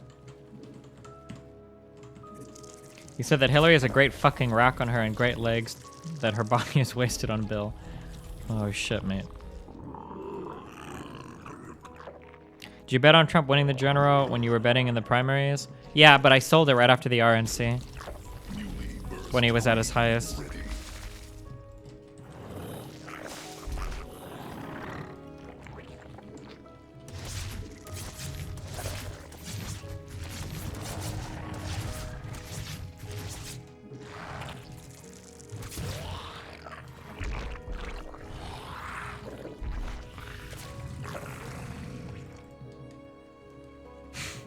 Nice meme, Vin.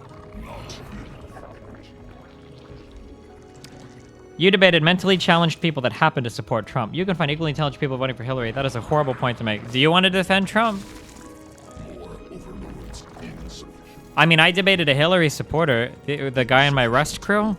I thought he sounded reasonably intelligent, the school person, or the school teacher, even though I disagreed with him quite a bit. I don't think he sounded quite as retarded as the Trump kids did. I could also be a little bit biased there, though, inherently believing that Trump and everybody that supports him has to have like a special level of retardation.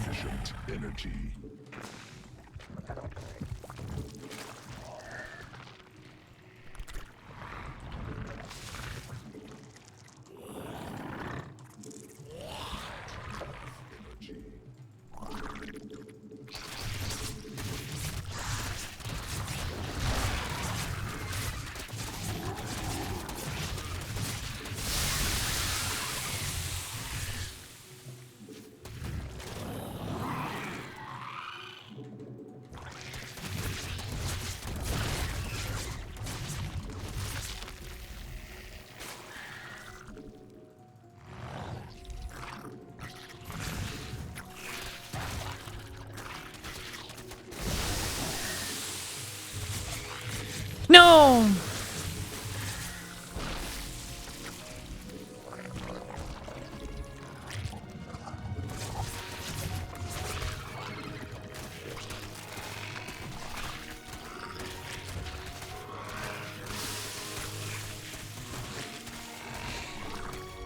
Swarm forces under attack.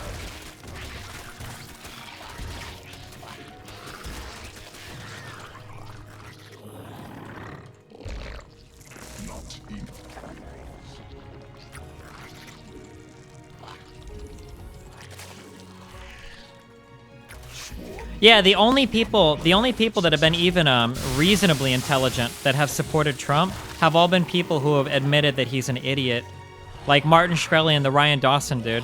No enthusiastic Trump support.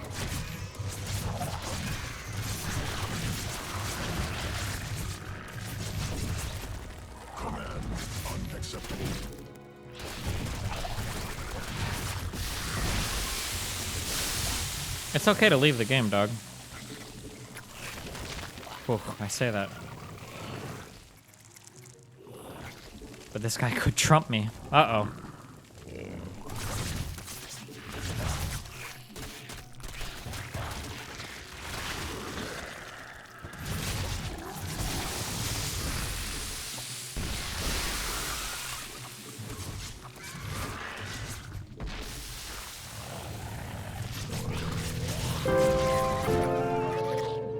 Whoa. What about Kanye 2020? Peppy. Peppy?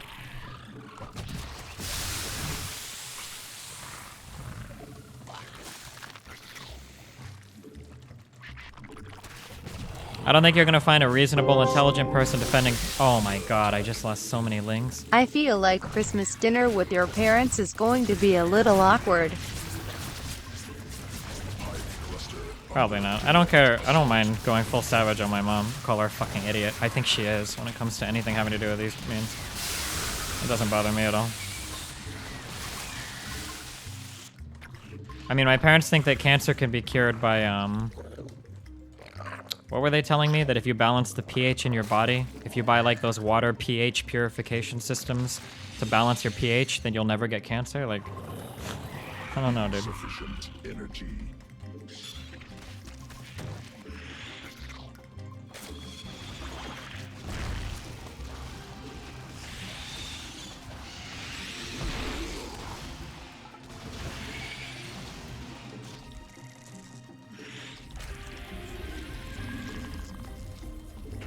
Has she shitposted me tonight? No, but I blocked her on all my social media. Fuck that shit, dude.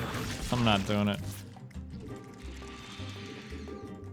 I get too irritated. I can't handle the political views of my parents. I don't mind when strangers do it or whatever. I guess like I have that degree of separation because I mean people will be idiots, but like to know that my own parents are, like that really bothers me. Like on, I guess on an emotional level, I guess it shouldn't, right? They're just parents. Should I really? Maybe I just shouldn't care. I don't know. I have a much harder time dealing with that though.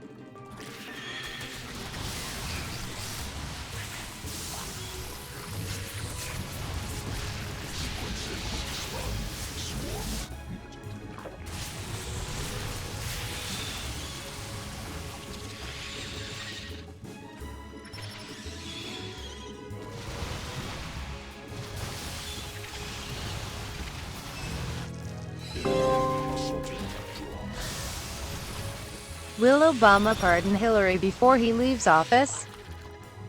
Sworn forces. Pardon her from what?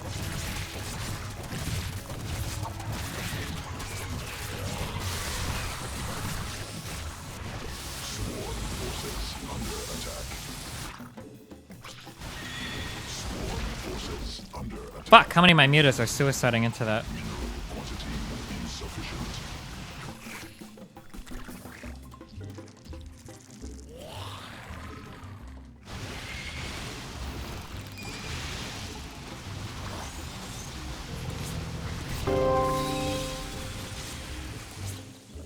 Tonight I'm going to fap the pictures of the new First Lady. It's going to be the most guilty fap of my life, but it'll feel oh so good. Now I can donate with my Canadian dollars and not feel inferior to Americans. Rip. Bonus meme. Dash off Trump. Yee. Nice meme.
That's 2 people now that have said they DM me their Skype that haven't done it. Please listen to the Colbert. I don't think I could sit down right now. Oh no. We still don't know, right? And we don't have any idea Do when you it's going to be think called. Hillary could have played that better? Polls, Peppy. is it literally going to come down like Alaska and Hawaii and stuff like that? Because we never wait for those people. We don't know. We love them, but you know, they're too far out west. Now, I think we can agree that this has been an absolutely exhausting, bruising election for Hey everyone. Destiny, I changed my mind and want to be unbanned now. Here's another $5 to help influence you like your idol, Shalary. Seeing this election, seeing this election, you know, people all around the world. I mean, she's going off to Portugal. Everybody's saying, has America lost its mind? And the answer is evidently, back off, buddy. We got 300 million guns, and we're kind of stressed right now. By every metric. I mean, we are more divided than ever as a nation. Do we have this graphic from earlier before? According to the Pew Research Center, more than 4 in 10 voters say the other party's policies are so misguided they pose a threat to the nation. But Presidents can file preemptive pardons. Everybody feels If he that fears Trump will go after her for And not only anything, that, he can write a blank more check than half pardon. of Democrats say the Republican Party makes them afraid. While 49% of, do I have this right? Is it 49% of Republicans say the same thing about the Democratic Party? So both sides are terrified of the other side. And I think that's why the voting booth has a curtain, so you have someplace to hide after the election's over. So how did our politics get so poisonous? I think it's because we overdosed, especially this year. We drank too much of the poison. You take a little bit of it so you can hate the other side. And it tastes kind of good. And you like how it feels. And there's a gentle high to the condemnation, right? And you know you're right, right? You know you're right. When I was a kid, we didn't think about politics this much. A lot, but not this much. I grew up in Watergate. That was my first president was Nixon. I'd come home from school. Couldn't watch the Beverly Hillbillies because there was Senator Sam Ervin with the big eyebrows talking about crimes committed in the White House. That was a great dividing moment, I think, in American politics. That's the moment where we all stopped trusting each other. Because Vietnam was wrapped up in that too. People were dying for political expediency rather than the cause they believed in. But as a kid, even with all that, we didn't talk about politics as much. We stuck with safe subjects. Like, back then it was like, you talk about religion at the dinner table or trying to guess which family member was gay, back when it mattered, Politics used to be something we thought about every 4 years, maybe 2 years if you didn't have a lot of social life, you cared about the midterm elections. And that's good that we didn't think about it that much because it left room in our lives for other things and for other people.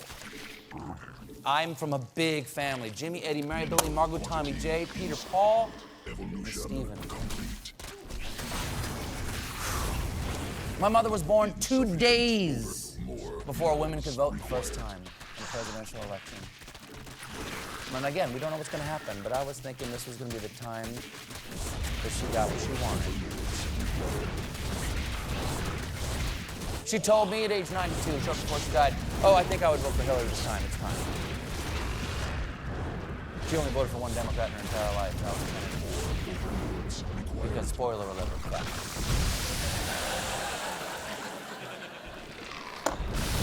Politics is a lot of horse race, and horse race is gambling. Gambling is, according to the Bible, a sin. Because it itself is a poison. Worrying about winning and not what the consequences of winning is. And I think the people who designed our democracy didn't want us in it all the time. Informed, yes. Politicking all the time? I don't think so. Not divided that way. Wow, I can't believe he left. They designed an election that was meant to confuse us and bore us a little bit. That's why the Electoral College exists. And C-SPAN.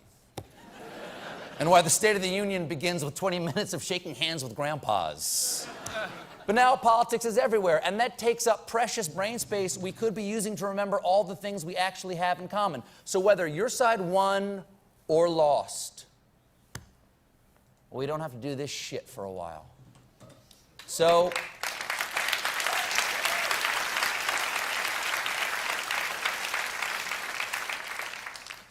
wow, nice name.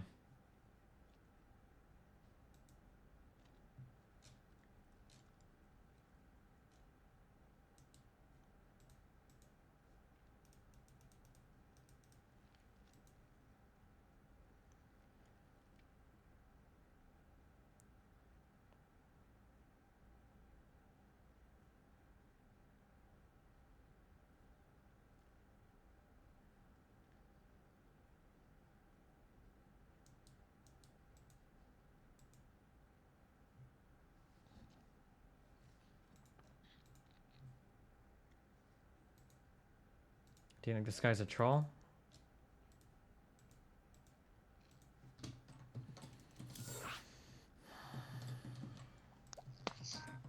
What's up, dude? Okay, what's up, buddy? Not much. You can hear me okay? A little bit. Your mic kind of sucks, but it's okay. Yeah. Razor, not much I can do, right? Sure. Alright, so, yeah, let me just start with, fucking... big fan, watch your shit for years on and off, start fucking with your chat recently, God knows why. It's nice to see you playing StarCraft again. I hate Trump, but everyone kind of sucks at... Okay, so you didn't actually call to defend Trump, you just came to say that you hate him I'll defend Trump, but, just... You just said he sucked. Well, that's not... Well, what the fuck is the point, then?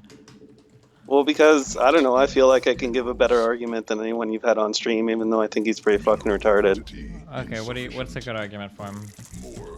I don't know. Where should we start? I guess, give me your rationale as to why you think it's better to vote for someone... Well, I know you hate Hillary, but I guess why you feel it's better for the next president to be someone who's clearly a criminal and clearly, I mean, she's not a criminal. All right, okay, technically not a criminal, but obviously quite corrupt and sure, all that stuff. As opposed to someone who just seems to be pretty unintelligent and incompetent when it seems like the president doesn't really have that much swaying power anyways. Like, Because wouldn't it be a better option to have someone... on two things. One, I'm willing to bet that a lot of the dumb shit that Hillary does probably is pretty pervasive in all of politics.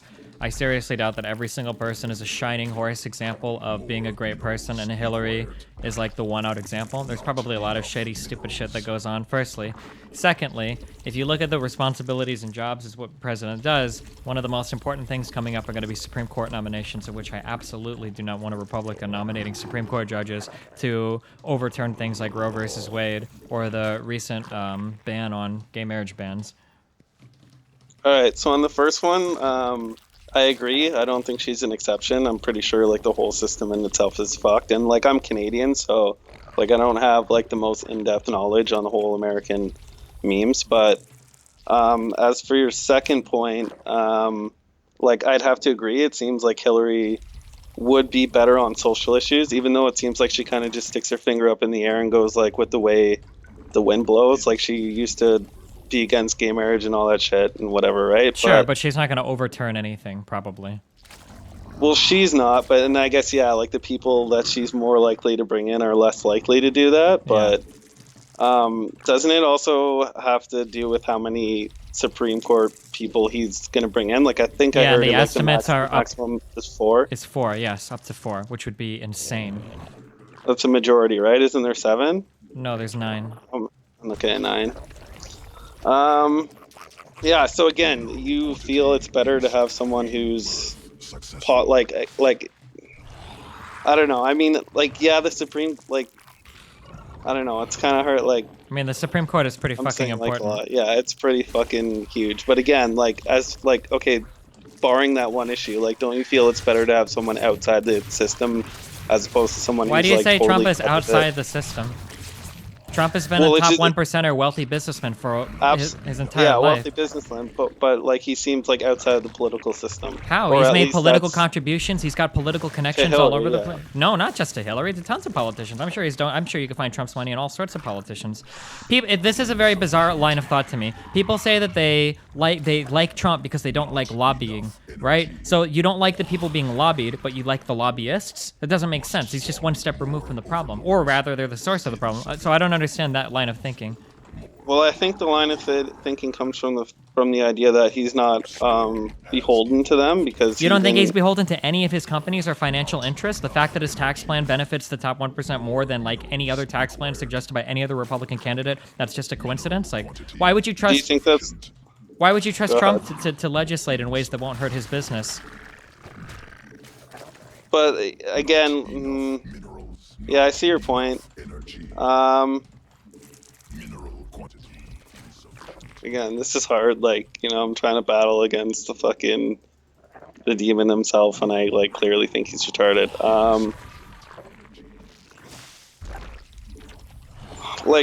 But do you feel like it would be like? I mean, it seems to me like it would be more for personal gain than like to be beholden to anyone or any corporation or anything like that. Like, it seems like you might do it for, and I mean, not to say that that's better in any way, but like, I don't know, dude, it's hard for me.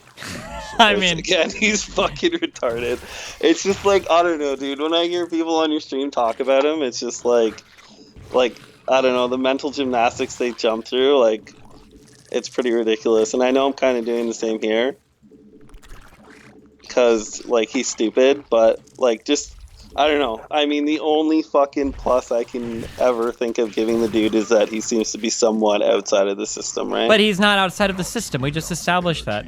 People don't like Hillary Clinton because she's backed by Wall Street, but they would nominate and vote for Wall Street to run for president? You say that doesn't make sense, right? Yeah, no, I mean... Yeah. Fuck, dude. Like, I don't know. It just, like... How can I put it? It's just harder when you're actually, like, you know, doing this in front of all the fucking memers and shit. I had this, like, all mapped out in my head and... Well, what else? What did you have mapped out that you haven't gotten out yet? Because right now the roadmap is looking pretty scary. I don't know, man. Again, like, it's kind of hard to, like, I don't know. I thought I'd be able to do a better job at fucking defending some dude that I don't agree with at all based on, like, Well, why don't you agree with him? Because he's actually retarded. What do you That's think the Trump is? main thing, What do you like, think Trump is retarded on? I think just the way he talks, like So you think it what just about seems pretty self-evident. Wait, to so me, you like, well, in what ways? Do you think that just because somebody talks a certain way that they're no, he doesn't like. There's no depth to anything he says. There's no like meat and potatoes. It's just like just topical fucking nonsense, right? Like well, what name? So like, what's like a thing that Trump has said that you really disagree with? China. What do you disagree with that he said about China? You don't Just, think China? Dude, what? Go ahead. You don't think China wrecks us on things like manufacturing or trade or whatever? You guys, I'm Canadian, bro. Proud to be, especially right now. Oh, sorry. When I say us, I mean. Yeah, no, yeah, for sure, dude. Like, again, like it's just there's no substance, right? Like, I mean, that's kind of what I felt like. I mean, I'm looking for substance right now, and I'm not hearing any. You gotta tell me why you don't like Trump. Again, like, I mean, specifically, like, I guess you want more specific, like. Yeah, name like again, something he like, said, like some specific policy thing that you disagree with or whatever. That. I mean, a lot of the things you brought up on stream are pretty fucking clear cut, right? Like the education thing seems pretty fucking retarded, especially like coming from Canada. The healthcare thing is like absolutely bizarre. Like it doesn't even compute. I mean, healthcare prices in the United States right now are rising faster than they did before we had the Affordable Care Act.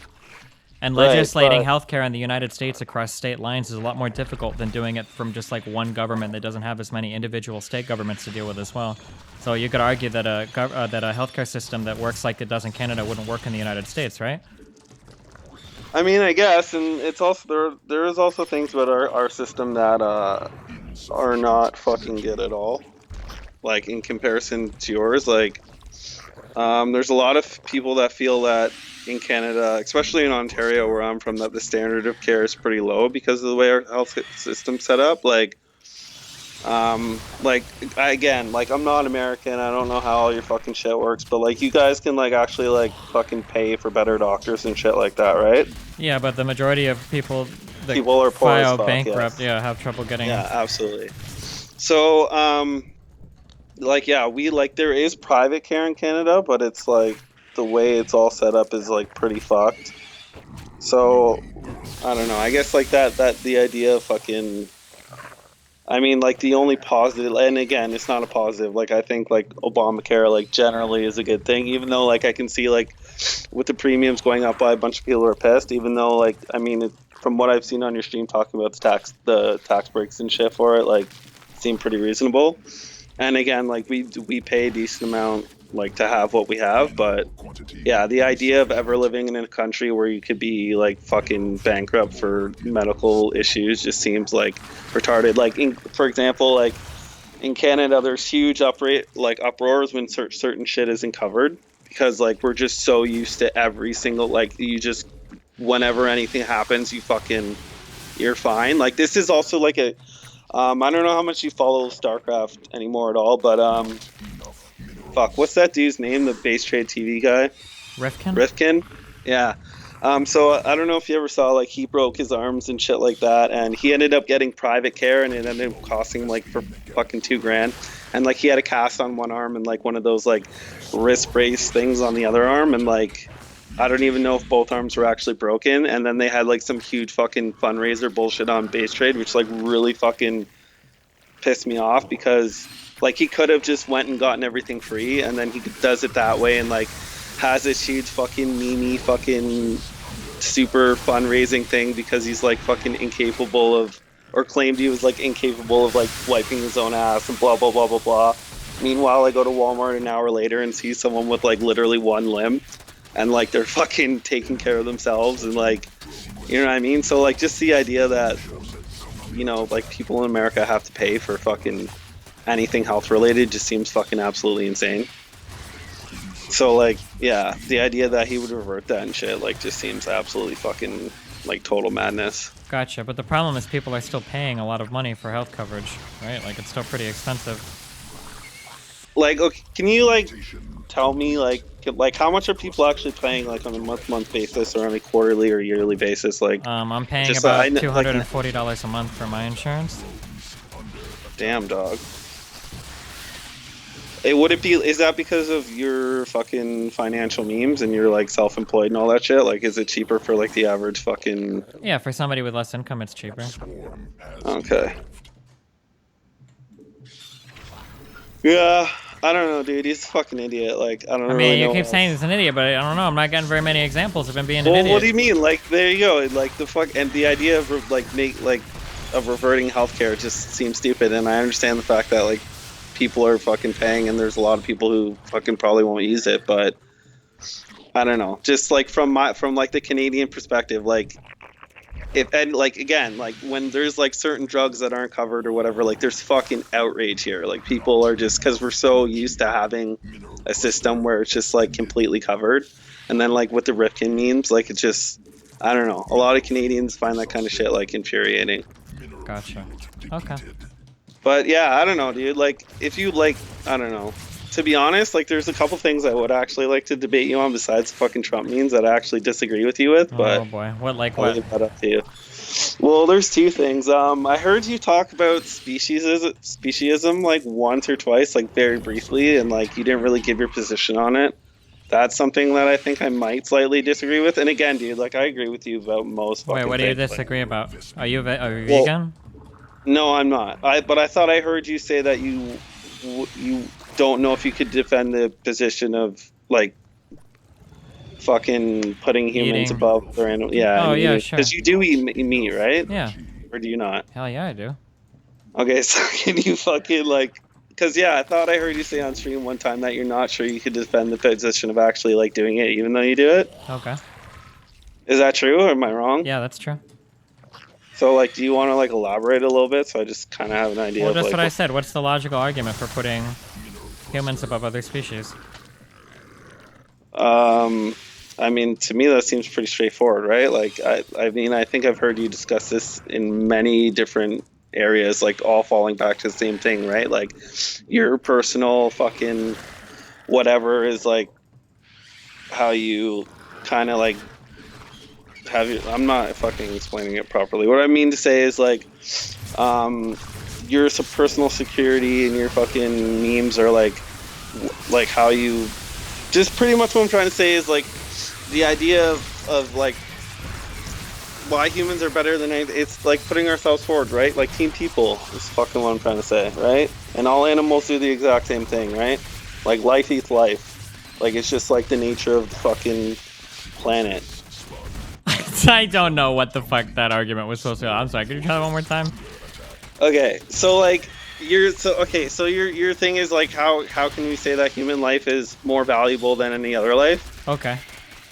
I mean, I guess it's really not, right? But coming from the human perspective and the fact that we're humans, we do, like it's innate, like it's in our biology to fucking for self-preservation. So is your like, rationalization that it's because it's in our biology that makes it morally acceptable?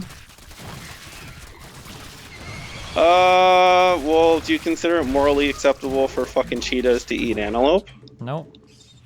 You don't. Or I mean, I guess not. Or maybe you could argue because they don't have the mental capacity to reason it, that it's irrelevant, that they're not held to the same moral standard as we are. Kind of like I don't consider it morally acceptable for Nathan to hit another kid, but there's a big difference between him doing it versus an adult hitting someone else, right? You hold them to different standards. Right.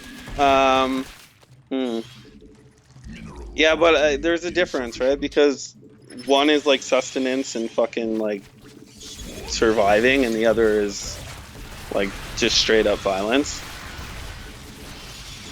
So wouldn't that make the cheetahs like even more reasonable? No, because they're doing it to survive, right? As are we, right? Like we are omnivores. It's like, I mean, there's huge problems with people who are vegans and vegetarians, right? Like it's super like it is absolutely possible, but it's extremely difficult to have a completely well balanced diet that's 100% legit and you're getting all the macro and micronutrients that you need, right? Like there's been a lot of vegan babies who have died because they didn't have enough B6 and B12 and things like that, right? Like we have developed to be like omnivorous, right? Like it's in our genetic makeup.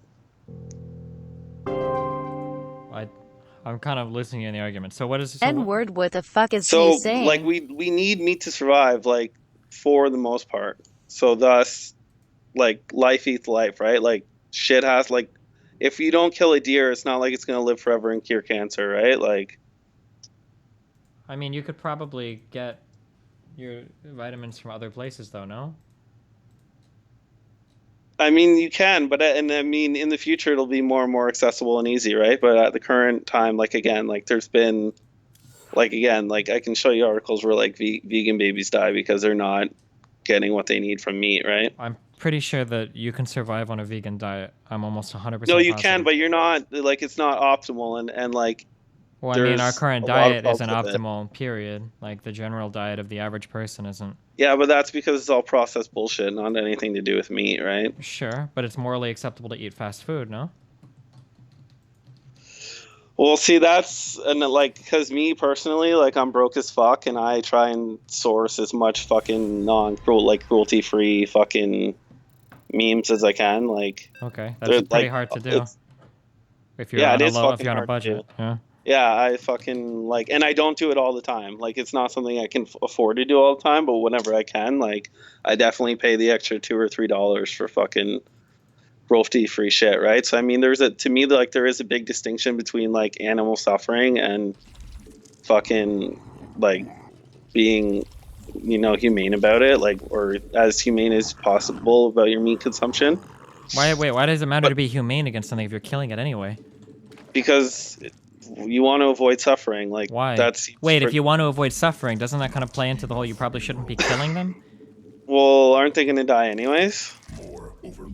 So can I go kill you then? Wait, no, stop. Follow the logic. If you that's your logic, so then can I go? Go ahead. Can I go kill you then, since you're going to die anyway? No, because again, this is the whole going back to the whole like put humans first because you're a human, right? But that's not what we're talking about. I was following a very specific thread of logic. Okay, go ahead. You said it was okay to kill animals because they're going to die anyway. So then can I kill you because you're going to die anyway? Right, I'm trying to illustrate that line of thinking is not reasonable. Right. I mean, in that sense, I guess I agree with you, but what I was... So what I'm going back to is, why do you care about avoiding suffering of something that you're mass-producing to consume? Why does it matter? If something, or I guess here's what I'm asking more specifically. If something is worth avoiding suffering over, shouldn't it also be worth avoiding killing over? Or killing? Not enough minerals. See, I guess what I'm trying to illustrate is like there's a natural cycle, right? Like everything eats everything. Like, let me ask you this then. Like, what about we can talk about plants even, because plants have been shown more and more and more to have some sort of plant intelligence. Like, they're absolutely life forms. They're alive. They have cells.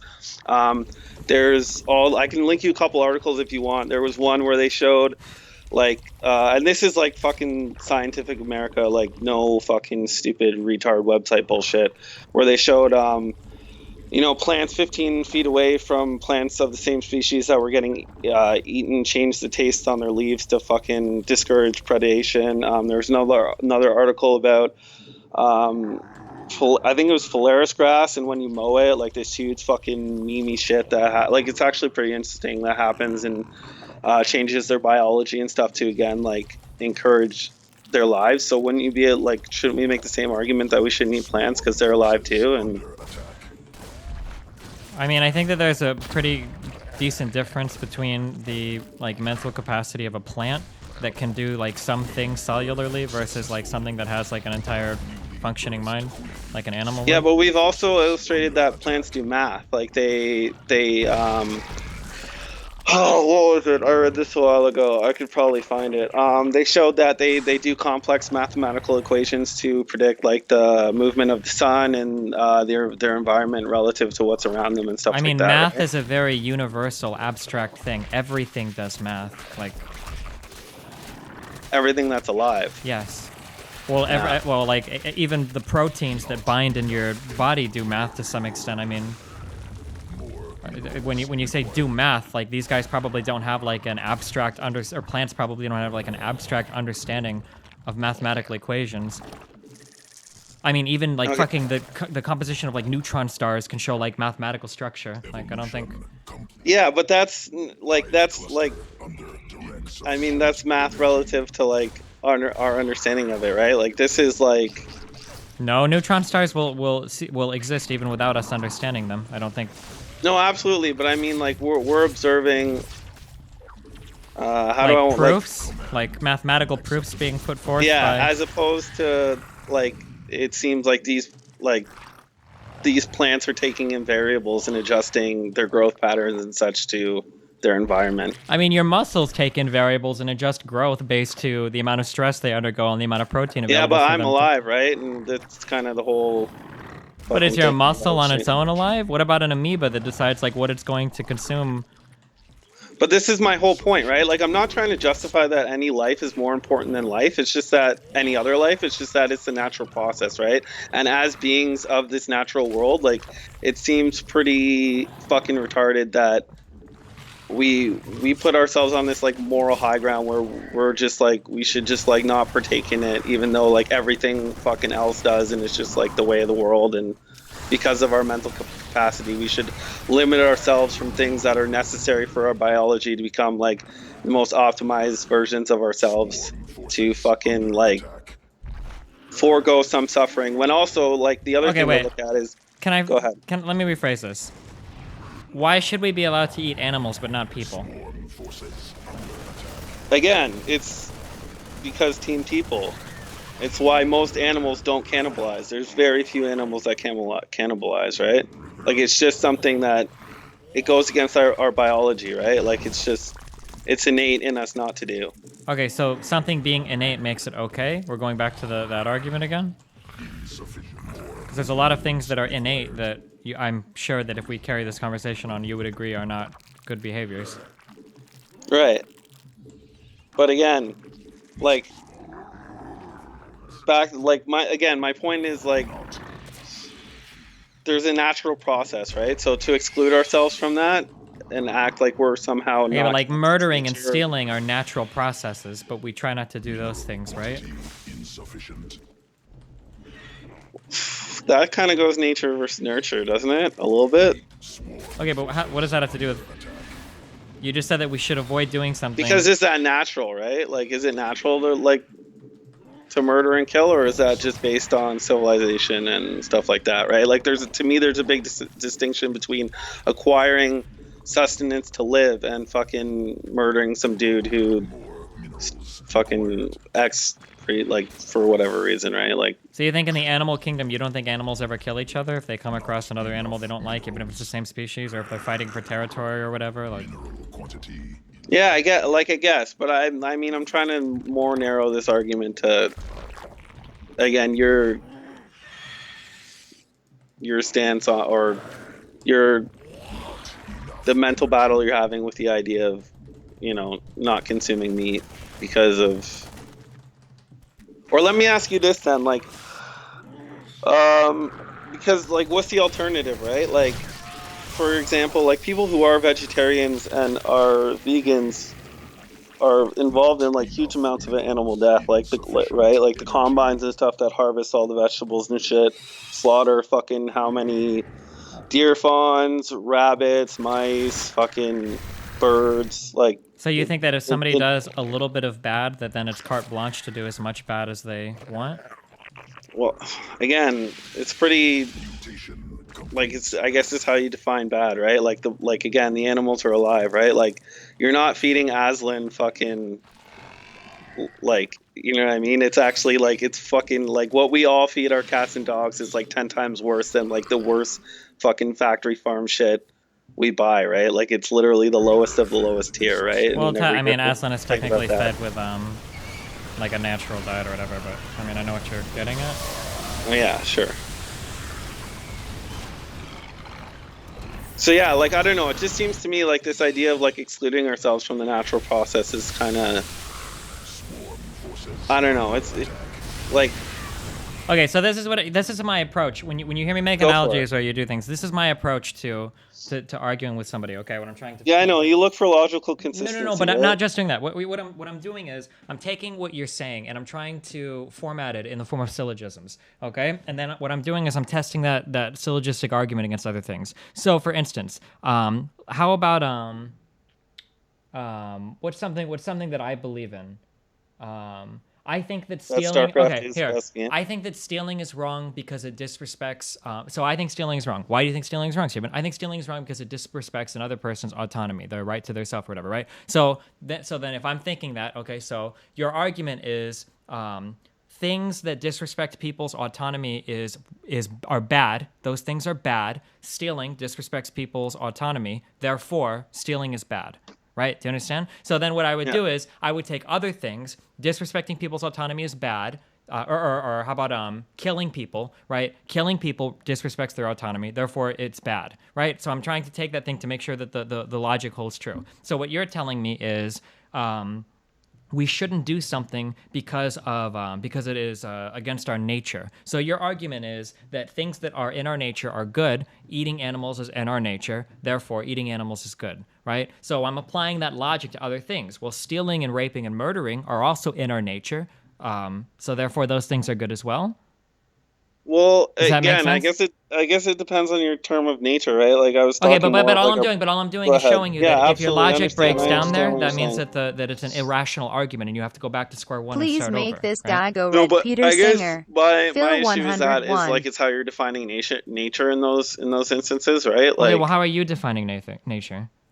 Well, I guess nature is a pretty broad term, right? I guess what I was more implying it to is like our biology's in a way dictates that we eat a large variety of different Okay, so now I'm substances, asking right? you, do you think that what our biology dictates is the way to moral or ethical goodness?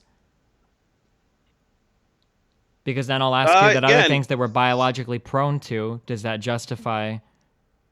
I guess what I'm trying to say is maybe what I'm getting at is these are two like very separate things. Like I'm not saying like I would never make the assumption. You can't say that like, well, you can't use that argument and then betray that argument when you test it in other areas. That makes you inconsistent. You can't say like, well, we do this because it's natural, because this is natural. But then when somebody brings up that, well, it's natural argument in other places, then all of a sudden they're like, well, no, that's different. It doesn't count there. Well, what do you mean? I thought you said that it being natural is a justification for doing something. But now you're saying that it being natural isn't always a justification. So how can you augment that argument so that it applies only to this situation and not other situations?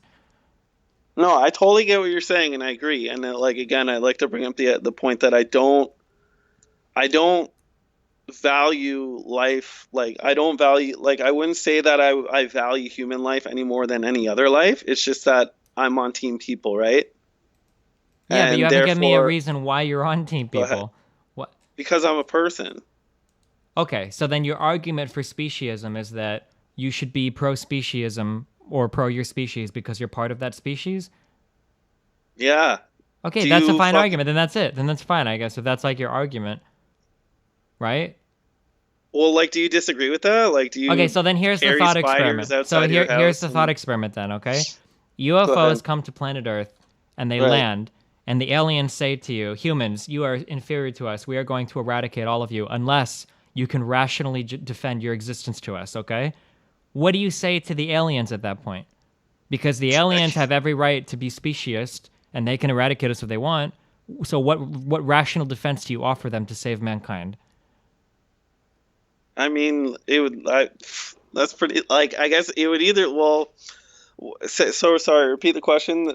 Okay, Like the last aliens part of come it? to No, invade. yeah. Aliens come to Earth. How do you defend your existence rationally? How do you rationally tell them that they shouldn't kill you? The same reason why I would say don't fucking needlessly kill animals, right? Like. Okay, but we do need There to like kill there's animals. purpose. We don't need to eat okay. pork. Well, we don't need to eat.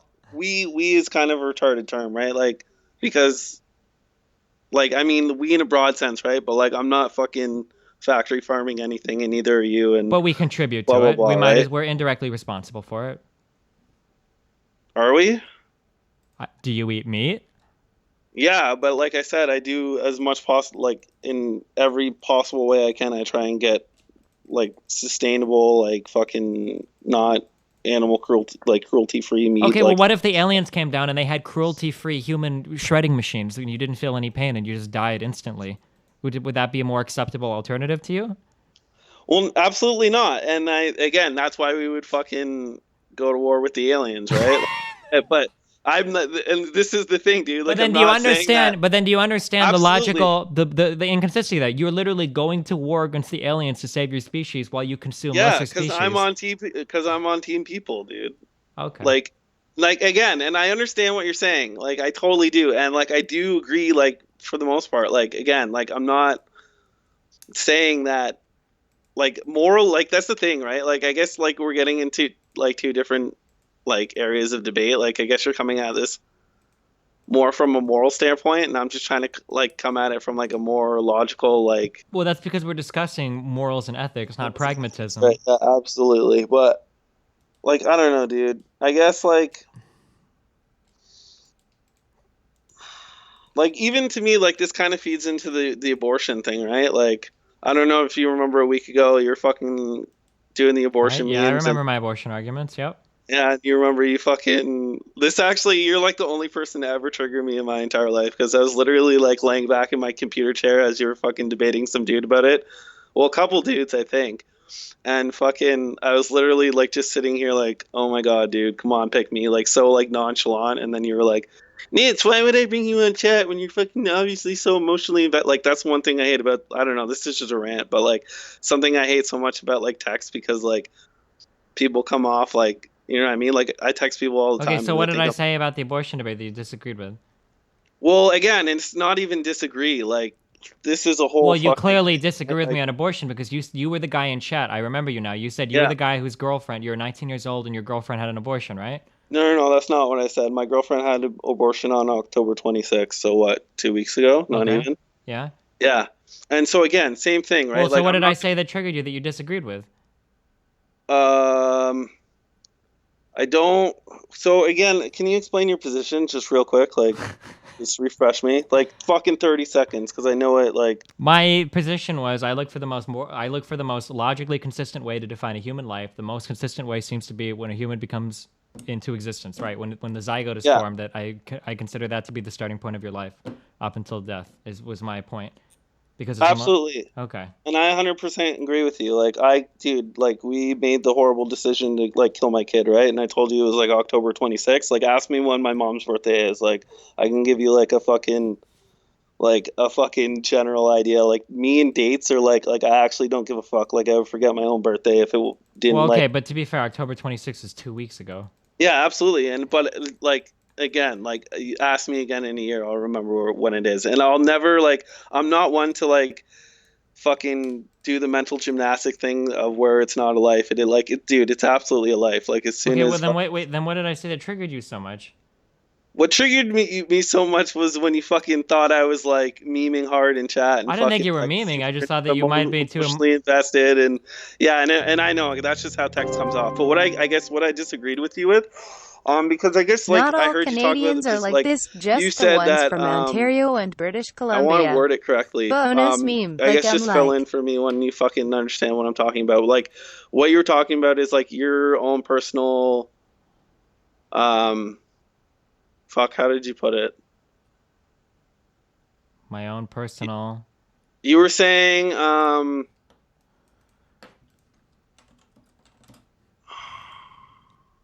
pretty much you were trying to say that like because like it goes back to like the species thing, right? Because you want your like your own fucking personal like fucking what the fuck is the word I'm looking for? I don't know, dude. I don't know what the word I'm trying, but basically you're trying to say like because like you want yourself to be treated how you want others to be treated, you know what I'm trying to say? Like fucking basically like your own personal security and everything is paramount there, thus you want like the same rights to be applied to everyone else to ensure your security, like you know what I'm getting at? Like you've said this a bunch in chat. I don't know why I'm blanking on it. Wait, Fucking, what are you asking? You've made this statement before in a large variety of topics that like ensuring your own personal security is not the word I'm looking for, but like ensuring your own personal bullshit and securing it for other people is Oh the way yeah, like your own existence, your own agency, your own. Yeah, agency. That was the fucking Sure. word I was looking for. Right. So, again, like, which is something I completely agree with, right? So let me like present you with the moral dilemma of, and again, like it doesn't even seem to me like you're like totally against abortion, right? Like it seems like Pragmatically, like, no, I would never outlaw it. No, of course not. Pragmatically, no. But morally, right, is I guess where you're against it.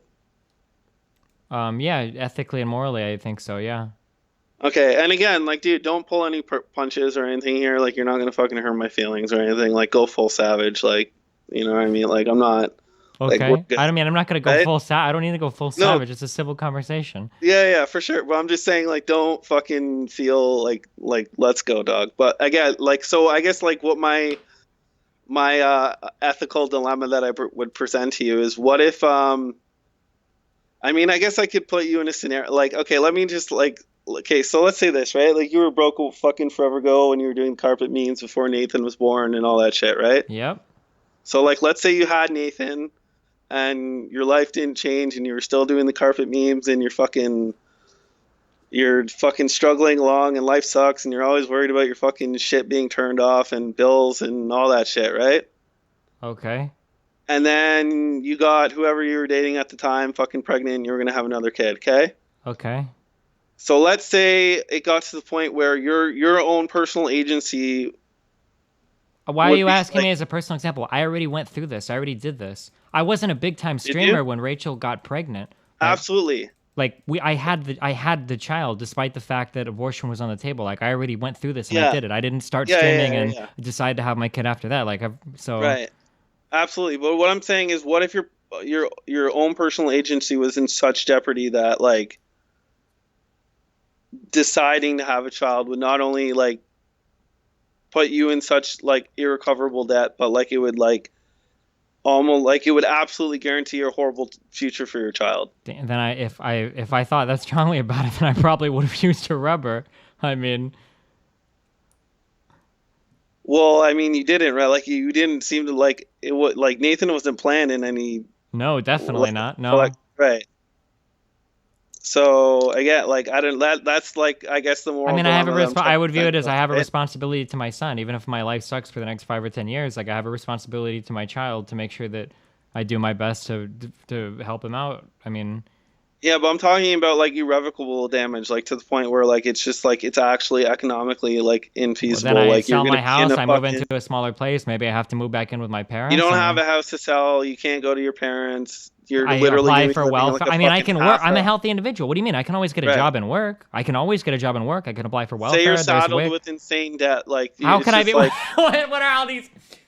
I mean, then like, you get on debt like, consolidation programs. I file bankruptcy then if I have to. Chapter 7, wipe that shit away.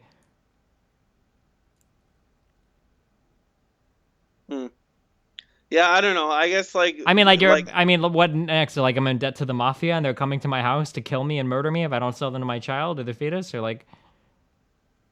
Like I don't know. Like again, this is like now. This is like this is more my personal example, right? But it literally like there was just like it's like it was like find it like there was just no like I'm saying like a lot. This fucking stream, like doing this shit on stream is like way harder than I thought. Like if it's just me and you sitting here, like this would be going a lot better. But like financially, like it would have been like beyond crushing. Like why couldn't you just declare bankruptcy? What it has a lot. There's a lot. Like I looked into that and like in. Like I don't want to like get into like super like personal like fucking financial bullshit, but like. Literally, like I would have been out of like house and home. Like it was non-doable. Like it was like I know I'm being like super obscure and like fucking retarded about this, but like not only, and this is the other thing too, right? Like not only would it have been devastating to me, it would have been devastating to my girlfriend in such a way like. I don't know. This is getting into a lot of personal shit, and I guess we can if we not. And I don't know if it's gonna like bring any closure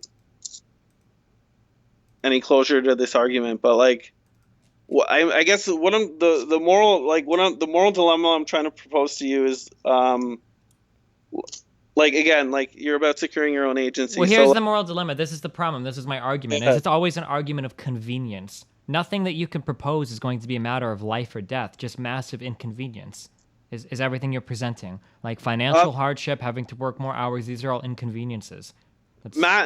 No, more than that. Like, not only massive inconvenience, but also, like... Threat of bodily harm or threat to your life? Threat to my child agency, threat to, like... Well, how can you have any less agency than being killed? I mean, it's kind of hard to... Yeah, I know, like, yeah, for sure. Like, I guess what I'm trying to say is, like, for no party would this be, like, and it's not, like, I'm trying to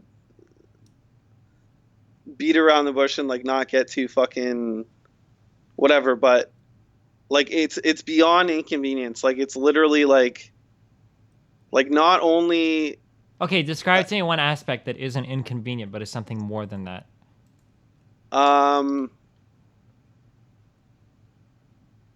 Like, again, like, my child would have fucking been in an environment that would have, like, not only felt like affected his development completely, like, affected his development in what way?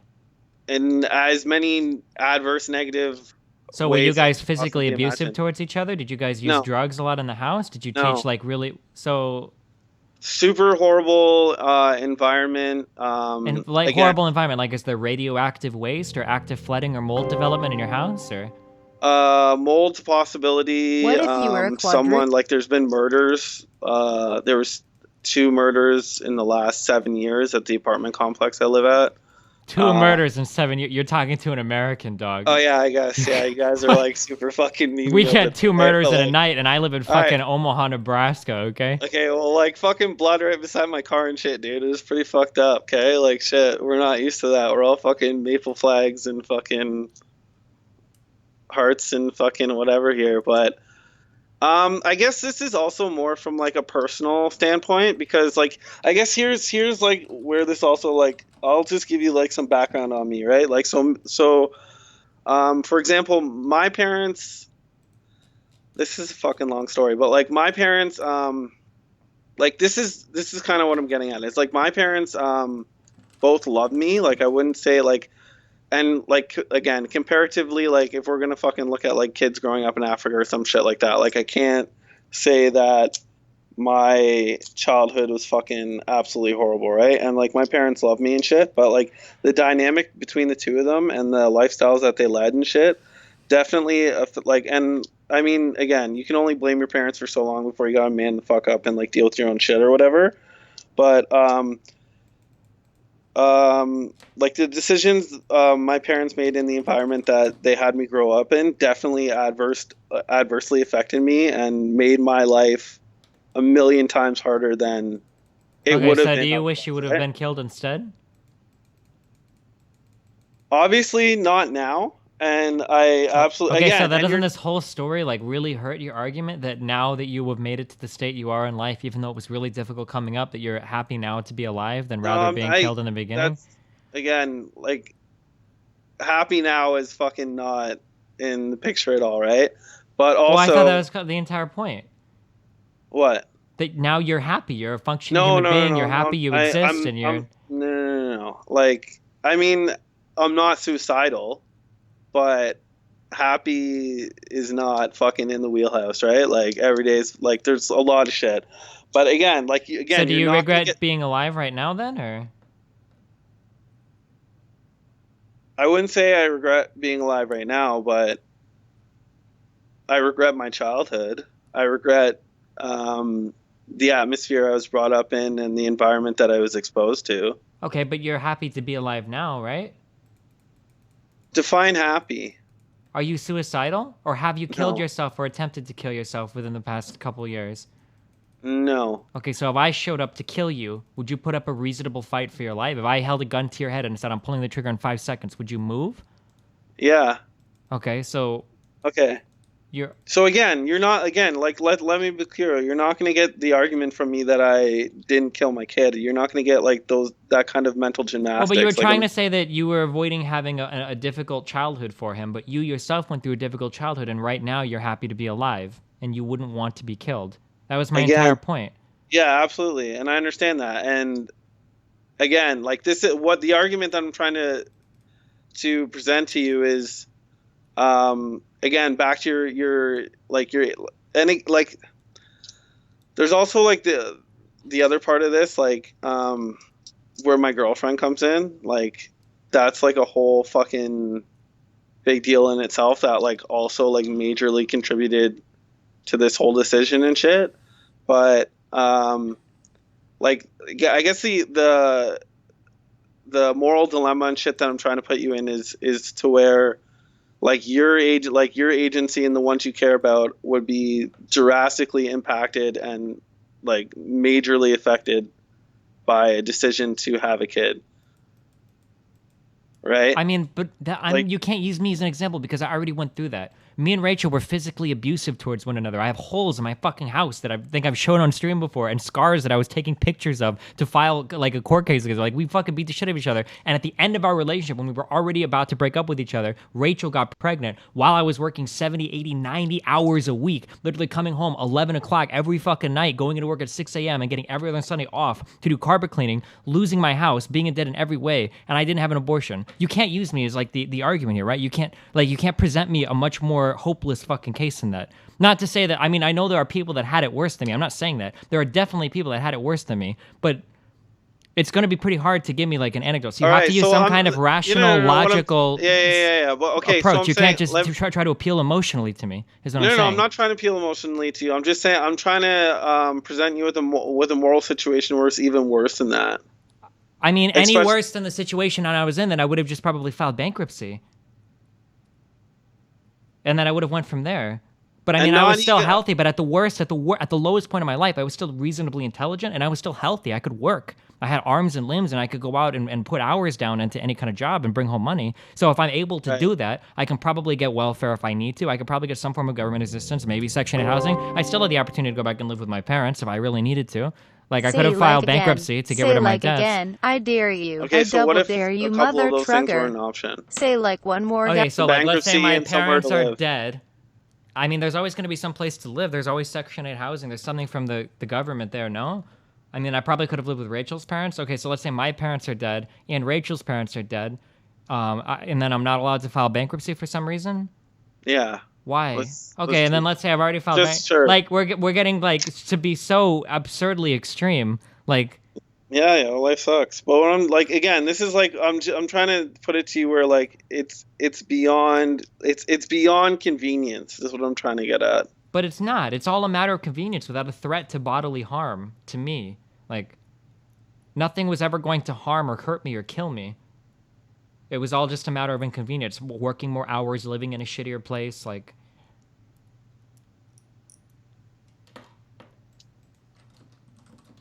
That's the difference. You never cross that line unless we literally get to a point to where it's like the only way that I can have this kid is to go work in a North Korean fucking labor camp. At which point then maybe I would say, you know, okay, well, fuck this dude. I'm tossing this dude because it's not worth it because I'm going to fucking die in this camp. Yeah, like I don't know how, like without like giving specific and again, this is like, I mean, I guess we should be talking about the broader issue, but So let's look at this argument pragmatically. Sure. Okay? There are two ways that this can go. One, I don't think that giving me any scenario short of a mafia guy was about to like tear your head off, you could really convince me of any amount of inconvenience that would have like crossed into bodily harm. Or two, I change your mind and convince you you're wrong, and now you have some existential dilemma because you've executed your child. I don't think that either of these like trains of thought are good trains to go down. I don't think there's much productive that can come from this conversation. But like for me to like rap like a computer must like. I mean, yeah, I don't know. And again, like you're not like. I'm not one to ever like I would never fucking pull those mental gymnastics that a lot of people do, saying, "Oh, yeah, it's sure." not I'm a just kid, saying it's that I not don't alive." think I feel like this conversation is not very. Yeah, no, dude, right? I get it, dude. Sure. Yeah, I don't know, like maybe we can just agree to disagree on it, or you can make arguments that such an extreme inconvenience is worth it. Yeah, it's not even that I disagree. It's just the whole like. You know, it being such a fucking factor to the fact where it's beyond convenience and beyond, anything like that to where it is a threat to your agency and someone who's a life of someone who you value more than your own, right? Which like for me was my girlfriend. So like that's like what ultimately led me to have to make fucking a decision that I'm just gonna have to fucking deal with for the rest of my life, right? Like it's not something that I'm proud of or like whatever. And like no one knows either, right? Like fucking, well, I guess the internet knows now, right? But like in my personal life, it's not something I've ever discussed with anyone or whatever, right? Like, so I don't know. I guess I don't really know what my point is other than fucking, yeah, like I guess I don't know. I guess what I'm like the issue I was having when you're having the debate with the other dude and shit was that and everything like that was I just felt like you were, and again, I mean, we're probably not going to agree on this, but like I feel like there are situations for people where it's beyond inconvenience,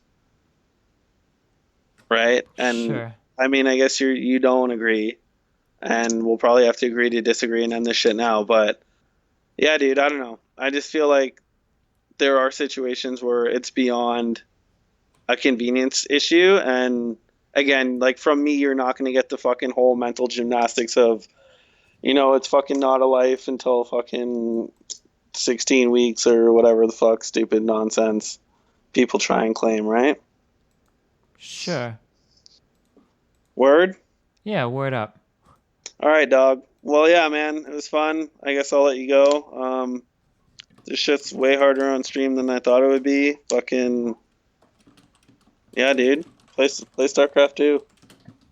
All right, cool. Thanks. I appreciate the call. I know it's harder to talk on stream than it seems, but yeah, dude, I was surprised. I'm usually pretty good at like the whole public speaking shit, and I didn't even have the chat open or none of that shit, and it's still like fucking plaguing the back of my mind. And fucking, I guess also it's like 5 o'clock in the fucking morning here. But yeah, dude, good right. shit. Well, I love you you, win. buddy. Have Fuck fun. Trump. Peace out, dude. Yeah, dude. Later. Fuck, dude.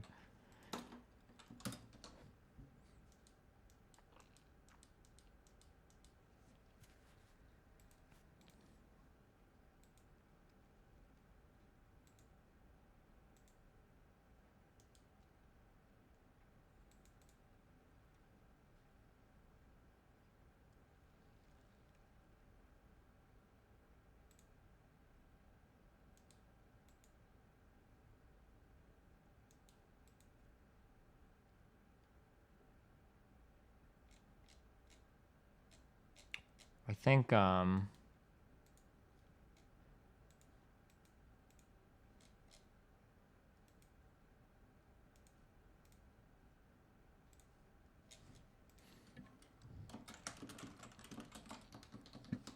need to eat and go to sleep because I've been staying awake too fucking late.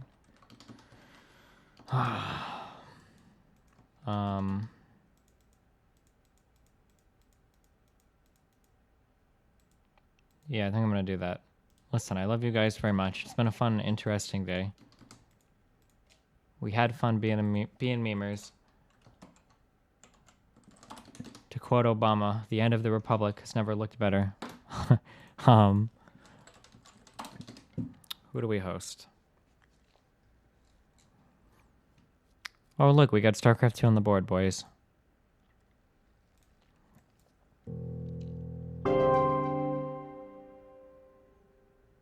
A like fucking leaf.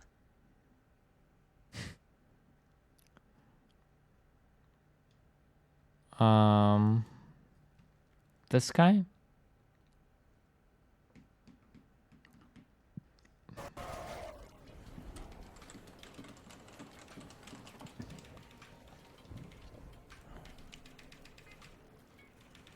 Okay. Wow, this game. If you ever want to chat about your response to Monday number 19 regarding personal finance, we can do it. Wait, what about it?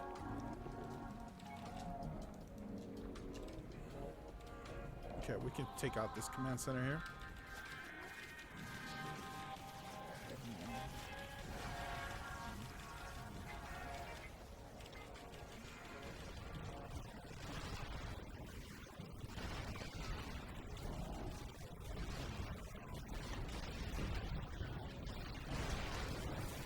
Wow, is this guy not gonna talk to me?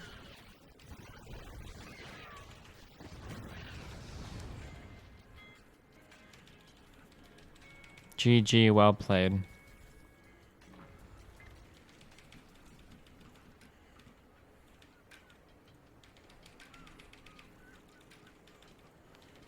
You said you wanted to know, we would like to know, and why you need pension, etc. What? I need like full sentences, dog. What does this even mean? Did you even fucking vote? Why does it even matter?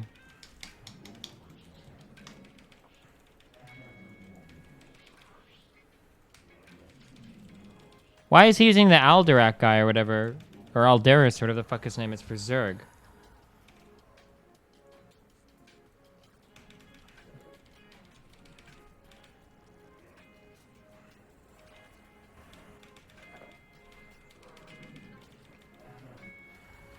Why do votes matter? 'Cause I'm not hosting a Trumple, dude. We have to eradicate. I'm gonna start hosting G2A people again. We're gonna start hosting people on party lines. I'm gonna find all the Republicans and Democrats of Twitch. And I'm not gonna host Republicans anymore until they all go broke. That's the dream.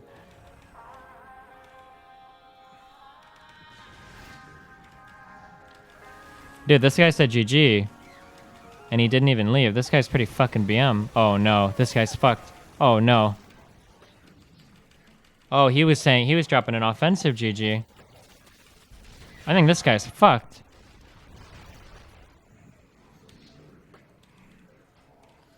Oh my god. What league is this guy in? Oh no.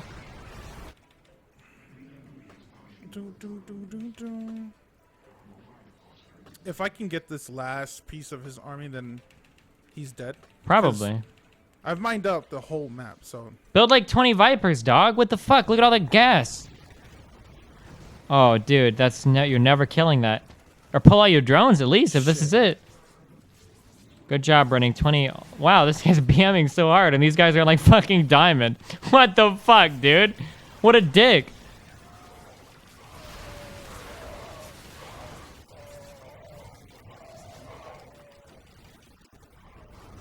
Yo, dude, fucking go off on this shitter, man. Fucking go off on him. Wow. That's GG. Take him out, dude. No, he's just gonna GG him?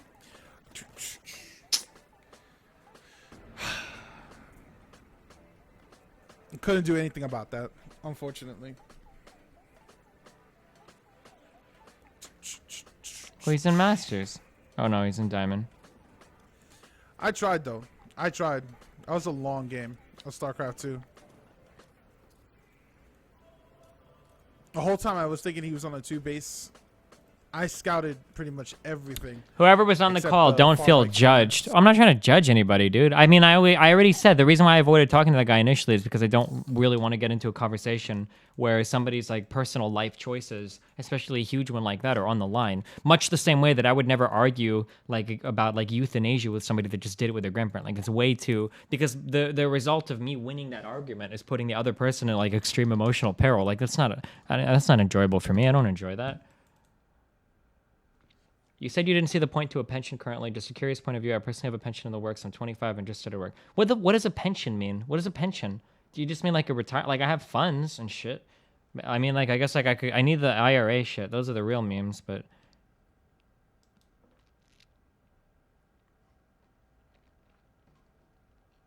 That dude talked hella shit about you. Wait, what dude? Wait, you're against euthanasia? No, but.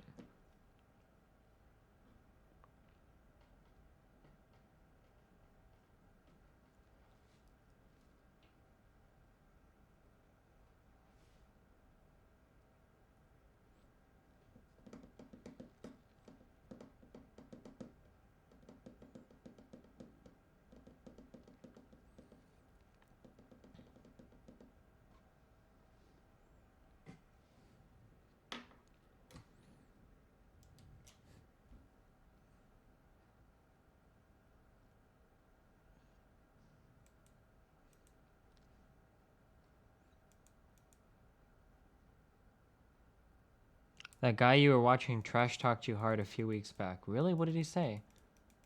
I can give a pro-Trump argument that doesn't involve memes. I don't believe any of you at this point, dude. We'll try a couple more tomorrow. I need to limit myself to like 1 or 2 per day because I can only handle so many trumples.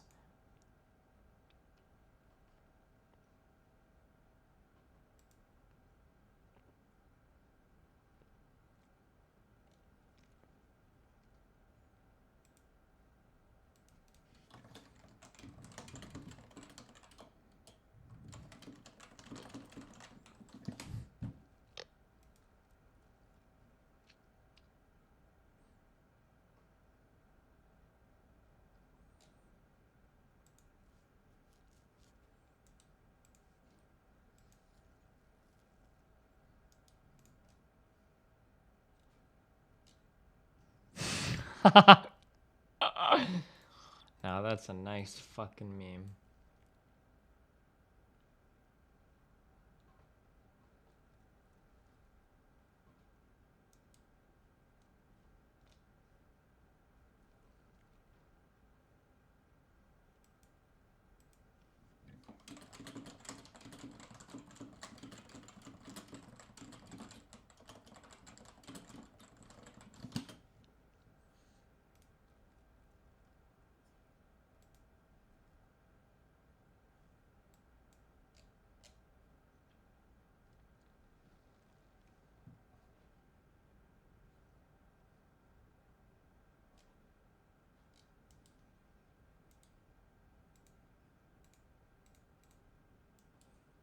Alright, I'm not hosting anybody. I'm just gonna let all these viewers...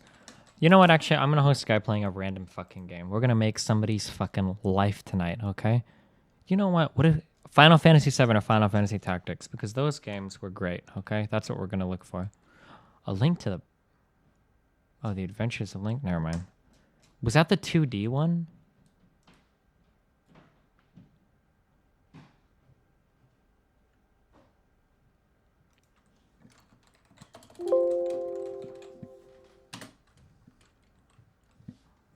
Alright, we got a memer here.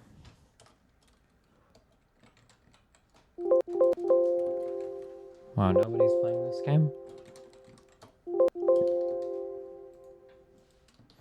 Going back to when things were simpler. Nice, man. Sunder series.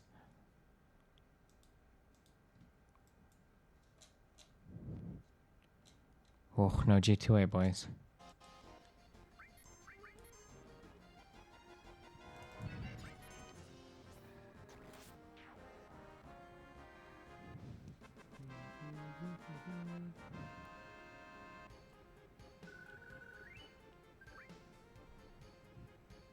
See, outside the golden saucer, what do we think? Oh, he's got the tiny Bronco. Right, cool. Now, wait. Shit. We don't have 3. Alright, I'm gonna host this dude, okay? I'm doing it. But the defense is so good. This guy's not streaming anymore. God, I'm still on level 1 on these two. Hi. This guy's stream quality looks a lot better, though. I don't know. We gotta come back for the 3rd enemy skill later on anyways. Let's go this way.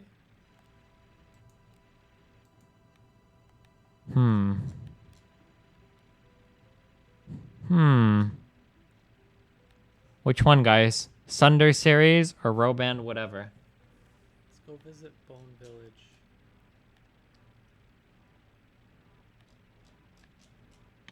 Hey, Kalam. Punisher. Clayfacer. Yee. Yee. They're playing different versions of the game? Yee, what's up? Yee. Le Destiny.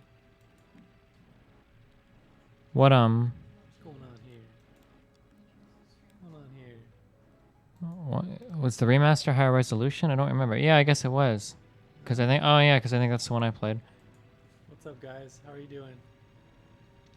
Alright, well, this guy is playing the original. We'll host this streamer. Alright, good luck, boys. Yee. Oh, Nightbot. What is that?